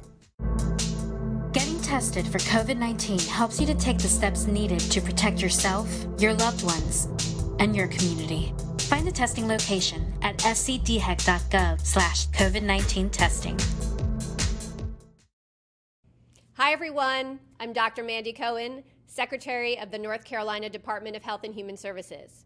And when you follow the 3 W's, you protect your family and your neighbors from COVID-19. When you leave your home, practice your W's. Wear a cloth face covering, wait 6 feet apart, wash your hands often. Wear, wait, wash. We're in this together. Stay strong, North Carolina. You'll see your Carolina weather forecast at 25 and 55 past. And now back to the best of the Carolina Weather Group on the all-new Carolina Weather Net.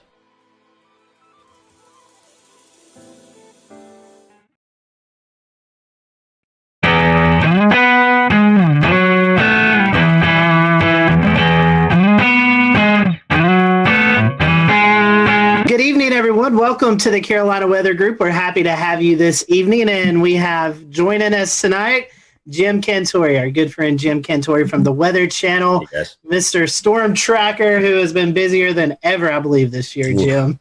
It's been a busy year for you.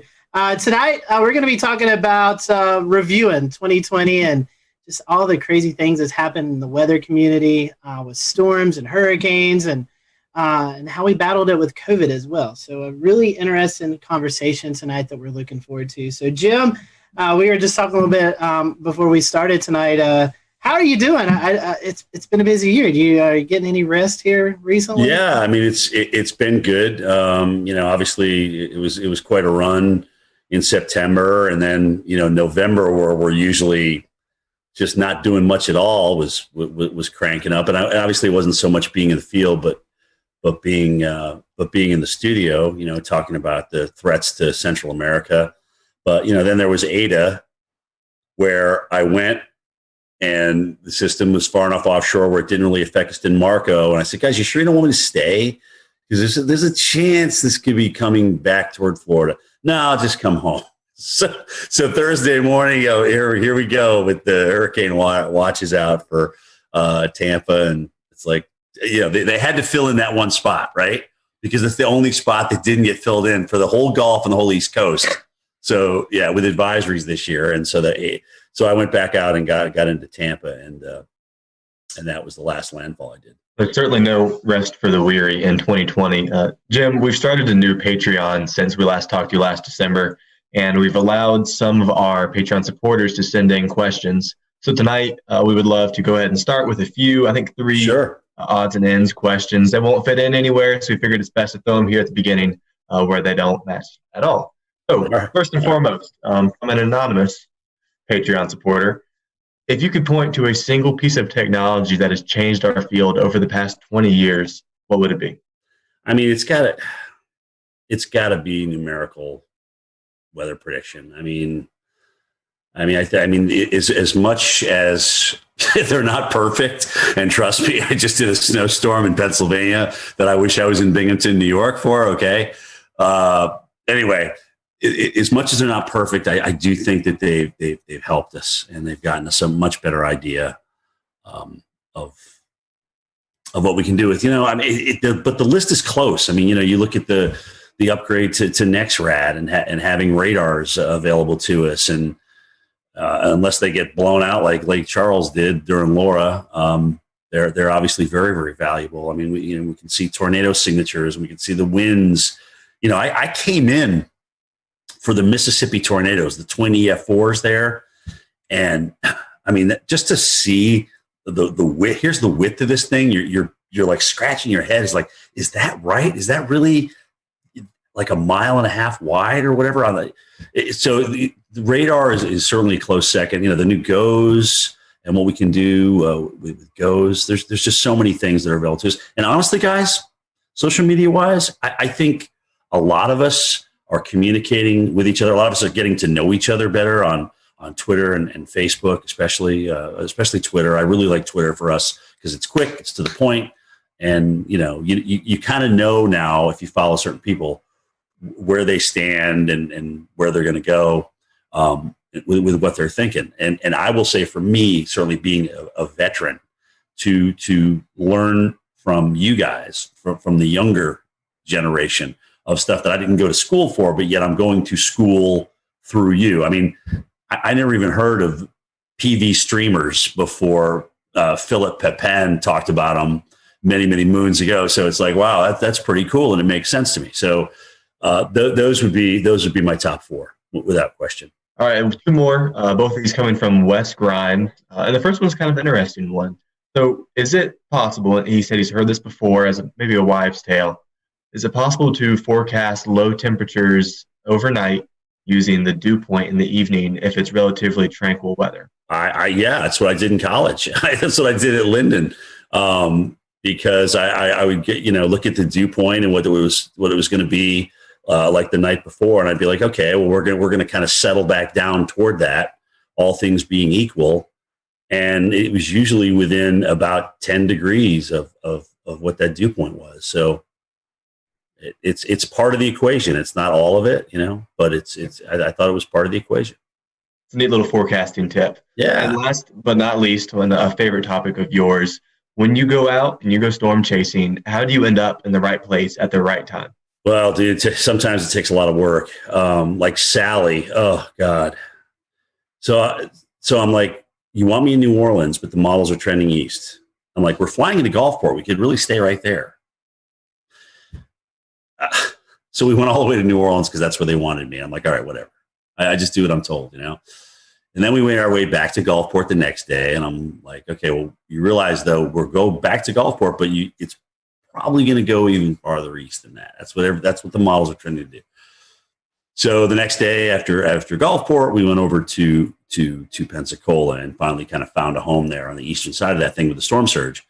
But it's not easy because there's a lot of people making up their minds of where we should go and where we shouldn't go. And, I appreciate the fact that they let me chime in with my opinion. It doesn't always get me far, but the most exhausting part about travel is not necessarily broadcasting for the hurricane. It's doing the morning show and then having to pack everything up and move to another location.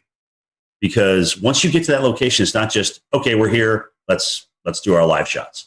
It's, okay, where are we logistically going to be?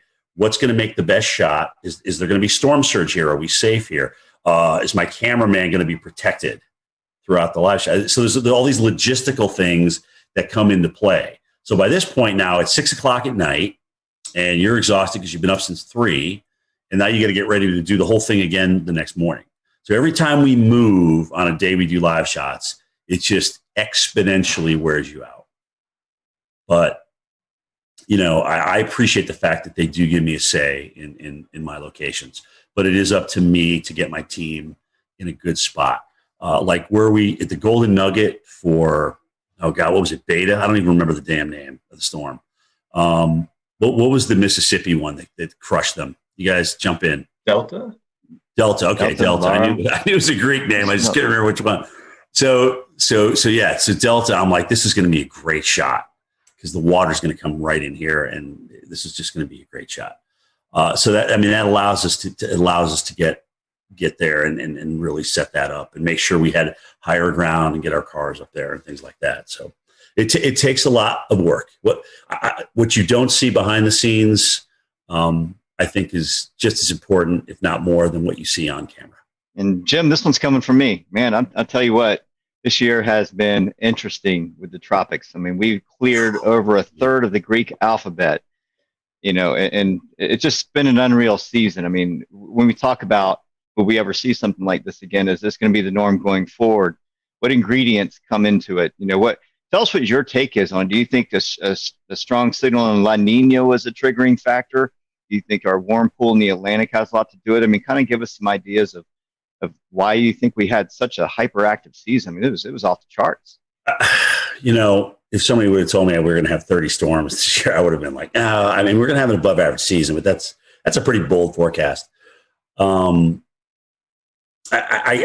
think you hit the nail on the head. I mean, La Nina, certainly coming in, and when it did, getting into the mid to strong range. So what that tends to do is just, cut the shear, and the whole basin was warm. There was plenty of warm water. But the weirdest thing was all these rapid developers.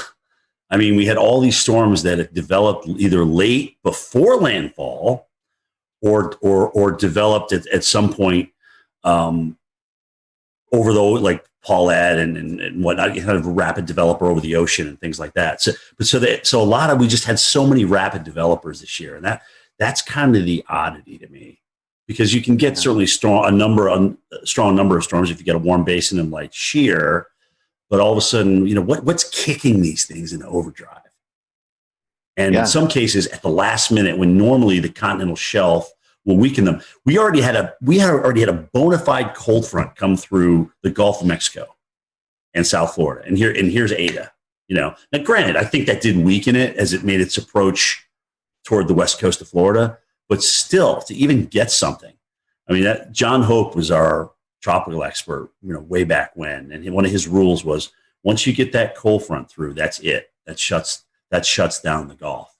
And we had a couple of storm threats after that. So, I guess in 2020, the 2020 factor kind of applies here.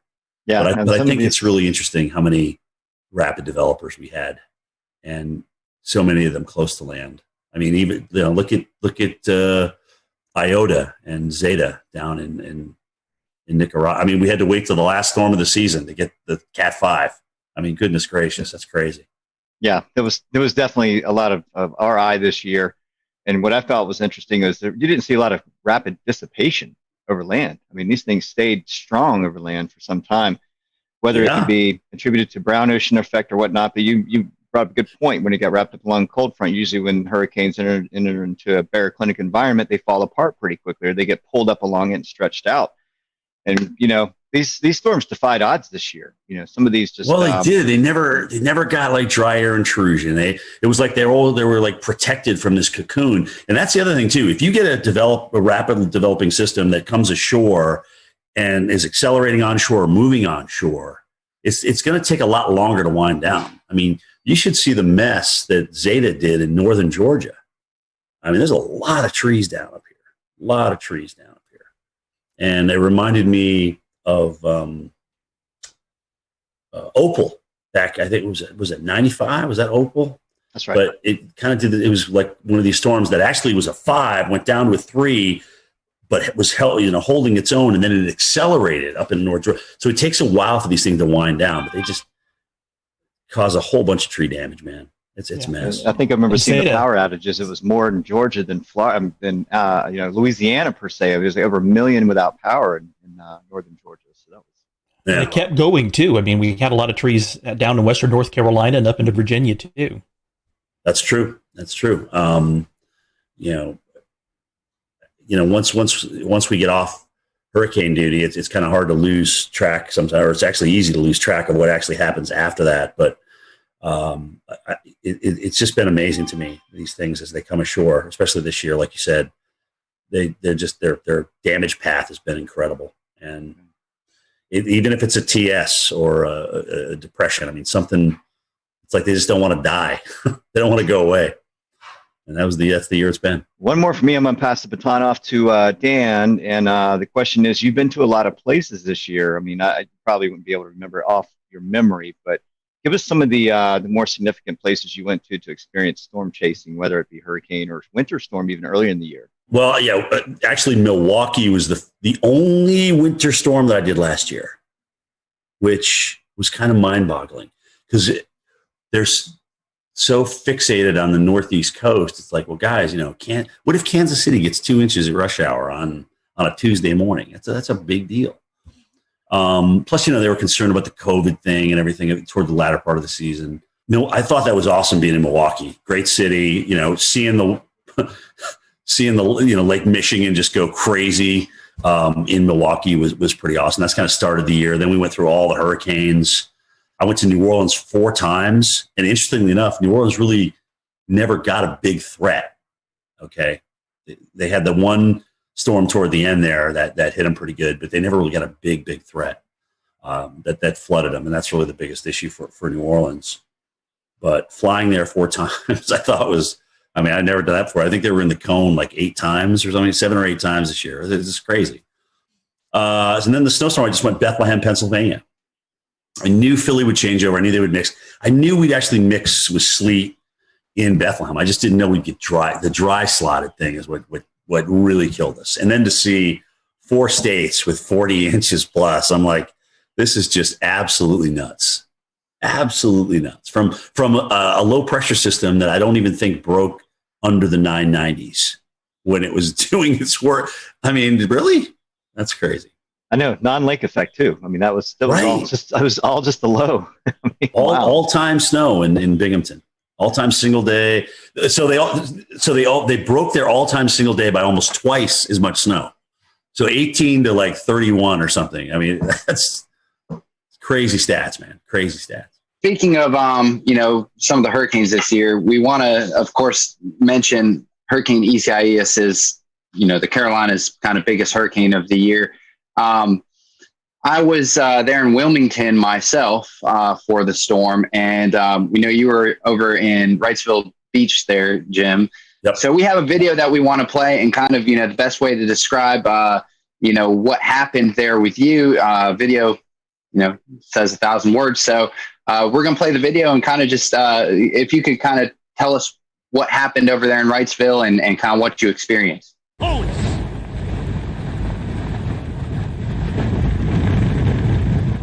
Well, I should remind everybody of kind of the new norm in broadcasting as we're doing this. So we used to come out at the tops and bottoms of the hour, even in a hurricane, and give everybody an update on what's changed.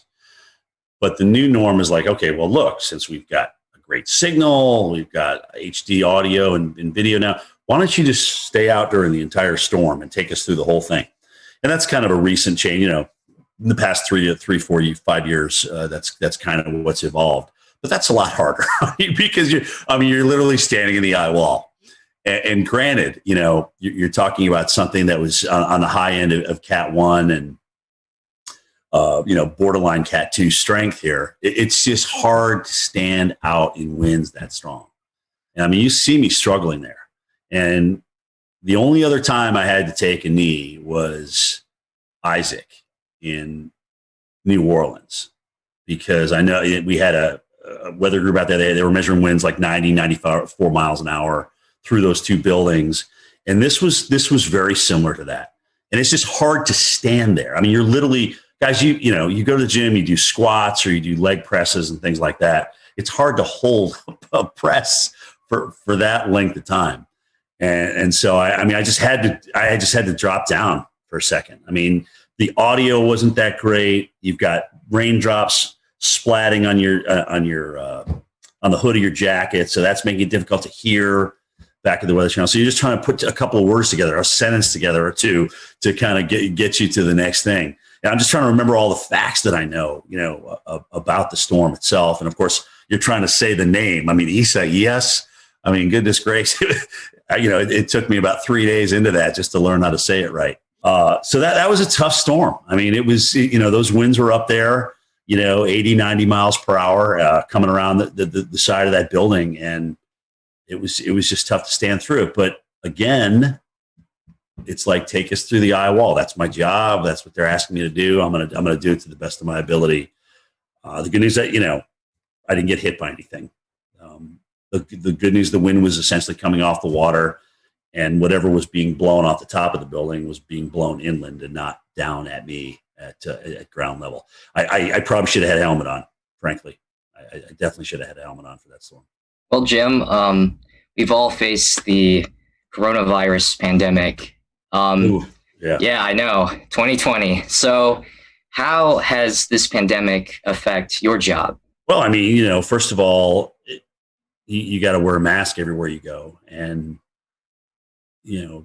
people still come out and want to meet you and take pictures with you and things like that. And, my producers Steve Pederak has had to police that the entire summer. It's where people get so excited about taking a picture for whatever reason. I don't know why but they do. And then they're like, well, you got to stay 6 feet apart. We got to stay 6 feet apart. And I got to put my mask up and things like that. Sometimes somebody will come around the corner. You don't have your mask on. You're just taking a breath, looking at weather data, and they'll just grab a picture without saying anything to you.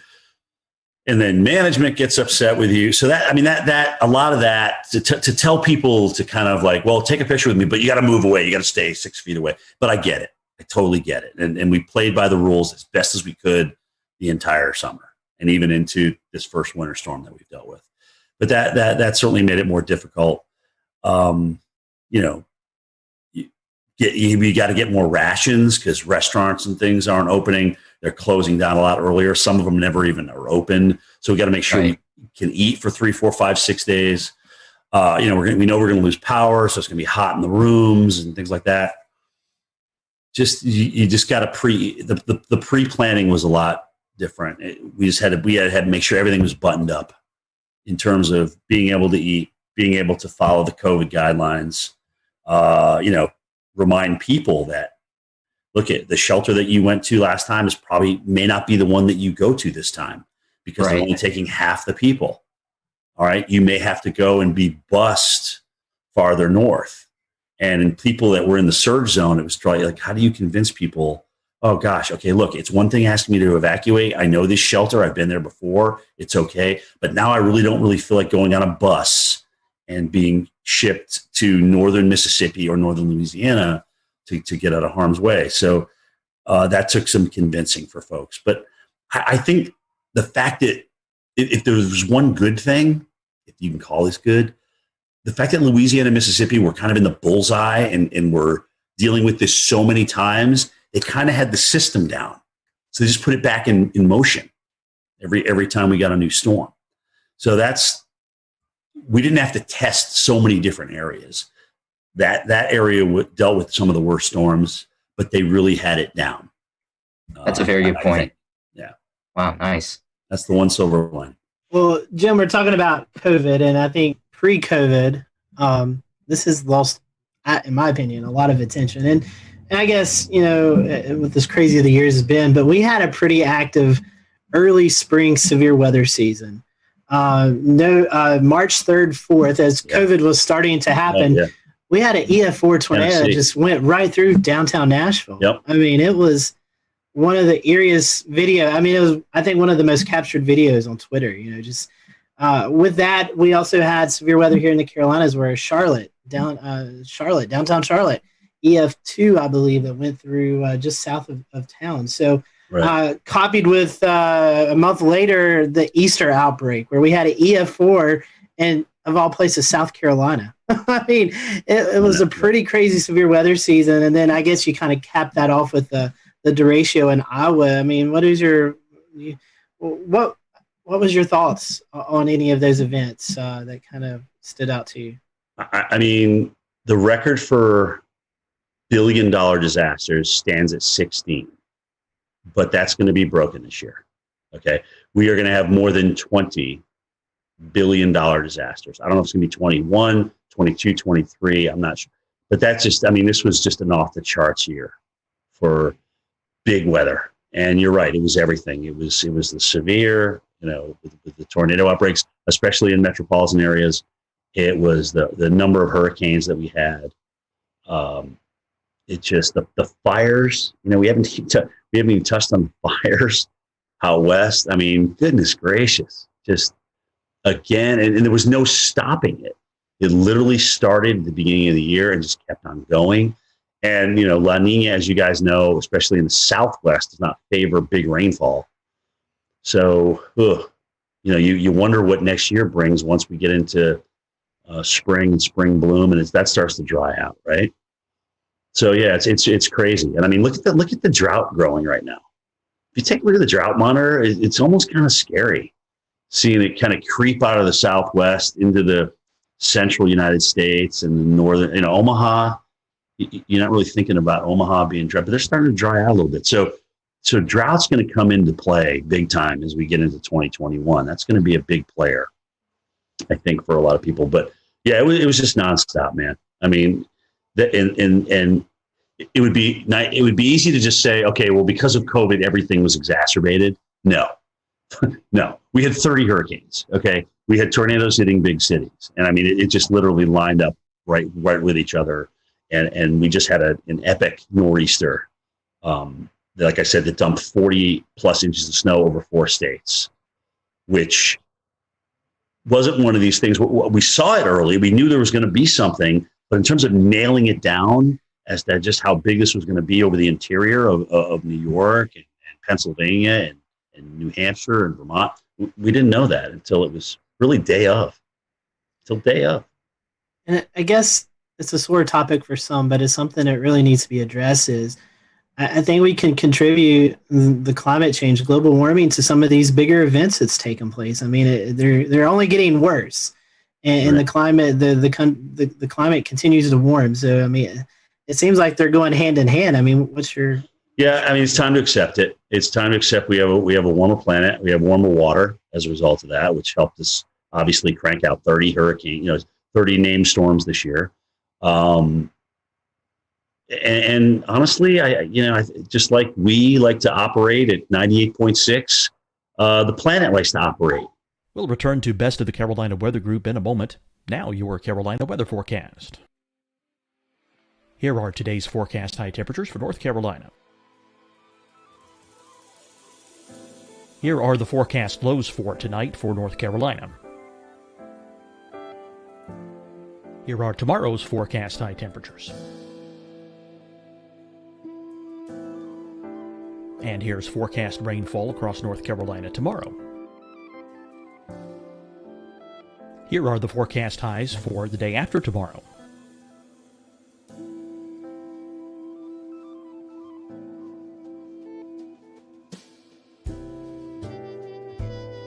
And here's the forecast rainfall across North Carolina for the day after tomorrow.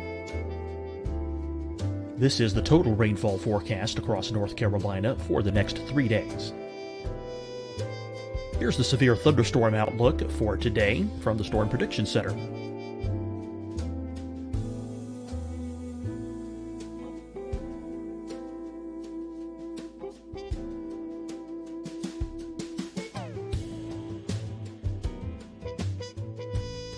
Here are the forecast high temperatures for today for South Carolina.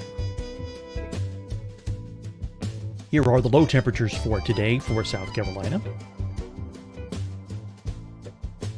Here's the probability of precipitation forecast across South Carolina today. And here are the rain chances across South Carolina tonight. Here are tomorrow's forecast highs across South Carolina. Here are the forecast low temperatures for tomorrow for South Carolina. And here is the probability of precipitation across South Carolina tomorrow. Here's the precipitation chances across South Carolina tomorrow night. Here are the forecast highs for the day after tomorrow in South Carolina. Here are the forecast low temperatures across South Carolina for the day after tomorrow. And here are the rain chances across South Carolina for the day after tomorrow.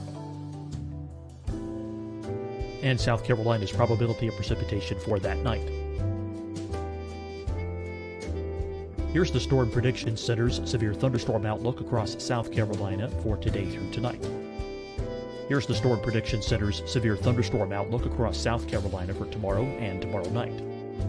And here's the Storm Prediction Center's severe thunderstorm outlook across South Carolina for the day after tomorrow through that night. Here's the severe thunderstorm outlook for today from the Storm Prediction Center.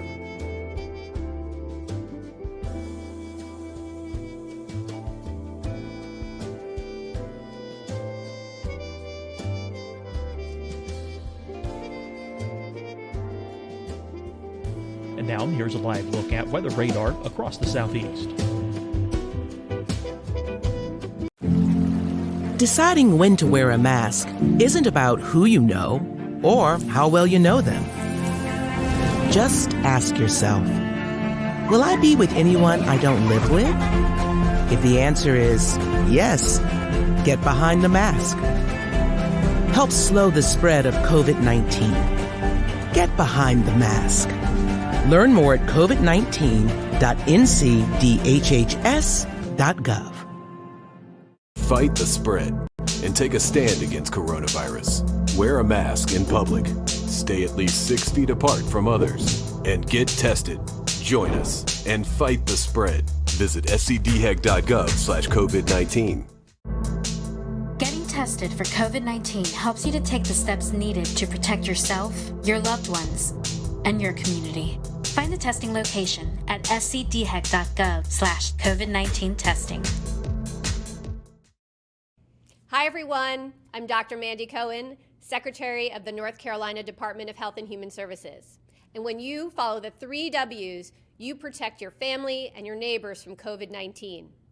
When you leave your home, practice your W's. Wear a cloth face covering, wait 6 feet apart, wash your hands often. Wear, wait, wash. We're in this together. Stay strong, North Carolina. You'll see your Carolina weather forecast at 25 and 55 past. And now back to the best of the Carolina Weather Group on the all-new Carolina Weather Net. You thrust something that's uncomfortable to it into it, then it's going to react. Extremes breed extremes, and I think we're seeing that. So, I mean, here it is. I mean, now that saying that we're not going to have 30 hurricanes every year, we're not going to burn 5 million acres in California every year, but you know, I think these are the kind of things that we can expect, and you kind of wonder what's next, right? I mean, you know, when we come out of this drought that we may get into here, do we flood everywhere? I mean, you wonder if you're just going to flood everywhere to get out of it, because it's always like yin and yang. It's just, but it's happening like one right after the other. It's almost like you go from drought to deluge or deluge to drought. It's just crazy. Another thing to tie onto that, as of this taping, December 22nd, the Carolinas, Greensboro, North Carolina, is 1.2 inches, I believe, from being the wettest season on record. So the opposite of the dryness, the drought. And quite frankly, we've not really had a major tropical system that's moved through the area that's dumped 6, 8, 10 inches of rain that we can see from landfalling tropical systems. So think about that. As dry as it is over a huge chunk of the West and now building into the central U.S., the Southeast and the Florida has been absolutely soaked. And, the Northeast is probably going to come out of drought before we end 2020. When you count the snow and the rain they're about to have with this next system on Christmas Eve and Christmas Day, I mean, they're probably going to come out of drought. And that was getting to exceptional. You start depleting reservoirs in the Northeast with that population concentration, and that's a really big deal. Okay, they've always kind of come out of it recently, but there's a lot of people up there that depend on reservoirs and water. So you dry it out up there in an extreme level, and it's bad. So they got lucky. But they just literally, once we got into fall, boom, all of a sudden we just started erasing these droughts and starting getting some nice, tropical moisture into some of these systems that came north. So they lucked out, in my opinion. It is actually good to see that there's been some rain and snow up there through the fall. I can tell you firsthand, it was a long, it was also dry summer at State College. Right, and actually it was a beautiful fall, too. So they got the best of all worlds. Right. Jim, we're going to transition over, speaking of wildfires, to the West. So again, another crazy year with the 2020 wildfire season. What are your thoughts on the wildfires going along the northwest Pacific coast, like Oregon and Northern California? Yeah, I'm glad you actually asked that question, because a lot of times it's easy to just focus on California because they had so many acres burned. Right, but it was Oregon. Was it Oregon, Washington, and Colorado had like their biggest fires in each of their states? Yeah, I think you're right. This year, in addition to what happened in California. So yeah, really, really, really severe season. Really dry, really hot. There was, again, monsoon didn't seem to show up in the Southwest at all. So that was certainly a player in that. But yeah, man, it's crazy. I mean, not only do you get dry and hot, but these normal seasonal rains like that, like the monsoon flow that comes in, just didn't even show up again this year. And that's just crazy. A lot of us haven't experienced that. Has it happened before? I don't know. They say that California used to have, really, really long droughts. And you can see that in the tree rings and things like that. But, the fact is a lot of people have moved into the wildland interface, and there's a lot of structures in there, people's livelihoods and things like that. But but here's the deal: knowing that we know that, we have to build to our natural disaster. We have to do a much better job of building to our natural disaster. And frankly, in some places like Barrier Islands and maybe the deep woods of the West, we don't need to move there.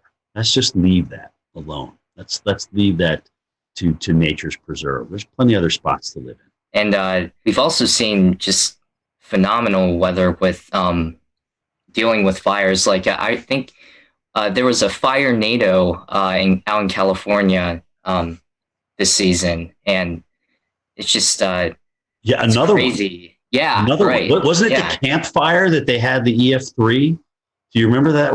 I can't remember which fire it was, but they literally had an EF3 tornado. It's the strongest tornado in California history. And it had what would have rated probably EF2, right? Yeah. With this one. Yeah. So the strongest, isn't that amazing? The strongest tornadoes in California history have actually come from fire natives. Wow. Using the term pyro tornado at a conference I attended.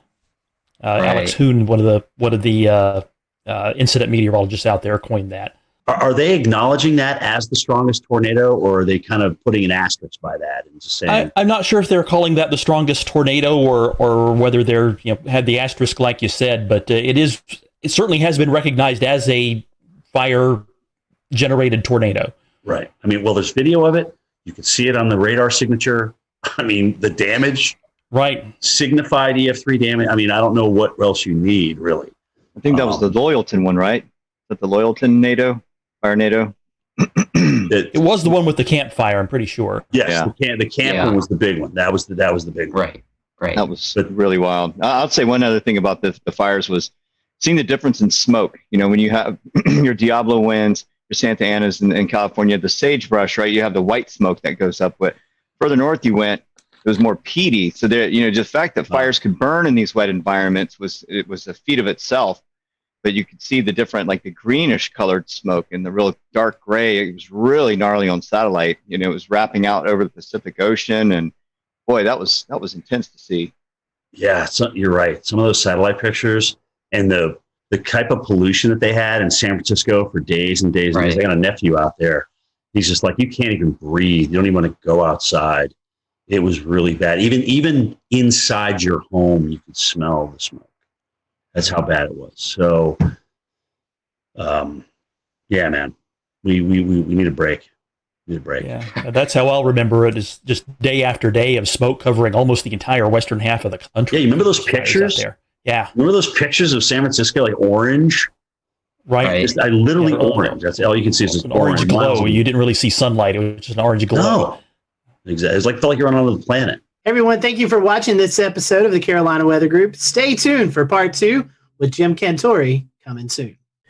So we just finished up with James Spann and his count of April 27, 2011. And if you did, maybe you didn't know, but our own panelist, Dan Whitaker, was out in the field. I think this is before any of us knew you, Dan, but he was actually out chasing this big event. So I guess, first of all, let's kind of talk about what you were doing. How did you know to target this area?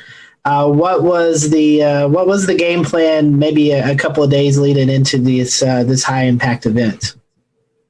Right. So we had been looking at the storm system quite a ways out. It was showing up on long range data.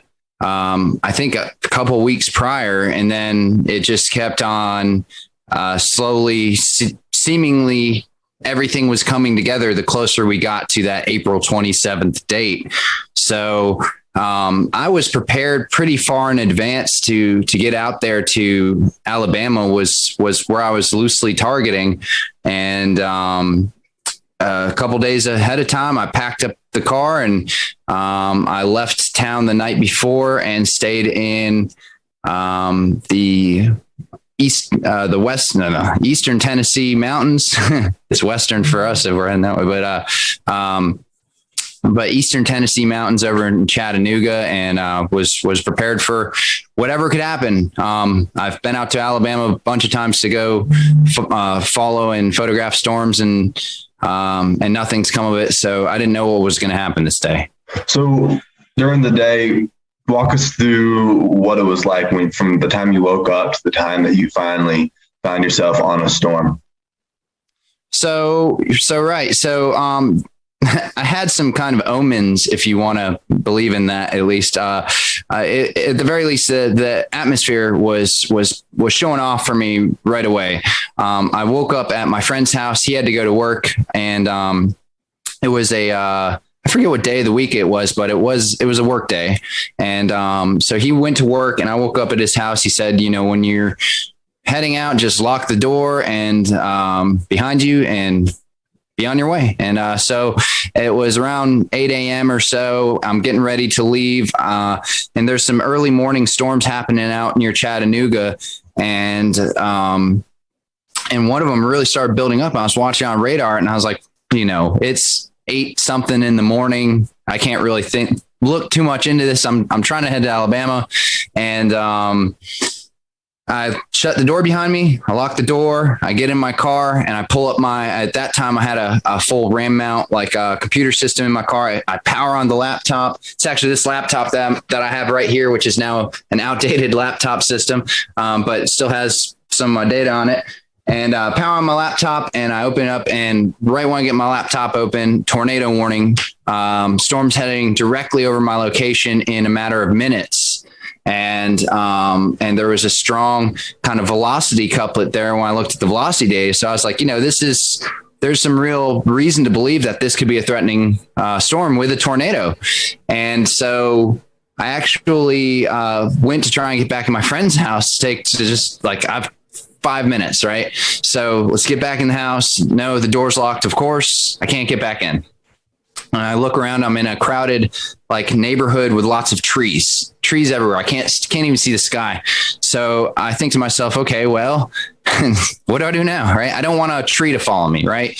And so I get in my car and I just start driving away from the storm through these residential roads in Chattanooga. It's hilly. I'm trying to just get out of there. I make it to a 4-road intersection and I kind of park my car there. I'm like, this is as good as I'm going to do. At least I'm not under the trees. And I park my car there. As some really intense wind started whipping across, horizontal, windblown rain, I would just guess at 60, 70 miles an hour. And I was right there in the velocity couplet. And, it turns out there was wind damage and a tornado, but I just must have been very close. But I don't believe I was in the tornado. It was mostly, the winds changed directions eventually, but I believe it was all rear flank downdraft base kind of wind. So I drive back to my friend's house at that point after I'm kind of in that wind and rain and it passes by me. So I know I'm safe. I just kind of drive back there because I don't know what to do with myself at this point. And there, the road that I came down just a minute prior, there had been someone driving down that road and a tree fell and actually crushed their car with them in it.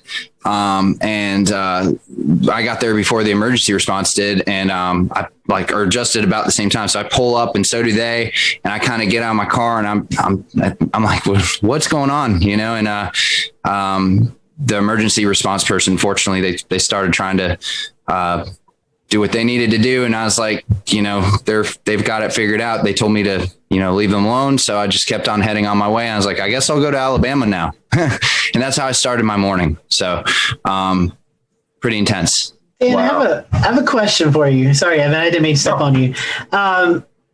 Recollection, this was 10 years ago. So I don't think radar scope was a thing. That's right. How did you get this weather data while you're out in the field? It's 2011. Technology has surely come a long ways in the last 10 years, but what was it like back in 2011 getting? You mean, what was it like using a flip phone when I was storm chasing? Yeah. So that's what I was doing. I had a GZ1 waterproof flip phone, and for data, fortunately, things were fairly advanced for the laptop systems, as long as you had a laptop system and internet and a few other things. So I had a GPS puck that logged my GPS data into the system I was using at that time. It was I can't even remember the name of the system actually, but it was definitely an older PC radar system that integrated with Delorme Maps was what I used to log my GPS data, and it integrated the data in. It was the only thing. At that time, it was the only program comparable to GR Level 2, which is still, a top program for PCs. And, but yeah, no radar scope, no quick data via phone. Like I said in the story, I had to power up the laptop to even see what was really going on. So, had that hooked up to a internet puck at that time. There was no hotspots via cell phone. So you had to have a dedicated internet puck. Also to power the computer at that time, there weren't cars built in with power inverters for things like computers, like there are now. Like the 4Runner that I own now, it just comes with power outlets, right? But at that time, there wasn't anything like that. So I actually had to have custom fuses and custom switches and custom wiring for power inverters to run my laptop system. And so it was a lot of electric based stuff and the best technology at that time just to even get online and see what was going on. Later in the day, Dan, with all of this equipment that you had, you managed to get yourself on the Coleman, Alabama storm. The storm was severe. It produced an EF4 tornado. Can you tell us a little bit about the experience you had chasing that in the afternoon? Right. So I made it to Alabama after my intense morning, and and I'm kind of trying to figure out where to target for storms. They start kind of popping off immediately.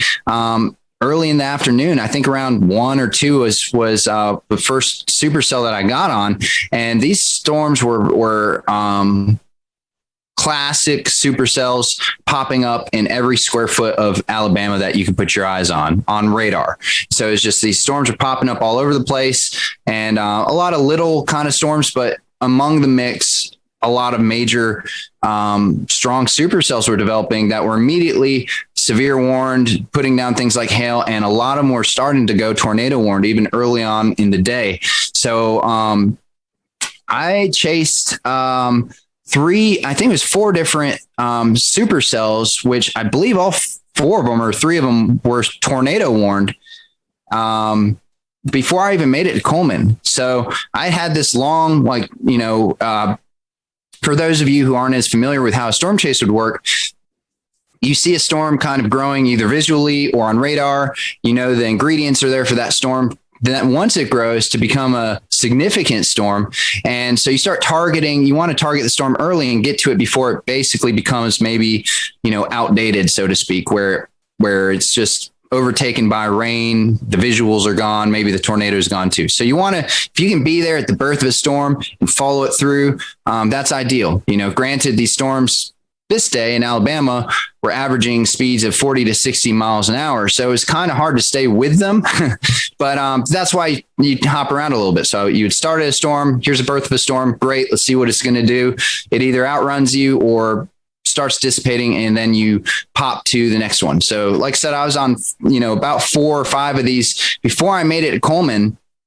And that was a couple hours worth of chasing and driving. I'm starting to kind of almost wear down a little bit, because after you've seen 1 storm, 2 storm, 3 storm, you're like, are any of these going to produce visible tornadoes, or am I just driving under, low hanging clouds and rain and hail?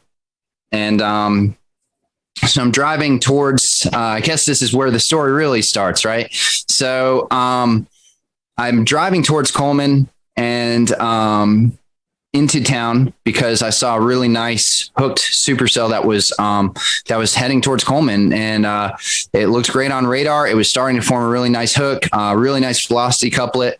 By nice, I mean strong and visually, from a radar standpoint, a strong and kind of pronounced feature that tends to, mean that the storm's going to at least go tornado warned, if not produce a tornado. And like I said, the ingredients were there. This was a day that had been forecasted for a while. We knew that this was a significant day. It was a high risk by the Storm Prediction Center. They were predicting a tornado outbreak. And so we knew it was going to happen, or at least that's what we thought was going to happen. And anyways, the storm, as it's heading towards Coleman, I drive closer, and it's the weirdest thing, because typically when I'm chasing storms, I kind of get in a position where I'm looking at the rotation part of the storm and the part of the wall cloud that is rotating and maybe going to put down a tornado. So I'm trying to be in that area, stay with that area. In this particular storm, I kind of just, as I'm driving into Coleman, I knew what storm I was going for, but I kind of look off to the side, and there in the far distance over a field is a tornado, and it's pretty far out. But I noticed it right away, and I'm like, all right, well, there you go. After 4 storms or so, and here it is, and it's there. I did it. I'm seeing a tornado right now, and this is what all my effort's been funneled to get here. And it wasn't just seeing a tornado. I need to kind of preface this. I'm a trained storm spotter at this time. I've got a couple years, 3 years of experience under my belt. I was very involved in wanting to try and collect data for historic reasons. I had 2 anemometers on my car. I was connected in to try and relay data back to the National Weather Service. And I was tracking all my movements. I was documenting everything with multiple cameras. So the idea was put myself in the close proximity of these storms, get as much data as possible, and then see how I can use that and funnel that in for any sort of storm damage or research purposes. And as well as relay storm reports to help with the public, which is it's a cutesy thing to say. A lot of storm chasers say it, whatever. But in reality, for a day like April 27, 2011, it turns out that was absolutely necessary. Not only was that something that sounds good on paper, but the people like me who are out there relaying this information and broadcasting it live actually did save lives. It was that significant footage of these storms coming and hitting towns is what actually made people get into their storm shelters and go to safe places. So anyways, I'm driving into town. I see the tornado out above a field. I had been live streaming for a little bit at that point, but I had a live stream setup going on with a HD webcam streaming to the site at that time called Chaser TV, which was in the 2010 to 2014 period. It was the hottest thing out there. The public knew to tune to Chaser TV, and the Storm Chaser show was hot, and people were thinking about storms and thinking about storm chasing. And so it had thousands and thousands of viewers that you could get access to if you streamed. And the cool thing about Chaser TV at the time too is they would pay per viewer, pay for pronounced amount of time and stuff like that. So you could actually, come out with a little bit of a paycheck at the end of it too. I start streaming this storm, and immediately I start getting over 1,000 viewers on Chaser TV.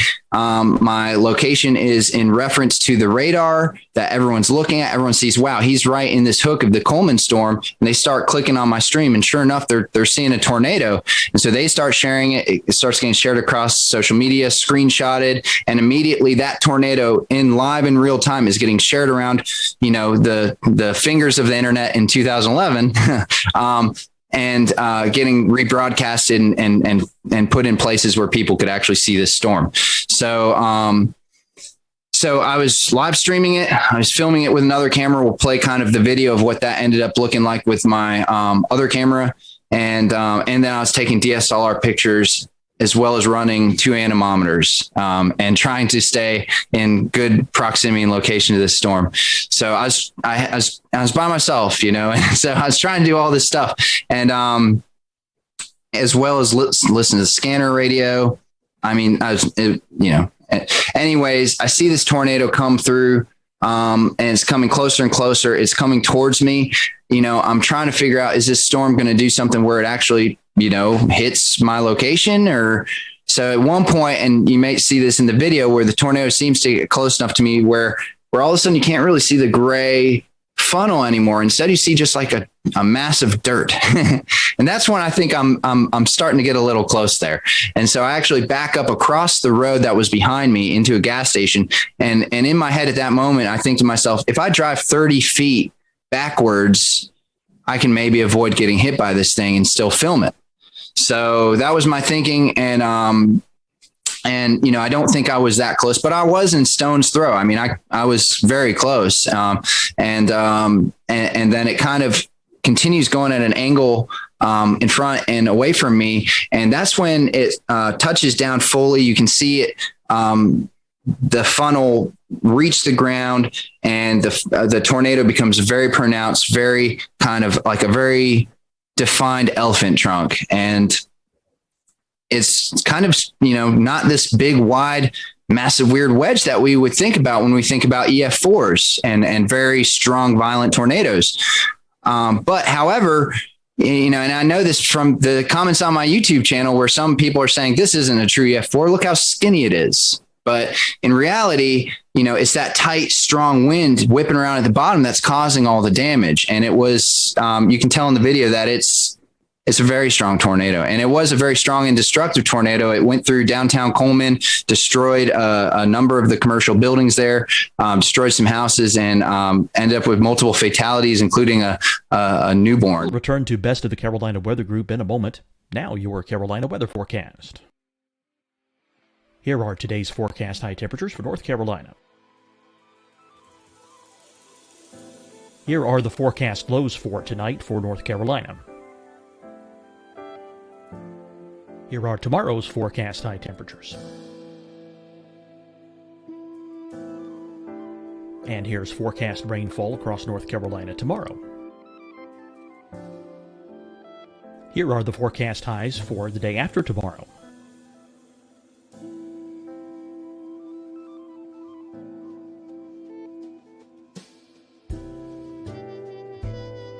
And here's the forecast rainfall across North Carolina for the day after tomorrow. This is the total rainfall forecast across North Carolina for the next 3 days. Here's the severe thunderstorm outlook for today from the Storm Prediction Center.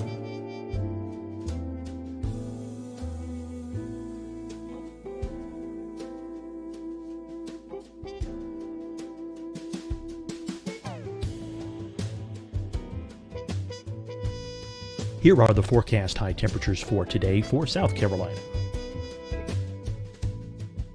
Here are the low temperatures for today for South Carolina.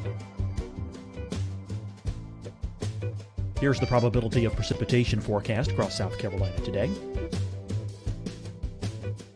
And here are the rain chances across South Carolina tonight. Here are tomorrow's forecast highs across South Carolina. Here are the forecast low temperatures for tomorrow for South Carolina. And here is the probability of precipitation across South Carolina tomorrow. Here's the precipitation chances across South Carolina tomorrow night. Here are the forecast highs for the day after tomorrow in South Carolina. Here are the forecast low temperatures across South Carolina for the day after tomorrow. And here are the rain chances across South Carolina for the day after tomorrow. And South Carolina's probability of precipitation for that night.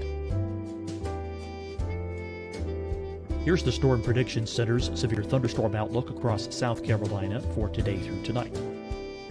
Here's the Storm Prediction Center's severe thunderstorm outlook across South Carolina for tomorrow and tomorrow night. And here's the Storm Prediction Center's severe thunderstorm outlook across South Carolina for the day after tomorrow through that night.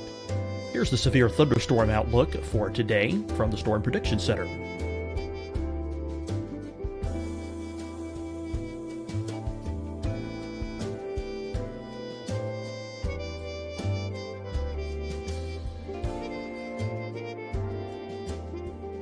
And now here's a live look at weather radar across the southeast. Deciding when to wear a mask isn't about who you know or how well you know them. Just ask yourself, will I be with anyone I don't live with? If the answer is yes, get behind the mask. Help slow the spread of COVID-19. Get behind the mask. Learn more at covid19.ncdhhs.gov. Fight the spread and take a stand against coronavirus. Wear a mask in public. Stay at least 6 feet apart from others. And get tested. Join us and fight the spread. Visit scdhec.gov/COVID-19. Getting tested for COVID-19 helps you to take the steps needed to protect yourself, your loved ones, and your community. Find the testing location at scdhec.gov/COVID-19 testing. Hi, everyone. I'm Dr. Mandy Cohen, Secretary of the North Carolina Department of Health and Human Services. And when you follow the 3 W's, you protect your family and your neighbors from COVID-19. When you leave your home, practice your W's. Wear a cloth face covering, wait 6 feet apart, wash your hands often. Wear, wait, wash. We're in this together. Stay strong, North Carolina. You'll see your Carolina weather forecast at 25 and 55 past. And now back to the best of the Carolina Weather Group on the all-new Carolina WeatherNet.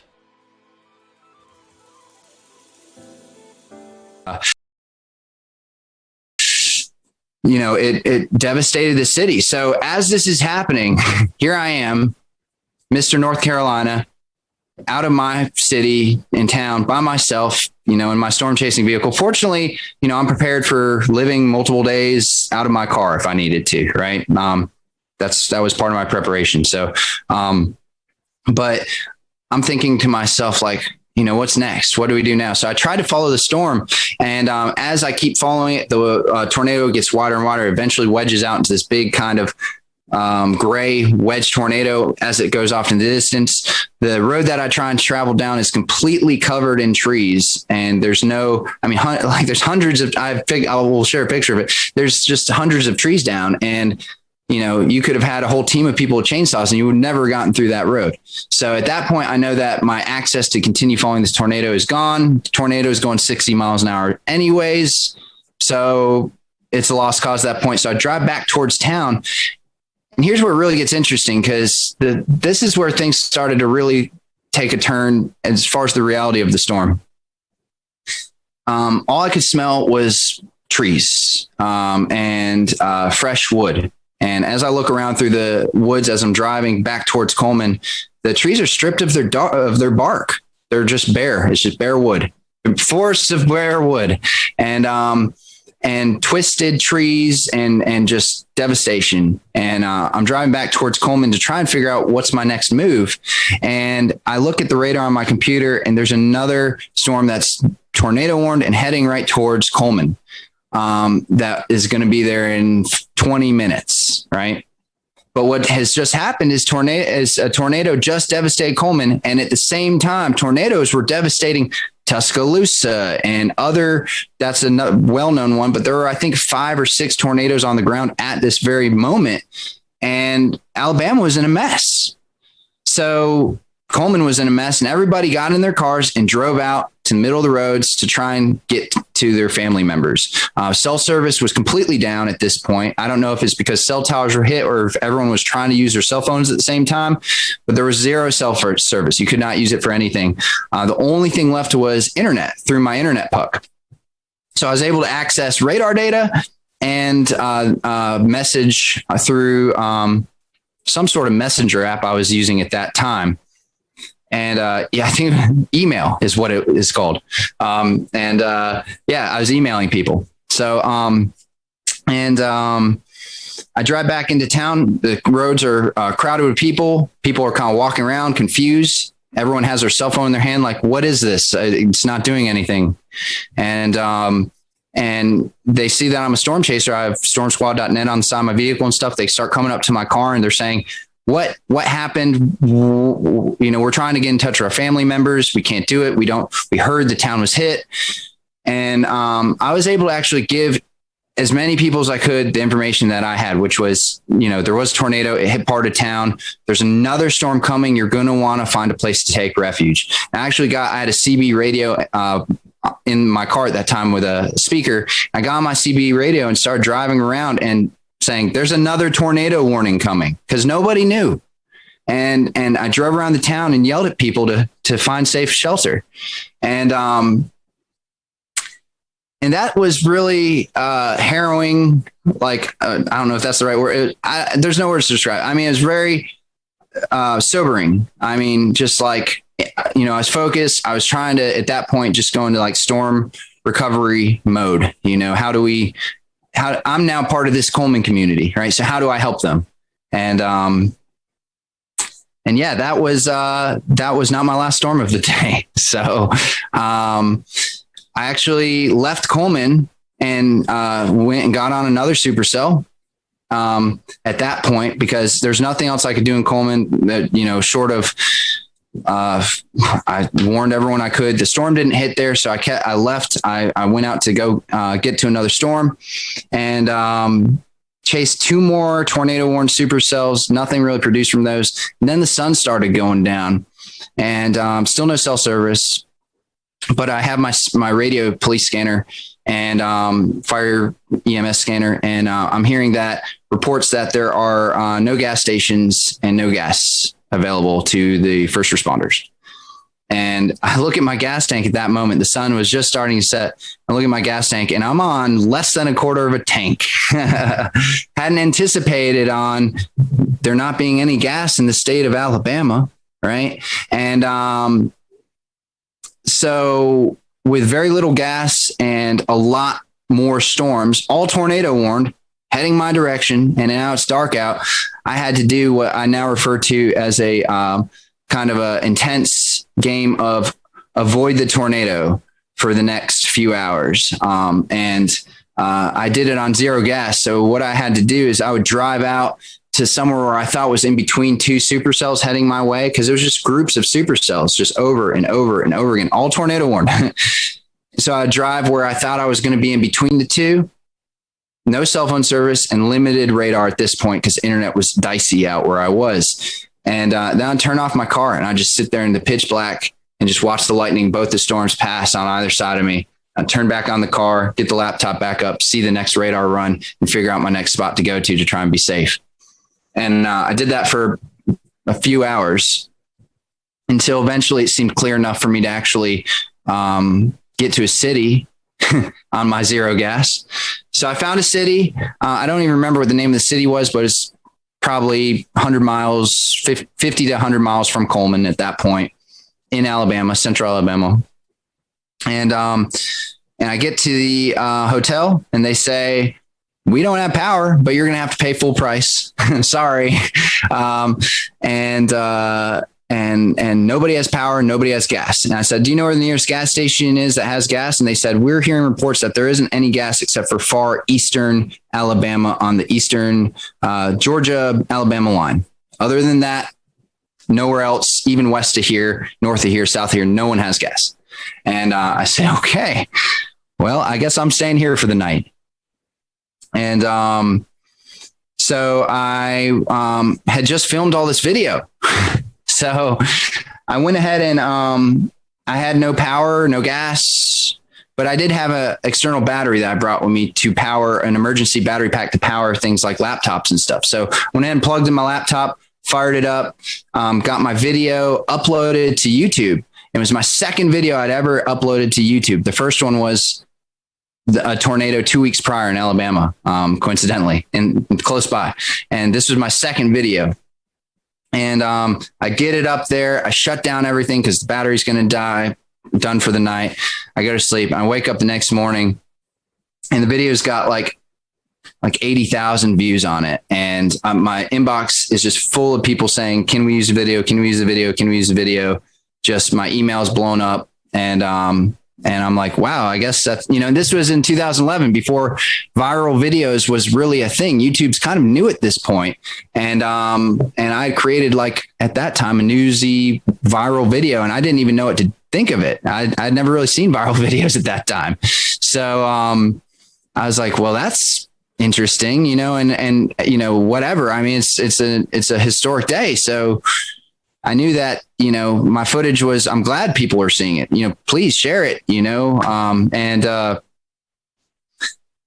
ended up driving to a gas station that was about an hour and a half away from my hotel. And I didn't think I was going to make it. But that was the closest gas station. I, called around. I did everything I could to source a gas station. That was it. It was on the border. So I just drove that direction on no gas. I was on fumes the whole time. And I got to the gas station, and I'm literally you can hear the gas running out and the car sputtering and stuff. So I cut the car off in the line. There was a humongous line going out around the road, circling all around. Fire trucks are coming in, skirting in front of the public to get all the gas. EMS, they're coming in. It's the only gas station that had gas. And so I sit in the back of the line. There's maybe 50 cars in front of me. And I turn off my car, and I literally kept it in neutral and pushed the car most of the way to get to the gas tank, / rolled it part of the direction, and rolled it just down the hill with gravity. And I made it to a gas tank after about, I think it was about 2 hours of sitting there in line, and made it to a gas station and made it to the pump, and was able to get enough gas in the car, and drove back to North Carolina that morning. So, I kind of just went through the story there. I mean, I don't know. There's of course more to be said, but that's kind of my experience being there right in central Alabama. I mean, the in and the out, at least the basic summary. So, Dan, I'm curious. I've been storm chasing once, and the adrenaline rush you get as you see a tornado obviously peaks up, and then you kind of go into recovery mode, hoping that everyone's okay. Did you experience that adrenaline rush when you were witnessing this? Yeah. Definitely. During the Coleman tornado, it was when I first saw it. And for those first few minutes, especially, I couldn't believe what I was seeing, and that adrenaline really kicked in.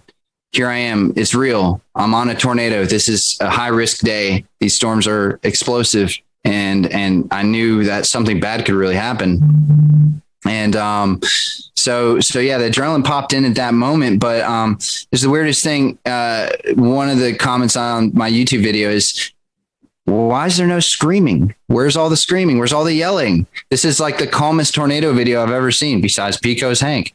And and it was just my adrenaline turned into straight focus. So after I kind of had an initial I was just 100% zoned in on my task. I mean, you could call it focus. You could also call it busy. I mean, navigating the anemometers, the laptop, the cameras, the live stream, and driving and parking and whatever, running, in my raw video of the tornado, there's me like zooming back and forth in front of the dash cam because I'm like, who knows what I'm doing? I'm probably setting a GoPro here and turning this thing that way. And it's, I was very busy and very focused. So it just all turned into that. And then eventually, right near the end of the day, a lot of adrenaline and focus kind of wears down to just like, now I'm playing dodge the tornadoes at night. And that part was a little, I wish I could have been back in North Carolina at that point. Dan, real quick before we wrap, can you talk a little bit about the gravitas of watching the storm, the tornado as it came through Coleman, and afterwards understanding that while you were watching it, it killed 6 people? So, I've been at some devastating tornadoes before, but I think the thing that made this more real, and I've been at some killer tornadoes before. I think the thing that made this so real in this particular one is because a lot of people died this day in Alabama, and it was the total destruction of the state. Seeing the Coleman tornado, unless I had actually seen it hit the specific buildings and stuff, it was hard to make a direct connection to who died or how they died or where they died. I did end up seeing the commercial destruction downtown, and that was intense. Seeing that, because you're seeing people wandering around picking up bricks and trying to figure out what to do. It's like walking into a house that was just completely destroyed by like a group of toddlers, and I say that as a owner of a toddler. I have a 3-year-old, and sometimes you just walk into a room and you say, what happened? And you just pull your hair and you scratch your head and you say, I can't even figure out where to start. Everything's destroyed. And it was the same way watching these people trying to figure out what to do in downtown Coleman, just walking around devastated. And that was really sobering. But the thing that really affected me the most, honestly, was seeing people looking for their loved ones and not having a way to find out where their loved ones were. No cell phone reception, no communication, and being stuck in traffic, and another tornado warning that's coming. So these people are in a bad predicament, and only I knew what was going on. So I was in this really weird place of, nobody knows, and they're all unsafe, and they're all just trying to help their loved ones out.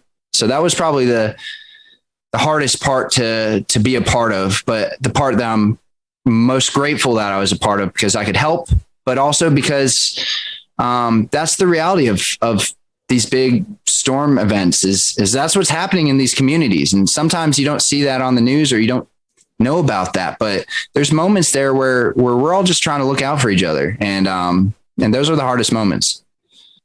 Well, Dan, we certainly appreciate your time and reflecting back on this very somber event that took place on April 27th, 2011. So we thank you and James Spann for sharing their stories of this tragic day, and our thoughts and prayers are still with those folks who are reliving this 10 years later in the state of Alabama. For everyone here at the Carolina Weather Group, we hope you have a great evening, and we'll see you back here real soon.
We'll return to Best of the Carolina Weather Group in a moment. Now your Carolina weather forecast. Here are today's forecast high temperatures for North Carolina. Here are the forecast lows for tonight for North Carolina. Here are tomorrow's forecast high temperatures. And here's forecast rainfall across North Carolina tomorrow. Here are the forecast highs for the day after tomorrow.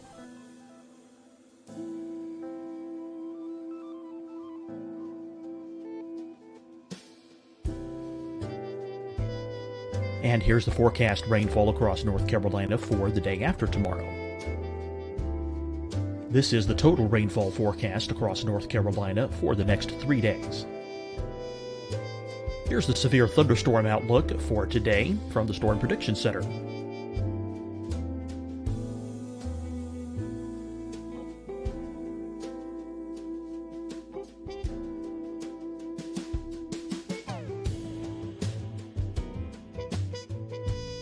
Here are the forecast high temperatures for today for South Carolina.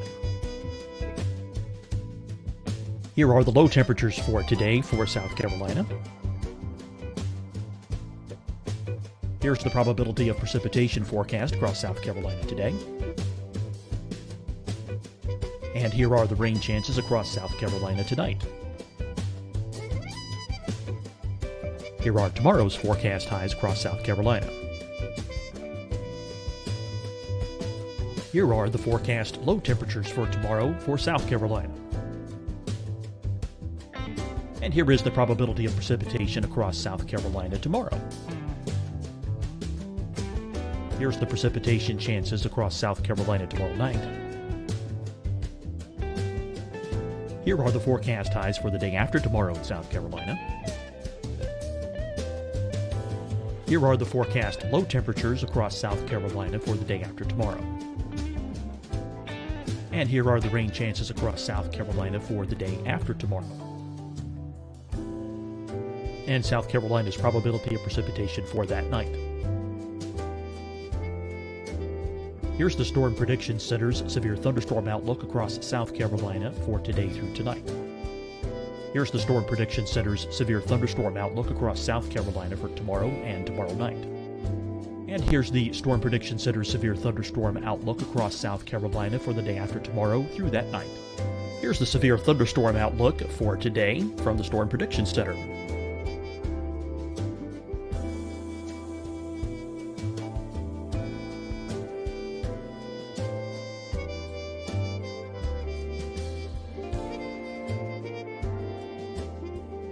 And now here's a live look at weather radar across the southeast. Deciding when to wear a mask isn't about who you know or how well you know them. Just ask yourself, will I be with anyone I don't live with?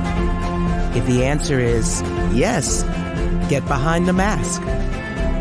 Help slow the spread of COVID-19. Get behind the mask. Learn more at covid19.ncdhhs.gov. Fight the spread and take a stand against coronavirus.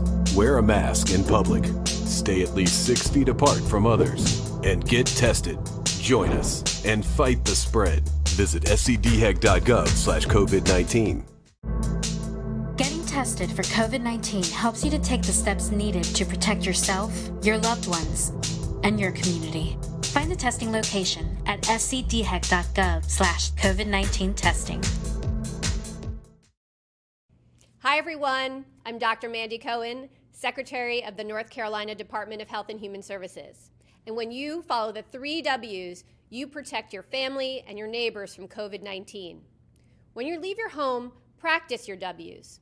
Wear a cloth face covering, wait 6 feet apart, wash your hands often. Wear, wait, wash. We're in this together. Stay strong, North Carolina. You'll see your Carolina weather forecast at 25 and 55 past. And now back to the best of the Carolina Weather Group on the all-new Carolina WeatherNet.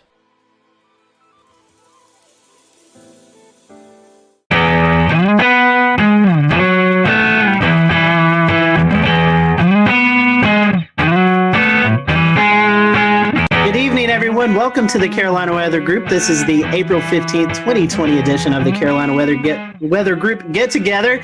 If you're tuning in tonight to watch the April 16th, 2011 severe weather look back, sorry, we have a new one to talk about. As many of you know, we experienced quite a bit of a severe weather event over the Carolinas on Sunday night into Monday. So tonight, we are going to turn our attention to that.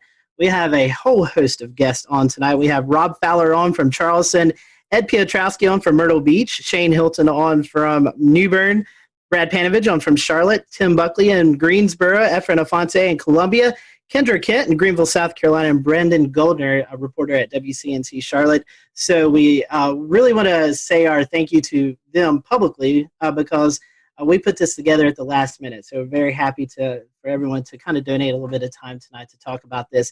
We are live streaming, so if you have any questions or comments, we'd love to hear about you if you had experienced any of this storm throughout the past couple of days. So I'm going to toss it over to Brandon Goldner. Brandon, you've been out in the field reporting kind of the aftermath of the tornadoes. And something we've been talking about here on the Carolina Weather Group is the COVID-19 pandemic. And so we've talked about storm chasing and doing severe weather coverage from home. I know that you ran a little spot about the recovery efforts in COVID-19. I think we're going to dial that up, and then we'll toss it to Brandon and let him kind of give us a few of his remarks from his story. Brian Morris. Oh, I carry that one side. Is an essential worker. Go out that way. Let's take it to the van. He's cleaning up this Gastonia sunroom after a tree slammed into it. One of 5 emergencies his company, Custom US, had to go to. It was kind of unique in that they were all very large trees, and that doesn't happen as much. Well, it also doesn't happen as much cleaning up during a pandemic. Morris and his co-workers have to wear masks when going into people's homes. They also have to ask clients if they've been around anyone who's sick. We've been keeping the pace. Utility crews are also trying to keep the pace and restore power to nearly 39,000 customers. North Carolina Emergency Management Director Mike Sprayberry says the largest outages are in Mecklenburg, Anson, and Richmond counties. For families uprooted from their homes, the Red Cross's Robbie Sofoli says volunteers are helping them virtually, using platforms like FaceTime and Zoom to interview clients. We are an organization that really relies on interpersonal connections with our clients and really trying to provide compassion and care. And it's a little difficult to do that right now, but we're adapting and using some of those different digital platforms. Family and friends helped Robbie Clark's parents clean up a tree that crashed through their Kannapolis home, all while following social distancing rules. I'm just hoping that everything gets sorted out pretty quick. All right, so that was a report from Brendan Goldner. Brendan, I'm going to bring you in. This is something we've been talking about, COVID-19 and how it's affected the weather enterprise. As you was out reporting, talking to the folks, what was it like kind of in this new time that we're all experiencing? It reminds you, we're all talking all the time about reporting during the coronavirus, and yet, Mother Nature, the weather, doesn't care about pandemic. It's going to do its thing. And so, obviously there's the challenges with us as a crew. It was me and photojournalist Kevin Wardlaw. We have the 6-foot stick with the microphone at the end that we have to use to interview everyone. And we have to keep that social distance. But what was really fascinating was talking to some of the disaster recovery crew members, Duke Energy, the Red Cross, how a lot of them have had to change up a lot of what they're doing when it comes to cleaning up during the coronavirus. Duke Energy, they've been trying to do the social distancing, keeping the 6 feet distance, but when they're trying to repair power poles, a lot of times they have to be in close proximity. It's the same way with these disaster recovery people that was in the beginning of the story. They're wearing the masks. They have to ask everyone before they go into a house whether they were interacting with anyone with coronavirus. And it's the combination of all of the weather damage with having to deal with the coronavirus. So it's been really a double whammy for a lot of people. And so, after disasters, we've seen it with the Nashville tornado, Jonesboro, Arkansas tornado a couple weeks ago. The community really comes together. How do you think that, how is the community interacting with their neighbor helping neighbor? Did you see any of that, even though we're in the midst of It's actually a good point. We didn't see nearly as many people outside as normally, especially there was Monday, we were at there was a fire at a house caused by a tree that snapped power lines and then it went into a house, caused a fire. Thankfully, no injuries. But normally you'd see a lot of people out and about milling around asking for help. But really, there weren't a lot of people out. A lot of people were just standing on their porches. A couple people wandering up, but keeping that 6 foot distance. But it's a good point. You really didn't see those huge crowds of people like we normally do, and probably likely due to COVID-19. Brendan, we appreciate that. We appreciate you joining us tonight, giving us that perspective. Hang around if you want to. I'm going to toss it to Dan, and Dan, you was out actually chasing this event. Maybe we can talk about that towards the end of the show, but I know you want to bring in one of our panel or one of our guests. Yeah. So, talking kind of about some of the stronger tornadoes that hit there in South Carolina, I want to send it over to Rob there. There were a couple of significant tornadoes that hit, especially given the fact that this developed with not these ordinarily discrete supercells that would produce larger tornadoes, but they were within the line there. And especially we saw some interesting things like the Hampton County EF3, the Walterboro EF1s. Can you talk a little bit about that, Rob, that being in your area? Yeah, absolutely. I've been here in Charleston for 33 years, and I've been through several tornado outbreaks, and I don't know how substantial compared to other parts of the country they are. We know every tornado for us is very important because we don't get that many, so we don't really prepare that often for these. But when we got here early on Monday morning to see what was going on in southeast Georgia, because these really started there and then crossed over the Savannah River and came all the way through eastern South Carolina. So to see the debris ball in Hampton County, which officially the winds are 165, they finished that survey and released it today, but it's on the cusp of an EF4. And I think here in South Carolina since 1950, only 3% are EF3s and 1% EF4s. So you're talking about something very rare for us in a state that, depending on which service you look at, averages 12 tornadoes a year. Then obviously, for us here in our Channel 2 viewing area, Hampton County is more in the Savannah area. Our neighbors down at WSAV taking care of that, but that's still in our state.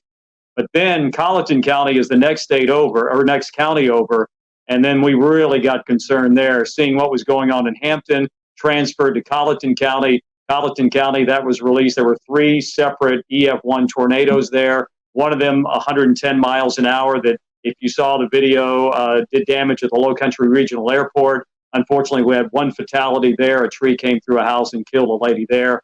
And then kept on moving into our more populated areas of Dorchester, Berkeley, and Charleston counties. Had a separate tornado that moved, probably started as a water spout, moved over Edisto Beach. And then they surveyed just a little while ago that Berkeley County, they released it. And that was an EF2 with the winds of 120 miles an hour. So, and then came into Ed's territory up into Georgetown County. We kind of share that, and they already had confirmed tornadoes up there. And I know Shea Weatherflow, you guys measured a wind gust of 114 miles an hour right there. So, Dan, to put it, I don't know. I'm still shaking my head. I'll put it that way. It was just something I've never seen before, and I've been through a lot of the hurricanes that produce tornadoes like Francis, but this was unbelievable. In Irma, we had 4 tornadoes in the Charleston area, but I think we're all still shaking our heads.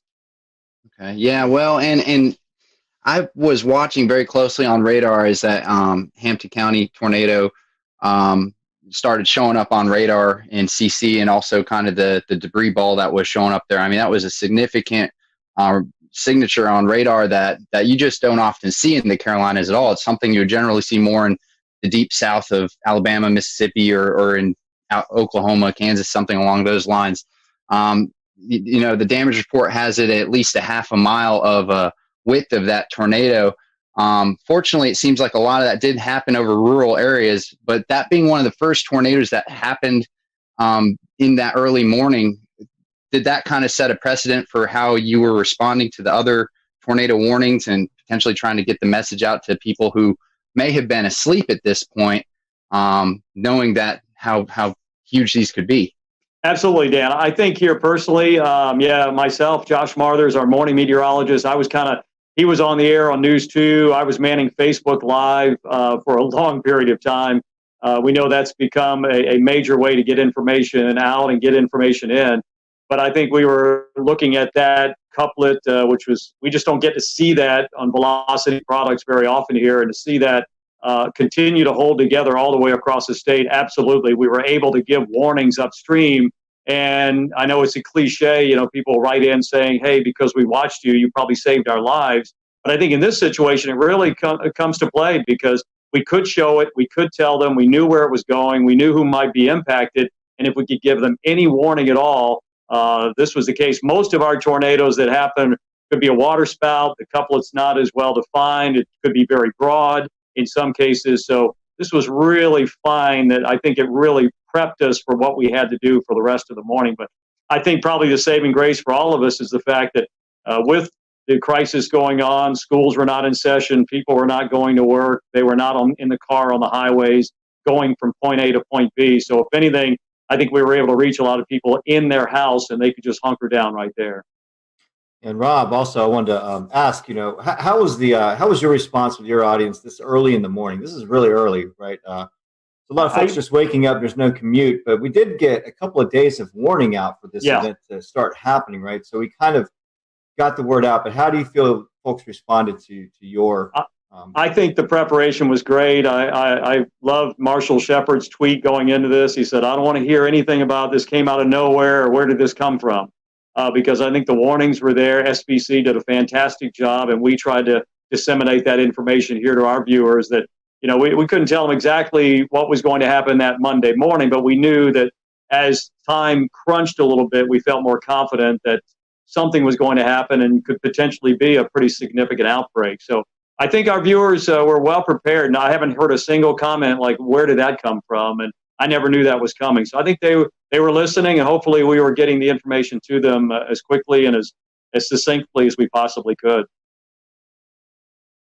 Efren, I'd love to hear your perspective on the Midlands, because unfortunately you guys saw the highest number of EF3s as well as an EF2 that passed real close to Orangeburg and even over I-26. How has the community responded to all of these tornadoes, and what kind of steps are y'all taking to recover? Well, the cleanup process right now has been incredible. There's been a lot of community help in this, and even with the coronavirus, in which a lot of people are taking heed to that warning, there was a very large presence of people helping out. Now, the EF3 tornadoes that came through part of the CSRA, the Low Country, into eventually our Southern Midlands community, those areas are very rural. And the fortunate thing was that we were already on the air at 4:30 in the morning. And there were a lot of storms that were crossing over the Savannah River into the upstate, but there was already a knowledge of all of our viewers, since we've been talking about it in earnest since Friday, that we're looking at the possibility of strong thunderstorms. That was the message on Friday. The message on Friday was like, there's very likely going to be a severe weather outbreak of some sort in the lower Mississippi River Valley. That message usually is taken with a grain of salt, because it's not us. It's not even near us. And as we got into Saturday, our morning meteorologist, Danielle Miller, started emphasizing that we're looking at the possibility of strong to severe storms in South Carolina. Half of the models from Storm Prediction Center and their risk included the northwest half of South Carolina, and then on Tuesday, the eastern half. So the message was already out there. And by Sunday, it was a clear message that this is going to be an event that we're going to see storms on Sunday, probably late morning, that may be strong to severe, but at least the knowledge that there is going to be storms on Sunday, but that's only the first round. The stronger storms and the worst ones are going to be in the overnight hours, and that was the biggest emphasis that we sent the message. And the worst part was waiting. As a couple of us were talking about before the show started, the Storm Prediction Center alluded to the fact that there were two significant models. One that was indicating that these storms would very likely start entering portions of South Carolina upstate and the high country by late morning, and by midday crossing to the areas from northwestern North Carolina into the Piedmont and the PD down to the Midlands into the early afternoon. that would have been the worst case scenario. The evolution of the storms were far greater, and the magnitude of the damage would have been far greater. The other model was ones that verified showed that it came in a lot earlier. The problem is that when you have storms that early in the morning, and the first tornado warning actually came out, I believe it was 6:30. That was the tornado warning that was in Richmond and Columbia County in Georgia. And then once it crossed over to South Carolina, it was still warned. At that point, we're already talking about it in earnest, that these storms are tornadic. One is already confirmed, and this has got a direction that will be impacting part of our Southwest Midland communities. And at that point, things just exploded. The one interesting thing that we did watch very carefully and with great concern was when the tornado was confirmed crossing out of Richmond County, crossing into Richmond County, Georgia, into Aiken County, South Carolina. Within 3 or 4 scans for about 12 minutes, we noticed that the inflow was pushing at about probably 95 to 100 miles an hour, but there was no debris ball. Once it got right along the county line of Barnwell and Aiken County, there was no doubt a debris ball. Within a span of 5 to 7 minutes, 2 scans later, we now see 2 debris balls. And I mentioned on chat, I was like, guys, do we have twins? And they said, we definitely have a TDS on both storms.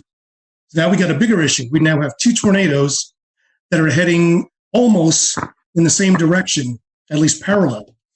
And the message is already out. You have to take your tornado precautions. The craziest part about this is that, and I'm sure a lot of the meteorologists here will say, Rob alluded to it, this is something that does not happen in the Carolinas. We're well known for the Carolinas to have the type of tornadic event that's low cape, high shear, versus when you go out into the central and southern plains, it's the exact opposite. But we've had our fair share of tornadoes that have been low cape, high shear, but nothing to this magnitude. I'm really hoping that the viewers were prepared. Unfortunately, we had 2 deaths out of the EF3 tornado that went through western Orangeburg County in the community of Livingston, and as well as 7 injuries. But this happened at least later in the morning. If this happened 2 or 3 hours earlier, the result could have been significantly different. Efren, you were talking about the twins. There's some speculation on Twitter, and after looking at the radar scans, it could have kind of been like a Fujiwara effect, like they were kind of dancing around each other. Any comment on that? That's a good possibility. Keep in mind that the only data that we can go off, since we can't really go off of any visual satellite, is off of the radar, but that is the possibility. However, both of the debris balls were running parallel to each other, probably about 7 to 8 kilometers apart, but they were going, directionally. Usually when you see a Fujiwara effect, you'd see the debris balls that are actually dancing around each other. They really weren't dancing around. They were running parallel. So at the very least, we know that this was 2 confirmed separate tornadoes. Was the debris ball and eventually the second one from the original tornado that came out of Aiken? Because the deadly tornado actually originated in northern Bamberg County, northern Barnwell County, and then eventually moved into southwest Orangeburg County. But just as the initial tornado dissipated, the other one continued going. So I don't believe, in my best experience, that was the Fujiwara effect. It could have been, but I didn't see enough motion between the 2 TDSs to facilitate that idea. Yeah, definitely a busy morning for you guys. I want to bring in Kendra Kent. This is kind of where as the storm system moved in, it kind of hit her area first. Kendra, first of all, we hope we can see you or hear you. Sorry, Scotty. You're fine. We can hear you now. And I just want to ask you, I know you guys kind of started the live coverage first when these storms first moved in. Mm-hmm. Tell us a little bit about your morning and how things went there in the Greenville area. Well, I feel like I learned a lot from this particular outbreak. And can everybody hear me okay? Yes. Okay, good. Sorry you can't see me. I hooked up to a computer that doesn't have a camera, apparently. Anyway, no, we started the coverage a little after midnight. We had a rogue warning. It was a essentially a shower that just started rotating. You could tell how much dynamically was going on in the atmosphere. I mean, it was just, things were beginning to blow up. So I think I knew from about 12:30 in the morning that we were going to have a very, very long night. We ended up with an EF3 tornado. And as we were talking about earlier, that's incredibly rare in South Carolina, especially in the upstate. I feel like we get wedged in so much with cool air. It's so rare we can have all of this come together to produce such an event. And this was the biggest in the upstate, the strongest since 1994. It hit Seneca. We were on air with the storm as it moved into Stevens County, Georgia. And I had a unique experience with it because my parents live in Seneca. And that was probably the first time I had to cover a storm while I was slightly emotionally distraught. And I had Isaac Williams, who's also on here. You just can't, he's also without a video. But he was pointing out the TDS. And as soon as I saw that, I got that panicked feeling. I started breathing a little heavy. I thought, oh my gosh, how am I going to get through this? But we did. And luckily my parents were fine. But I'm sure many of you have been through that because we've all, many of us have lived in these areas for a long time and you get personally impacted by these storms. But what I learned the most is not to underestimate the timing of something. I feel like I didn't write this event off, but I wasn't necessarily expecting anything like this given the time it was coming in. 3 to 6 a.m. I mean, who expects an EF3 tornado to rip through the heart of your area at 3:30 in the morning? And mostly we get these QLCS lines that produce these brief EF0, EF1 tornadoes. That's what we're used to. And seeing something like that and tracking something like that was a true first for me. And, it was just a million different emotions all at once. That's for sure. Kendra, since you said Isaac's there, I'll pose this to both of you guys, both of y'all. You had this coming through the rogue cell, and then like the heart of this event was when people were actually asleep, 12, 1, 2 o'clock in the morning. Talk about how you guys were able to message before the event. And, with this being this late, talk about your schedule too, because I know I was watching the coverage in Chattanooga and hearing of the major damage that happened there. And I'm like, man, I've got to get a little bit of sleep before this comes into our area. So kind of talk about that, because I know a lot of us were watching beforehand to just see what was coming our way. Let's see. Is Isaac's mic up? I think it's muted, but we can. Okay, it's unmuted. It's unmuted. He's good now. Okay. You go ahead, Isaac. Okay. Thanks for having me briefly. I'm one of the morning people, so I'm like almost up past my bedtime here. But just to kind of with the messaging and any rest. Unfortunately for me, I have plenty of interest in Mississippi and Alabama. That's where I'm from, and for whatever reason, a lot of people still ask me, about the weather there, and they depend on me, and that's great. So I didn't actually sleep going into this event. So that's not uncommon for me because I am a severe weather nut. But that being the case, in terms of messaging, we started talking about it, I think, on Wednesday. Just kind of highlighting the threat for storms. That gave people about 5.5 days, and of course we started ramping up, the wording a little bit more once we got to, Friday and Saturday. And, Kendra always, mentioned, like when I first was hired here, we do get a lot of wedge events, and we started that day in the 50s. And I'm like, back in my head, I thought, what if the wedge holds and, we're going to be seen as like hype people, and that's not what we want, but we don't want severe weather either. I think our message was pretty stern by Sunday morning when we got up and saw they had pulled that enhanced risk over a little bit into the upstate, which I've been here 3 years, not nearly as long as Kendra, but I think that's only my personal third enhanced risk here. So I knew that I see parameters, and parameters mean nothing unless. We'll return to Best of the Carolina Weather Group in a moment. Now your Carolina weather forecast. Here are today's forecast high temperatures for North Carolina. Here are the forecast lows for tonight for North Carolina. Here are tomorrow's forecast high temperatures. And here's forecast rainfall across North Carolina tomorrow. Here are the forecast highs for the day after tomorrow.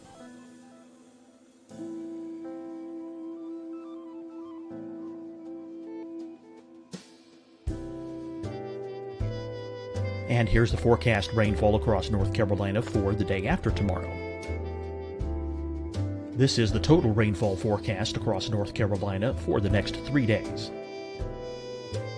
Here's the severe thunderstorm outlook for today from the Storm Prediction Center.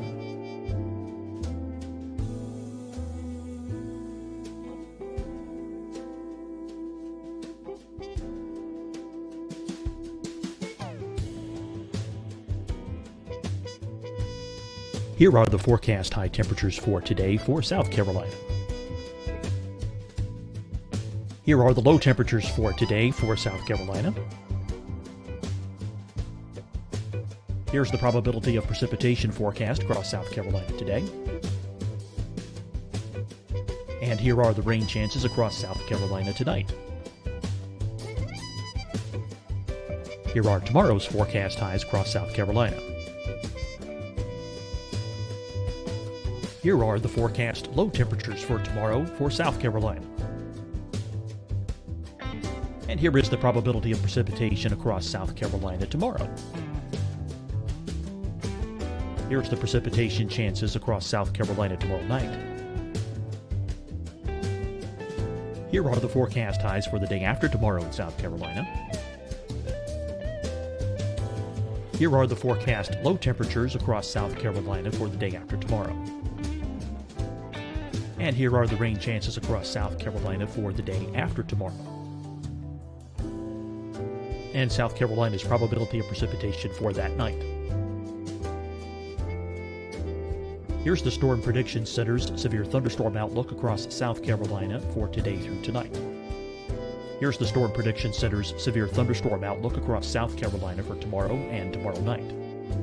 And here's the Storm Prediction Center's severe thunderstorm outlook across South Carolina for the day after tomorrow through that night. Here's the severe thunderstorm outlook for today from the Storm Prediction Center.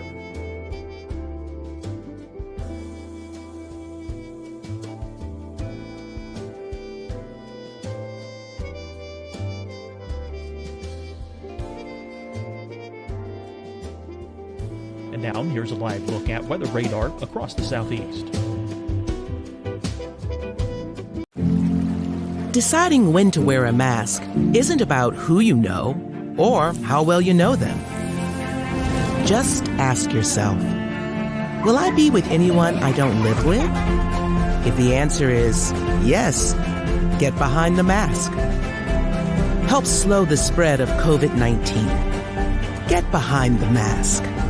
Learn more at covid19.ncdhhs.gov. Fight the spread and take a stand against coronavirus. Wear a mask in public. Stay at least 6 feet apart from others. And get tested. Join us and fight the spread. Visit scdhec.gov/COVID-19. Getting tested for COVID-19 helps you to take the steps needed to protect yourself, your loved ones, and your community. Find the testing location at scdhec.gov/COVID-19 testing. Hi, everyone. I'm Dr. Mandy Cohen, Secretary of the North Carolina Department of Health and Human Services. And when you follow the 3 W's, you protect your family and your neighbors from COVID-19. When you leave your home, practice your W's.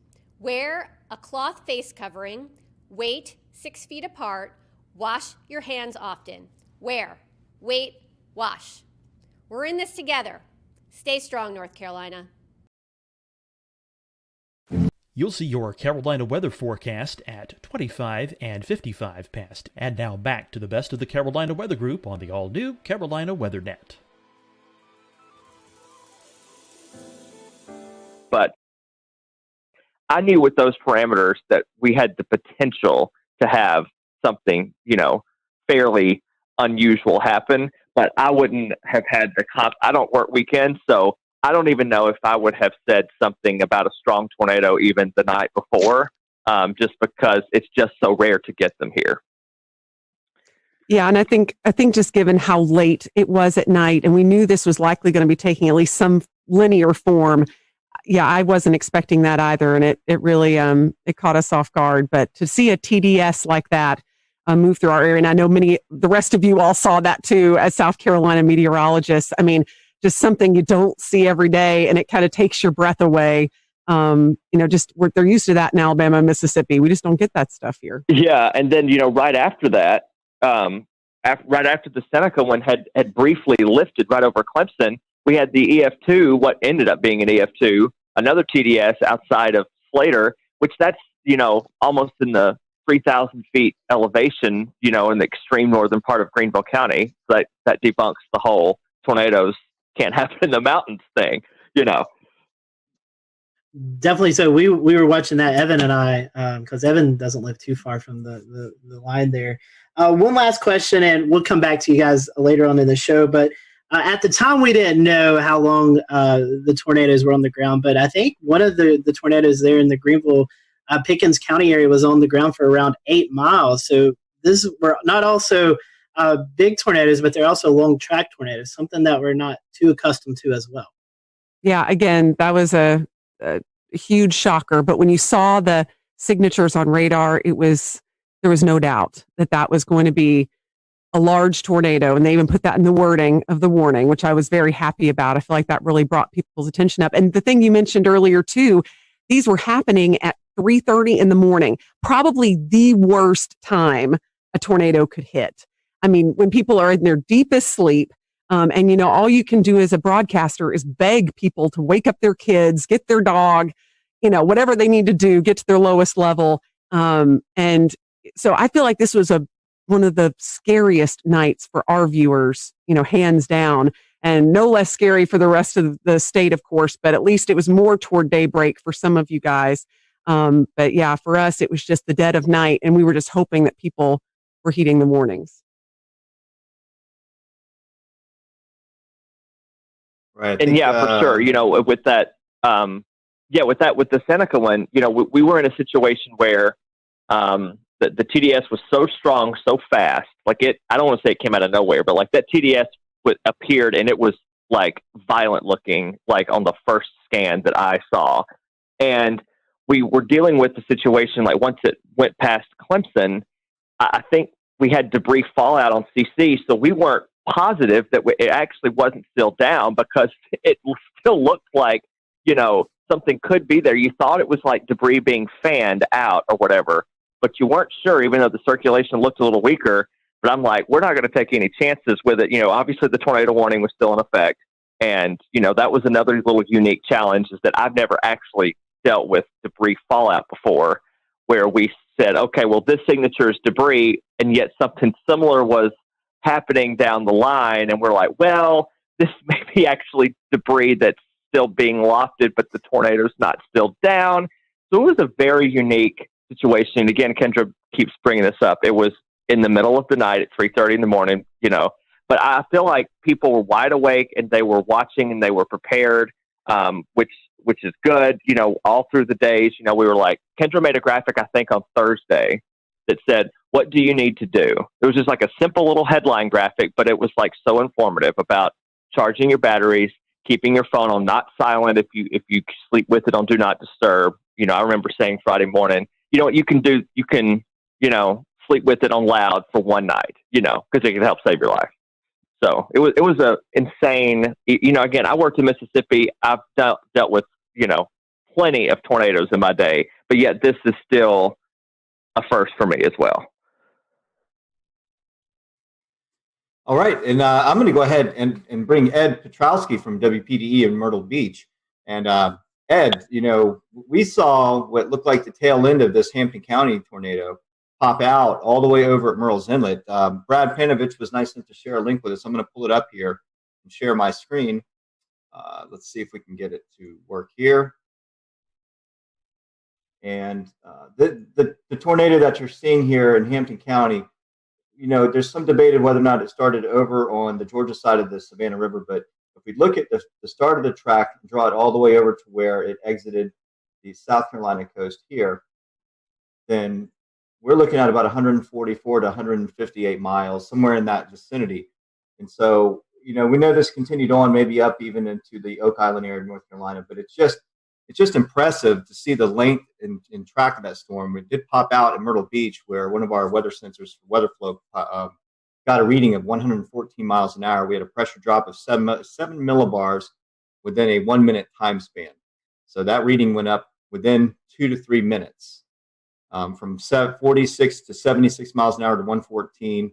And so talk about that area and how it affected your viewing portion of that area of Myrtle Beach. But for us, considering what happened across the rest of South Carolina, we were relatively unscathed. We had no injuries and no deaths. There was never really any tight circulation anywhere in our viewing area. We were, of course, watching the ones that were over Orangeburg County and also down near Hampton County in the morning while we were on the air with our regular morning show at 5 o'clock in the morning. And those were the two big storms, the two supercells that we were watching very carefully, knowing that they were heading generally in our direction. The one in Orangeburg County faded away before it ever got to our viewing area.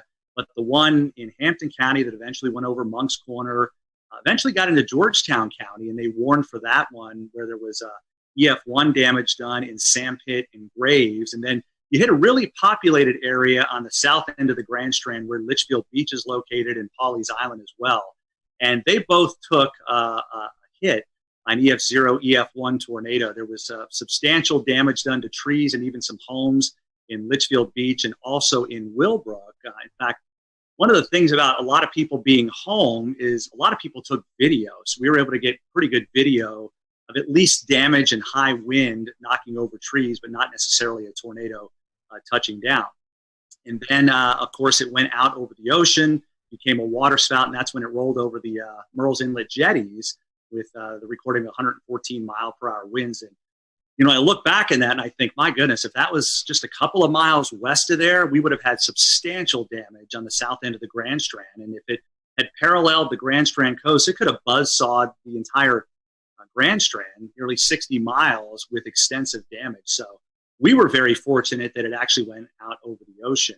And that was really the only set of tornadoes from that particular supercell that we had in our viewing area. Although I will say in Marlborough County, which is just to the east of Chesterfield County, in the northern part of the state, we had a massive microburst of 110 mile per hour winds that did substantial damage in Wallace. And of course, everybody, when they get that kind of wind, thinks it was a tornado. But in reality, it was a microburst. Although on radar, it did have some rotation. It wasn't very tight there either. But Steve Paff, who works with the National Weather Service in Wilmington, those guys do a phenomenal job. They went out and did the survey yesterday and were able to pinpoint where they had 80 to 110 mile per hour winds. And, typically for us, in the summertime, we get those pulse thunderstorms where we'll get 60, 70, maybe 80 mile per hour winds with a collapsing thunderstorm. But in all the years I've been here, I can't recall one time where we've had a microburst that caused 110 mile per hour winds. But you hear it all the time. They're just as damaging sometimes as tornadoes. Wow, that's pretty impressive. Yeah, just looking at that, the one at Litchfield, they classified as an EF2. Do you think the Waccamaw River Basin had something to do with reforming of that, or do you think the mechanical features, right, when it came to land, maybe help with strengthening or re-intensifying that system? Yeah, there's a lot of, I don't know if you want to call it debate, but there's a lot of speculation out there that there could have been some sort of a influence of the ocean, the wind coming in off the ocean at that time, perhaps creating some sort of a boundary to help intensify the storm itself. But yeah, it was an EF0 over Litchfield Beach, and then it blew up to an EF2 when it went over the Murrells and the jetty. So it got pretty strong fairly quickly. And again, we were lucky that was over the ocean. Literally, the jetties are only a couple of 100 yards away from very populated areas of Garden City. And we had two different people that have homes there who have their home weather units, and they both registered 71 and 72 mile per hour winds respectively. So literally within a couple of 100 yards of where your unit is, we had those measurements. So you can see how tight the wind gradient was between Garden City and the actual jetties themselves. Hey, Ed, there was something, you always try to find something that will make you laugh in these sad times. And unfortunately, we had some sad times in the Carolinas. But there was a tweet going around of you doing your broadcast. I don't know. I've asked James about it if we can play it. But, Here it comes. all right, I'm going to let it play, and then I want you to talk about it. Rain is located, and we'll zoom that out just a bit. And whoa! Oh. That was a close lightning strike. I don't know if you heard that at home, but I feel like I need to change a short. All right, I'm pulling the audio back down, but Scotty and Ed, the viewers at home heard it, even though we didn't hear it in our headsets. Ed, what's going through your head there? Well, we were in a sense just about ready to wind down. We were getting through this thing for the most part relatively unscathed. Our last severe thunderstorm warning was still in effect, but the storm was moving out of Horry County. And then there must have been a lightning strike within a couple of 100 yards to the station, because it was this loud explosion that you knew what it was, but you're a human being. It freaked me out. And as you saw, I kind of ducked thinking something was going on, and then just used one of my classic lines, I need to change the shorts. Just one of those things. And that kind of went around the viewers. A lot of them had recorded it and were sending it to me, letting me know that they thought it was kind of funny. And it's something that, that they needed after a morning like that, being so stressed, and of course being stressed with COVID-19. It was a little light moment toward the end of the severe weather when we knew we didn't have any injuries, which was a good thing. And of course, nobody was killed either. Always good to have a funny moment there. So I want to bring it up to Shane. Shane lives just north of the Myrtle Beach, Wilmington area. Shane, you guys kind of got in on the tail end as well, as the sun was already up. Talk to us about the New Bern, Greenville, North Carolina area and what you guys experienced. Yeah, we were kind of late to the party, I guess, compared to everyone else in regards to receiving the storms, but very much like Ed's situation, very thankful and blessed really to not have any injuries or fatalities with any of our systems. We did end up having 6 confirmed tornadoes, and thankfully for us, the strongest was the EF1 that we had in the Hawes Run area. I believe I've been taking notes here just to make sure it was anywhere from roughly 100 to 110 mile per hour sustained winds. So for us, it was basically like that waiting game where you see the line coming. I was actually filling in for our morning meteorologist. He had a vacation day, but he got reeled back in right towards the end of it. So I was basically tracking it all the way since it was in the mountains, and just waiting, just holding our breath. Our morning broadcast finished up. We had declared it a severe weather alert day for our station, so we were cutting in. We would normally cut in every hour, but our morning meteorologist says, you know what, let's just go ahead and do every half hour. And it was actually very fortunate and wise that we did that, because during the half hour cut in at 9:30, with about maybe 1 minute left in my cut in, our weather radio starts going off in the weather center.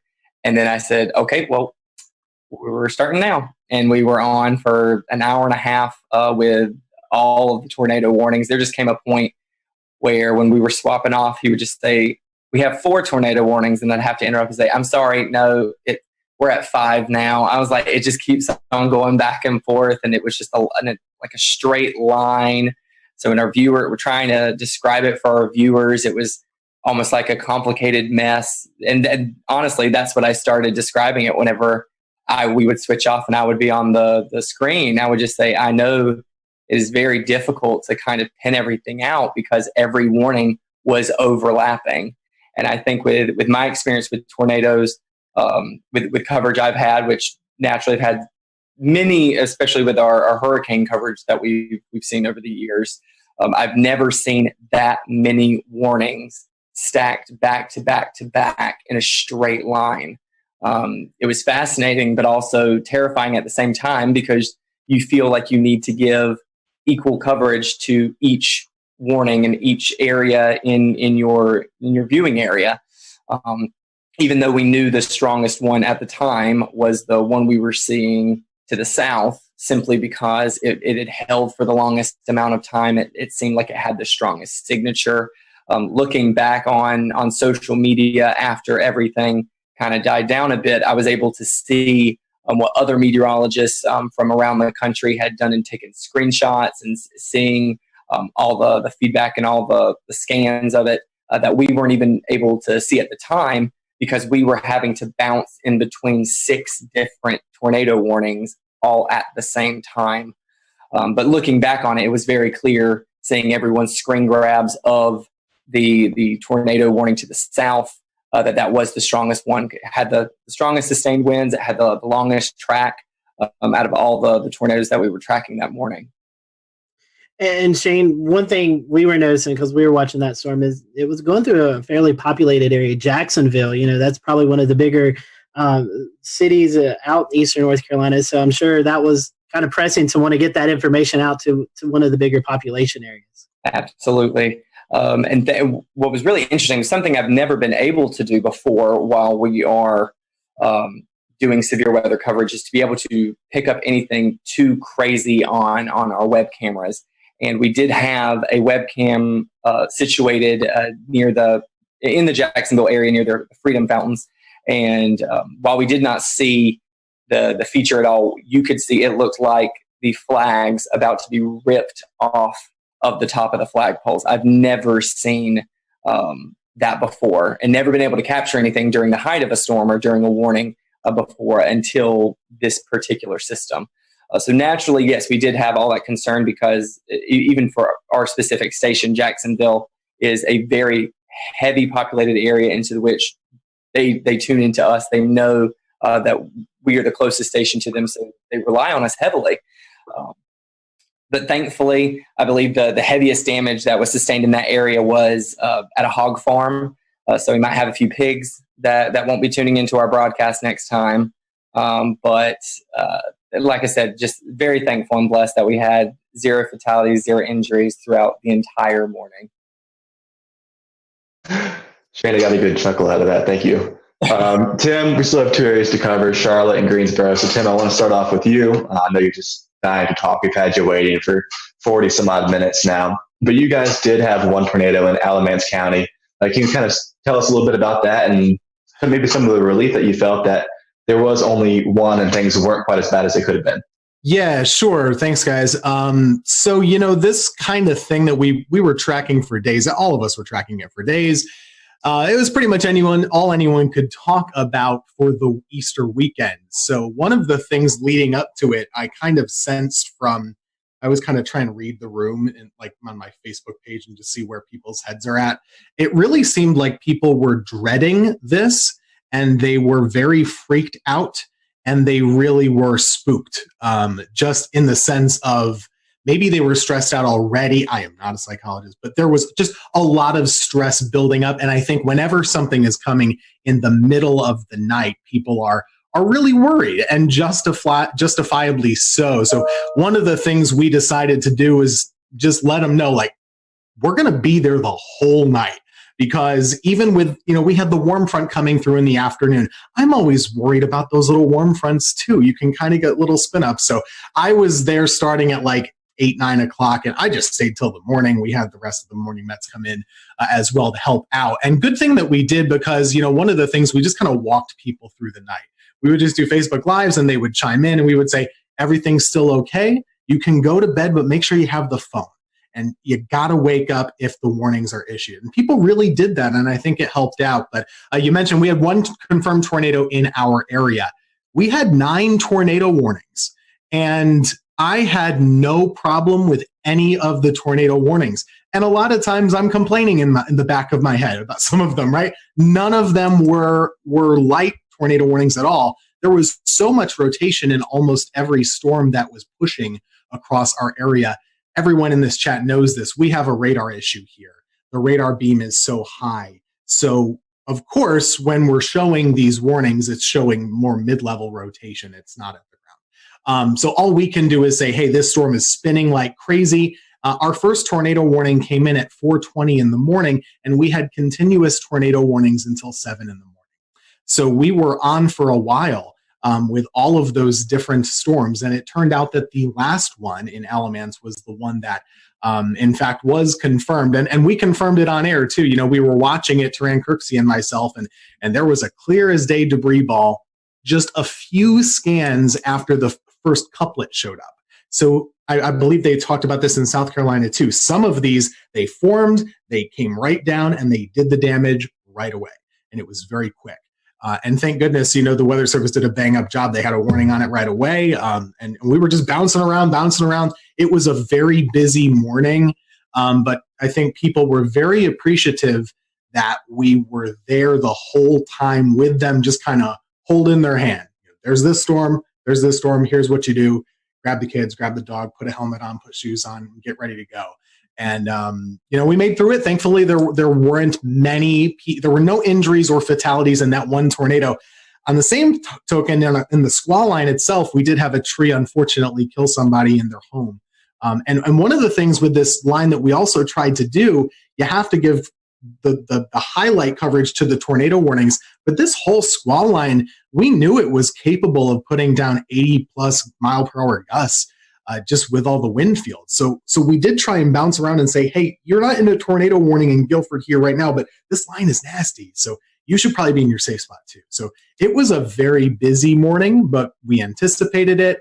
Everybody in the weather enterprise talked about it for days. People knew about it. And I actually think it's a big success story that in the middle of the night, people were still well prepared and took good action. And the fatalities really, I think, were minimized, at least in the Carolinas, as far as I can. Tim, you're already kind of making my transition easy, because the second question I wanted to ask was about, there was some information going around on Facebook before the storm that was a little bit unsettling for a lot of viewers, and it was definitely not accurate information, but I know that you were definitely a part of reassuring reassuring your audience that the storm, while yes, it's definitely going to be dangerous, this is not something that they couldn't handle. Talk about the importance of the trust that your viewers have in you, and how you're the source where they get all of their information from. Social media is a blessing and it's a curse, right? Like it gives good information and it gives bad. There was some post floating around out there that was advertising potential for EF5 tornadoes in North Carolina, even though we've not had one before on record. But people were freaked out initially. We of course saw the damage in Mississippi and Alabama. That can freak people out here when they know it's coming our way. So, one of the things I tried to do in the days up leading to the event is, everyone's freaked out right now just in life. I don't get freaked out by weather. I'd get freaked out a little bit about this pandemic, if I'm being honest. So one of the things I told them was just saying, hey, we're living in crazy times. We don't know exactly what's going to happen with daily life with this virus and stuff, but we know how to handle severe weather. We have the technology. We do this every year. We got this. It could be bad, but we know what to do. And if it is bad, we're going to let you know about it. We're not going to go crazy. We're just going to let you know where the storm is, where it's going, what you should do, and what to do next time. Because there's always a next time with weather. This is not abnormal, really. We had a lot of tornadoes, but 1 year ago, basically in April, North Carolina had 12 tornadoes also. So this is not really that different. We do know what to do, and I think that was reassuring to folks, just to let them know, hey, okay, well, they're used to this. They're going to keep us covered, and that's really the whole reason why we're here. We're not here for the sunny days like today. I could not show up, and it would be fine. But Monday, we're pretty important to keep folks calm and hopefully encourage them to make the right choices. And I think a lot of people did. Absolutely, yeah, Scotty. And so, Tim, talking about radar coverage, that brings me to Mr. Brad Panovich. And Brad, unfortunately, we had a tornado kind of go under the radar, like that little pun there, in the Charlotte area. So we had one in Anson County. But, you've been on the show several times talking about our radar gaps. And this one kind of bit us in the behind because we didn't catch this one. Yeah, and I'll give a little bit of a pass to the Weather Service on this one, because I think Tim brought up a good point. Something we were doing on the air Monday morning was we were telling everybody to treat the severe thunderstorm warnings like tornado warnings on Monday morning, because every severe thunderstorm warning had a tornado tag in it, and we knew the environment that these storms had. I didn't want people near a window or near the outside walls with straight line winds on Monday morning. So we actually, for the first time in a long time, I basically treated every severe thunderstorm warning like a tornado warning. But you're right, there was no warning with the 2 tornadoes we had touched down in Anson County, even though in hindsight, looking back even at the Raleigh radar, there were signs of rotation. But I mean, we were all looking at radar Monday. I could have issued 100 different tornado warnings on some of these. We'll return to Best of the Carolina Weather Group in a moment. Now your Carolina weather forecast. Here are today's forecast high temperatures for North Carolina. Here are the forecast lows for tonight for North Carolina. Here are tomorrow's forecast high temperatures. And here's forecast rainfall across North Carolina tomorrow. Here are the forecast highs for the day after tomorrow.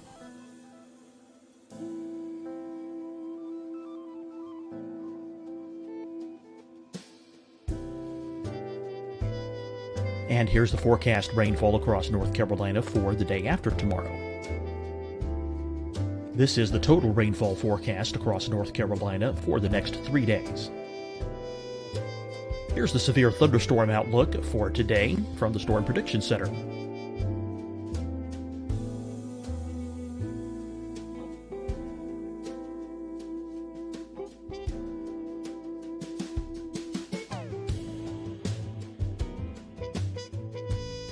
Here are the forecast high temperatures for today for South Carolina.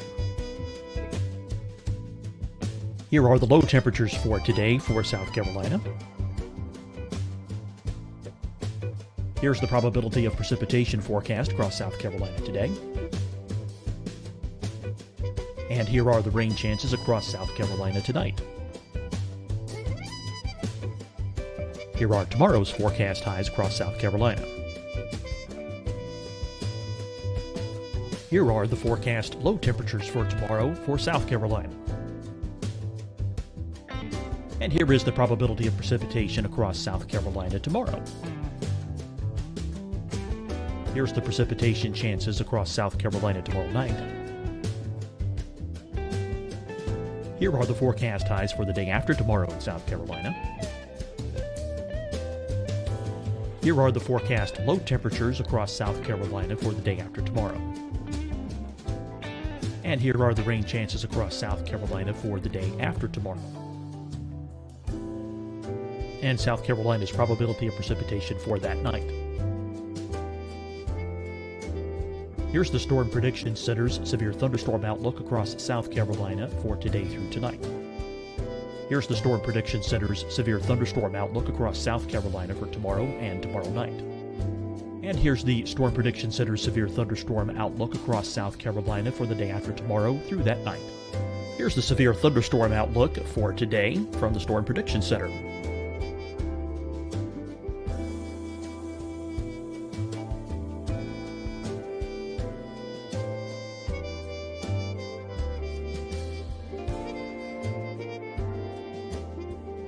And now here's a live look at weather radar across the southeast. Deciding when to wear a mask isn't about who you know or how well you know them. Just ask yourself, will I be with anyone I don't live with? If the answer is yes, get behind the mask. Help slow the spread of COVID-19. Get behind the mask. Learn more at covid19.ncdhhs.gov. Fight the spread and take a stand against coronavirus. Wear a mask in public. Stay at least 6 feet apart from others. And get tested. Join us and fight the spread. Visit scdhec.gov/COVID-19. Getting tested for COVID-19 helps you to take the steps needed to protect yourself, your loved ones, and your community. Find the testing location at scdhec.gov/COVID-19 testing. Hi, everyone. I'm Dr. Mandy Cohen, Secretary of the North Carolina Department of Health and Human Services. And when you follow the 3 W's, you protect your family and your neighbors from COVID-19. When you leave your home, practice your W's. Wear a cloth face covering, wait 6 feet apart, wash your hands often. Wear, wait, wash. We're in this together. Stay strong, North Carolina. You'll see your Carolina weather forecast at 25 and 55 past. And now back to the best of the Carolina Weather Group on the all-new Carolina Weather Net. Probably a tornado in there. There were several times I saw little couplets trying to spin up where you saw that that inflow notch starting to increase, and you're waiting for the outflow to kind of kick in, and it never did. So, there probably was numerous small spin-ups in there that we never recognized, but it does highlight the same issue, right? We've had this huge radar hole over the Charlotte metro area that goes up into the Greensboro metro and really out towards the Fayetteville area. It's kind of that triangle of just horrible radar coverage. So the Raleigh office, they're trying to issue a warning in Anson County, which is basically closer to Charlotte than it is Raleigh. And the two radars they're looking at is Raleigh, Greer, and a terminal Doppler at Charlotte Douglas, which doesn't actually have the range to make it into Anson County. So it's a tough situation in a morning like that. Unfortunately, that tornado did damage about 10 homes. It was an EF2, and we had several farms damaged. So it did quite a bit of damage, actually picked up a couple mobile homes. But it does highlight the issue. I just hope that at some point, I think this COVID-19 thing has kind of set back our North Carolina radar project to do some private-public partnerships. But this problem's not going to go away. And hopefully in the very near future, we'll have the goal is to have 3 C-band million-watt dual-pole radars spaced out over that radar gap to enhance radar coverage going forward. But man, that was, every time this happens, I'm like, I wish I had a better look. I wish I had, especially that time of the morning when no one's spotting these things. You need that radar coverage, and it really makes it difficult. And I'll just say one of the things about the coverage that morning, everybody knew this was coming. The only messaging issue that I had with this whole event was because of the timing being between day 1 and day 2 outlooks from SPC, there was a lot of disconnect about this thing like skipping over us. And the one thing I tried to do Sunday night and Monday morning was like, hey, you got to understand the day 1 outlook goes from 8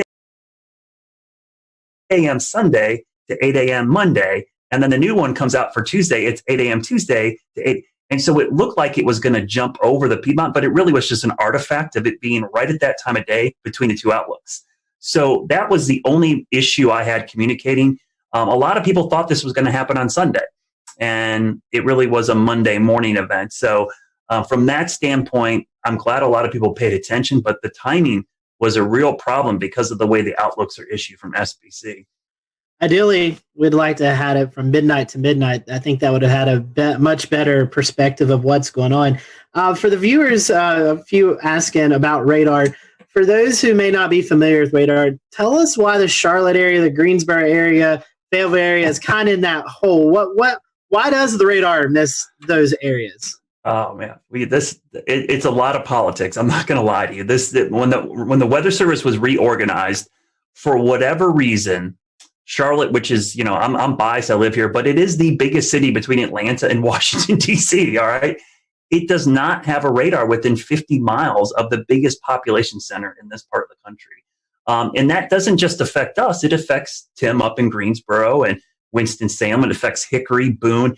It affects a large area. And so there's some little stopgaps, and I hear this all the time from people, well, you got a terminal Doppler radar. I'm like, all right, terminal Doppler is a Band-Aid. It's like a little tiny Band-Aid that helps fix a little bit of the issue. But, if I had to tell another meteorologist, hey, I'll take your 88D out and put a C-band, non-dual pole radar there to take you out, they would never want that, right? They would want an 88D dual band radar.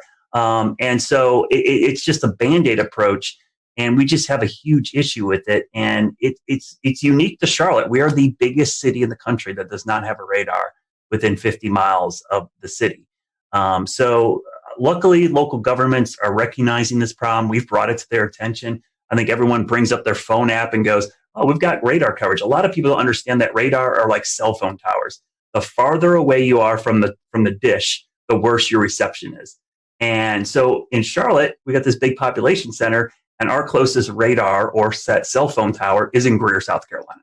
So it makes it incredibly difficult. It's not that we don't have any coverage. I don't want to make it feel like, we're in this giant hole. We just have degraded coverage. We have really poor coverage. We have 1 bar on our cell phone. We want 5 bars. So what we're trying to do is get that radar closer because the radar beam, as you see in the picture right there, thanks, James, the radar beam goes in a straight line, but the Earth curves. So by the time the radar beam gets to Charlotte, depending on which part of Charlotte you're in, it's at 8,000 to as much as 10,000 feet above our heads. Tornadoes happen down in the lowest 1,000 or lower. So missing a lot of these tornadoes is a problem with the radar gap. And so I hope going forward that this problem will get solved. For years, we tried doing this back 10 years ago, and we went through federal, issues, and it's just dealing with the government sometimes incredibly difficult to get things. But now that we have this private-public partnership, it's the closest we've been to solving this problem, because we've got local, state, and even private entities involved, and the data is going to be public and free for everybody. Speaking of partnerships, I wanted to ask Brad and Shane and Tim. Unfortunately, a lot of our other guests had to jump off because they have a 10 p.m. newscast. But in this era of COVID-19, you guys aren't in the weather center with your fellow meteorologists. You're doing a lot of work from home. How was the communication preparing for this event? Was it any different? I mean, I know you wasn't personally beside the meteor, but was the communication still there? Was there anything that you think maybe it could have went better or not as good? I mean, any comments on that? We over-communicated, and the only reason that I really over-communicated was watching Ryan Vaughn in Jonesboro a couple weeks ago work from home and cover a tornado there. And I thought, it gave me a little sigh of relief saying it could be done, but they still had somebody in studio. So we talked a lot over the weekend. We had probably 2 or 3 Zoom calls over the weekend talking about coverage. And I said, if this was not COVID-19, I would be in the studio right now. And luckily, my general manager and news director said, you know what, we want you in the studio too.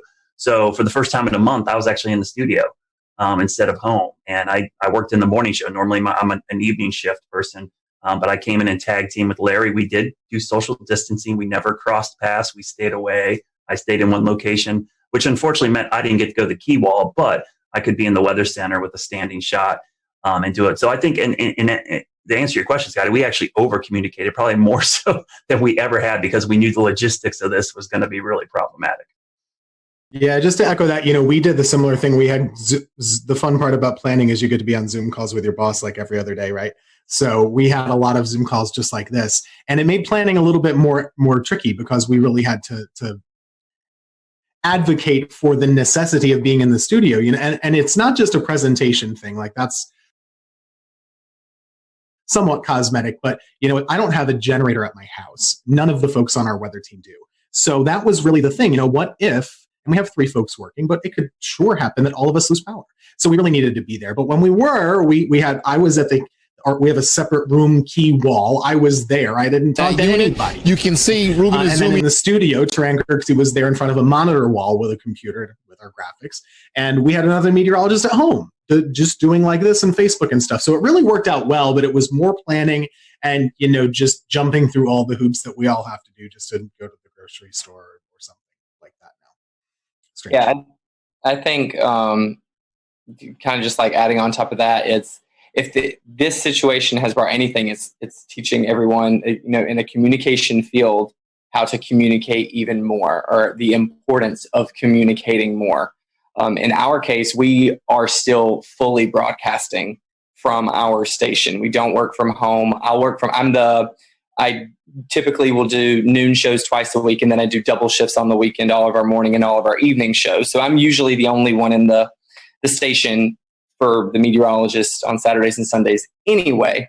So I was closely monitoring it. And whenever I saw it on one of my weekday shifts, I think I had sent an email out and said, I think we should go ahead and just start having a plan in place. This is our first time trying it with social distancing. So I think it's even more important that we start planning further in advance. And I just think these are times like this where you do learn how crucial communication is between a team. And I think it really applies for all fields, not just our specific industry. We started it with an email chain. We did not do Zoom conference calls because I don't like my employer to know how many times I'm wearing pajamas when I'm on the call. So it is all on the phone only. But at the end of the day, you're keeping in touch with them. You are making sure that there's consistent points that are going to every single one at every level so that everyone is on the same page.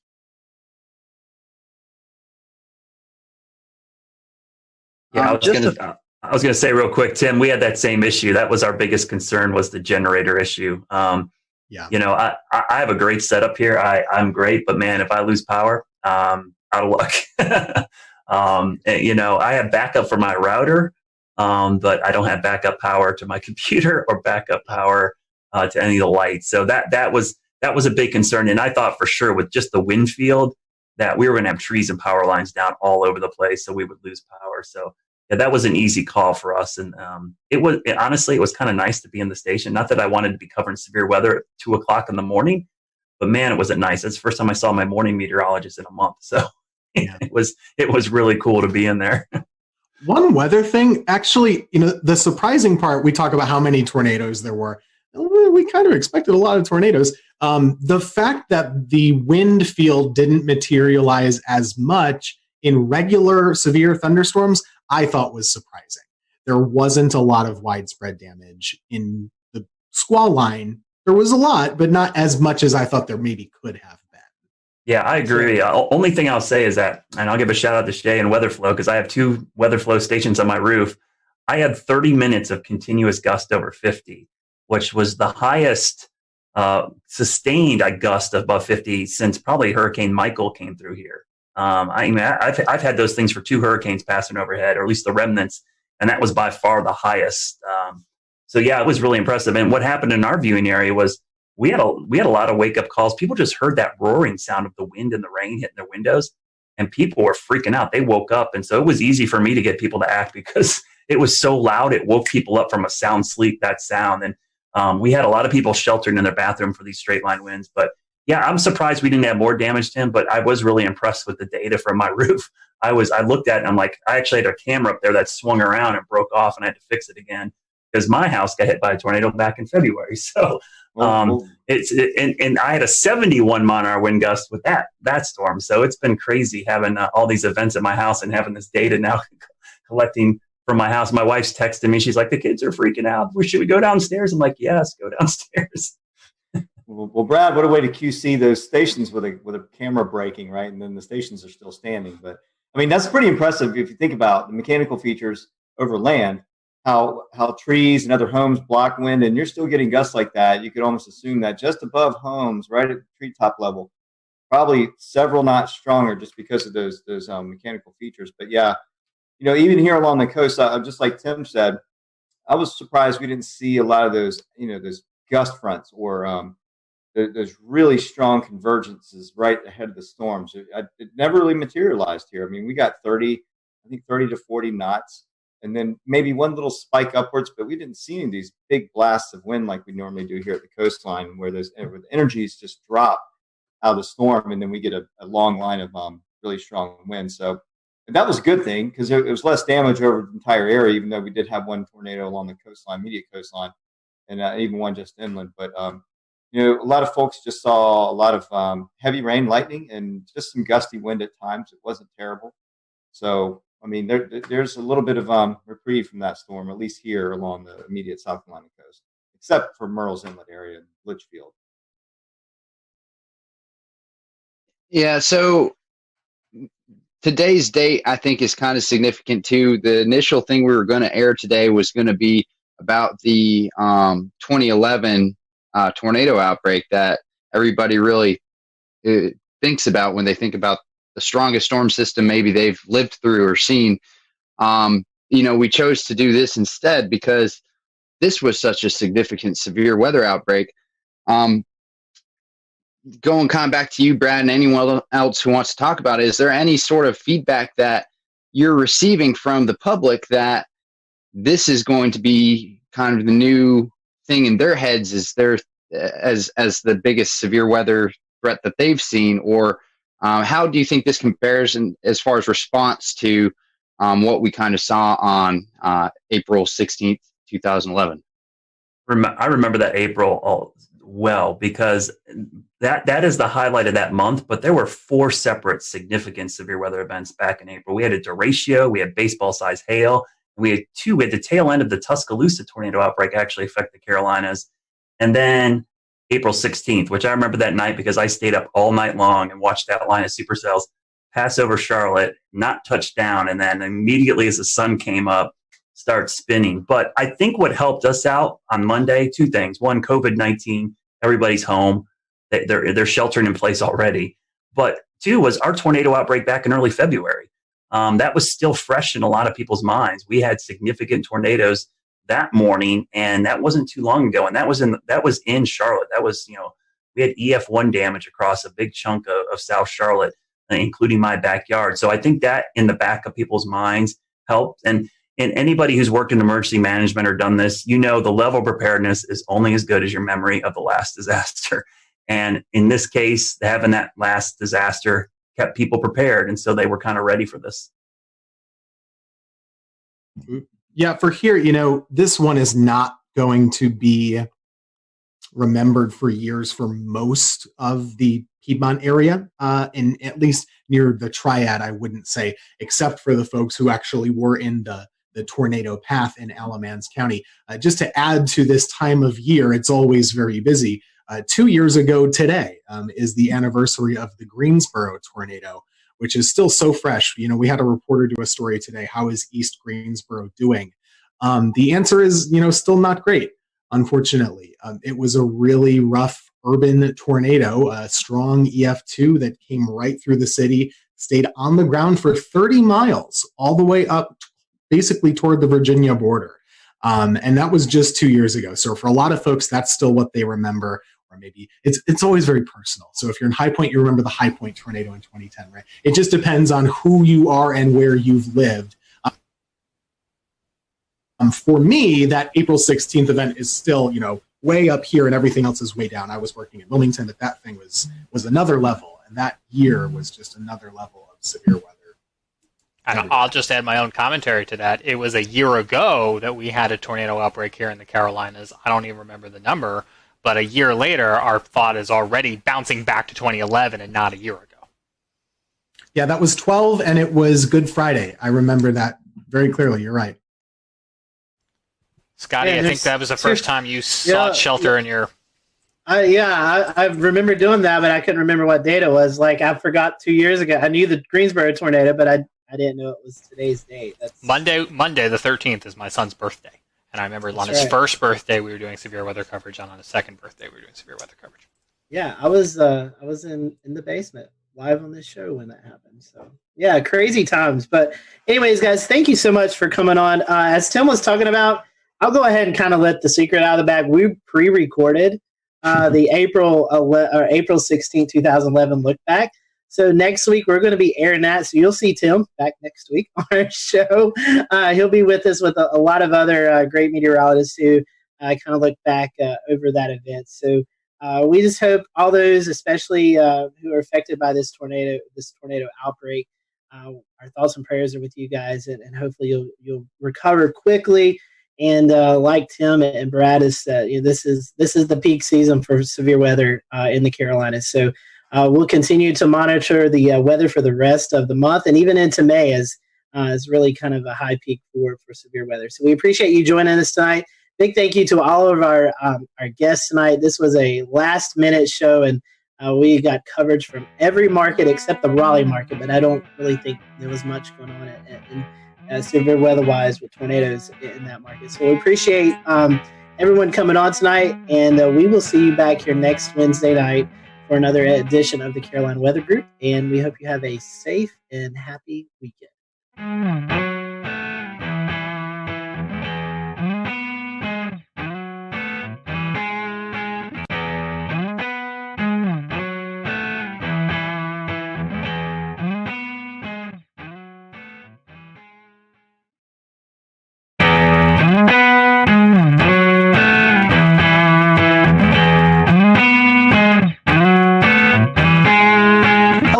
Welcome to the Carolina Weather Group. We're happy to have you this evening. Tonight we're going to be talking about the 9-year anniversary, April 16, 2011. If you live in North Carolina, anywhere around that time period, or even now, you remember the major tornado outbreak that occurred.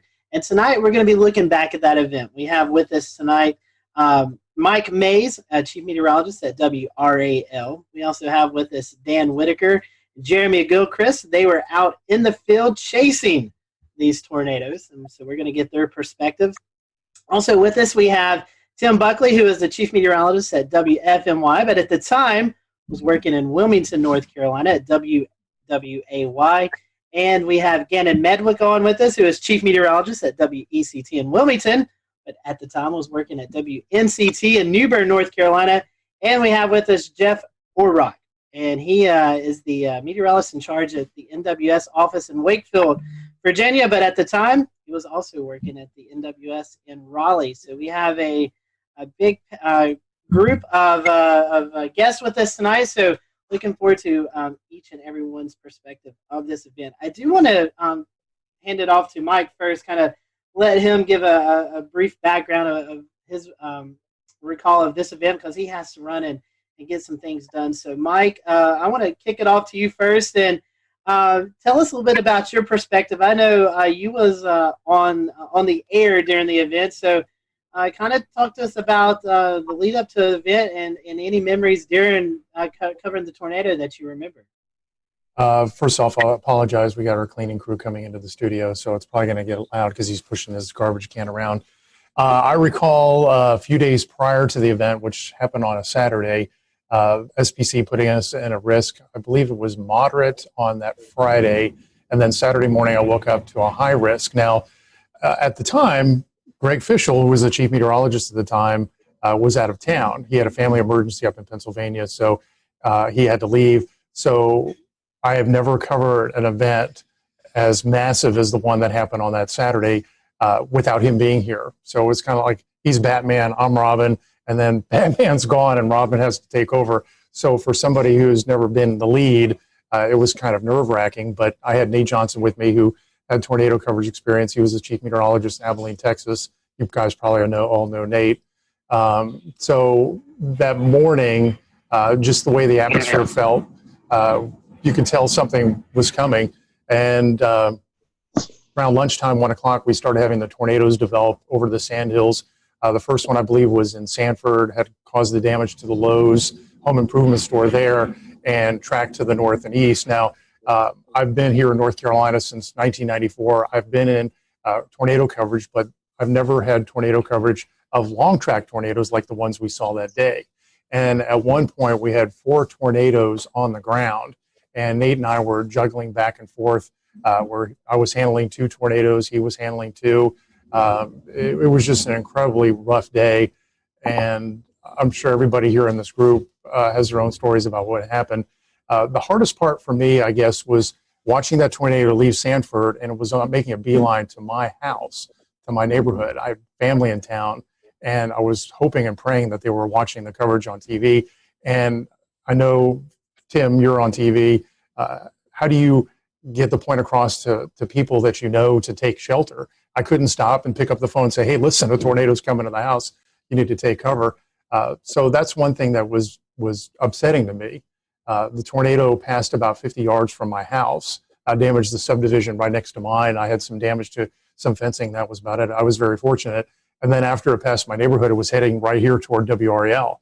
And I remember Nate Johnson yelling out loud to everybody in the studio, go to the basement, because it was at the time coming straight to the TV station, but at the last moment, it moved a little farther east and hit downtown instead of coming here. So it was a really, really rough day. And I thought after all was said and done, because we were on there from 2 in the afternoon to 11 o'clock at night nonstop. I mean, we had continuous coverage the whole time. And when it was done, I thought, okay, this is going to be the worst. This is the benchmark of the worst coverage of a storm that I'll have in my career. But then we had Florence, and it was just days upon days of coverage with that. But yeah, it was not the best.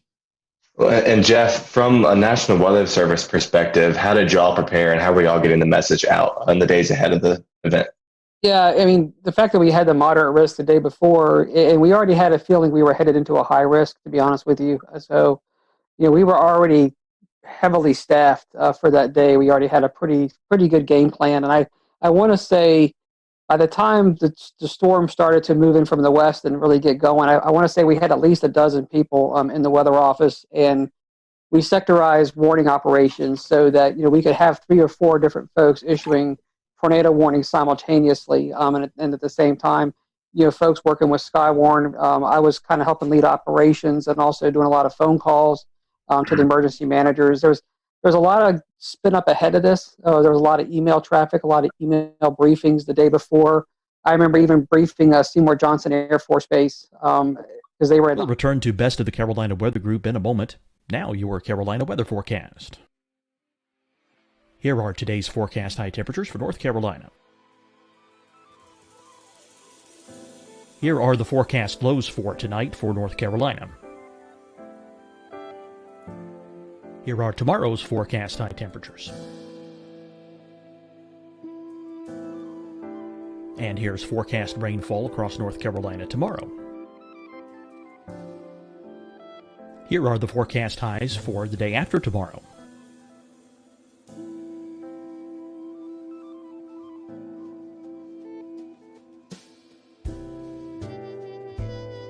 And here's the forecast rainfall across North Carolina for the day after tomorrow. This is the total rainfall forecast across North Carolina for the next 3 days. Here's the severe thunderstorm outlook for today from the Storm Prediction Center.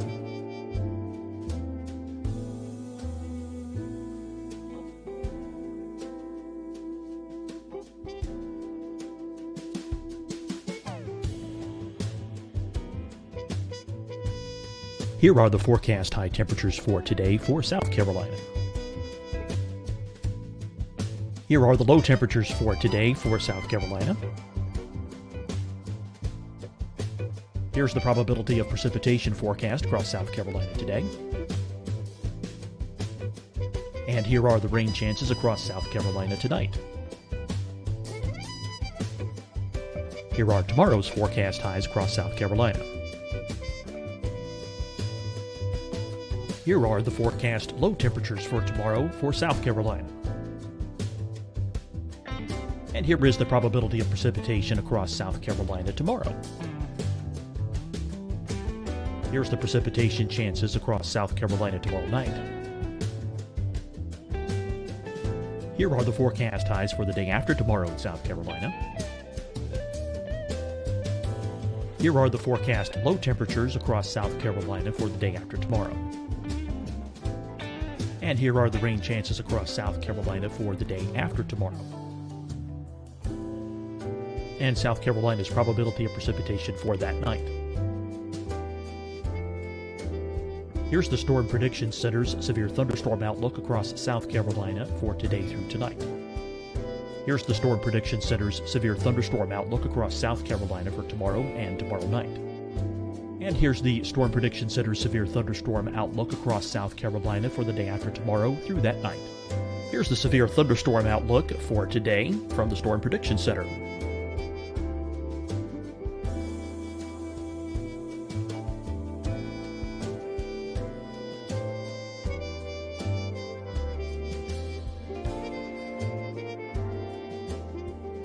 And now here's a live look at weather radar across the southeast. Deciding when to wear a mask isn't about who you know or how well you know them. Just ask yourself, will I be with anyone I don't live with? If the answer is yes, get behind the mask. Help slow the spread of COVID-19. Get behind the mask. Learn more at covid19.ncdhhs.gov. Fight the spread and take a stand against coronavirus. Wear a mask in public. Stay at least 6 feet apart from others. And get tested. Join us and fight the spread. Visit scdhec.gov/COVID-19. Getting tested for COVID-19 helps you to take the steps needed to protect yourself, your loved ones, and your community. Find the testing location at scdhec.gov/COVID-19 testing.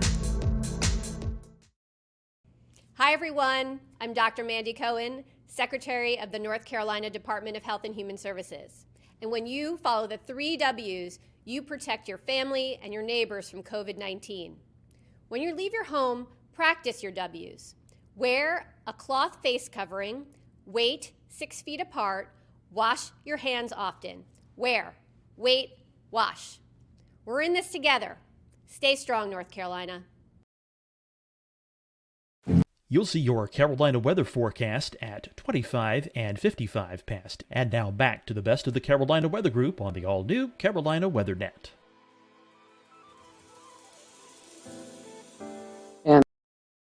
and some of the precautions they were taking down there, in the east. So there was a lot of preparation for it. Yeah, it's kind of one of those things where, like Mike was saying, everybody knew something bad was about to unfold. And I had been through Gerald, Texas, in the tornadoes out there, and so going into this event, that was kind of the back of my mind that we're headed into something pretty big. And I do remember talking with Wake County and trying to explain what does a high risk day mean. I mean, the way we taught this in Texas was that someone's going to die today. I mean, these are going to be big, long track tornadoes, and this is going to be some serious stuff.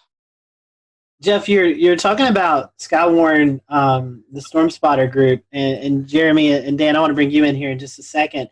But I imagine, like we were talking about, social media, not really that big of a thing at the time, with tweeting in reports, giving Facebook reports of the storm. How key were the Skywarn Storm Spotters for you that day? Yeah, we've always had a great network across central North Carolina, so they've been outstanding. So we were getting a lot of real-time reports from spotters. They were calling on the phone. We actually had ham radio operators. I want to say we had 2 or 3 in the office ready for this. So the network was just lighting up. We were getting a lot of reports, almost to the point where as it approached Holly Springs, you couldn't keep up with them all. So that was a huge asset, and just a lot of people just calling in on the phone. We didn't have the social media like we do today, but we really pretty much knew what was going on. We had heard the Lowe's had been destroyed.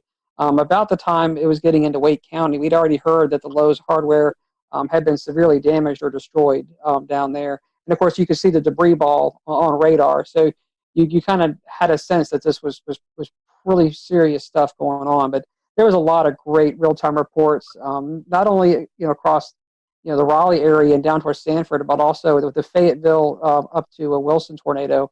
We had a lot of great reports with that as well.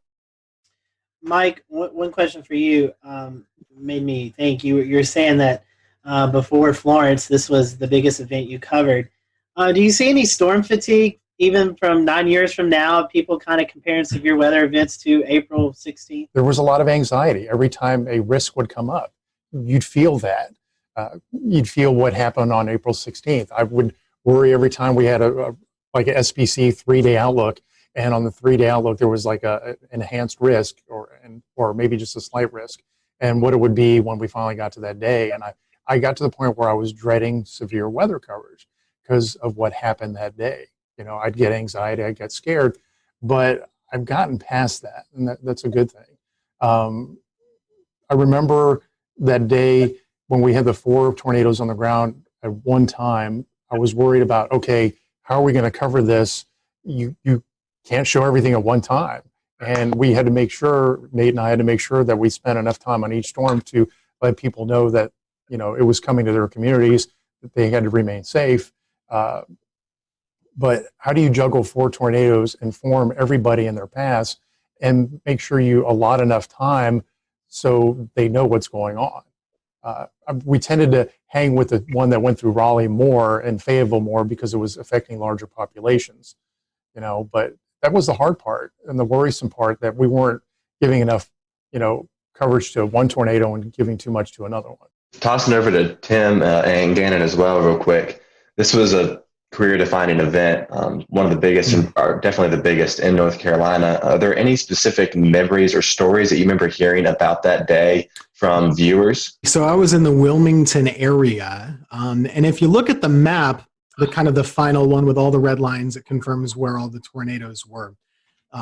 Oftentimes, the worst stuff doesn't quite get to Wilmington, right? And in this case, it didn't either.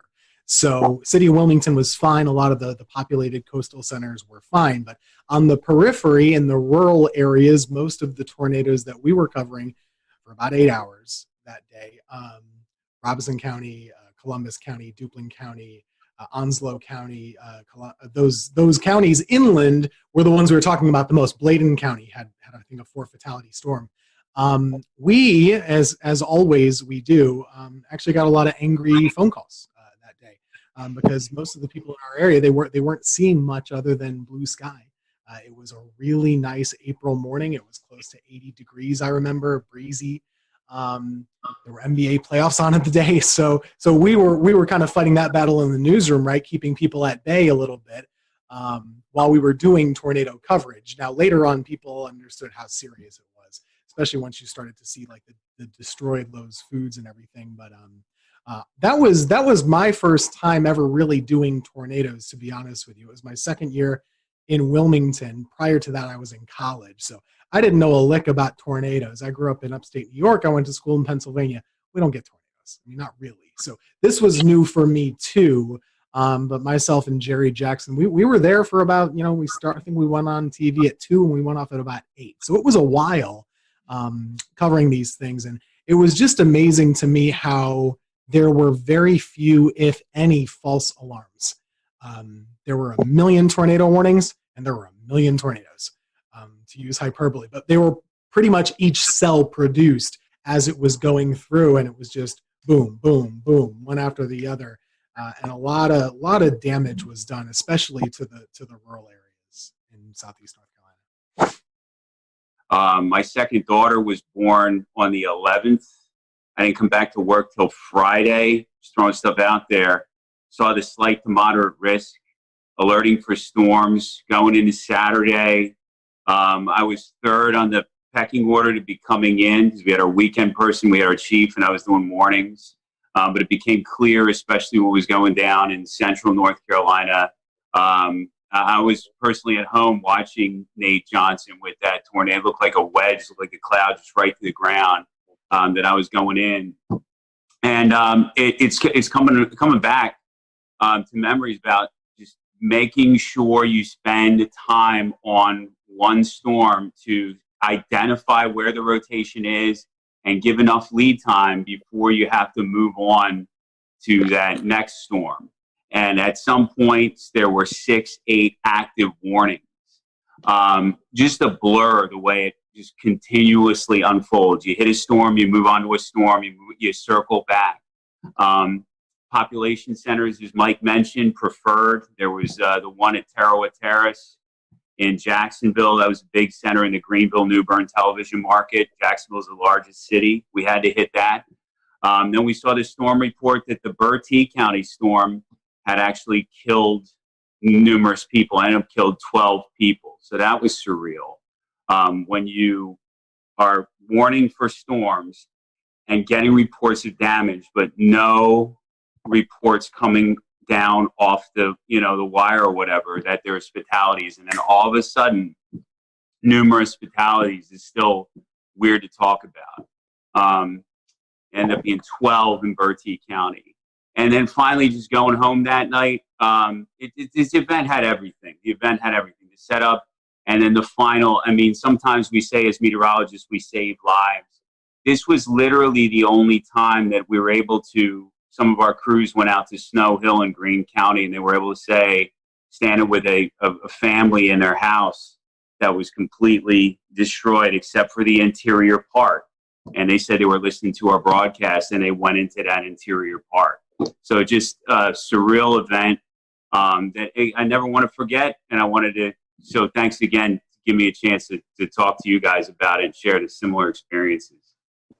Gannon, I think we've talked about this before off of this show, but this was also one of your one of your first tornado events, kind of bigger tornado events to cover, correct?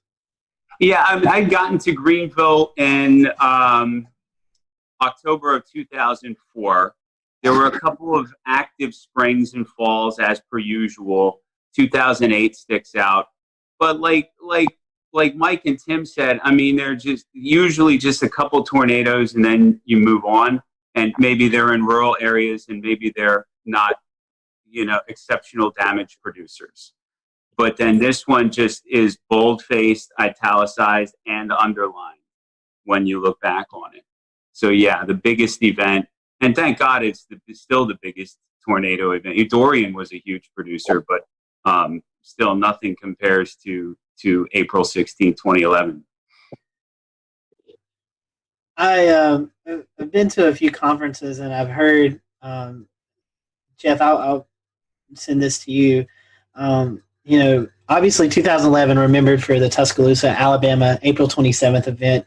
Had that not happened, this would have been the event that a lot of the meteorological community would have looked back on tornado-wise, Jeff. as the Weather Service, I know you guys do a lot of meetings and stuff. Has this event kind of tailored some of your studies or some of your outlooks on stuff that you've, I guess, done case studies on this event to kind of find out the whys of what happened and how to better prepare for maybe the next setup we get like this? Yeah, I mean, there's no doubt this event, I mean, it still stands out, even though, like you're saying, the later event was even larger than this one. For our region, this is still, what our benchmark, storm. And, it even went up, not even just the Carolinas, eventually went up into Virginia and did a lot of damage up there too. So, it's been widely studied. It was before some of the newer technology came out with on the radar, even some of the new impact-based warnings. So we've actually gone back in and rerun cases like this with what we call the impact-based warnings. And we did use tornado emergency, but nowadays we even have more tags we can put into the warnings to kind of say, okay, it's radar confirmed on the ground before we even have, spotter reports of anything on the ground. We can confirm it just using radar data. And so we've actually used cases like this and kind of run back through them with some of the new products and new ways that we issue tornado warnings, as well as some of the different dual pole products. So, we do go back in and kind of practice and relive some of these events like this, putting them more into, I'd say, the current time. So this is definitely a benchmark event. We also look at it from a standpoint of, staffing and how do you handle events like this, because they don't come around often. So, you kind of go back and look at, how does operations run in the Weather Service office when you have an event like this, making sure that, you're dotting your I's, you're crossing your T's, every storm is being interrogated, simultaneously, and that you've got warning operations going, for each individual storm, and you're doing your coordination with 911 centers and working with emergency management, and then keeping the damage reports, as they're coming in, also sending them out. So, looking at how an office should run, and how we should be running our operations to keep things, being pushed out so folks know what's happening. I mean, we use events like this to kind of go back and revisit and relive, what we did right, and also sometimes where we can improve. But it's important to kind of take these events in context, realizing we'll have an event, something like this again at some point in the future. We hope not, but we've got to be ready for it. And Jeff, one more question, then I want to get to Dan and Jeremy and let them talk about what they experienced out in the field. We were talking before this show. You guys, at a point in time, I think it was 5, 6, 7 minutes, were backed up by the National Weather Service in Blacksburg. Can you talk to our viewers tonight who may not realize that in these situations when the Weather Service is actually in danger of getting hit by a tornado, you actually pass the coverage off to a neighboring office? Yeah, so it's similar to what Mike was saying earlier. About probably just shortly after the tornado went through Sanford, and you could see the massive debris ball on the radar.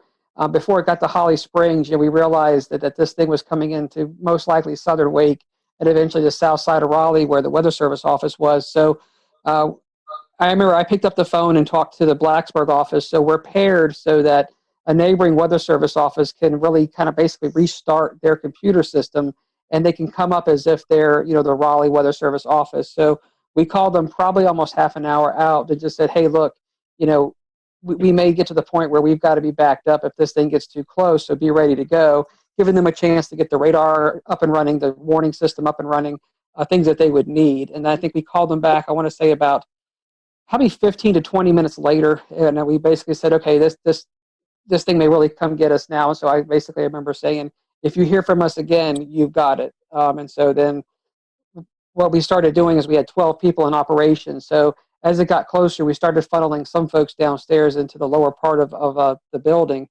And we kept 3 of us up in operations. And literally about the time we could see insulation and things falling outside the window, we picked up the phone and basically told Blacksburg, okay, you've got it. We're sheltering at this point.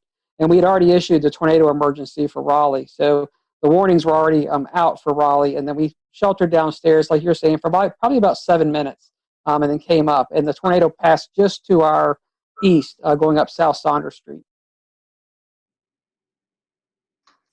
Dan and Jeremy, y'all had a very different kind of experience. You guys were actually out in the field chasing these long track tornadoes. I guess, Dan, we'll start with you since you're the first on my screen. Kind of give us the firsthand perspective. What was it like actually being there within a mile of these monsters? one of the things that we had at the time that we still use that was very active was the NC Storm Chasers and Forecasters group on Facebook. And fortunately, there's a lot of information coming in through there being funneled in as well. And I remember I was in Alabama, I caught the storm, and all of a sudden there started being people kind of looking at some of the parameters for the next day in North Carolina. This was when it was at a moderate, I guess, before it got pushed to a high risk. And one of the things that was being looked at was how the storm system I was currently inside and what was turning into a squall line in Alabama was going to keep pushing across into North Carolina. And they were seeing on the HRR runs how basically that squall line eventually was going to break apart into supercells, and that's when really the tornado potential would strengthen. And so when that started coming into play, I just hauled it straight back towards North Carolina, drove all night long, and made it into Greensboro, Burlington area for the start of where the tornado warnings really kind of got going. Followed the storm in front of it. I actually was able to bust through it because I was inside of it / behind it until about Charlotte to Greensboro, somewhere in there. I busted through the front of it and got in front of the squall line, and then was in front of it near Burlington to Raleigh, somewhere in between there, maybe kind of close to Durham. And that's kind of when it went tornado warned, and it started to kind of quickly overwhelm my vehicle and me and my ability to keep chasing it. There's a couple things that were very clear about this storm system and about these storms, which is one, they were very fast moving. I remember they were going about 60 to 80 miles an hour. It was what I was trying to keep up with and stay in front of, and position myself in hook echoes so that I could try and get a good visual of these, for the most part, pretty rain-wrapped, low nature storms that were just hard to spot. I had had great luck in Alabama the day before. I actually found myself up on a hill is kind of how I was able to see that tornado so well for such a long period of time. But this day it seemed, in North Carolina, a lot more heavy rain, a lot more heavy wind. I basically ended up inside of some severe winds going, just at a guesstimate, 50 to 70 miles an hour at the very least, sideways blowing rain. Once I got out of that, I tried to get back in position, ended up in that again. Eventually just kind of the whole storm inside of that tornado warning just overwhelmed me and got in front of me right as it got into Raleigh. And just waiting for this line, and we're sitting there going, "Oh man, this thing is not breaking up. There's no supercells. What's happening?" All of a sudden, obviously, within a few frames, it started to go. And so we're in Newton Grove still, and which was the right area to be. We just got a little impatient and saw the first one. By then, it was already hitting Sanford in the lows, and we decided to speed on towards Raleigh to try to get it there. And I do remember, as Mike May said earlier, the broadcast, Kevin had his ham radio with us. He had a ham radio in the car because he was doing the storm spotting. But I do remember that specific broadcast said, "Do not approach Raleigh, stop where you are," and all this stuff. And one thing I do remember about that whole day is just a surreal feeling that I can't even describe in the atmosphere. And the winds, even outside the thunderstorms, are blowing 40 to 50 miles an hour. Lots of inflow into these supercells from a long distance away, blowing dust and all of that. But when we got to Raleigh, as it was said, it went up South Saunders Street. We were not far from there, coming onto the Beltline. And it was, I remember specifically seeing the power flashes just to my left as we were coming in. And we stopped right there because we knew it was rain wrapped. We couldn't see it. And we looked for an exit after that. And then we were trying to decide, do we, for about a couple of minutes, do we try to keep up with this one? We all knew that the storms, as Dan said, were doing, forward speeds of 60 to 80 miles an hour.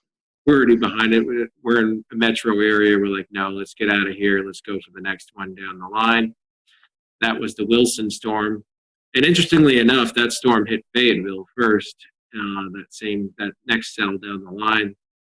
And I have a friend there who was in contact with me pretty much before we were chasing the Raleigh one, saying, do I need to take shelter? Is this the real deal? And I looked, and the couplet was almost on top of them, and I'm like, yes, get in, And they got into a closet, and the tornado did hit their house. Fortunately, at that point, it was the start of that tornado's path, so it was weaker. They had a few shingles gone, but up the road from them, it turned into EF3 damage. So, but they were, they did take precautions, and they were fine. I didn't find that out till later, but so then I had to beat the forward flank of that next cell. So coming out of Raleigh, so I was speeding definitely to beat that forward flank to get. I didn't want to get cored and then stuck and miss knowing how fast these storms were moving. So I was driving a Volkswagen Beetle at the time, and finally made it to 795 area. I got just a little bit south of it, and because I did want to get a clear view if there was a tornado. And then we were going up 795 northbound, and so we get a straight on look at it. And I looked to my left, and I saw the rotation. I looked to my left, and like, is that what I think it is? Because it was there wasn't that much contrast at that point. And it was open field, and so we just decided to stop there. And then it came out from some trees, and sure enough, that's the tornado, which many of you have probably seen the video of. Marker 5.5, looking north-northeast. Large tornado on the ground, all the way to the ground. Multiple times. Kevin called it in. I think the tornado was about 100 yards wide at that point. We were about a mile and a half away. I could have gotten a lot closer to it, but I did not know the area that well, so I didn't know if I was going to pull up. That's the only reason I didn't.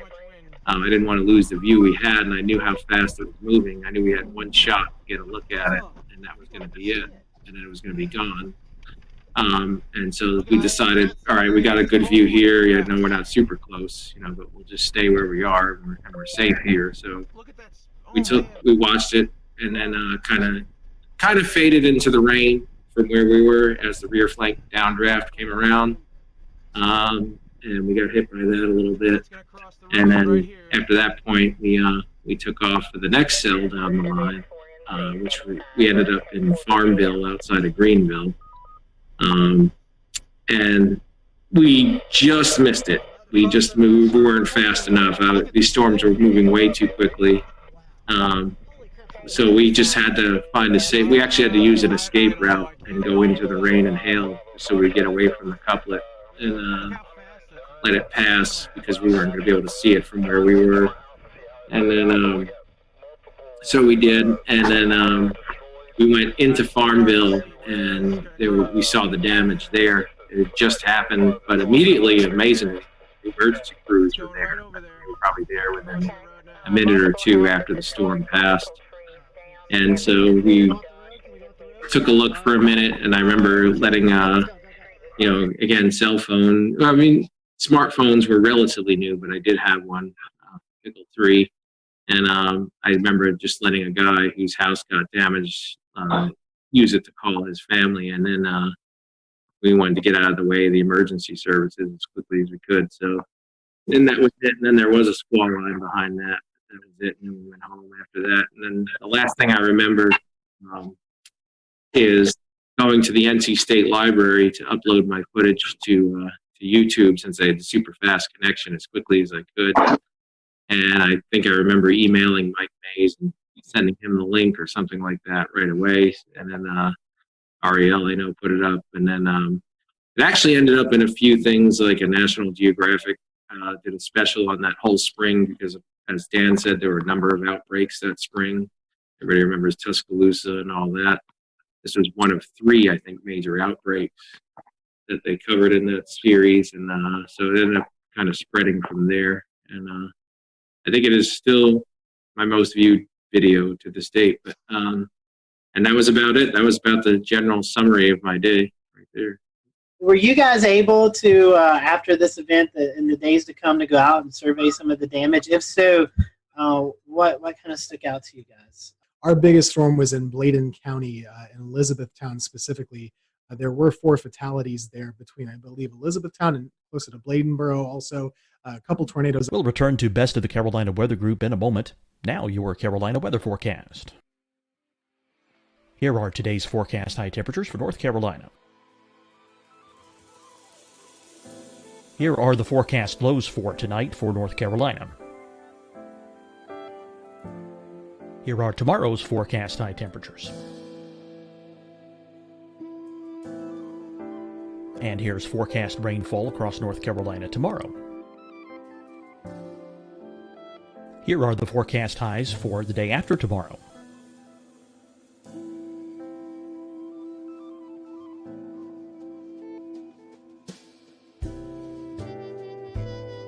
And here's the forecast rainfall across North Carolina for the day after tomorrow.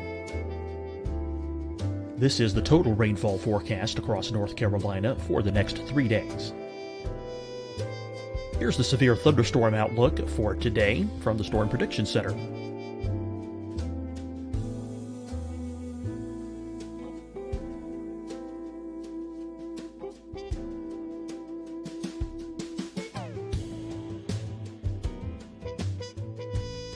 Here are the forecast high temperatures for today for South Carolina. Here are the low temperatures for today for South Carolina. Here's the probability of precipitation forecast across South Carolina today. And here are the rain chances across South Carolina tonight. Here are tomorrow's forecast highs across South Carolina. Here are the forecast low temperatures for tomorrow for South Carolina. And here is the probability of precipitation across South Carolina tomorrow. Here's the precipitation chances across South Carolina tomorrow night. Here are the forecast highs for the day after tomorrow in South Carolina. Here are the forecast low temperatures across South Carolina for the day after tomorrow. And here are the rain chances across South Carolina for the day after tomorrow. And South Carolina's probability of precipitation for that night. Here's the Storm Prediction Center's severe thunderstorm outlook across South Carolina for today through tonight. Here's the Storm Prediction Center's severe thunderstorm outlook across South Carolina for tomorrow and tomorrow night. And here's the Storm Prediction Center's severe thunderstorm outlook across South Carolina for the day after tomorrow through that night. Here's the severe thunderstorm outlook for today from the Storm Prediction Center.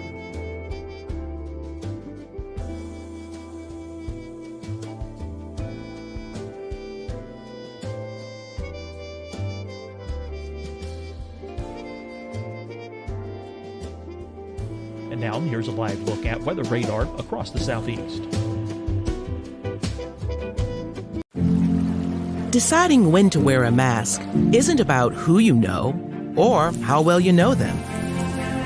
Just ask yourself, will I be with anyone I don't live with? If the answer is yes, get behind the mask. Help slow the spread of COVID-19. Get behind the mask. Learn more at covid19.ncdhhs.gov. Fight the spread and take a stand against coronavirus. Wear a mask in public. Stay at least 6 feet apart from others. And get tested. Join us and fight the spread. Visit scdhec.gov/COVID-19. Getting tested for COVID-19 helps you to take the steps needed to protect yourself, your loved ones, and your community. Find the testing location at scdhec.gov/COVID-19 testing. Hi, everyone. I'm Dr. Mandy Cohen, Secretary of the North Carolina Department of Health and Human Services. And when you follow the 3 W's, you protect your family and your neighbors from COVID-19. When you leave your home, practice your W's. Wear a cloth face covering, wait 6 feet apart, wash your hands often. Wear, wait, wash. We're in this together. Stay strong, North Carolina. You'll see your Carolina weather forecast at 25 and 55 past. And now back to the best of the Carolina Weather Group on the all-new Carolina WeatherNet.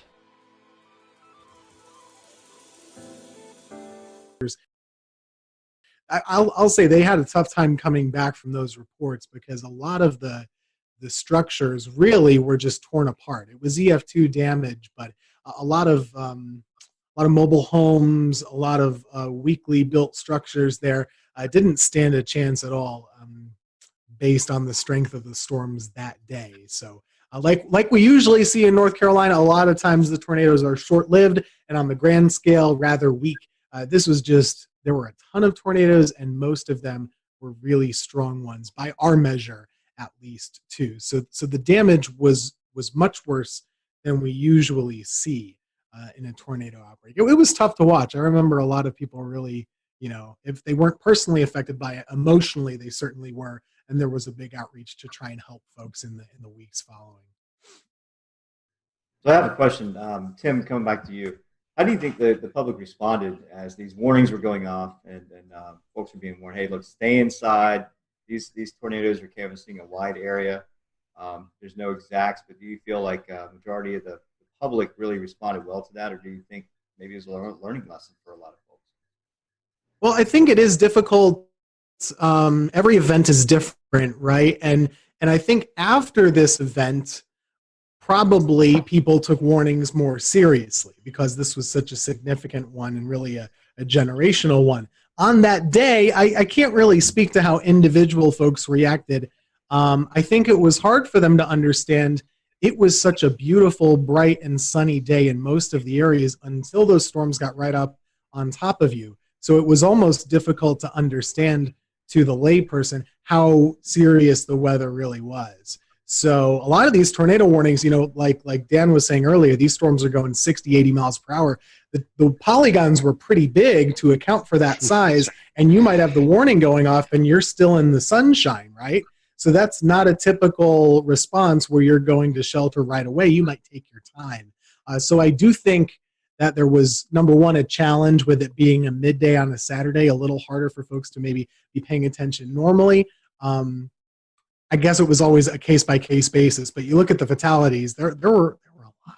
There were just a lot. So I do think it was a learning lesson for a lot of folks. After all these storms had passed and the days following the event, you guys had to go out and conduct storm surveys. What did that look like, and how busy were y'all? Because that was a lot of tornadoes to cover.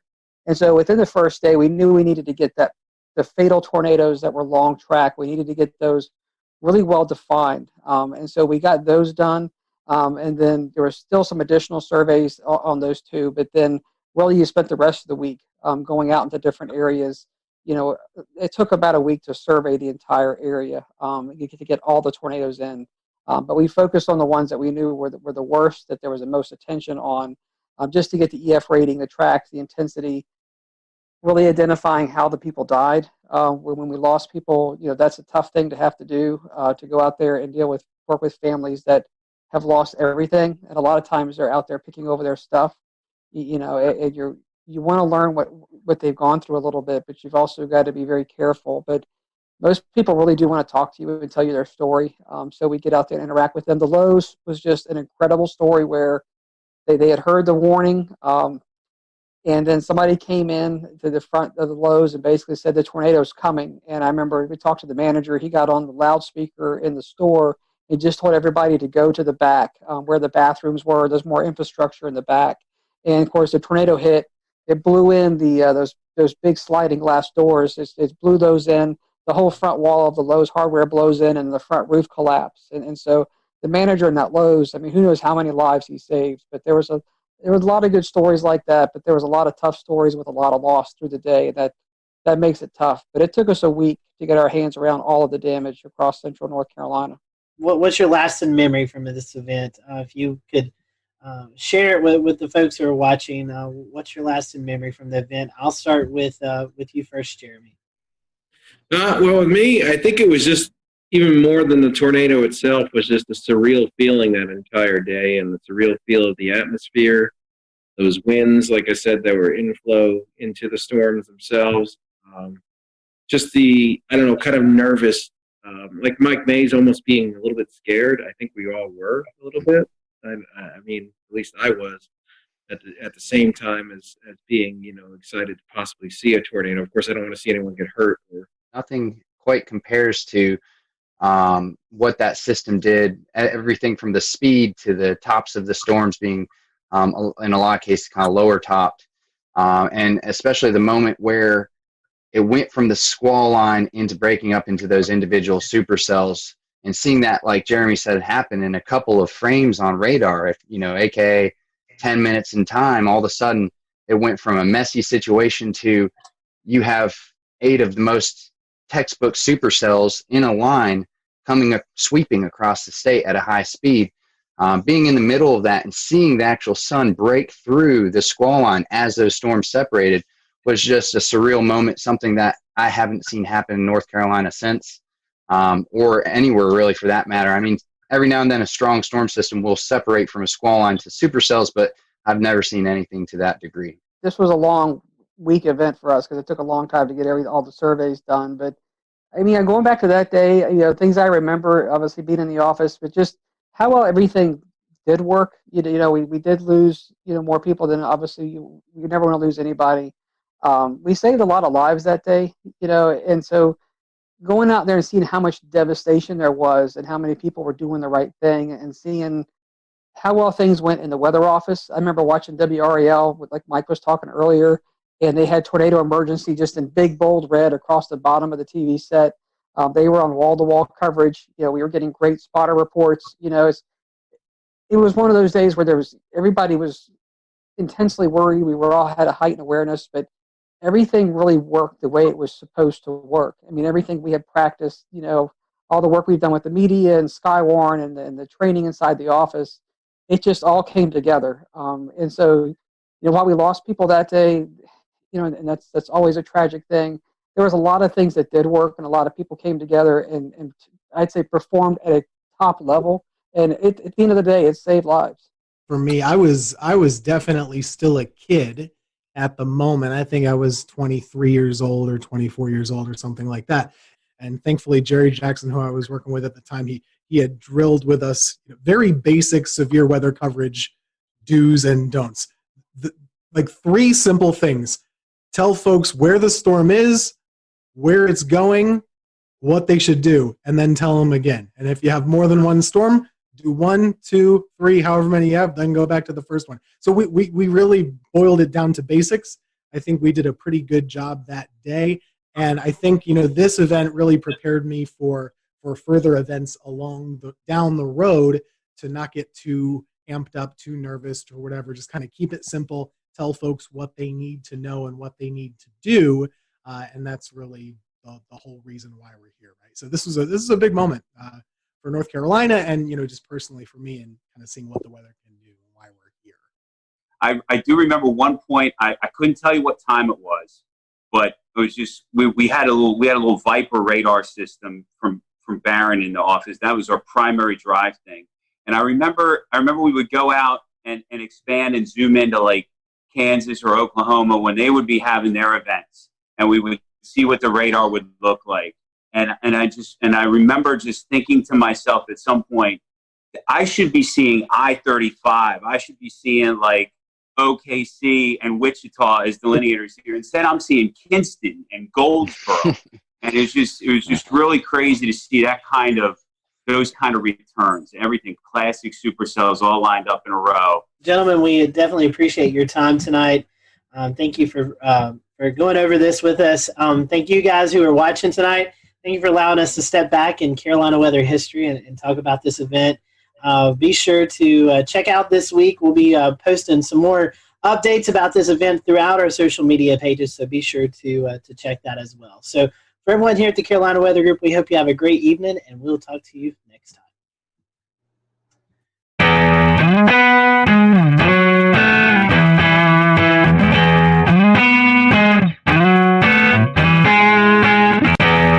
I'm James Brierton in Matthews, North Carolina. This tree, one of many that has fallen here in Matthews and across the two-state region of North Carolina and South Carolina following last Thursday's tornado outbreak. 10 tornadoes in all confirmed by the National Weather Service, who then spent Friday going out and surveying damage like this here at the playground of Matthews Elementary School. The school closed on Friday with power still out and trees like this still down. School was closed in Charlotte, Mecklenburg. Now, the National Weather Service happened to be celebrating its 150th anniversary this week. We're going to be talking about that coming up. The important life-saving mission they played today was all created over a century and a half ago. But first, let's talk more about the recovery efforts here in Matthews and across the region. This tree, the EF1 tornado coming through here on Thursday, caused damage across the region. 95-mile-per-hour winds knocking down trees like this, and also, unfortunately, taking down some homes where the roofs were damaged when big trees like this fell. All in all, we had about 2 storm deaths across the region, and that's too many. But it could have been a lot worse, and that's why we're going to spend some time in this episode talking about the very important life-saving role the National Weather Service played, because none of those deaths came inside of tornado polygons, and I think that has a lot to do with the role that the National Weather Service plays, getting those warnings out on TV, on radio, to NOAA weather radios, and now to our cell phones, wireless emergency alerts, alerting people like myself that they were in the path of danger. On Thursday, I was trying to make my way to the day job at the TV station when I received one of those wireless emergency alerts on my phone. I happened to be streaming on Periscope at the time. I'm driving here on Interstate 45. As that message comes in, take a look what happens. Just now receiving an emergency wireless alert on my phone for a new tornado warning issued until 12:45. Severe thunderstorm capable of producing a tornado was located 9 miles northwest of Indian Land or over Carolyn. Impact.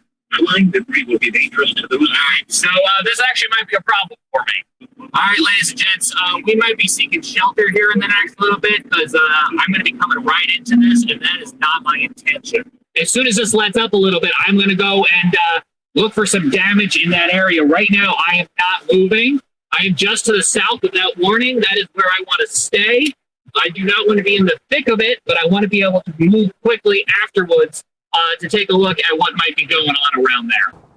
Because of that alert sent by the National Weather Service and relayed to my phone, I was able to safely pull off the road, get out of the way, let that storm pass, and then I turned north, directly into where the storm had just been, continuing towards Park Road, where the storm had crossed through a neighborhood called Park Crossing. Here's a look at what I saw moments after that tornado came through and as that tornado was continuing east into Matthews. You can see we've got numerous trees down. This one, as it fell, took down a fence. We see several instances of this as we make our way through this Park Crossing neighborhood. Now, all of this damage occurred during the midday hour when a tornado-warned cell came through the neighborhood and it brought down several large pines, just like the one you're seeing right here behind me. To give you a sense of what the aftermath of storm damage smells like, it smells very heavily of pine and also sounds like chainsaws. We have another tree down here. This one just barely missing this brick home as it did kind of fall here and then continue to land, if you take another look, right across their front yard. So a very close call here for the family that lives right at the entrance of Chatham Oaks. So this is inside, again, that Park Crossing Drive neighborhood. Now we are just to the west of Park Road. I was onto the east side of Park Road where the Cameron Woods neighborhood was not too long ago. Whatever came through here then immediately went through there, brought down several trees as well too. Neighbors out there trying to clear the way with chainsaws. About 10 minutes before the trees started falling, so I was able to be here to help out. How many trees are down besides what's behind us?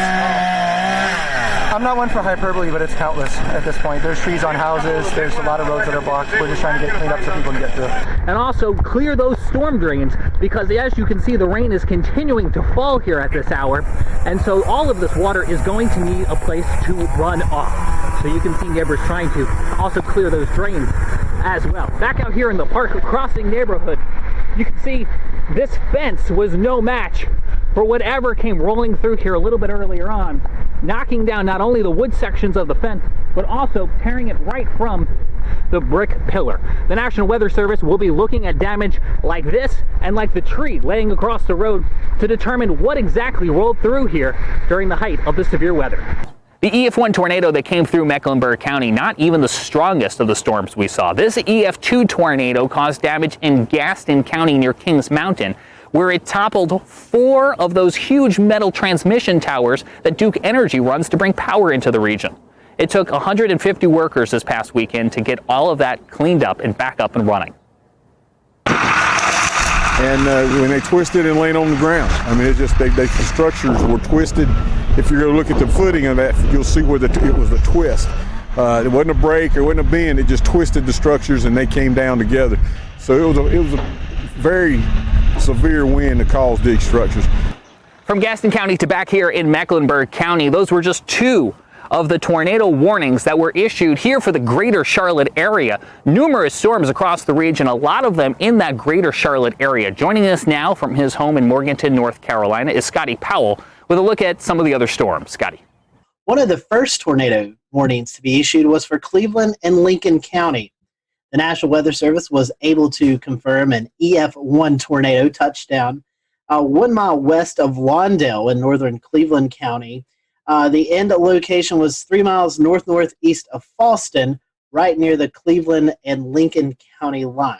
One of the stronger tornadoes that we saw occur on Thursday was an EF2 tornado that occurred just outside of the city of Kannapolis, North Carolina, in Cabarrus County.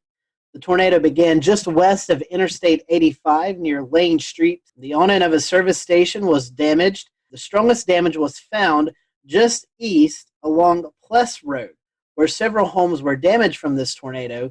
This damage suggests wind speeds of 125 miles per hour. The tornado weakened as it moved east, snapping and uprooting trees as it went, and it ended in Rowan County. Again, no fatalities or injuries from this tornado.